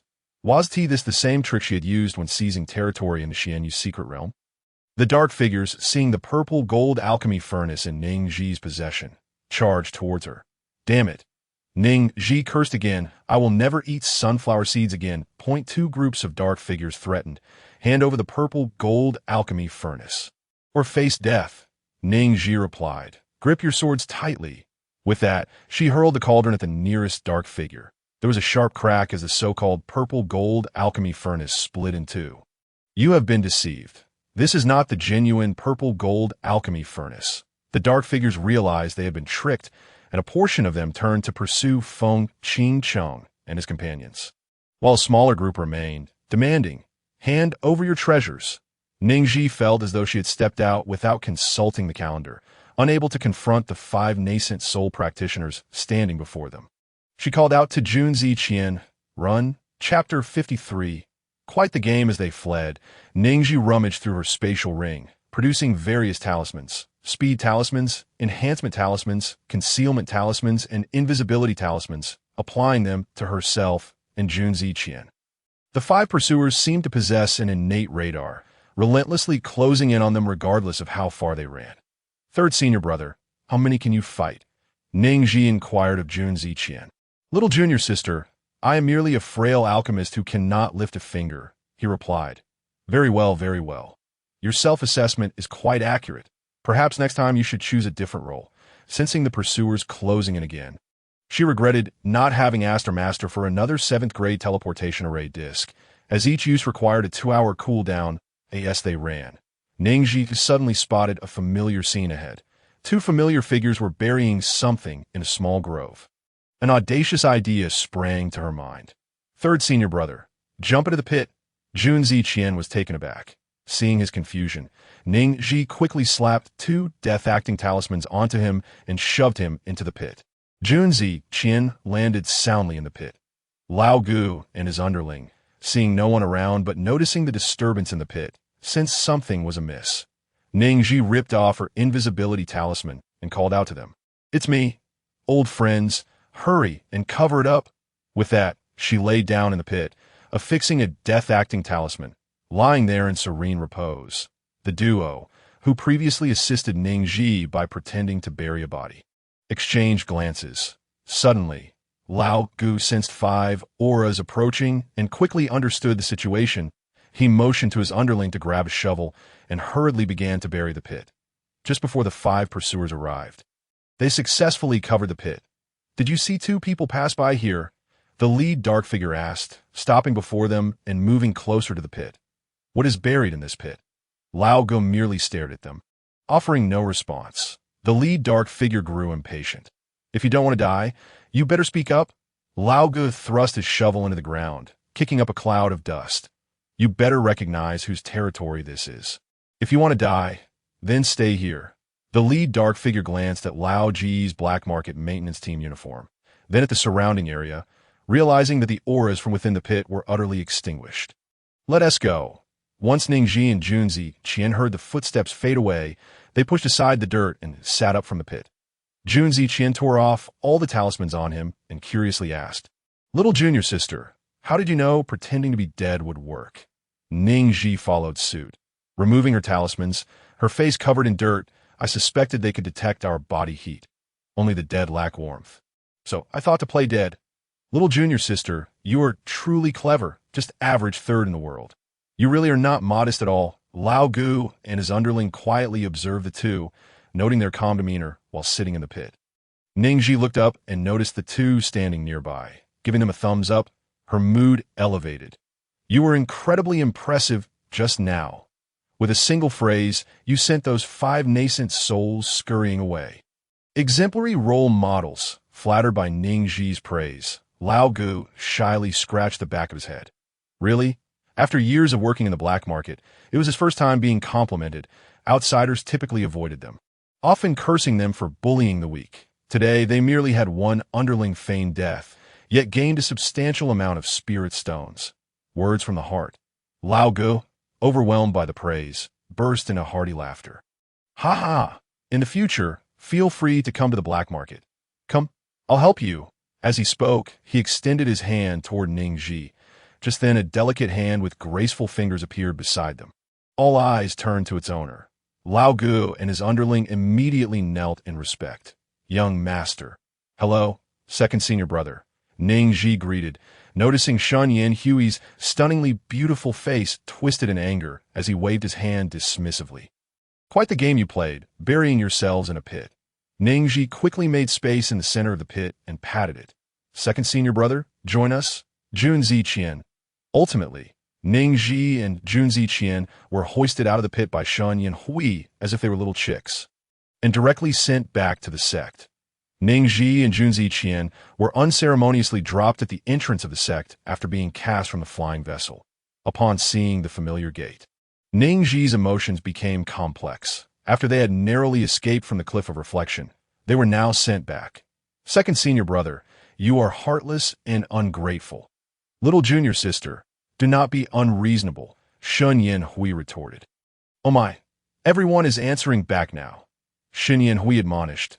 "Luoyu City is unsafe. Stay within the sect, and do not lead your 3rd senior brother astray." "Why is it not the 3rd senior brother leading me astray?" Junzi Qian. "Do you really have no self-awareness?" As Shun Yin Hui completed his task of delivering them, he turned and activated the flying vessel to depart. Ning Zhi, still unwilling to relent, called out, "2nd senior brother, if I don't take the 3rd senior brother, then take me with you." Just as she finished speaking, she suddenly felt a chill run down her back. Turning around, she found a figure she could not be more familiar with standing behind her. "Ah, I was worried you too would suffer at the cliff of reflection, and thought to apologize and retrieve you. Yet you two escaped prison." Ning Zhi, aware of her fault, adopted a conciliatory demeanor. "Master, I knew you were the best master in the world." Yin Su replied, "The sect leader does not fall for such flattery. You will kneel here until sunrise. We are doomed." At this moment, Ning Zhi pondered the thoughts swirling within her mind. It was the first time she had heard her master refer to himself as the sect leader. And as she turned to glance at Junzi Qian, who had remained silent, she discovered that he was dutifully kneeling at the entrance of the sect. They both remained in that position until the first rays of sunlight appeared, after which they promptly returned to their respective courtyards. Before they could even rest, they were summoned to the main hall that a month from now, the Tianshu secret realm would open, accessible to those of the Foundation establishment and Golden Core stages. But their senior brother, now in the mid-Yuan stage, was not eligible to enter. Although their second senior brother was in the late Golden Core stage, as they had observed, he often returned home frequently, making his attendance uncertain. The two of them must undergo training. Within this month, their master would personally teach them sword techniques, starting with 1,000 sword swings for the morning lesson. Yen Su spoke, handing each of them a wooden sword. Ning Zhi grasped the sword, as long as her leg, and fell into deep thought. The Tianshu secret realm. No wonder it sounded so familiar, but wasn't that the realm where Feng Qingsheng obtained the inheritance of time power? Chapter 54. Why can't I sleep at this age? You little girl, I asked you to swing the sword, yet you're daydreaming. Yen Su lightly tapped Ning Zhi on the head, his expression serious. He had initially thought she would be the most reliable student, only to find the contrary. Swing, swing, swing. Ning Zhi touched her head. Fortunately, it didn't hurt too much, but the thought of having to attend morning lessons despite being a cultivator made her eyes redden. When would this exhausting routine end? Yen Su noticed her eyes welling up and looked at his hand in confusion. It shouldn't be. He had barely tapped her. So why was she crying? Perhaps he should wait until she completed her 1,000 sword swings before offering some consolation. However, when he looked up at Ning Zhi, he dismissed that idea. She was now supporting herself on the wooden sword, her eyes tightly closed, her head gently nodding from time to time. To your age. How can you not sleep? Ning Zhi was jolted awake by the voice in her ear. She thought deeply. Why couldn't she sleep at her age? Initially, she had become a disciple to ensure she could sleep for at least 4 hours a day. Yet now she was living a 0-0-7 work schedule. With this thought, she tossed the wooden sword aside and lay flat on the ground. Upon witnessing this scene, Yen Su was instantly alarmed. He called out to Junzi Qian. Hurry, hurry, carry your junior sister inside. Just as Junzi Qian squatted down, he heard Ning Zhi's steady breathing. Master, is it possible that junior sister has fallen asleep? Yen Su retorted. Who taught her to sleep anywhere? Seeing her sleep so soundly, he felt reluctant to wake her. Ning Zhi awoke to find it was already evening. Yes, she opened her eyes and noticed she was in her own bed. She stretched and realized she was not alone in the room. Hello, master. What a coincidence. Coincidence. Get up and swing the sword. Don't even think about slacking off, Yen Su said, almost pulling her out of the covers himself. Ning Zhi replied, Master, be reasonable. That night, she reluctantly completed her 1,000 sword swings in the courtyard. Hati first. Swinging the sword was tolerable, but as time passed, her arms grew increasingly sore, even becoming red and swollen. Meanwhile, Feng Qingsheng, who was sleeping soundly, felt a sharp pain in her wrist and awoke to find her hand swollen, cursing under her breath. Damn Ning Zhi. What is wrong with her, staying up at night? Ever since the last time Lu Zishuan discovered the entangled sensation ropes on her, she had suspected Ning Zhi's involvement, and now she occasionally suffered from various injuries. These wounds were beyond her capability to heal. She could only wait for the situation to improve on Ning Zhi's end. This pain persisted for 10 days. Today marked the end of Ning Zhi's routine of swinging the sword 1,000 times each morning. And it was also the day she began learning to fly with the sword. Once she mastered sword flight, she would have an additional escape skill when venturing outside, in a buoyant mood. She hummed a tune as she walked towards the main peak. I awaken the seas, I awaken the mountains. I awaken the deserts, vibrant in every hue. Beautiful places, joyfully I soar ahead. Junzi Qian, rarely seeing her in such high spirits, inquired, Junior sister, what good fortune has befallen you to make you so joyful? Ning Zhi brandished the wooden sword, gesturing in the air. Today, I finally get to learn sword flight without swinging a sword. I am feeling a bit nostalgic. Just as Ning Zhi finished speaking, Yen Su's skeptical voice followed. Yes, that's so. Shouldn't you swing 1,000 times first? Upon hearing this, Ning Zhi quickly denied. No, no, no. I don't miss it at all. Seeing her decent performance over the past 10 days, Su decided not to press her further. He then began teaching the essentials of sword flight. I will first demonstrate for you, and then you may practice on your own. Remember, before Su could finish, he suddenly heard a voice from above.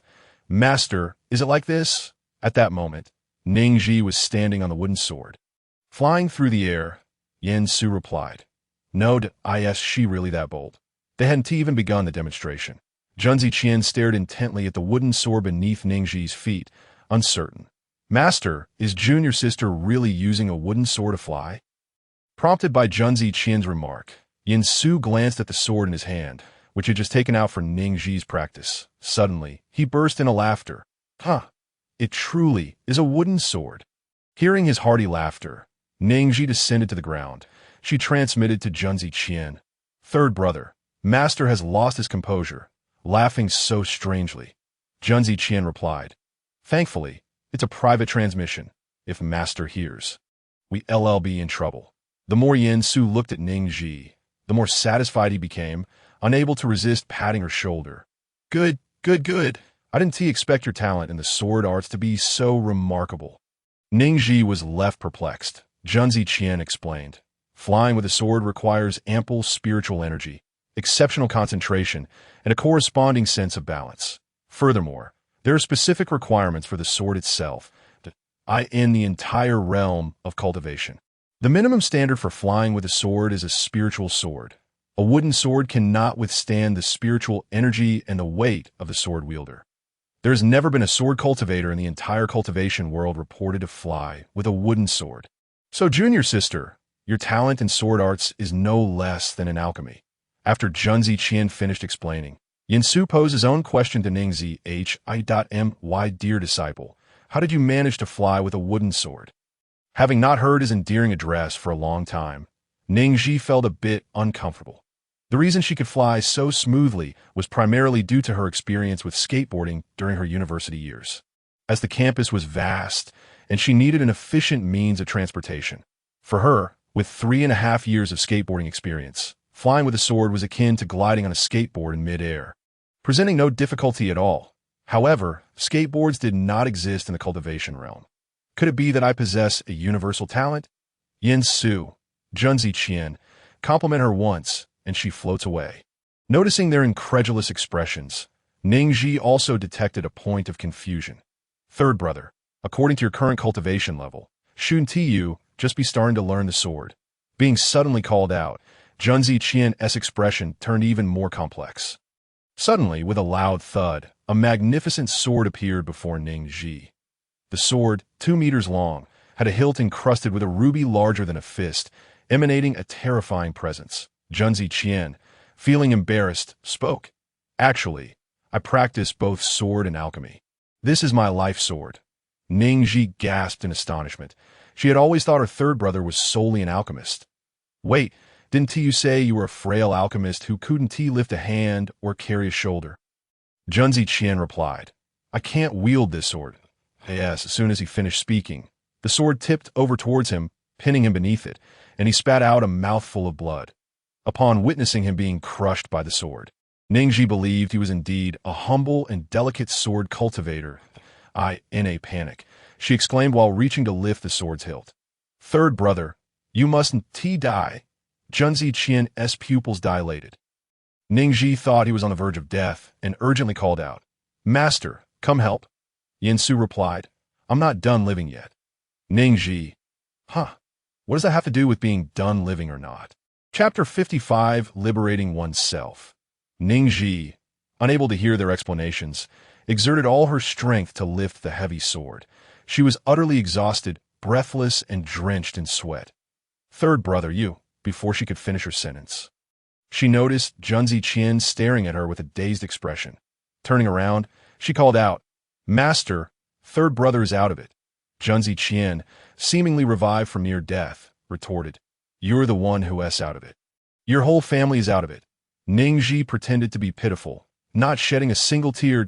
I am an orphan. Junzi Qian replied seriously. What a coincidence, so am I. Ning Zhi. Fine then. Not a shred of pity. Yin Su, witnessing the scene before him, couldn't he help but scoff. These two fools, being an orphan something to be proud of, after realizing that Junzi Qian still had the energy to bicker with her. Ning Zhi knew he was all right and finally returned to her earlier question. Master, why did you say you haven't lived enough? With Master having cultivated to the late stage of divine transformation, he should be impervious to threats against his life. Yin Su observed Ning Zhi's fearless expression, pondering whether it was a good or bad omen. Your third senior brother possesses a life sword named Zhan Shunjian, one of the first batch of divine artifacts predating the establishment of our sect, that, in its prime, it housed a sword spirit and was capable of slaying deities with a single stroke. For reasons unknown, the sword spirit has vanished, and its former power has diminished. Nevertheless, this sword forbids anyone but its master from touching its blade. The consequences could range from severed limbs to the loss of life. Yet, it is indeed peculiar that Zhan Shunjian allows you to make contact with IT. In his youth, during his first visit to the sword tomb to select a sword, he was immediately drawn to Zhan Shunjian, which then radiated an overwhelming brilliance, unlike its current calm demeanor. Every disciple of the sect had the opportunity to attempt a bond with Zhan Shunjian. He too made an attempt, but was flung away by the sword, resulting in a spurt of blood onto Tai Su Jian, which then inexplicably became his life sword. This incident remained a secret he would take to his grave, never to be disclosed to another soul. Junzi Qian speculated, could it be that the junior sister possesses an innate sword physique? Or perhaps some special constitution? Hearing their conversation, Ning Zhi glanced at her hands, then at the 2-meter-long Zhan Shunjian. Is it possible that my fate is simply resilient? After all, how could she have continuously served as a stepping stone for Feng Qingcheng from the beginning to the end, only to meet her demise at the last moment?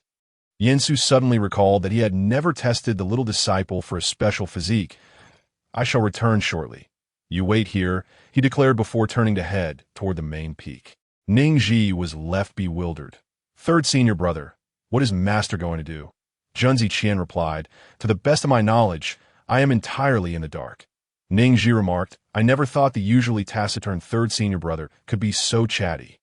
She then turned her gaze back to Zhan Shunjian. The blade appeared exceedingly sharp, emanating a chilling radiance, clearly a fine sword. Junzi Qian, observing her fixed air on his life sword, cautioned, little junior sister. What mischief are you plotting? Ning Zhi defended herself. I am innocent. Junzi Qian's expression suggested he found her incredulous. Ning Zhi continued, fine, I was contemplating using it to fly on the sword. Imagine the spectacle. How magnificent it would be. Before she could finish her thought, Zhan Shunjian suddenly materialized before her. Their eyes met, both utterly astonished. Ning Zhi boldly inquired, do you wish for me to fly on you? Junzi Qian's eyes widened in shock, preparing to dissuade her. Yet they witnessed Zhan Shunjian lying flat, mere steps above the ground. Ning Zhi exclaimed, 6. Junzi Qian, momentarily frozen, watched as Ning Zhi stepped onto the blade. In an instant, Zhan Shunjian soared far away, leaving Junzi Qian without a chance to persuade her. Yin Su emerged from a main peak holding a palm-sized transparent orb, only to find Junzi Qian sitting in place. Where is your little junior sister? He inquired. Junzi Qian replied, Zhan Shunjian has taken her flying. Yin Su questioned, isn't the sword spirit still present? Why was I unaware? Meanwhile, Ning Zhi soared through the skies, feeling as liberated as a bird released from its cage. Her heart filled with joy. She occasionally twisted and turned in the air, completely unconcerned about falling. Suddenly, she grasped a profound truth. Riding a flying vessel is akin to traveling by car, which makes her dizzy. However, flying on a sword resembles riding a non-motorized vehicle. Thus she remained unaffected. As she approached the borders of Wanyu sect, she turned back. At that moment, she spotted 3 familiar figures on the sect steps. How did Feng Qingcheng and the others arrive? Could it be that they were here for the Ice Phoenix? With this thought, a plan began to form in her mind. Feng Qingcheng, with her keen senses, detected being watched and looked up to see a small figure swaying in the sky. Wen Qingyang followed her gaze, realizing that every time he saw this little brat, trouble was sure to follow. He pondered whether One Yu sect had truly lost its discernment to accept such an individual as the direct disciple of the sect leader. Lz Xuan narrowed his eyes, commenting, to wobble about on a flying artifact. Truly a little waste. Feng Qingqing's heart was filled with resentment as she saw Ning Zhi in the air. Had it not been for her, she would not have endured 10 days of wrist pain. Upon hearing Ning Zhi's reputation in the minds of her 2 senior brothers, her mood lightened considerably. Second senior brother, third senior brother, once I break through, we shall deal with her.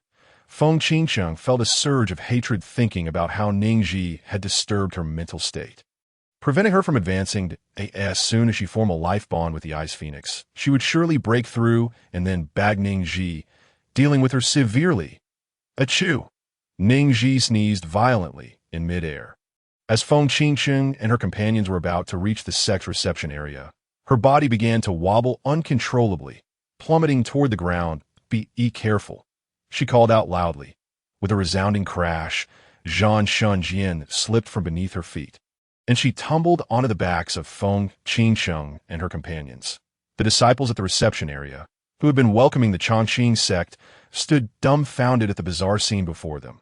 Zhan Shunjian stood at the entrance. Feng Qingqing face down, Wind Qingyang on his back with legs in the air, and Lz Xuan toppled sideways. In the center, Ning Zhi knelt, clad in the attire of a direct disciple of the sect leader, coming right in with a performance truly befitting a disciple of Chongqing sect. Isn't that the most beloved genius junior sister of Chongqing sect? Why does she look like that? Enough with the sarcastic remarks. Quickly help everyone up. Feng Qingqing gritted her teeth in pain. The members of One Yu sect had no shortage of snide comments, yet now they seemed eager to assist. However, after a long wait, no one approached to help her. When she turned to look, she found a crowd of One Yu sect disciples surrounding Ning Zhi, helping her to her feet. Seeing this, Feng Qingqing felt a surge of blood rise in her throat. Damn it, Chapter 56. The drama queen takes over little junior sister. Did you hurt yourself? Little junior sister, were you frightened? I have a balm for pain relief. Would you like to apply some? A group of disciples fussed over Ning Zhi, ensuring she was well taken care of. They first helped her stand, offered her a chair, poured her tea, and provided snacks before tending to her injuries. Not only were Feng Qingqing and her companions taken aback, but Ning Zhi herself was equally surprised. The crowd, noticing her puzzled expression, could not help but explain that if it weren't for what happened at Beast Peak, we wouldn't have been able to swiftly address the bullies. All thanks to Little Junior Sister's efforts. Little Junior Sister, the sect leader has stated that you should cancel your disciple recruitment ceremony and distribute the funds among us. Each of us will receive 200 medium-grade spirit stones. While that may be little for you, it's a month's worth of cultivation resources for us outer disciples. Rest assured, we will train diligently. If it weren't for you, we wouldn't have witnessed Xiao Chongqing's downfall. How satisfying, Little Junior Sister. Please do not fall for that second-generation heir Xiao Chongqing. If you desire, I can sacrifice my appearance. Ning Zhi turned away, utterly embarrassed. She had made only a handful of appearances in the sect. Yet now she was the subject of so much discussion. Actually, my actions at Beast Peak were merely a response to others' insults. The cleansing of the sect was orchestrated by Master, and the diligent work was carried out by the members of the law enforcement peak. Canceling the disciple recruitment ceremony was indeed my decision, but those funds were provided by the sect, so if gratitude is due, it should go to the sect. Also, I do not fancy Xiao Chongqing. There is no need for anyone to sacrifice their appearance as part of the sect. What matters most is loyalty to the sect and self-improvement. Strive to cultivate and become a valuable asset to our sect. Do you all have confidence in achieving this? In unison, they responded, yes. Ning Zhi looked at their vibrant and confident faces, feeling an overwhelming sense of pride. She accepted the water handed to her by someone nearby and took a sip. Little Junior Sister is far too humble. She is right. We must cultivate diligently and become useful members of the sect. Why is Little Junior Sister radiating such a glow? Little Junior Sister is the shining light of One Yu sect. Ning Zhi felt streams of golden light merging into her, making her feel lighter and more buoyant. Feng Qingqing, with no one to assist her, had to rise on her own, upon witnessing the scene before her. She stood frozen in disbelief. What right does Ning Zhi receive such adoration? Clearly, I am the destined one. Wen Qingyang could hardly believe that such a mediocre individual would garner such faith from the crowd. Indeed, one you sect must be in disarray. Elzi Xuan regarded Ning Zhi with a look of incredulity before turning to Feng Qingcheng, feeling that Ning Zhi should not exist in this world at all. Wen Qingyang stepped forward to inquire, "Junior sister, are you unhurt?" Feng Qingcheng's tears streamed down her face. "Sister, why did you crash into us? If you did not wish for us to visit, you could have simply turned us away at the door. Why take such unnecessary actions?" In the presence of the one you sect, without exception, all eyes turned towards Feng Qingcheng. Ning Zhi, embodying the spirit of a dramatist, felt a pang in her heart, her eyes reddening as she theatrically tumbled from her chair to the floor.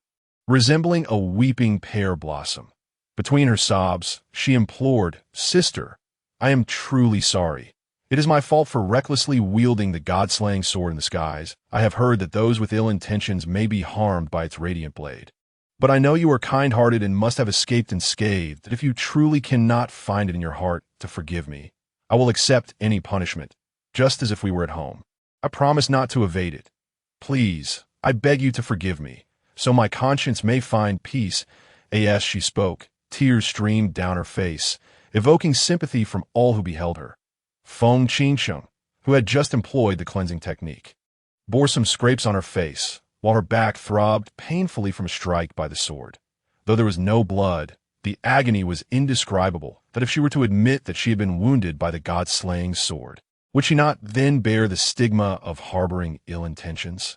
It was at that moment that the disciples of one Yu sect regained their senses, all turning their gazes towards the daunting 2-meter-long sword at the entrance of the reception area. Could this truly be the legendary god-slaying sword, the very sword of Brother Jun? How could it be in the hands of the junior sister? Surely, Brother Jun must have lent it to her for amusement. She is indeed remarkable, outshining even the sword itself. Enough of this noise. Do you not see her junior sisters in tears? Feng Qingyang, upon hearing them claim that the sword which had injured them was the god-slaying sword, felt his heart tremble. It was the only sword in the lower realms rumored to possess a spirit. As a sword cultivator, he was acutely aware of its formidable nature and was astonished that such a worthless child could wield the god-slaying sword. Feng Qingcheng was rendered speechless by the shock. Ning Zhi, noticing their attention had shifted entirely to the god-slaying sword, pondered whether her act was still necessary. "Sister, I truly recognize my mistake. You still refuse to forgive me? What are you doing?" Jun Ziqian, who had been waiting at the main peak for an extended period without seeing Ning Zhi return, felt a wave of concern wash over him. Sensing the sword's position, he hastily made his way over. "Third senior brother, Wah," Ning Zhi exclaimed upon seeing Jun Ziqian approach, quickly attempting to rein in her emotions, but inadvertently causing a bubble of snot to emerge from her nose. Jun Ziqian mused to himself whether he should commend her for her performance or for her genuine emotions. Watching the scene unfold as Feng Qingcheng found herself surrounded, she could only begrudgingly accept this silent defeat. "Enough, stop crying. Tears will not resolve our issues." As her words fell, Ning Zhi promptly sprang to her feet. "Sister, you are truly a good person." Feng Qingcheng, exasperated, replied, "I am utterly astounded. Even now, you still remember to hand out cards of goodwill." Observing the genuine concern etched on her face, Jun Ziqian stepped forward to assist her. Feng Qingcheng, feeling as if she were swallowing broken teeth, was in a foul mood that I need to tend to the injuries on my face. "May I borrow a room?" Only then did the attendants emerge from within. "Please, follow me." The two female cultivators spoke in unison, gesturing for Feng Qingcheng to proceed. Feng Qingcheng turned to her companions, Feng Qingyang and Elzi Xuan. "Second senior brother, third senior brother, please go meet with Sect Master Y and Y face is injured, and I cannot join you. I will wait here for your return." Though initially reluctant, they reluctantly agreed after receiving a subtle cue from Feng Qingcheng. As Ning Zhi observed the two attendants guiding Feng Qingcheng away, her intuition told her that Feng Qingcheng was up to something. "Sister, allow me to accompany you, as it is only right to extend my hospitality." Feng Qingcheng frowned at Ning Zhi's persistent presence. Why must this Ning Zhi appear wherever she went? As they proceeded, they unexpectedly encountered Xiao Changsheng, leaning against a large tree, clad in a crimson robe, holding a green pine folding fan. His face bore a unique, mischievous smirk, imbued with a hint of springtime allure and an air of nonchalance. Fairy Feng, your reputation precedes you, even with injuries upon your visage. Your unparalleled beauty shines through, radiating elegance and grace. Approaching Feng Qingcheng, he noticed her swollen face and frowned. His gaze then fell upon Ning Zhi trailing behind, prompting him to raise his chin in disdain. At the moment their eyes locked, Ning Zhi understood his intentions without a word being spoken. Unlike certain individuals, selfish and pretentious, seeking to gain advantage while deluding themselves, she silently retorted. Feng Qingcheng, feeling embarrassed by Xiao Chongqing's flattery, found her toes digging into the ground, her expression akin to having been force-fed something unpleasant. Yet upon witnessing Xiao Chongqing's derision directed at Ning Zhi, her mood lightened as a smile graced her lips. Brother Xiao, it is indeed true that seeing is more enlightening than hearing. You possess an extraordinary eye, and your demeanor is remarkable, truly a flower among male cultivators. Upon finishing her compliment, Feng Qingcheng donned an expression of regret for not having met him sooner. Retrieving a bottle of elixir from her storage bag. This is a 6th grade vitality restoration pill, a token of my appreciation for our meeting. Huh. Xiao Chongsheng laughed heartily, having been mocked since his punishment. His lost confidence finally rekindled at this moment. He did not accept the pill offered by Feng Qingcheng. Instead, he grandly produced a flame from his spatial ring. Fairy Feng, I recently acquired a rare earth core fire, for which I paid a staggering 110,000 high-grade spirit stones. I have heard you are skilled in alchemy. Thus, I bestow this earth core fire upon you. Ning Zhi observed their mutual flattery with amusement. But upon seeing Xiao Chongsheng produce the earth core fire, she could only curse in frustration. Such a foolish man, utterly incapable of changing his tendency to offer opportunities to his adversaries. Feng Qingcheng gasped in surprise. Brother Xiao, this gift is far too extravagant. I cannot accept it. It is merely a rare fire, nothing of consequence. If you refuse my gift, does it mean you look down upon me? Ning Zhi seized the moment as they continued to decline one another's offerings, discreetly spraying them with a self-love mist she had prepared after returning from the treasure pavilion. Thank you, Fairy Feng, for your kindness. The 6th grade vitality restoration pill is indeed a rare treasure. It would be best for you to keep it for your own needs. In the blink of an eye, Xiao Chongqing's demeanor shifted dramatically as he scoffed. You're truly a toad wishing to feast upon swan flesh, thinking yourself beautiful despite your appearance. How dare you present a 6th grade vitality restoration pill to me? I possess 8th grade pills in such abundance that I could use them as candy. You dare to deceive me with such worthless trinkets? And look at your face, swollen like a pig's head. How can you show yourself in public? Truly shameless. Feng Qingcheng, witnessing Xiao Chongqing's abrupt change in attitude, sensed something amiss. Suddenly, a cool sensation washed over her mind, prompting her to retort, narcissism is a disease that requires treatment. Just look at your ostentatiously flamboyant attire. One might mistake you for the leading lady of a local brothel. Oh no, how could a leading lady ever be such a gossipy creature? I, on the other hand, am a natural beauty, endowed with intelligence, captivating enough to make the moon hide and the flowers blush, a true paragon of grace and charm. If you cannot appreciate my beauty, then be gone. Your presence is a blight upon my eyes, and I would not bestow my vitality restoration pill upon you, not even for a dog. The 2 female cultivators at the reception area, who had been quietly critiquing the mutual flattery, were left agape in astonishment as the atmosphere shifted dramatically. What on earth is happening, junior sister? Ning Zhi replied nonchalantly. I am unsure. Perhaps they became disgusted with their mutual flattery and could no longer contain their true feelings. The 2 female cultivators exchanged skeptical glances. Having witnessed her subtle antics, Ning Zhi silently counted down. 3, 2, 1. The effect of the self-love mist has worn off in an instant. Both Feng Qingcheng and Xiao Chongsheng, who had been hurling insults at one another, returned to their senses, their faces flushed with embarrassment as they glared at each other. Xiao Chongsheng, dropping the pretense, returned the earth core fire to his storage ring and pointed at Feng Qingcheng. So you are of this ilk. I must have been blind to wish to associate with you.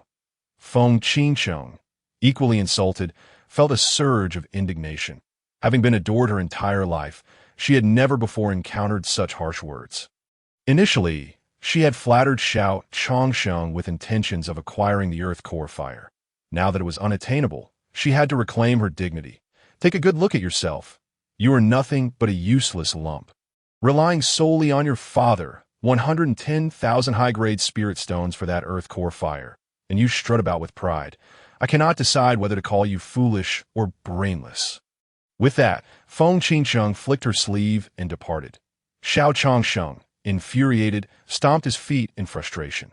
Ning Zhi urged the two female cultivators at the reception, "Quickly, hurry and catch up." The two female cultivators hurriedly followed after Feng Qingcheng. As Xiao Chongsheng watched Ning Zhi pass by, he seized her arm. "Ning Zhi, you mustn't." Ning Zhi feigned indifference as she released Xiao Chongsheng's grasp on her arm. Xiao Chongsheng found himself momentarily at a loss for words, standing amidst the chaotic winds. After the two female attendants escorted Feng Qingcheng to the guest room, they stationed themselves outside to keep watch. Ning Zhi settled onto a stone bench outside the room, pretending to rest. Inside, Feng Qingcheng peered through the window at the three guardians outside, casting a shielding array. Her figure vanished from the room in an instant. Meanwhile, Ning Zhi sensed a shift in the tracking talisman affixed to Feng Qingcheng, prompting her to retrieve her newly developed positioning disc to ascertain Feng Qingcheng's current whereabouts. The positioning disc revealed that Feng Qingcheng's location had transitioned from the guest room to the entrance of the Dragon Vein. Ning Zhi couldn't help but curse. Damn it! They're indeed targeting the Ice Phoenix and the Dragon Vein.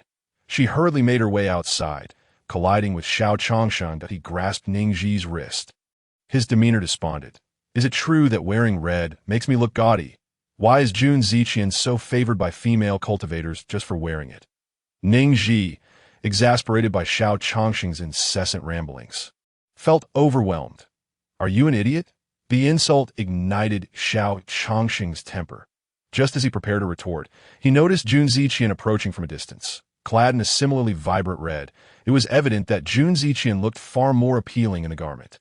His anger dissipated instantly. Little junior sister, has Xiao Chongsheng been bullying you? Jun Ziqian inquired with concern.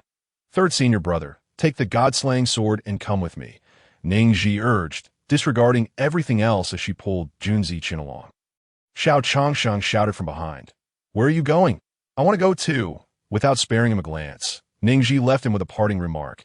Go keep an eye on Feng Qingyang and LVZ Xuan. Once it's done, I'll explain why you look so ridiculous in red. Xiao Chongsheng retorted. Vicious woman. Chapter 58. Useless at everything, champion of sneak attacks accustomed to Ning Zhi's carefree demeanor. Jun Ziqian felt an ominous premonition at her unusual seriousness. However, he refrained from asking further and followed closely behind her. They traversed the terrain for an indeterminate amount of time, guided by the red on the positioning disc, until they arrived at a desolate cliff. The cliff face bore the ominous inscription, Death to those who trespass into forbidden grounds. Little junior sister, what are we doing in a forbidden area? Jun Ziqian asked, bewildered, from the moment he stepped onto the cliff. He felt an overwhelming sense of oppression that he instinctively resisted. Yet, to alleviate Ning Zhi's worries, he forced himself to conceal his discomfort. Ning Zhi was preoccupied with the positioning disc and did not glance back at Jun Ziqian. Casually responding, of course to protect the sect's fixed assets.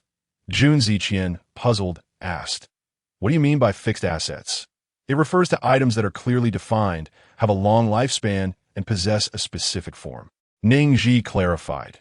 Jun Ziqian remained perplexed, questioning the relevance of this to their presence in the forbidden area. Noticing his expression of confusion, Ning Zhi, initially inclined to withhold information about the Dragon Vein, decided against it now that they were united in purpose. There is a Dragon Vein beneath this ground. Jun Ziqian stared at her in disbelief.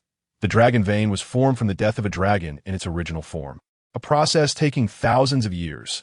Absorbing the spiritual energy from a Dragon Vein could lead to ascension within a century, in the entire lower realm of cultivation. Such veins existed only in ancient times and had long since become legend.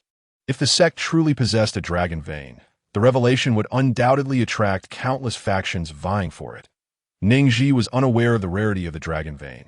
She only knew that in the original story, Feng Qingcheng successfully located the entrance to the dragon vein through the auspicious energy of a Qilin cub.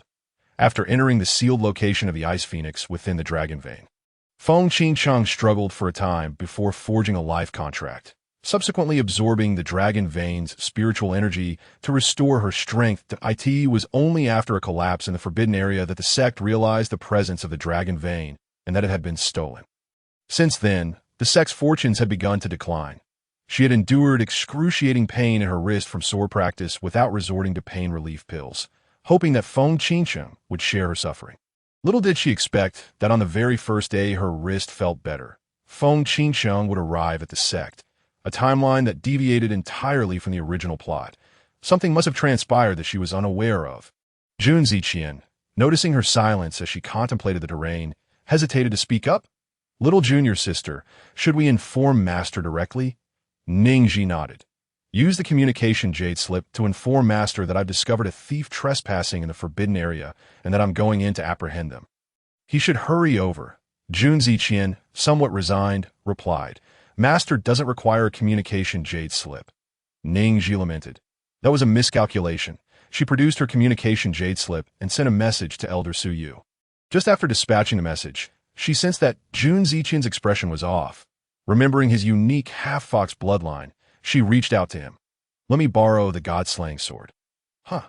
Jun Ziqian was perplexed. It seems the dragon vein exerts pressure on your bloodline. Hand me the god-slaying sword and guard this place until Master arrives. Jun Ziqian's eyes widened in shock. Little junior sister, you intend to go down there alone. Ning Zhi nodded, having already activated the 7th-tier teleportation array and holding the positioning disc. By channeling her consciousness, she could transport herself to the location marked by Feng Qingcheng. Noticing Jun Ziqian's hesitation, she grew anxious. Third senior brother, quickly give me the god-slaying sword. Time is of the essence. Jun Ziqian firmly refused. I cannot permit that. It's too dangerous for you to go alone. Ning Zhi, disregarding his concerns, understood that she and Feng Qingcheng had always been adversaries. Should Feng Qingcheng rapidly grow stronger and reach the pinnacle of transformation, she would lose her chance to stop her, becoming an easy target for the Ascension's lightning tribulation.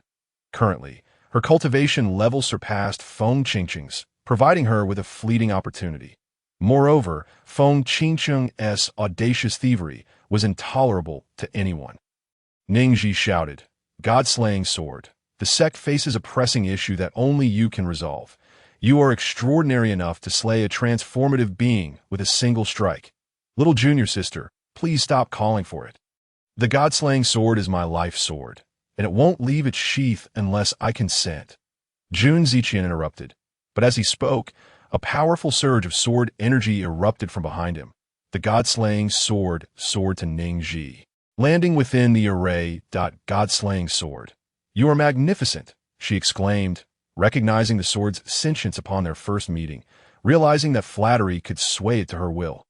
Jun Ziqian watched in disbelief as Ning Zhi embraced the god-slaying sword and vanished with the positioning disc, leaving him utterly flabbergasted. Whose life sword is this, anyway? Inside the cave, sealing the Ice Phoenix, Feng Qingcheng was on the verge of forming a life contract with the Ice Phoenix, just as the contract was about to be finalized. An enormous sword, radiating cold light, suddenly interrupted the process. Feng Qingcheng spat blood onto the array as the contract was abruptly disrupted. Seizing the opportunity, the Ice Phoenix absorbed Feng Qingcheng's blood, transforming the life contract into a master-servant contract. Ning Zhi. Feng Qingcheng's eyes widened in horror as she recognized the figure on the sword. Ning Zhi felt dizzy and disoriented, but with the support of the god-slaying sword, she managed to remain upright. She opened her eyes to see Feng Qingcheng, pale and bloodied, waving at her. Hi, sister. Fancy meeting you here. Damn it. Feng Qingcheng retorted, exasperated in the blink of an eye.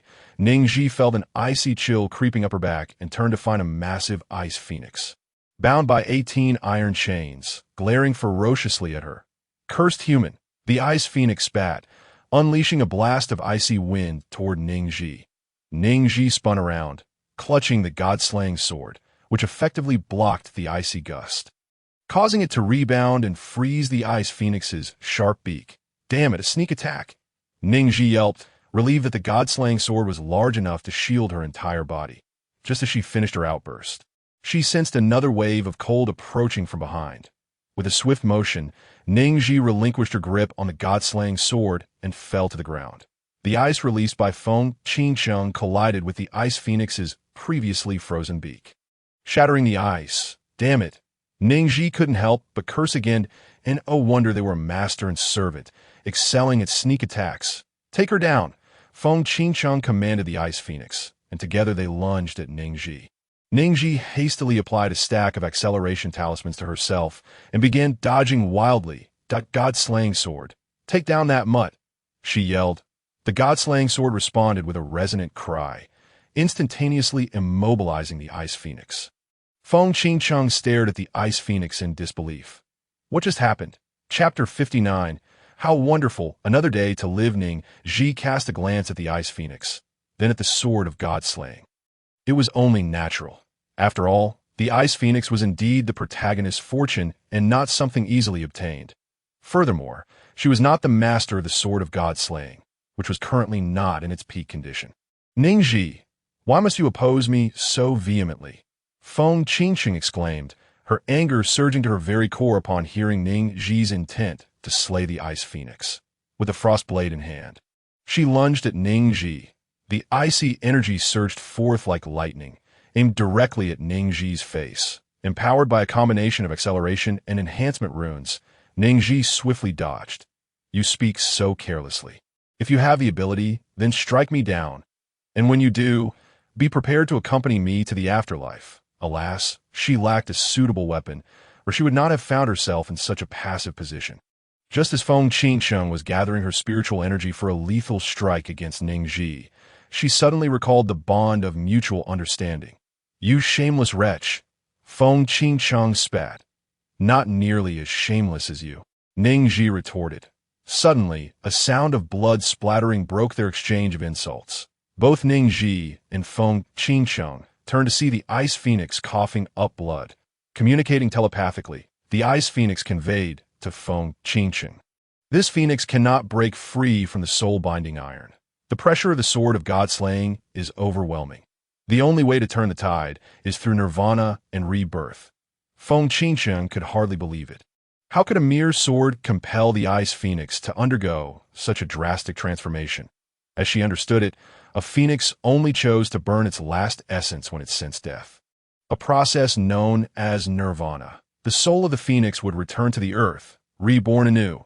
Have you been hiding something from me? Feng Qingcheng questioned the ice phoenix with suspicion, raising her gaze to assess their connection. The ice phoenix attempted to argue, but Feng Qingcheng saw through it immediately. You dare to bind me in a master-servant contract. You would make me your servant. Seeing Feng Qingcheng's fury escalate, the ice phoenix hastily defended itself. It was that accursed human who appeared suddenly. If this phoenix had not transformed the contract, you would have perished from the backlash. I can see that you possess great fortune. Through our nirvana, we can escape this place together, and I shall become your soul beast. Ning Zhi, unable to hear their telepathic exchange, could only observe the wrath on Feng Qingcheng's face, more furious than she had been moments before. In the next instant, Ning Zhi heard Feng Qingcheng's furious roar directed at the ice phoenix. If you dare to deceive me, you shall pay dearly. A chilling aura surged forth, freezing the entire cavern. And both the sword of god-slaying and Ning Zhi were immobilized alongside Feng Qingcheng. Upon witnessing Ning Zhi encased in ice, Feng Qingcheng could not contain her manic laughter. Ning Zhi, prepare to be consumed by the power of nirvana, to be reduced to ashes. Although Ning Zhi's body was frozen, her soul could still perceive Feng Qingcheng's words. The nirvana of a phoenix would incinerate all surrounding life. She feared that this time she might truly meet her end. Just as this thought crossed her mind, her soul was forcibly expelled from her body, and at that moment, she noticed her body was enveloped in a golden light. The only source she could think of being the power of faith. The cave's icy atmosphere seemed to freeze the very air, causing Ning Zhi to feel her soul trembling, with the only part of her that remained steady being her head. She reached out and felt a bead. Upon recalling the vitality pearl, a bold idea sparked in her mind. Simultaneously, the Ice Phoenix and Feng Qingsheng, both in the process of nirvana, noticed the glowing bead atop Ning Zhi's soul. Their pupils widening in shock. "Ning Zhi, how is your soul unharmed?" Feng Qingsheng queried. Although Ning Zhi initially did not wish to respond, she found herself pondering, perhaps it's a legacy of calamity. Feng Qingsheng then asked the Ice Phoenix, "Is there any way to devour her soul?" The Ice Phoenix shot an annoyed glance at Feng Qingsheng. "This phoenix is undergoing nirvana. I cannot afford any mistakes." In truth, upon seeing the golden light surrounding Ning Zhi, it realized this human was extraordinary. Combined with the recognition by the Vitality Pearl, she was indeed exceptional. Regrettably, they were not yet bonded, or would not have to risk its nirvana. Feng Qingsheng, sensing the Ice Phoenix's thoughts during their shared nirvana, cursed loudly, "Damn it, if I hadn't come looking for you, do you think you would have had a chance to escape?" Ning Zhi was quietly using her divine consciousness to maneuver her body and the sword of God-slaying into the mysterious abyss, all while eavesdropping on the argument between the master and servant. TSK, TSK, TSK. The moment of opportunity arrived. A powerful icy force collided with the flames of rebirth, shaking the entire 1U sect. Damn it. Yin Su, who had just reached the boundary of the sect, was flung back upon discovering the entrance to the dragon vein. The ancestral master and other elders of 1U sect rushed over, witnessing the celestial phenomena and the rebirth of the phoenix. Upon seeing this spectacle, the elder immediately commanded the activation of the protective array for the sect. Flames soared into the sky, enveloping the entire 1U sect in a radiant glow. This extraordinary event drew countless ageless onlookers, detached from worldly affairs. Meanwhile, Ning Zhi successfully transported her body and the sword of God-slaying to the shore of the mysterious abyss, completely oblivious to the situation outside. The beasts, hearing the commotion, rushed over, only to be suppressed in place, unable to move. Unaware of the peculiar happenings within the mysterious abyss, Ning Zhi noticed that upon entering with her body and the sword of God-slaying, the ice encasing them had vanished. Now, with her soul separated, she was at a loss for how to return to her body. How wonderful! Another day of life. Experiencing her soul's exit for the first time, she could not discern whether it was a blessing or a curse. Instead, she simply lay on the ground. Reflecting on the earlier events, she still felt a chill of fear. She had not anticipated that her mere interference would trigger Feng Qingsheng and the Ice Phoenix to undergo nirvana. This particular development had not occurred in the original storyline. It seemed that in the future, she could only use the original plot as a reference, rather than relying on it entirely, lest she find herself unaware of her own demise one day. As she pondered, a crimson feather flew out from the bracelet containing the high-grade spirit stone vein. Ning Zhi squinted, confirming that it was indeed the vermilion bird's feather. At the same time, the feather sensed Ning Zhi's intense gaze. The two stared at each other, one person and one feather, locked in a silent standoff. Ning Zhi's mind immediately recalled the trope in fantasy novels where the protagonist discovers treasures that absorb the spiritual energy of spirit stones.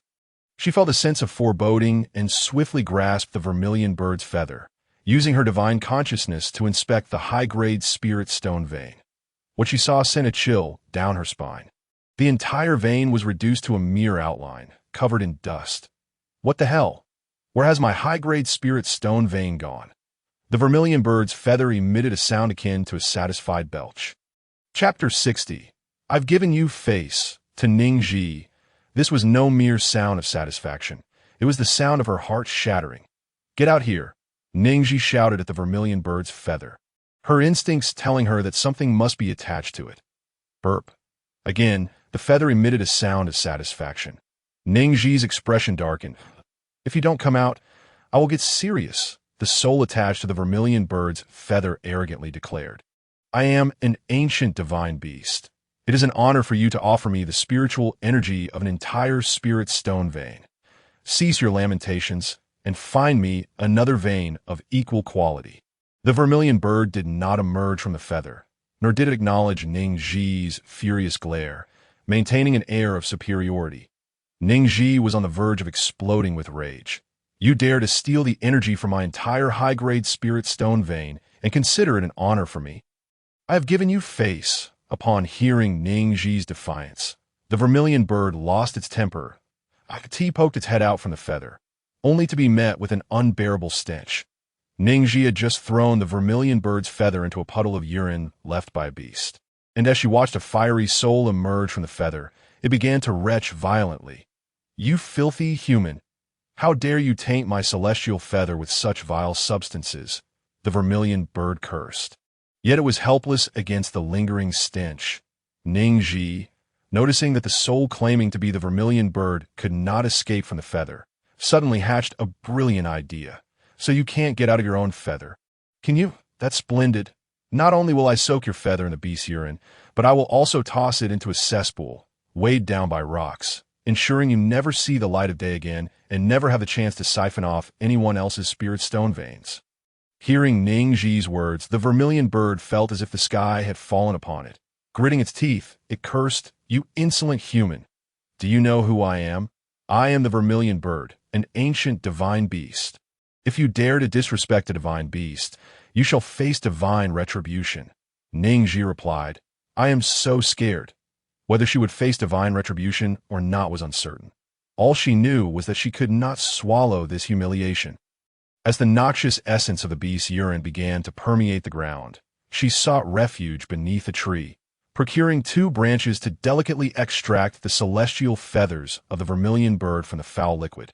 Observing this act, the vermilion bird, in its arrogance, presumed that she was cowering in fear, launching into a tirade. "Human, if you procure for me a vein of spiritual crystal, I shall forgive your earlier indiscretion." It proclaimed, oblivious to the fate of its feathers. The rancid odor assaulted its senses, enveloping its entire ethereal form, prompting another bout of retching. The remnants of wild boar excrement, fresh and warm, as she spoke.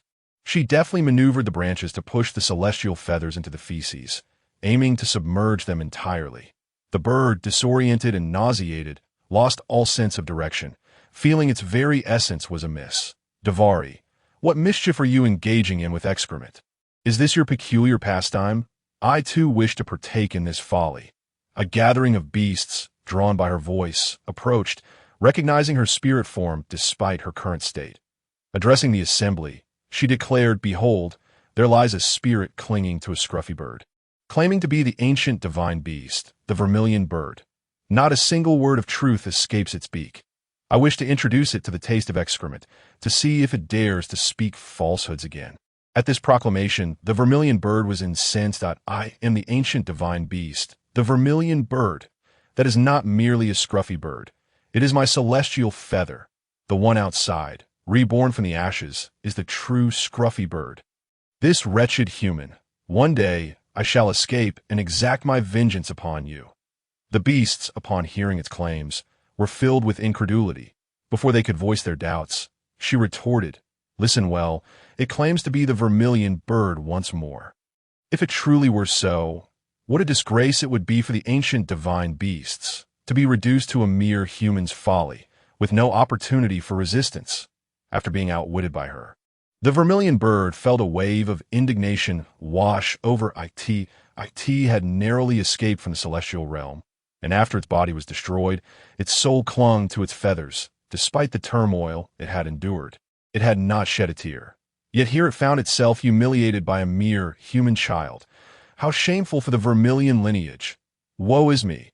What must I do for you to permit my escape from this dung heap? Hearing the bird's despair, she found no amusement in its plight. Her precious vein of high-grade spiritual stones had vanished, and she had never once absorbed the essence of the Orit, was akin to the spiritual power of the sect's dragon vein, now siphoned off by that ice phoenix, Feng Qingcheng. Suddenly an idea struck her. "You claim that the one reborn outside, the ice phoenix, is a scruffy bird?" The vermilion bird affirmed, "I would never deceive you. That scruffy bird is no true phoenix. Excellent that it should still be in the process of rebirth. Go disrupt its revival." The bird gaped in disbelief, only to be assaulted by the stench that wafted in its direction. She scoffed lightly. I truly believed you to be the vermilion bird. How could such a powerful, ancient divine beast be represented by a coward like you? I would sooner believe that the ice phoenix outside is the ancient divine beast than ever accept you in that role. The vermilion bird, riled by her words, burst forth from its feathers, only to find its tail ensnared. How desperate you are! Seeing the spirit's sudden enlargement, nearly matching the ice phoenix outside, she stumbled back, yet her face betrayed no fear. The bird, in a fit of anger, retreated back into the feathers, then remained in the dung. I shall investigate the divine beast phoenix reborn outside. With that, she stood, inserting the branch into the dung, ensuring the feathers were firmly pressed beneath. Before turning to leave, the vermilion bird, repulsed, felt its stomach churned. I shall attempt to escape. Take me with you. Hearing its pleas, she did not halt her steps. Soon, the bird called out again. I possess the purest bloodline of the vermilion bird. Only I can disrupt the rebirth of the scruffy bird. Upon hearing the bird's insistence, she turned back, extracting the celestial feathers from the dung and cleansing them in the river. Once the feathers were restored, the bird demanded, "Provide me with incense. The stench is unbearable. I have spared your dignity." In response to its complaint, she deliberately reinserted the feathers into the dung. The bird panicked, urgently exclaiming, "No, no, no. I see my error. I shall assist you in dealing with that scruffy bird. Grant me a chance to prove myself." With that, she took the celestial feathers and departed the secret realm. Chapter 61. Feng Qingqing's Rebirth. The heavens favor the chosen. A tremendous roar reverberated through the sky. The once dim Wanyue sect was illuminated by a crimson blaze, fiery clouds billowing, their brilliance blinding. The ice phoenix, in the throes of rebirth, was ensnared by a powerful surge of spiritual energy, releasing a mournful in a clash of ice and fire. Phoenix and vermilion bird, the two spirit forms engaged in a spectacular struggle. Before long, the vermilion bird overwhelmed the ice phoenix, beginning to siphon its celestial essence. The essence of the heavens governs fate. Once lost, it signifies the forfeiture of all fortune, condemning one to a life of misfortune. Ning Zhi, bearing the luminous orb of spiritual energy, entered the cavern, armed with 4 recording stones to document the events. Regrettably, in the rush of life and death, she had neglected to secure the recording stones upon her arrival, missing the initial segment. Now, she could only capture the scene of Feng Qingqing's transgressions. She set down the recording stones and concealed herself in a corner. She heard Feng Qingqing's voice behind her. In my past life, I could use Ning Zhi as a stepping stone. In this life, I shall surely trample her underfoot, ensuring she never rises again. Startled by the voice, Ning Zhi felt a chill run down her spine. Hearing Feng Qingqing's words, she could only curse the heavens. How could the divine favor the protagonist so excessively? One day, she would confront the heavens about this injustice. Feng Qingqing's rebirth was utterly absurd. With a thud, an invisible wing fell from above. It was the ice phoenix's ethereal wing. Moments later, the wounded ice phoenix tumbled from the breach it had created, landing before Feng Qingqing. Damn it, a failure in every regard. Feng Qingqing cursed at the ice phoenix, sensing danger approaching, before hastily embracing it and fleeing. Ning Zhi watched as Feng Qingqing departed, returning to retrieve the recording stones she had left in the corner. Just as she grasped 2 of them, she heard movement and suspected that Feng Qingqing had returned, prompting her to hide once more. What is this? Such an overwhelming aura of spiritual energy. Where did that ice phoenix disappear to? The sect leader's voice echoed, "I summoned you to seek my disciple. Why are you meddling in other matters?" A group of elders followed Yin Su into the chamber, but their initial observations were quickly met with his admonition. Upon recognizing her master, Ning Zhi stepped forward. "Master, I thought I would never see you again," she lamented, feigning sorrow as the first step to evade punishment to her surprise, instead of receiving her master's concern. She found herself under the scrutinizing gazes of the elders, perplexed by her plight. Yin Su regarded her luminous spirit form, emitting pitiful sounds. Had he not witnessed the energy or being contracted by Ning Zhi, he might have suspected he was witnessing some sort of spirit creature. "Who gave you the audacity to put yourself in danger? Are there no capable members left in the sect? Must a mere child like you lead the charge? Do you not value your own life? Do you think the forbidden grounds are a mere playground? A moment's carelessness could cost you your life. The gifts I have provided you are for your survival. Yet you rush into danger without a second thought. Do you believe yourself invincible, or that villains will show mercy? Ning Zhi, overwhelmed by his scolding, felt her ethereal form tremble under the weight of his words. Her mind raced. Where is the comfort? Where is the sympathy? Why is it that when the protagonist weeps, everyone panics? Is it not customary to offer solace or compensation? Even a passing dog would show compassion to the protagonist. Yet when I cry, I am met with harsh reprimands. Su observed her stunned expression and remained silent, fearing further rebuke would lead to her feeling inadequate. Did you hear everything I said? Respond. Ning Zhi finally replied. Disciple acknowledges her mistakes. Should I encounter danger again, I will certainly remain at the back, never charging to the front. If I cannot fight, I will summon my master to assist me. If you are absent, then I shall call upon the elders and my fellow disciples for support. Silence. An oppressive silence enveloped the room. The elders present felt a chill in their hearts, realizing that not only did the master scold his disciple, but now the disciple expected to rely on them for protection in times of danger. This was simply outrageous. The bonds of master and disciple. As Ning Zhi observed their silence, she promptly retrieved the 2 remaining recording stones that had yet to be claimed. She activated one of the stones, displaying its high-definition footage as all eyes fixed on the scene projected by the recording stone. Ning Zhi spoke up. Master, elders, behold. It was Feng Qingsheng who infiltrated the sect to commit theft. I merely followed suit. I swear by my master's honor that I am absolutely loyal to our sect. The crowd fell silent. Su remarked, Why not swear by your own honor? Ning Zhi replied, Do I possess such a thing as honor? Su retorted, Unruly disciple. The recording only captured a mere few seconds, yet the implications were staggering. That girl was actually a reincarnated being, and that ice phoenix had been taken away by her. No wonder the spiritual energy here was so abundant. It turned out the phoenix had been sealed here before its rebirth. While the crowd debated, they discovered an ice sculpture of the ice phoenix, identical to the one they had seen outside, undergoing its rebirth. Su, realizing the gravity of the situation, commanded everyone present, All of you, follow this sect leader to apprehend the thief. Ning Zhi raised her hand to inquire. Master, what about me? Su frowned. Where is your body? With a flash, Ning Zhi manifested her body along with the Divine Slayer's sword. The elders, who had never witnessed Ning Zhi in contact with the Divine Slayer's sword, looked at her in astonishment. Was she truly so tenderly cradling the sword? Were they mistaken? Feeling uncomfortable under their curious gazes, Ning Zhi, anxious, exclaimed, Stop staring. The thief will escape. Su understood her eagerness to catch the thief, but had not anticipated her urgency would overshadow the fact that her own soul had been separated. In the entire lower cultivation realm, she was likely the only one so oblivious. The sect's protective array had already been activated, and the ancestors were in pursuit of the thief. She would not escape. After Su spoke, he lifted Ning Zhi's physical form, instructing her, You take the Divine Slayer sword and return it to your 3rd senior brother after you exit. Ning Zhi eagerly agreed. Yes. She was determined to witness Feng Qingqing face justice to prevent any unforeseen complications. Upon emerging from the cave, Ning Zhi spotted Junzi Qian anxiously pacing back and forth, beads of sweat forming on his forehead.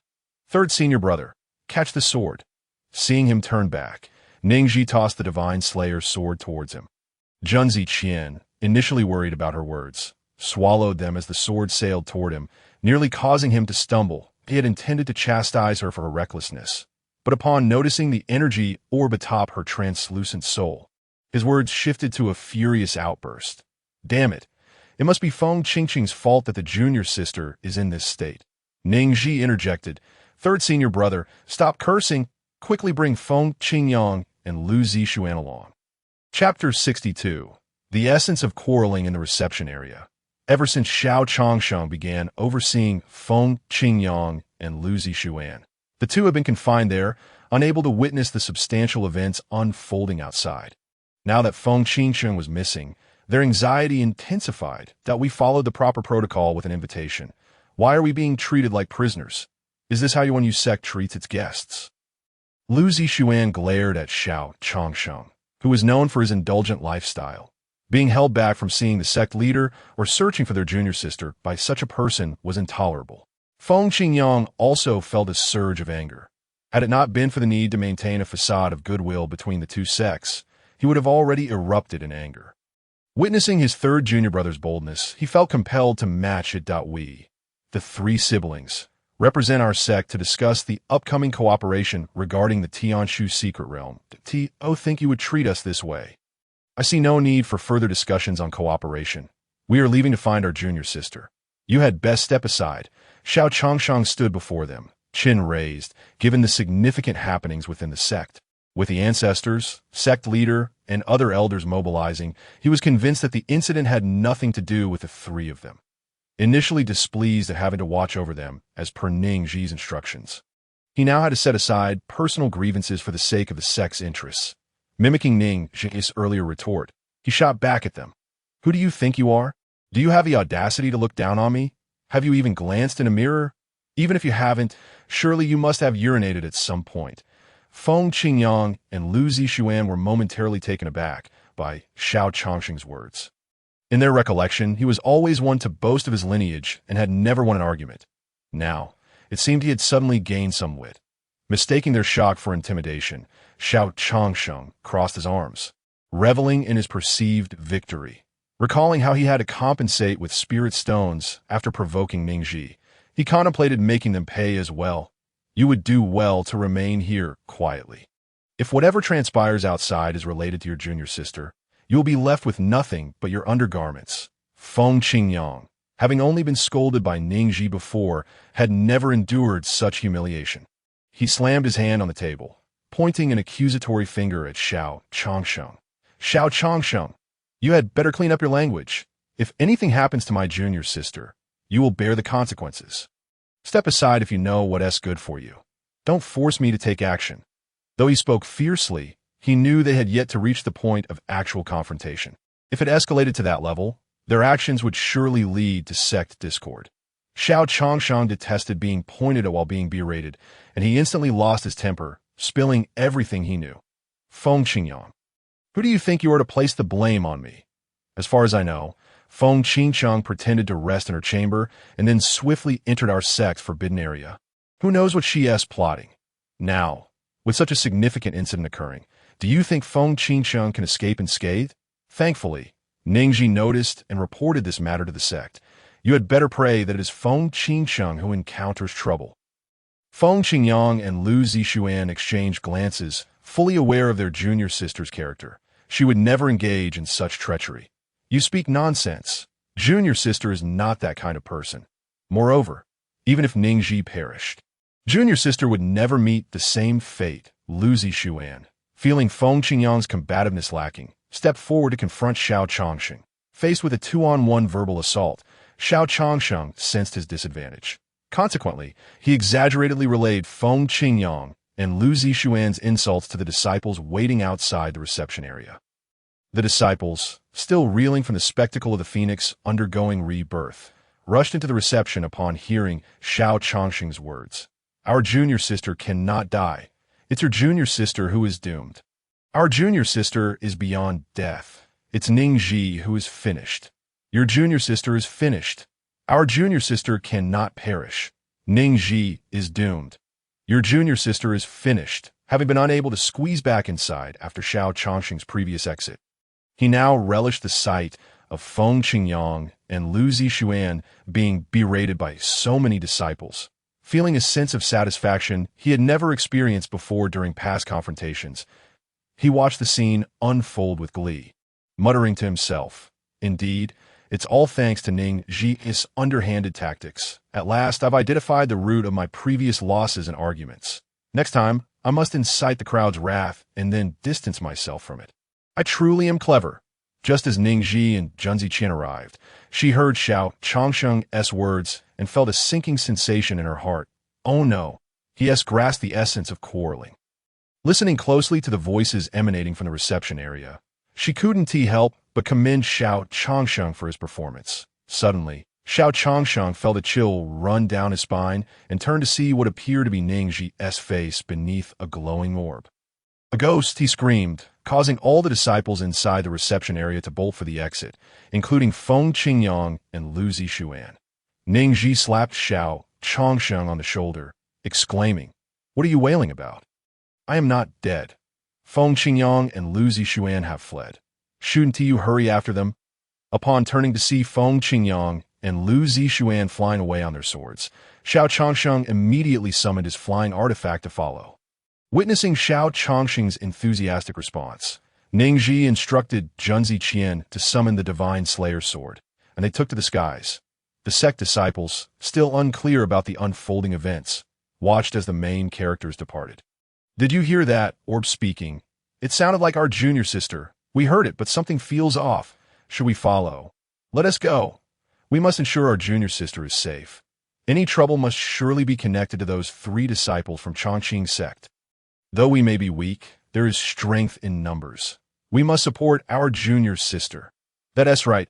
I wholeheartedly agree. Support." At that moment, a boundary line marked the divide between one sect and the others. Inside stood the sect's ancestors, leaders, and numerous elders, while outside gathered elders from various sects and factions. The ancestor of one sect utilized the formation to trap Feng Qingchang in place.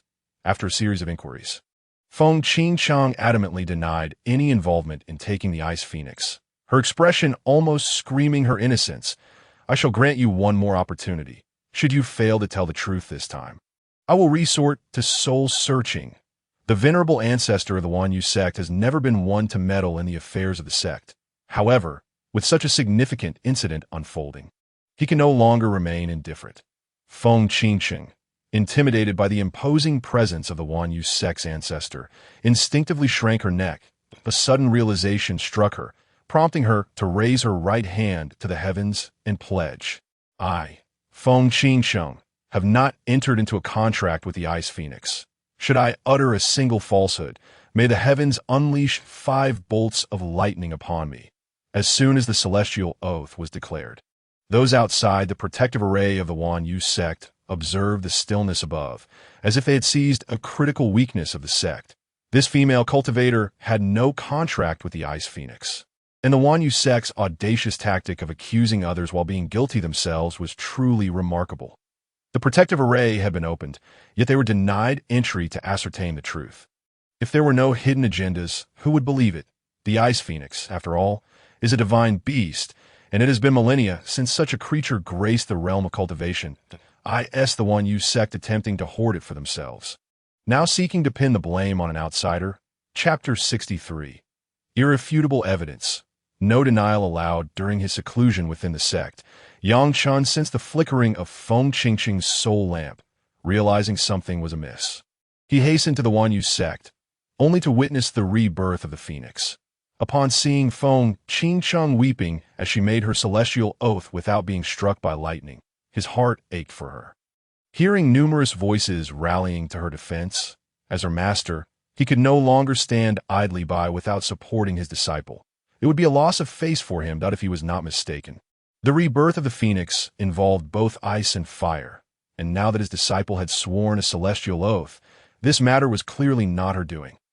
Who, then, would stand to gain? His ambiguous remarks prompted the elder of the Long family.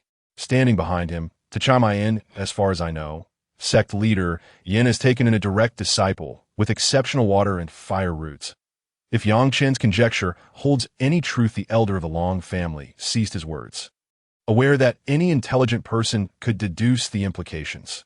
Had it not been for the interference of the Wanyu sect, the Long family would not have had to compensate the Qi family, and their scheme to divide the Qi family's assets would not have failed.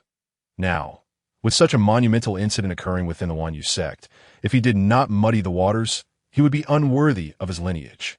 Upon hearing Yang Chun and the elder of the Long family speak thus, individuals from other factions began to murmur among themselves. They indeed witnessed the ice and fire, resembling 2 phoenixes, if that were the case. The one who would benefit might very well be Yan's newly accepted disciple, Ning Zhi. With this line of reasoning, it certainly appeared plausible. Why was there such a fixation on the Ice Phoenix? What of the other one? Was it possible they were genuinely guilty of accusing others of their own misdeeds? Otherwise, why was only Feng Qingcheng visible with no sign of Ning Zhi? Yin Su, listening to their discourse, felt his head throbbing with indignation. He stepped forward, brandishing the second recording stone Ning Zhi had provided him, ready to reveal it, but was halted by the sect's ancestor. The ancestor communicated through thought. It is not yet time for such drastic measures.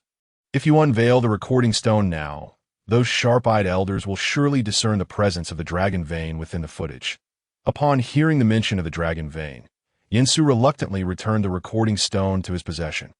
Matters concerning the dragon vein were of utmost importance to the entire sect. Exposing such information for the sake of Feng Qingcheng and the Ice Phoenix was exceedingly unwise. Yet, how could he swallow this bitter loss? Master, the Wanyu sect is being utterly oppressive. They have imprisoned me and junior brother in the reception area, preventing our exit, and now they are coercing junior sister into making a celestial oath. Shifting the blame onto her, you must stand up for us. The three siblings, upon arriving before Feng Qingcheng, Feng Qingyang took to the skies on a sword, directly accusing Yang Chun of the Wanyu sect. Simultaneously, the freshly landed LZ Xuan echoed his sentiments. This matter has nothing to do with junior sister. It was all Ning Zhi's doing. She is currently in a state of soul separation, neither human nor ghost, and is undoubtedly the one behind this mischief. The onlookers outside the Wanyu sect, hearing their declarations, became increasingly convinced that the sect was indeed guilty of projecting their own crimes onto others. The Wanyu sect's actions were utterly repugnant. Having been embroiled in such a significant incident, they were shielding the true culprit and attributing the responsibility to an outsider. Had they not intervened today, they might have found themselves in a position where the sect could not defend itself. What good was all this talk? Would it not be better to produce Ning Zhi for questioning? Yes, hand over Ning Zhi. The clamor grew louder, and the ancestor of the Wanyu sect began to feel the pressure from the disciples. They had to either surrender Ning Zhi or reveal the recording stone. Either choice would prove detrimental to the sect. Feng Qingyang, observing the silence of the Wanyu sect members, grew increasingly convinced that Ning Zhi was indeed the instigator. Their silence emboldened his voice. Ning Zhi is a menace, having destroyed her adoptive parents and an entire family. Now she seeks to bring calamity upon the Wanyu sect. Are you certain you wish to shield a scourge? As Feng Qingyang's words hung in the air, a loud cry erupted from behind them. Step aside. Ning Zhi had just shouted, and the members of the Wanyu sect reacted swiftly, avoiding the impending danger, leaving only Feng Qingyang and LZ Xuan to look back in confusion. Bang! The god-slaying sword struck once more, sending Feng Qingyang and LZ Xuan tumbling, along with the ensnared Feng Qingcheng. Xiao Changsheng arrived belatedly, and upon seeing the three sprawled on the ground, he could not help but exclaim, "How absurd! You speak without thinking, and yet you find yourselves in this predicament." Ning Zhi, hearing Xiao Changsheng's words, felt a wave of familiarity. Were those not her own lines? He had finished speaking, leaving her at a loss for words that, oh heavens, was that Pearl just now speaking? I can't believe it. Is that not the Vitality Pearl? How has it manifested a soul? Enough with the Vitality Pearl. Look at the God-slaying sword. The God-slaying sword, is that not the very first artifact of the Wanyu sect? Who would have thought I would see it in such a manner? How magnificent. If only I could touch it, that would suffice for a lifetime. Despite its fearsome name, the God-slaying sword could prove fatal to anyone unworthy who attempted to grasp it. Ning Zhi, noticing the throng of spectators gathered at the sect's entrance, counted at least several hundred, if not over 1,000. She approached the entrance and greeted the assembled crowd. "Hello, everyone. Allow me to introduce myself. I am Ning Zhi, the 77th direct disciple of the esteemed sect leader of Wanyu sect. This individual lying on the ground is my dear sister, Feng Qingcheng, and my current state of soul separation is entirely her doing. Were it not for the protection of the Vitality Pearl and the God-slaying sword, I would have already registered with the King of Hell. Without further ado, let us present the evidence." After concluding her statement, Ning Zhi exchanged a knowing glance with Junzi Qian. Following the cue, Junzi Qian cast a spell upon the massive red gemstone embedded in the hilt of the god-slaying sword. He then produced 2 additional treasures from his spatial ring, one to amplify sound and another to enhance the visual display. Instantly, a colossal projection materialized in the sky, and a voice echoed forth. "Damnable humans." The first words spoken were the Ice Phoenix's tirade against Ning Zhi, followed by the scene of the Ice Phoenix and Feng Qingqing ambushing her. The entire projection displayed the moment Ning Zhi was encased in ice, with the background entirely frozen, revealing no trace of the dragon vein whatsoever. As the projection concluded, chaos erupted among the onlookers. Ning Zhi heard Xiao Chongqing's inquiry most clearly. "Why did you not extort them for some spirit stones before revealing the evidence?"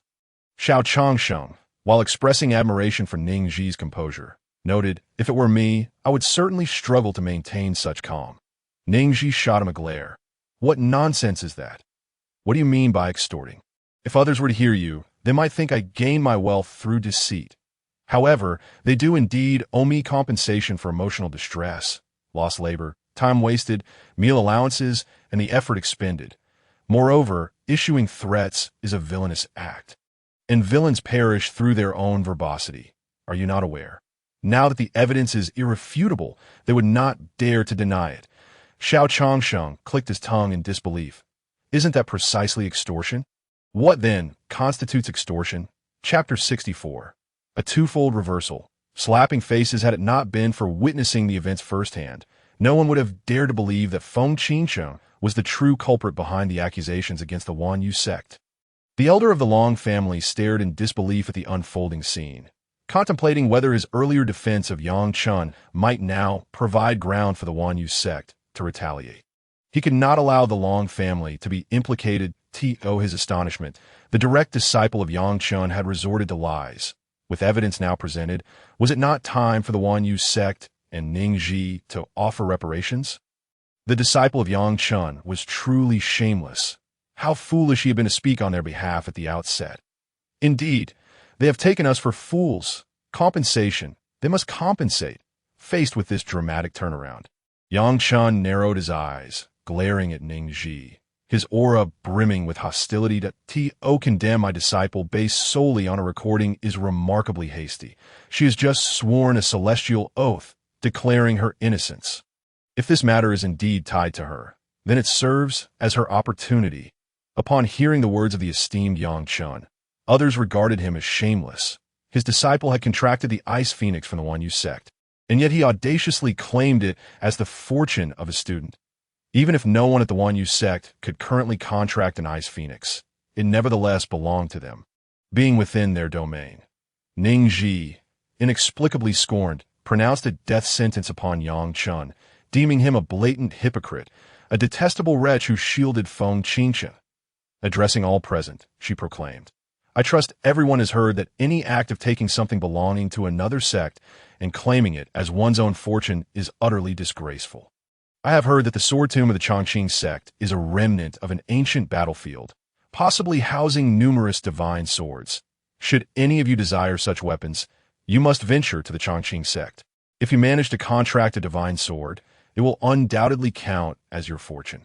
The crowd nodded in agreement, expressing their intent to visit the Chongqing sect sword tomb, hoping that Yang Chun and the sect leader would graciously welcome them. Yang Chun, his fingers trembling in fury, found himself utterly speechless. Ning Zhi, repulsed by Yang Chun's demeanor, found his gluttonous display appalling. She turned to Feng Qingqing and demanded, "Repeat the heavenly oath you just proclaimed." Feng Qingqing, confronted by Ning Zhi's inquiry, ignored her, turning her face away, lost in her own tears. Ning Zhi recognized Feng Qingqing's predictable behavior. First, she feigned silence. Second, she acted delicate. And third, she shed tears. "That I warn you once. Do not compel me to strike you." The onlookers, unfazed by Ning Zhi's blatant threat, considered her merely a 13-year-old child. Feng Qingqing shared this sentiment, disregarding Ning Zhi's warning that a resounding slap echoed as it struck Feng Qingqing's left cheek. She fell to the right, but quickly rebounded to her feet. Ning Zhi noticed a binding array at Feng Qingqing's feet, ensnaring only her legs, causing her to topple and rebound like a weeble. Preferring symmetry, Ning Zhi delivered another resounding slap to Feng Qingqing's right cheek, producing a loud crack. The entire assembly gasped in shock.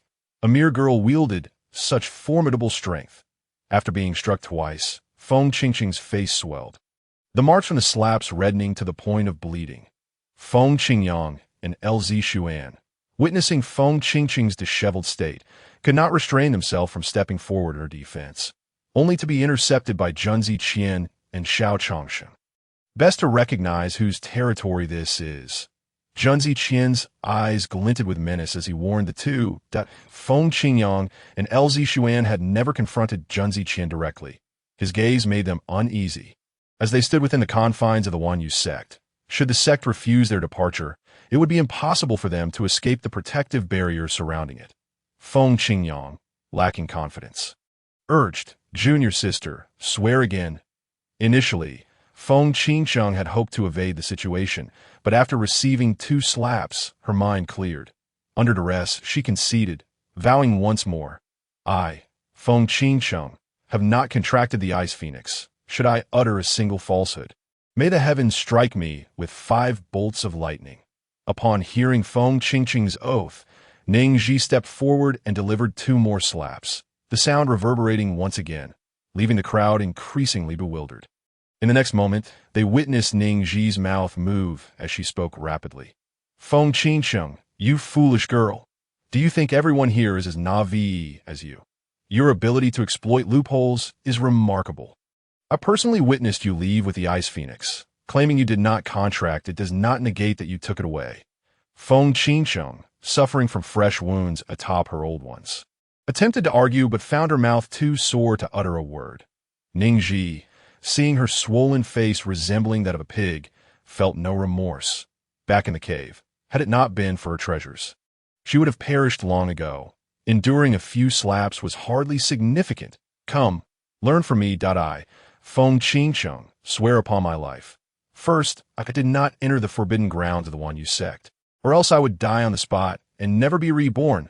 Second, I did not severely injure Ning Zhi, or else my soul would be extinguished. Third, I harbor no greed for the Ice Phoenix. Have no intentions against it, nor did I take it away. It is neither with me, nor in my spatial bracelet. If it were, may all those who threaten the Wanyu sect descend into hell with me." Upon hearing these declarations, the assembly was rendered speechless. Such words emanated from a mere girl. Those who posed a threat to the Wanyu sect felt a chill run down their spines, realizing their transgressions were unrelated, and questioned why they should face damnation alongside her. Feng Qingqiang trembled in fear, unable to fathom how Ning Zhi could be aware of all her actions, even mentioning the spatial bracelet. Those who previously doubted Feng Qingqing's guilt now found themselves emboldened, realizing her true nature. She was a disgrace to the lower realm of cultivation. When the Feng family was annihilated, why was she not eradicated alongside them? Do you not know? Feng Qingqiang is the illegitimate child of her mother and an outsider, not of the Feng lineage at all. Indeed, the apple does not fall far from the tree. Perhaps her deceitful talents were inherited from her mother.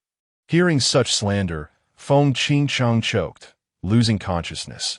Ning Zhi, suspecting her pretense of fainting, approached and delivered 2 more slaps. Surprisingly, Feng Qingqiang did not awaken. Her life hung in the balance. The onlookers had witnessed countless scenes. But this was unprecedented. The elder of the Wanyu sect had not anticipated that what began as a matter of sect versus sect had devolved into a personal vendetta between 2 individuals. It was insufficient to merely knock the opponent unconscious. More slaps were warranted. Truly, the student surpassed the master. Chongqing sect, you wretched vermin.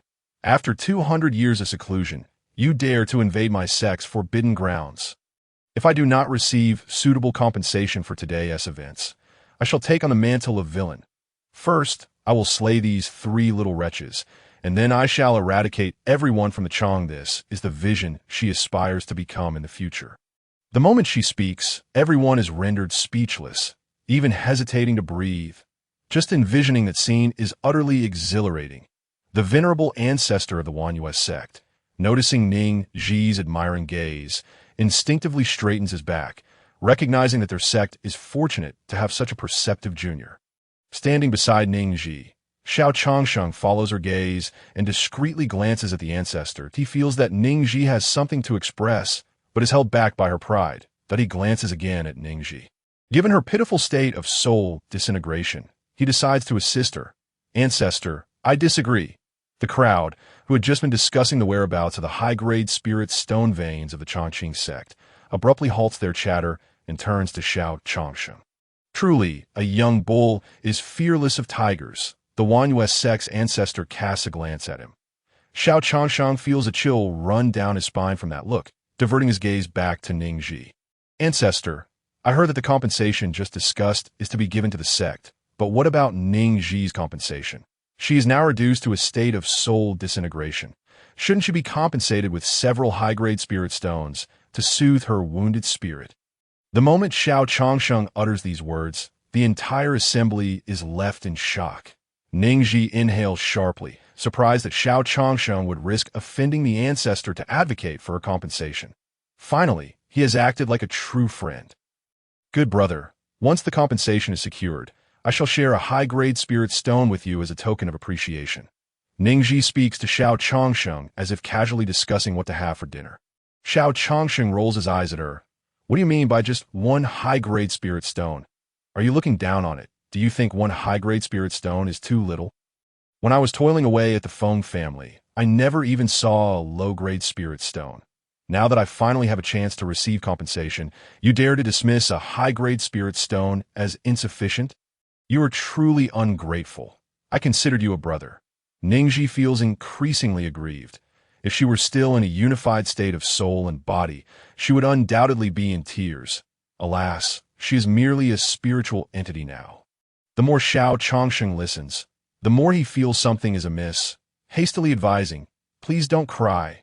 I didn't mean to belittle it. One high-grade spirit stone is just perfect, easy to keep safe as a memento. The entire assembly responds. Wait a moment. The high-grade spirit stones for compensation haven't even been received yet, and you are already dividing them. Ning Zhi says, good brother, I understand your intention, but we have yet to receive the high-grade spirit stones for compensation. What are we to do now? Yang Chen exclaims. He has never witnessed such shamelessness. Now, the Chongqing sect has but him left, and the sun is setting that if he does not present the compensation soon, he may truly face dire consequences. He produces all his savings, 5 high-grade spirit stone veins, alongside numerous high, medium, and low-grade spirit stones, totaling 1,000 high-grade spirit stones. This is all I can offer. Can we not be lenient? Considering the circumstances, before Yang Chan could finish, a loud crash resounds. Feng Qingyang and Lz Xuan are flung against the protective array of the sect by a wave of the Wanyue sect's ancestor's hand. Both spit blood, nearly fainting. Yang Chun looks down to see the miserable state of his 2 disciples. He has never endured such humiliation. His expression darkens. The Wanyue sect's ancestor addresses Yang Chun, stating, if you seek leniency, these 3 must die today. Feng Qingyang and Lz Xuan, who had refrained from speaking earlier, now find themselves bloodied and powerless, forced to swallow their indignation. Master, I have 2 high-grade spirit stone veins, though they are of medium quality. Along with numerous elixirs that can offset a fair number of spirit stones, Lz Xuan removes his spatial ring and clutches it in his palm. The severely injured Feng Qingyang also presents all his savings. Approximately 2,000 high-grade spirit stones and various talismans. The others, observing the plight of their 4 disciples, express no sympathy. They harbor grudges against the Chongqing sect and are secretly pleased to see them being dealt with. Just as everyone is curious about how Yang Chun, the immortal master, will navigate this predicament, a rift in the void opens, and the Chongqing sect's master, Sheng Tai, emerges. Sheng Tai bows to the Wanyue sect's ancestor, stating, I, a junior, come bearing compensation to atone for our mistakes. I implore you to show mercy. Chapter 66. Soul and body united. The Wanyue sect's ancestor glances at Sheng Tai, noting his black hair and blue robes. His face round and somewhat apologetic, yet not overly, so to at least there is someone who resembles a proper human. Sheng Tai, taking in this remark, conceals his feelings, silently harboring resentment. After all, he is a sect master. Being humiliated in front of so many people complicates how he will face others in the future. Little does he know, this is already the highest praise the ancestor has for him. The Chongqing sect offers compensation: 10 high-grade spirit stone veins, 3 spirit mountains, and 50,000 high-grade spirit stones. Shang Tai contemplates how to deliver this compensation to the Wanyues sect. The ancestor strides out of the sect's main gate. The crowd watches in astonishment as he appears unaffected by the protective array of the sect. According to their knowledge, the protective array was established by the first master of formations of the Wanyues sect, and it has been over 1,000 years since that master ascended. Once activated, anyone who touches it, whether inside or outside, would be repelled, just like Feng Qingyang and El Zishuan moments ago. Now, witnessing such a formidable presence at the Wanyues sect, they would not dare harbor any ill thoughts, even if given 1,000 lives. Ning Zhi is particularly invested in her compensation, having lost a high-grade spirit stone vein herself. She leans forward to peek outside the sect, inadvertently allowing her head to cross through the protective array. What is this? Those standing outside the Wanyues sect are startled to see a glowing orb appear beside them, causing them to instinctively recoil. Initially, everyone was focused on the enormous compensation, but upon hearing the commotion, they all turn to look. What? A spiritual entity can actually pass through the protective array of the Wanyues sect. Could be due to the orb atop her head. The Wanyues sect's ancestor observes Ning Zhi's spirit crossing through the protective array and contemplates this development. He personally established this protective array and is well aware of its power. He returns to the sect. Discarding Feng Qingsheng, Feng Qingyang, and El Zishuan outside, as if they were mere refuse. Apart from Yang Chun, no one cares about the fates of the three. They are far more concerned about why the trio is unaffected by the protective array. Could it be that the protective array has been deactivated? Driven by curiosity, someone reaches out to test the array. In the next moment, their entire arm is flung away, severed from their body. The scene is gruesome and unbearable to witness. How brutal! Thankfully, I didn't recklessly attempt that. My goodness. A perfectly good arm just vanished. It seems that acknowledging others' excellence isn't so terrifying. What is truly frightening is recklessly attempting what one naively believes they can achieve. Ning Zhi stands with half of her spirit inside the sect and the other half outside, completely oblivious to the existence of the protective array and its tremendous power. She gazes at the individual whose arm has been flung away. Perplexed and boldly inquires, "What kind of absurdity is this?"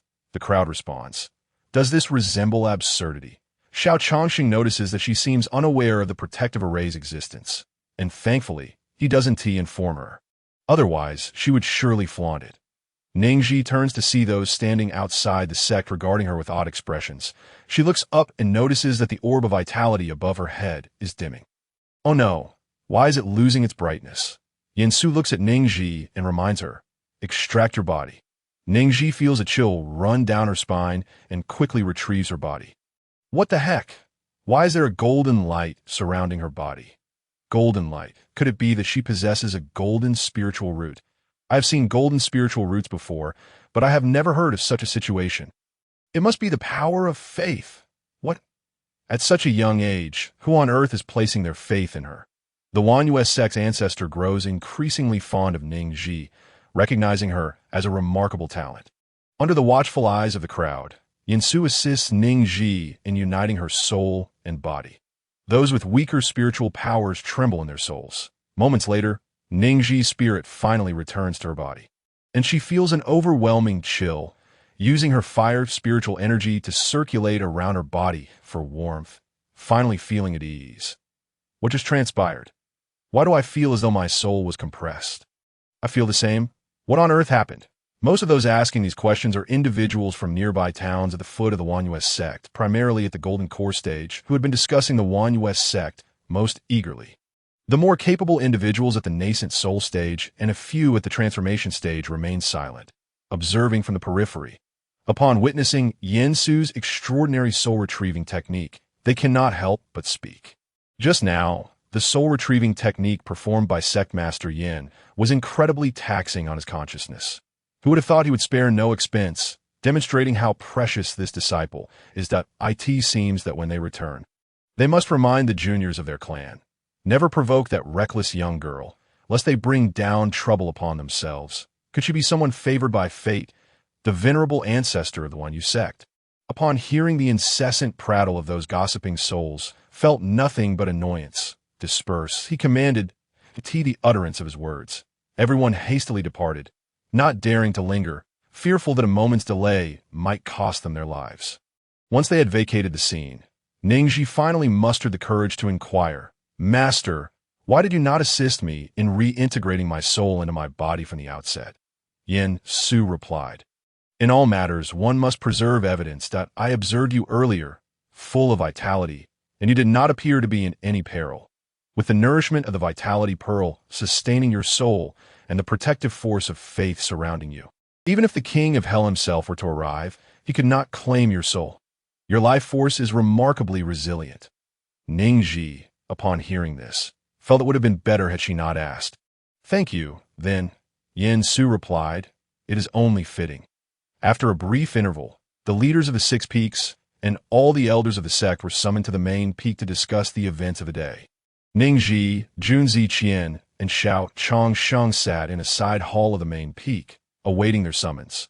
Xiao Changsheng seemed hesitant, wavering between speaking and remaining silent.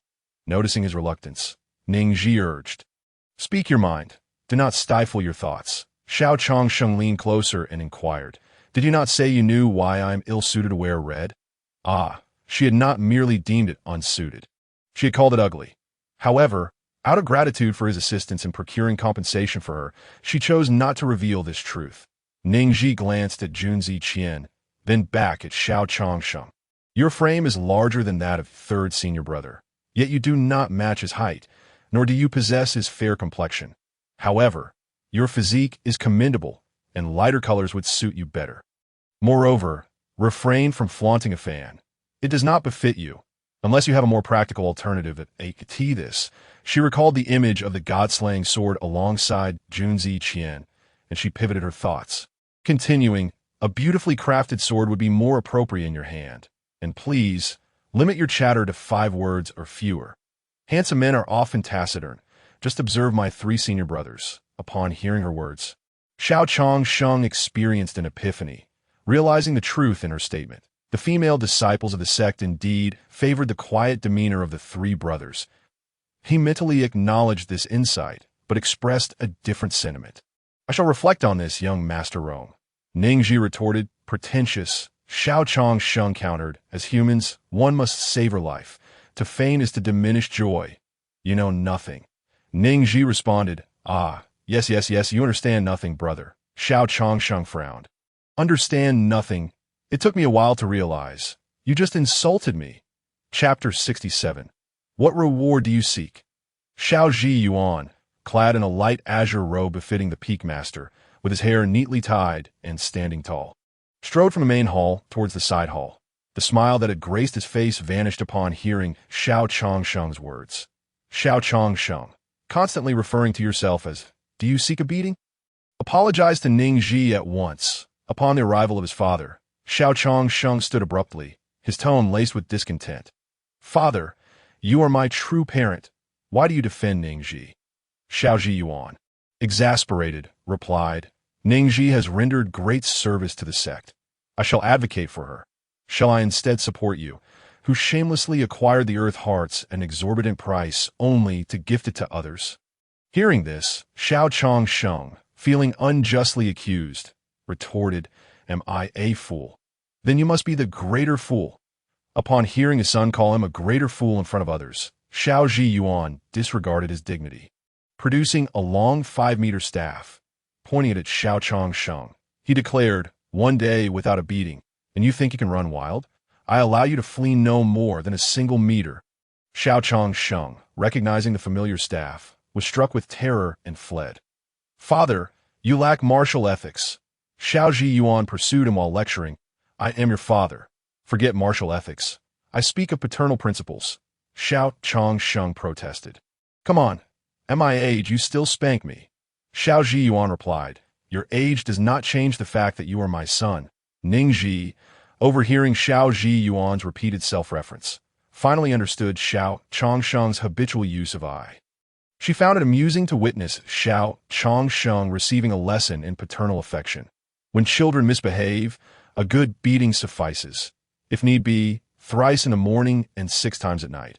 A parent's combined efforts. She chuckled, momentarily losing her composure. Junzi Qian, hearing her mischievous laughter, felt a chill run down his spine. Little junior sister, you. Ning Zhi turned to meet Junzi Qian's gaze at I am perfectly well, Junzi Qian replied. It would be strange indeed if you were. Shortly thereafter, Ning Zhi was summoned to the main hall. Upon entering, she was promptly asked to recount the day's events in detail.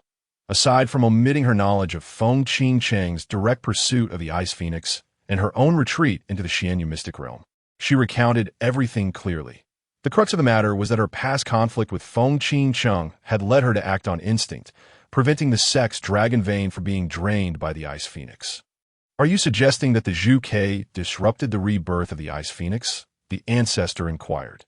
Ning Zhi nodded, explaining that the Zhu Ke must have been observed. Otherwise, the suspicion of the 2 phoenixes, one ice and one fire, would not have arisen. She had initially intended to seek out the Zhu Ke Tianyu on her return journey, but discovered that it had directly entered her spatial ring after completing its task.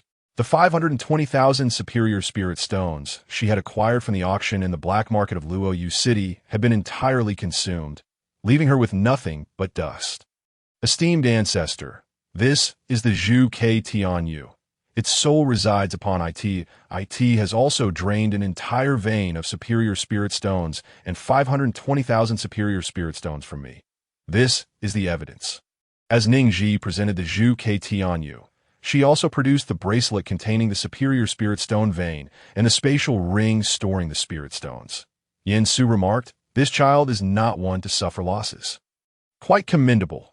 The ancestor, upon examining the Zhu Ke Tianyu, recognized its authenticity. He had only sensed the simultaneous presence of the Zhu Ke and the Ice Phoenix after its arrival. Yet he was perplexed as to why the Zhu Ke had abandoned the divine realm to descend to the mortal realm and lose its physical form.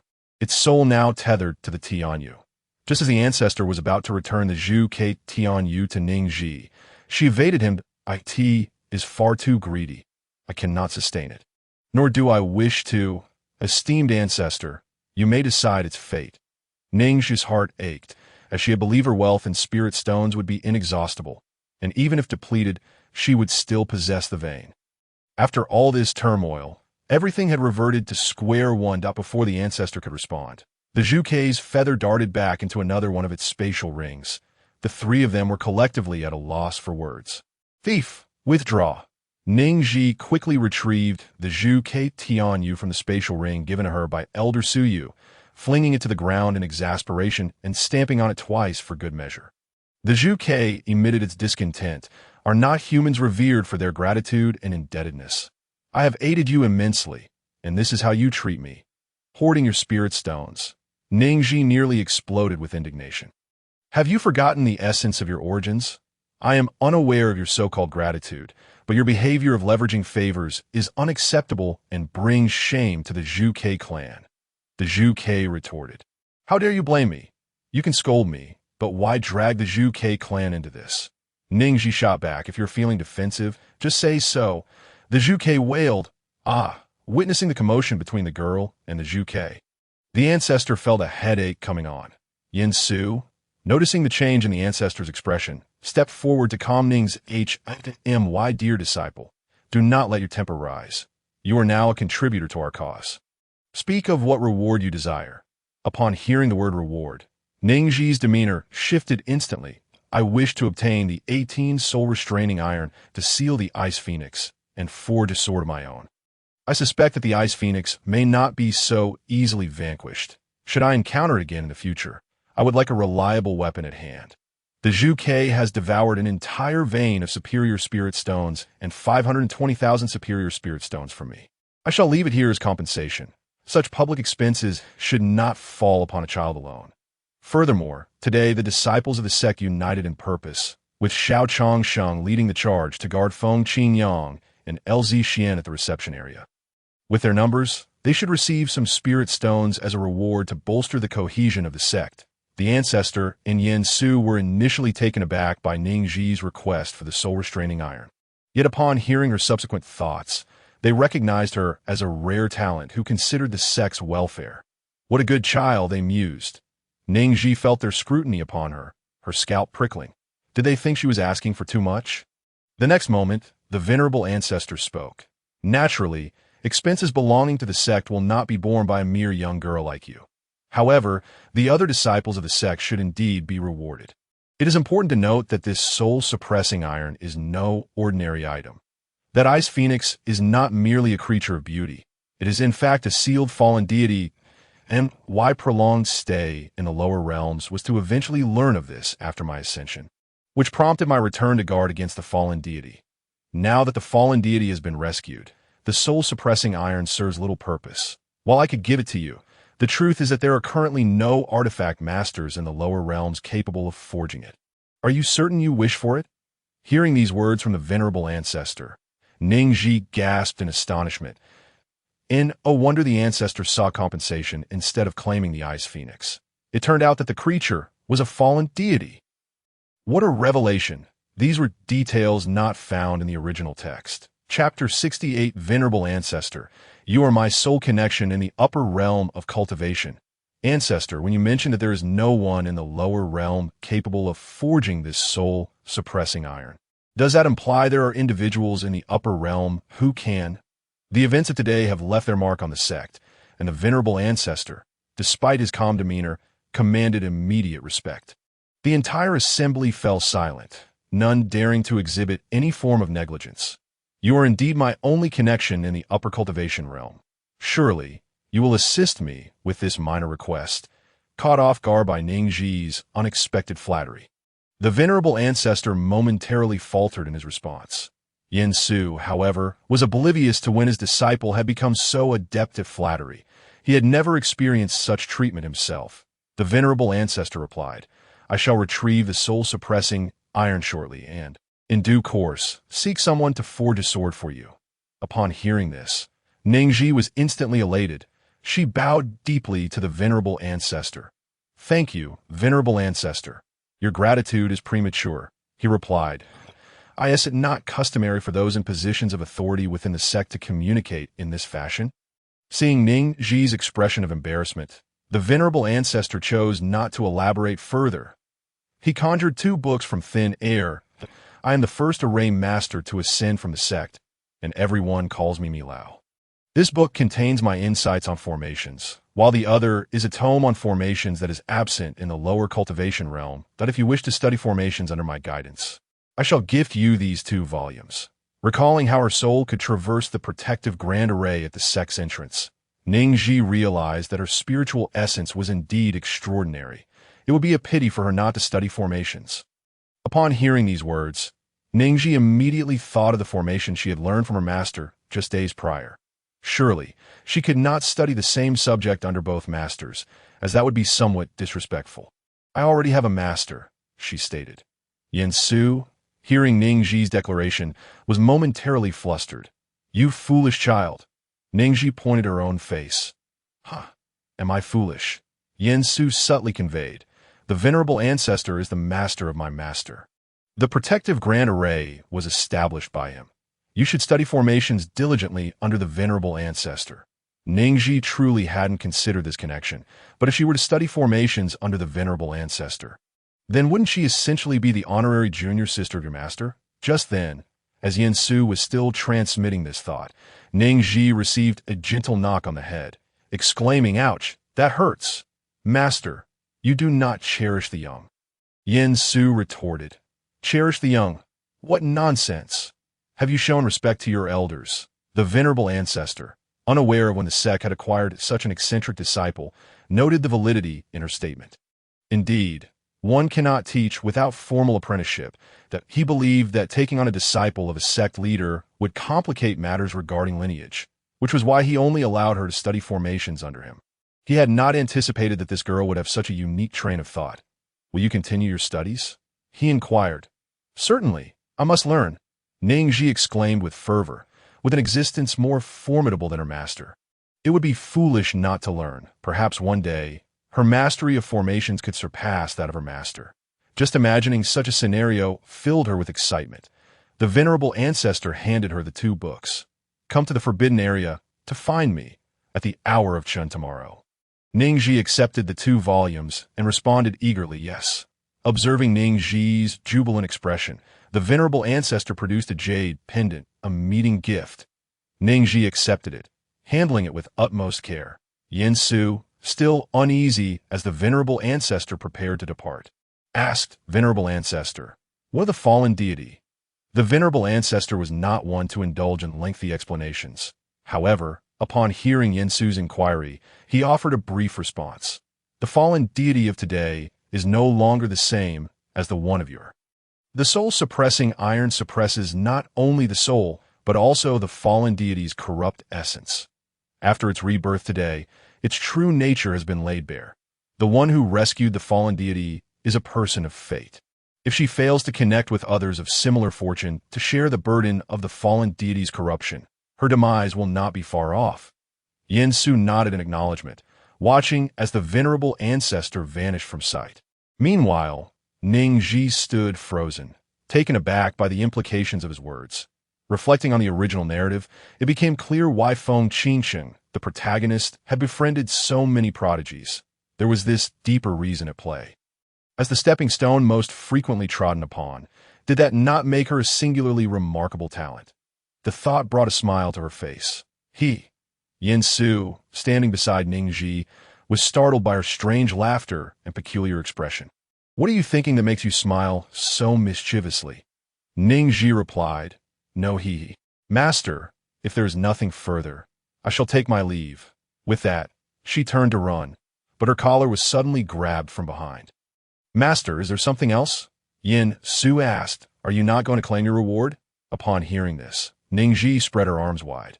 Yin Su handed her a spatial jade dish containing 2 high-grade spirit stone veins and 525,000 high-grade spirit stones. Ning Zhi's eyes sparkled at the sight of the 2 veins. Master, could you perhaps set up a barrier formation on the jade dish? I am concerned about Zhuke pilfering from it. The forgotten Zhuke, nestled in a corner, was deep in slumber when suddenly awakened by a voice calling it. Who calls upon me? Ning Zhi ignored the creature entirely. Yin Su pretended not to hear and continued speaking to Ning Zhi. This jade dish is a gift from the venerable ancestor. No one else can open it besides you. You must recognize it with your blood. Thank you, venerable ancestor. Thank you, master. With her reward in hand, Ning Zhi dashed away, disappearing in an instant. Yin Su watched her retreating figure, as if she were being pursued by ghosts. Human, take me away. Zhuke cried out. Yin Su responded, understood. He produced an array plate and placed Zhuqiue's celestial feathers upon it. The formation was capable of confinement and soundproofing. Finally bringing some peace to the surroundings, that Zhuqiue's soul emerged, its beak opening and closing incessantly, spewing forth a stream of curses. One could easily discern that the words were quite vulgar. Yin Su observed Zhuqiue's irate demeanor.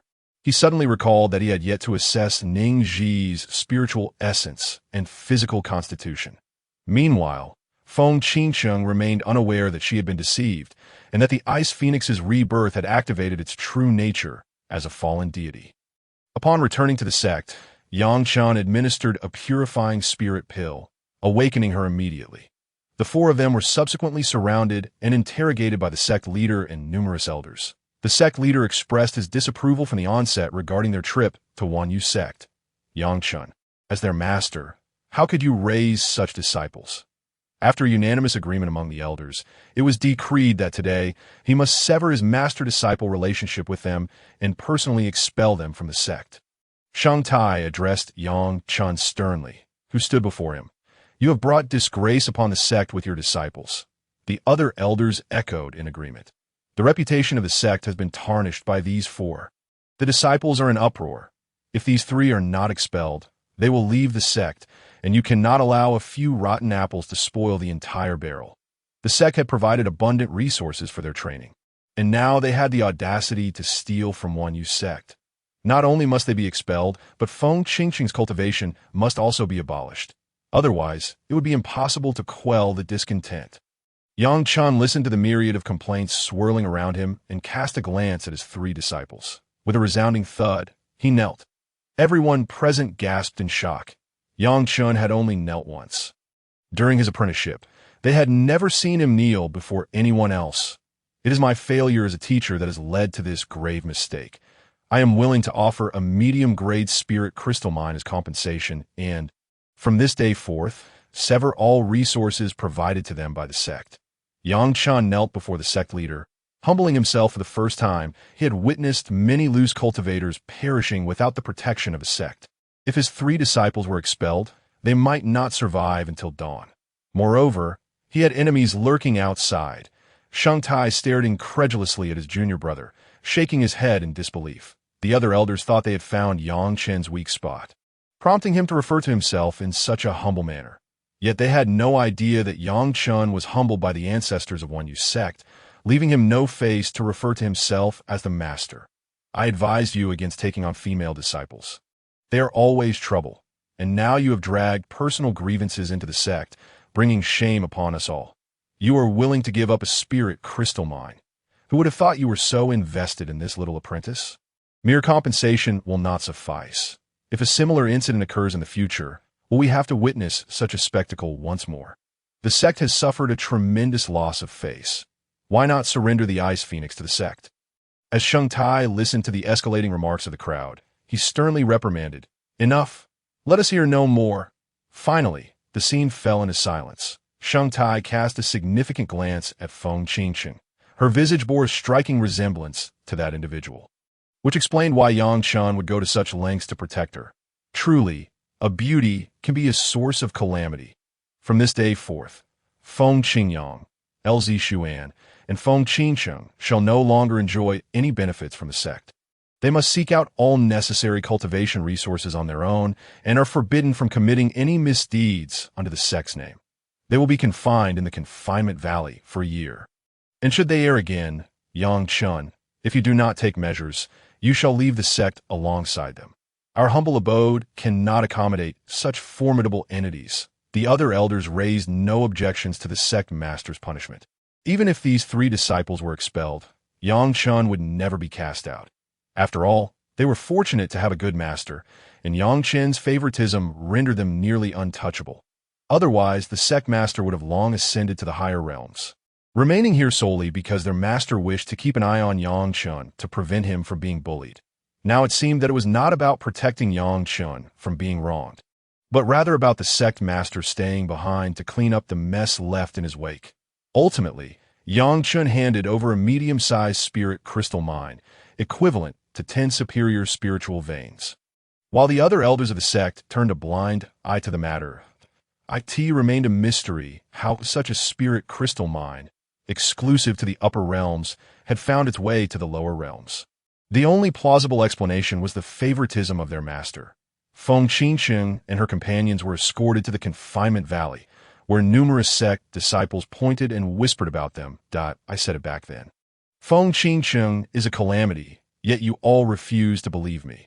Now look at this, teaming up to steal from Wan Yu sect, truly audacious. There were plenty of female cultivators in the sect, and while many diligently cultivated, she on multiple occasions took Feng Shixiang and El Shixiang out of the sect, showing no regard for propriety. Rumor had it that she was not a child of the Feng family, but rather the product of her mother and an outsider. And her flirtatious demeanor was simply scandalous.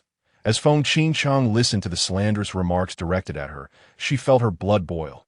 In a fit of rage, she shouted, "Enough!" The sudden outburst startled everyone present. However, the silence lasted less than a second before the earlier murmurs turned into furious accusations. How dare you shout when you've not only implicated your Shixiang, but the entire sect as well? Indeed, if I were her, I would have dashed myself against a wall. What could she do? Her thick skin and the protection of a good master shielded her. Different fates for different people. As Feng Qingcheng absorbed the scornful words, a wave of dark energy surged within her. She had only ever heard such insults hurled at Ning Zhi. She never expected to feel their sting herself. All of this was thanks to Ning Zhi. Had she not obstructed her, she would not have been exposed nor captured. yet she had merely sought to reclaim what belonged to her in her past life. What wrong had she committed? Feng Qingyang and Elzi Xuan had always been lauded by the sect disciples. Never before subjected to such embarrassment in front of so many people. How would they face others from now on? This was all due to Feng Qinsheng. Suddenly, the murmurings ceased, the crowd parted to make way. Elder brother Da. Upon seeing the sudden appearance of Yicha, Feng Qinsheng felt an inexplicable sense of guilt. Yicha appeared darker and thinner than before, casting a sidelong glance at Feng Qinsheng. He had sensed that this shimmy was not as innocent as she seemed during their encounter at the entrance of the Xinyu secret realm. Now it was evident that she was not merely unrefined but a true calamity. The spirit mountain he had painstakingly guarded, along with its superior spiritual stone veins, had only just begun to enter the mining phase before it was lost due to her actions. To say he harbored no resentment would be a lie. Reflect deeply in the confinement valley. Should you fail to mend your ways, do not dare to call me elder brother again. After delivering his stern warning, Yicha strode toward the sect master's peak. The three of them were left with increasingly grim expressions after hearing their elder brother's words. Following the ridicule from their fellow sect disciples, they were sent to the confinement valley. It was only after their arrival that they realized the sect master had intentionally made them walk there, allowing the other disciples to vent their frustrations, thus deterring any thoughts of leaving the sect. The confinement valley was nestled between two towering mountains, with iron cages placed at intervals along the path. Once Feng Qinsheng was locked in her cage, she did not allow herself to feel disheartened. With no place to hide, she could only enter her spatial bracelet in a state of spiritual form. What she beheld was a shocking sight. The once orderly space she had meticulously maintained was now ravaged, the spring water entirely consumed by the ice phoenix, which had even sealed her entire space in ice. Cursed creature! Feng Qinsheng gritted her teeth, fists clenched, and marched toward the ice phoenix lying in the spring water pool. The phoenix, reborn from the ashes, had shrunk in size, its feathers pristine, appearing deceptively harmless. Yet this seemingly innocuous ice phoenix had committed every act she despised. Sensing her approach, the ice phoenix slowly opened its eyes. Your space is quite agreeable. It suits my habitation. Upon hearing those words from the ice phoenix, Feng Qinsheng, filled with rage, wielded her spatial authority to yank the ice phoenix from the spring water. Suspending it upside down in the air, she delivered a kick to its belly. Beast, who allowed you to touch my belongings? You truly seek death. The ice phoenix spat out a mouthful of blood. Utterly shocked by Feng Qinsheng's strength, am I not merely injured? What harm is there in consuming a bit of sustenance? As soon as the ice phoenix uttered this, Feng Qinsheng retaliated with another kick to its belly. You vile creature! Now I see why you were sealed. After receiving the second kick, the ice phoenix warned, I am a fallen god, a being that even the three realms cannot destroy. If you wish to live, release me, and I shall spare your life. Chapter 70. The plan to kill Qinsheng. What did you say? Feng Qinsheng's pupils dilated, her focus momentarily lost, her muscles tensed. Fallen gods are the most despised entities across the three realms. More wicked than ghost cultivators and evil cultivators, capable of bringing calamity and seeking to annihilate the very fabric of existence. She had brought back an ice phoenix. How could it possibly be a fallen god? The ice phoenix perceived the fear in her eyes and nonchalantly replied, I have no need to deceive someone as insignificant as you. Upon hearing the ice phoenix's admission, Feng Qinsheng kicked it once more, utilizing her spatial authority to bury it in the ground. The ice phoenix made no effort to resist, instead remarking lightly, You are just like me. Your heart is black. Why not join forces to drag the three realms into hell? Feng Qinsheng roared, Silence! Silence! As a disciple of the righteous path, she could never engage in such deeds. Once she confirmed that the ice phoenix had indeed quieted down, she exited the spatial bracelet. Subsequently, she summoned the Qilin, altering their previous master-servant contract into a life contract. The Qilin, possessing auspicious powers, could bring good fortune and ward off evil. She believed that as long as the Qilin was by her side, no malevolent force could approach her. The Qilin, forcibly bound to this contract, felt a bitter pang in its heart. Had it known it would end up in such a predicament, it would have preferred to perish in the womb rather than be born. In stark contrast to Feng Qingqing's dire circumstances, Ning Zhi was thriving. The journey from the main peak to her courtyard, which typically took only half a stick of incense, now consumed a full half-hour. Yet this was far from the end of her trials. Just as she was about to step through the courtyard door, other sect disciples blocked her path, presenting a multitude of food offerings.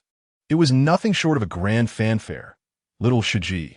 This osmanthus cake was freshly made this morning with 3-tier honey.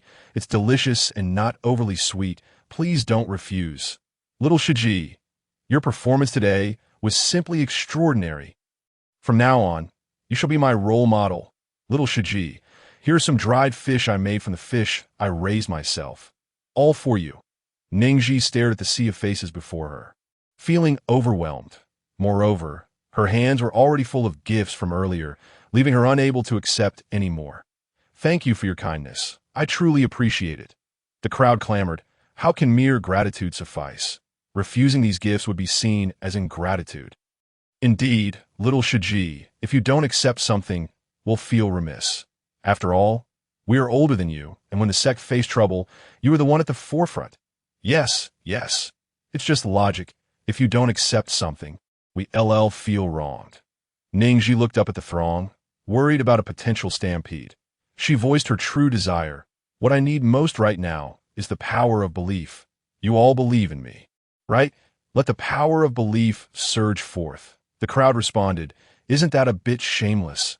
Ning Zhi frowned at the surreal scene before her. Why is everyone so silent? Is there something unspeakable? Just as the crowd continued to remain silent, a resounding voice suddenly rang out from behind them. Good news! Good news! The sect master has informed us that our junior sister has applied for a reward on our behalf. Today, every disciple of the sect may collect 10 high-grade spirit stones at the entrance of the dining hall as a token of appreciation for our unified stance against external forces.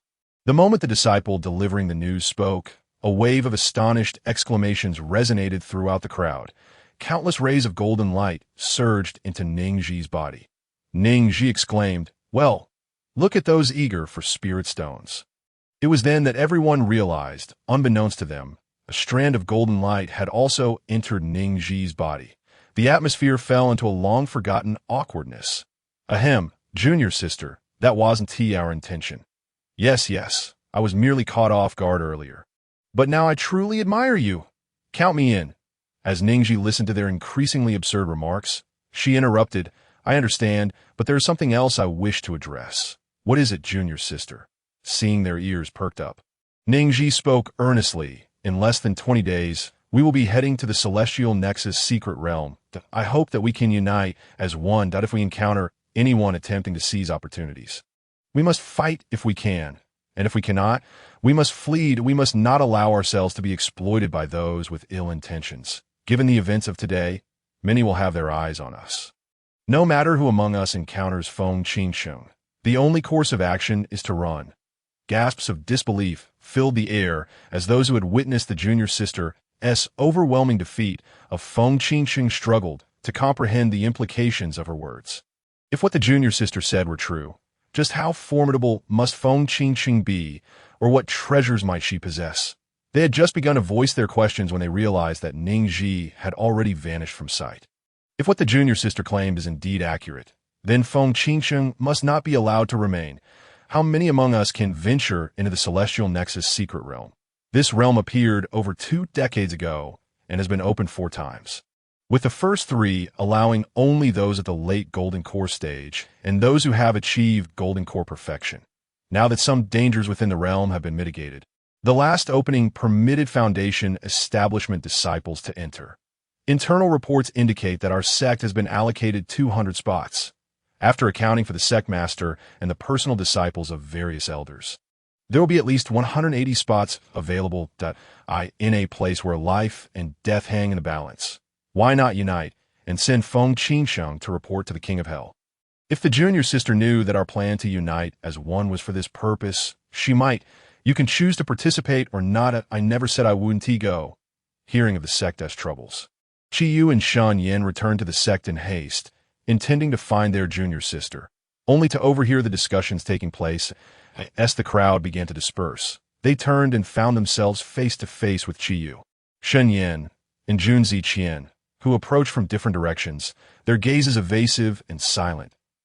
As the three drew nearer, someone nervously remarked, "What should we do if the seniors hear us?" Qiyu, appearing travel-worn with traces of hardship on his face, spoke coldly, "This plan is quite good." Shen Yan echoed, "It is still far from sufficient." Junzi Qian, recalling the actions of Feng Qingyang and Lz Xuan, spoke with a tone laced with grim determination. "And let us not forget Feng Qingyang and Lz Xuan." The crowd murmured, "They have indeed been narrow-minded." The three seniors were not there to issue warnings, but rather to join their ranks. Qiyu addressed the assembled disciples, saying, "Anyone at the Foundation Establishment Great Perfection level or above who wishes to venture into the Celestial Nexus secret realm, follow me to register." Chapter 71. The entire sect engaged in competition upon entering the courtyard. Ning Zhi found the clamor outside overwhelming. Activating a sound-blocking formation, she perfectly avoided a brewing scheme. Inside her room, she retrieved a jade pendant and a jade plate. The jade plate glowed with a pearly radiance. Resembling a coin, its edges and center engraved with two concentric circles of intricate designs composed of ancient characters, she pricked her finger with a silver needle, allowing a drop of blood to fall onto the jade plate. Upon successfully recognizing her ownership, she discovered it contained 2 high-grade spirit stone veins and 525,000 high-grade spirit stones. Next, she turned her attention to the jade pendant, which, like the jade plate, required blood recognition to her surprise. Upon dripping her blood onto the pendant, she was immediately drawn into its inner space. Before her lay a vein of spirit crystals of a quality surpassing those seen in the mysterious Abyss secret realm. "What a fortune!" Ning Zhi exclaimed, her heart brimming with excitement. However, her demeanor shifted dramatically as she remembered that she had entrusted a young white tiger to the care of the Crimson Flame Tiger, leaving it in the Spirit Crystal Cave, that if the white tiger required spiritual energy like the vermilion bird, she shuddered to think of the consequences of the Spirit Crystal vein being drained.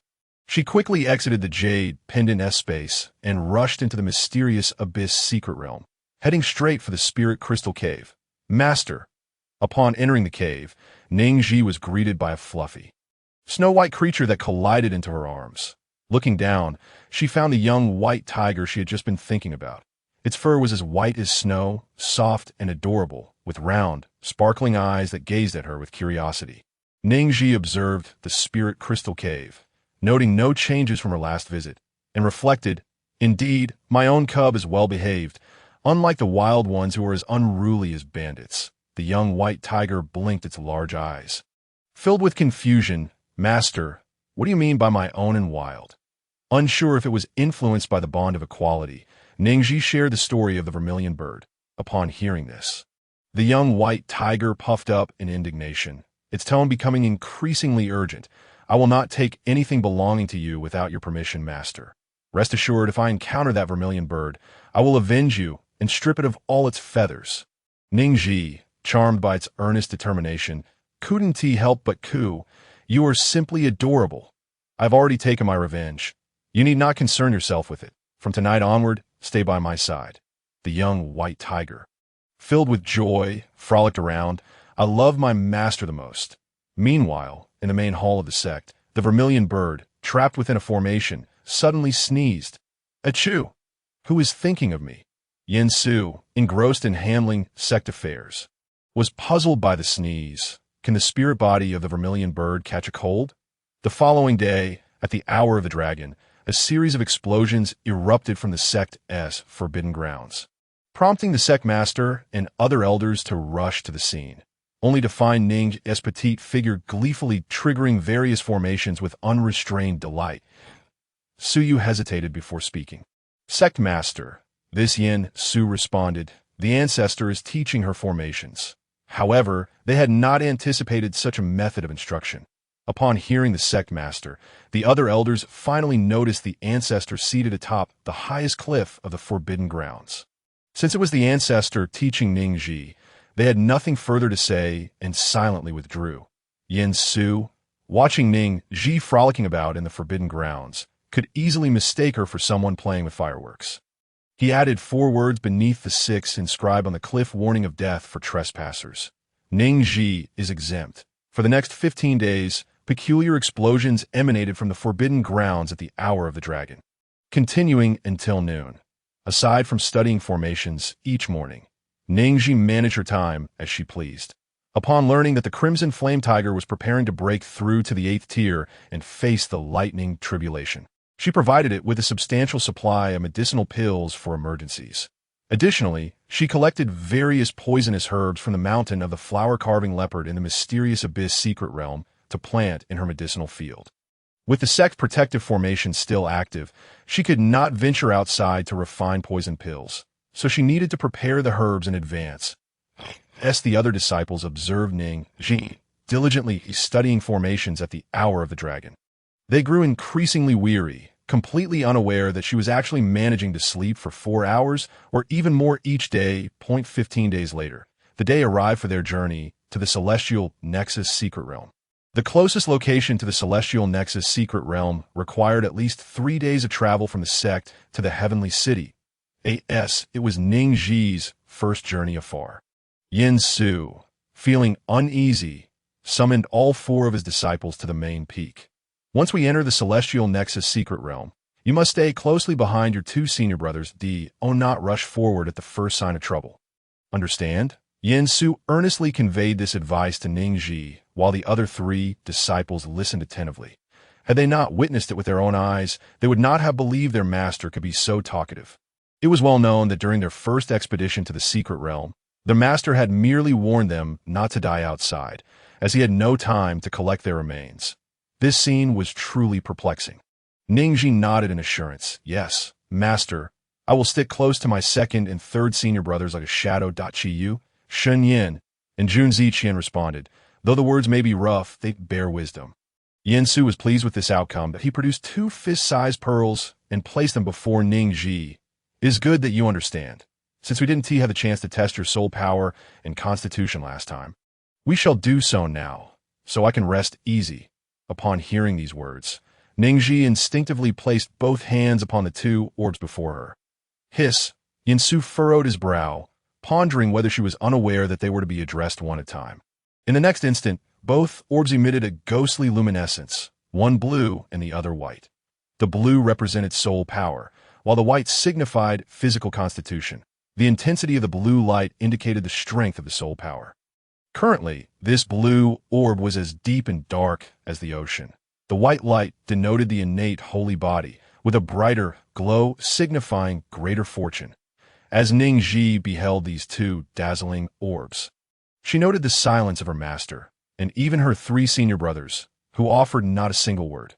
Speak up, don't frighten me. Upon hearing Ning Zhi's exclamation, Qiyu, Shun Yin Hui, and Jun Ziqian all shifted their attention to Yin Su. Yin Su felt a throbbing in his head. He had not anticipated that Ning Zhi, who often appeared frivolous and reckless, possessed such formidable soul power and this innate holy body constitution, with fortune that defied the heavens. Yin Su remarked, "Let me take another look at your birth chart." Ning Zhi, upon hearing this, promptly wrote down her birth chart, omitting that of the original owner from the book. Soon as her birth chart was inscribed, it inexplicably fell into the hands of the ancestor, who had appeared unnoticed. The 5 disciples instinctively looked towards the ancestor, exclaiming, "Ancestor!" The ancestor scrutinized Ning Zhi's birth chart with keen interest. This chart, not belonging to the 3 realms, bore profound blessings, an aura like a rainbow, and resilience akin to granite, signifying a person of great fortune. Ning Zhi watched as both the ancestor and her master remained silent, causing her to grow anxious. "Ancestor, is there something wrong with my birth chart?" The ancestor replied, "Your fate is resilient.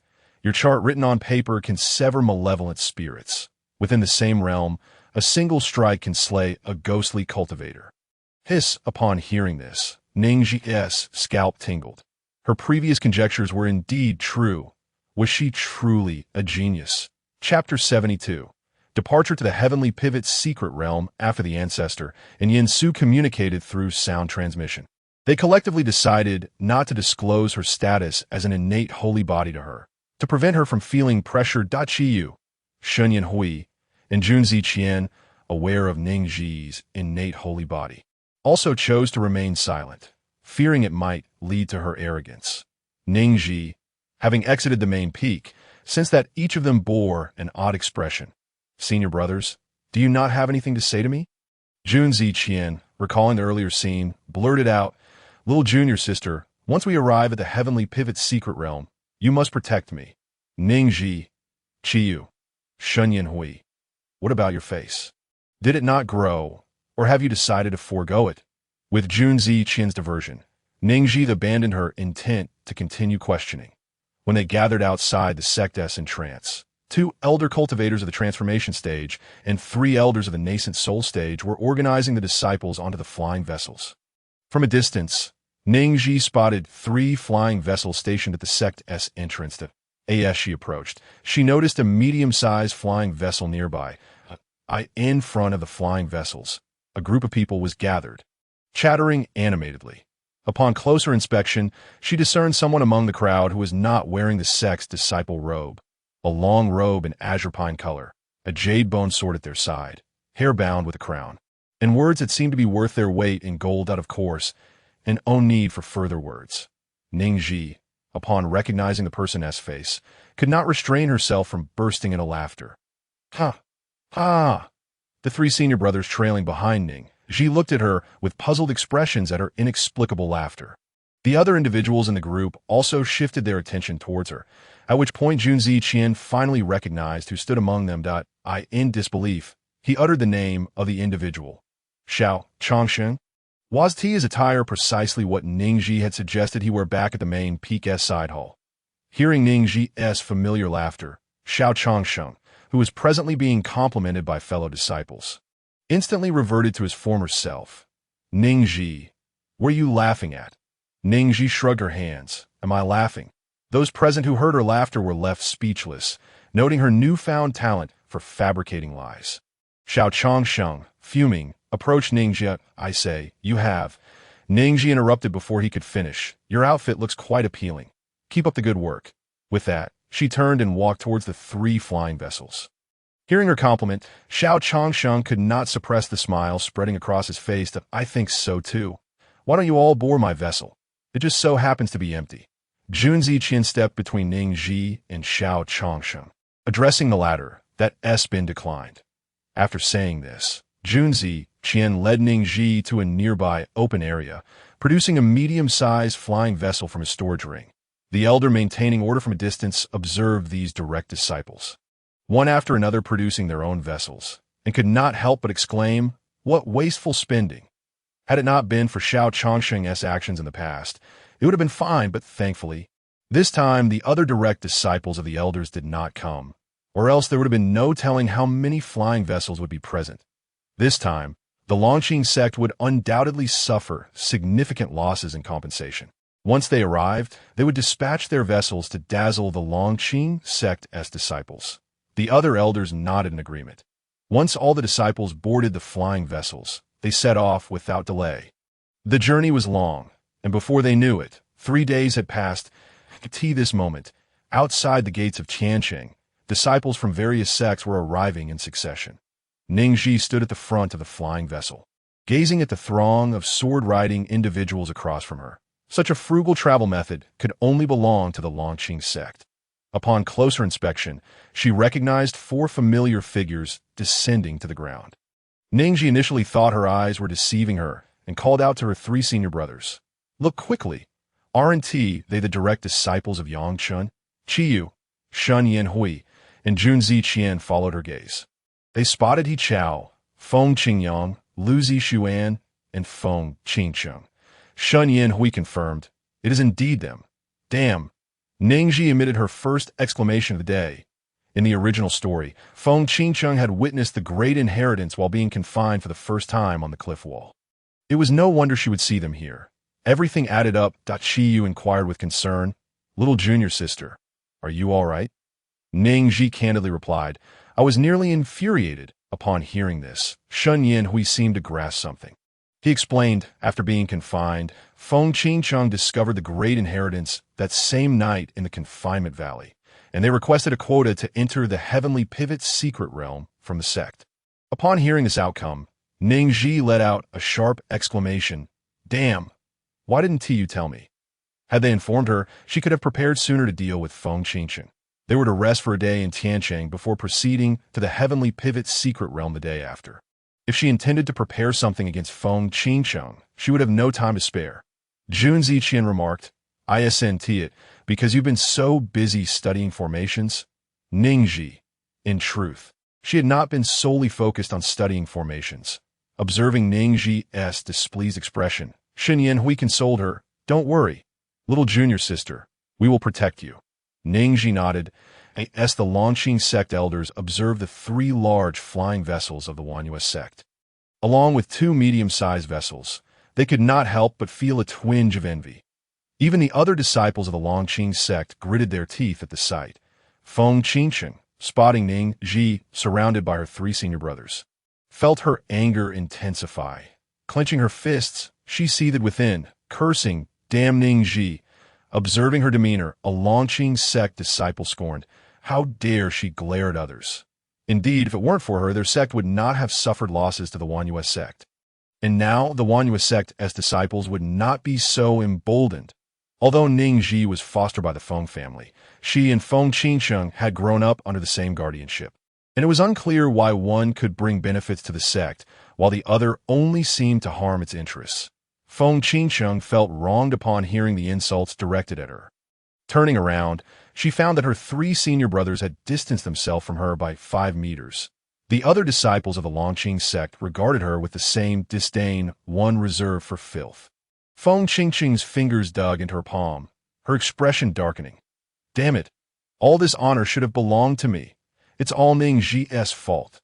The elder leading the Longqing sect team, upon witnessing the arrival of the Wanyue sect's flying vessels, called out to the disciples behind him, "Why aren't you hurrying into the city?" He Chao approached Feng Qingcheng, warning, "If you don't leave now, do you wish to further humiliate yourself?" Feng Qingcheng snapped back, casting a hostile glance at Yi Chao. Feng Qingyang shot her a look, "Mind your own business." Just as Ning Zhi disembarked from the flying vessel and observed the unfolding scene, she exclaimed in astonishment, "Wow, has Feng Qingcheng been isolated?" Chapter 73. A frugal exchange, yet expecting the impossible in the city of Tiancheng. The Haozai Lion stands as a customary lodging for the disciples of various sects en route to the Tianshu secret realm. While the exterior of the inn appears unremarkable, the interior boasts opulence beyond compare. The 1st and 2nd floors are dedicated to various entertainment suites. The 3rd to 5th floors house quadruple rooms.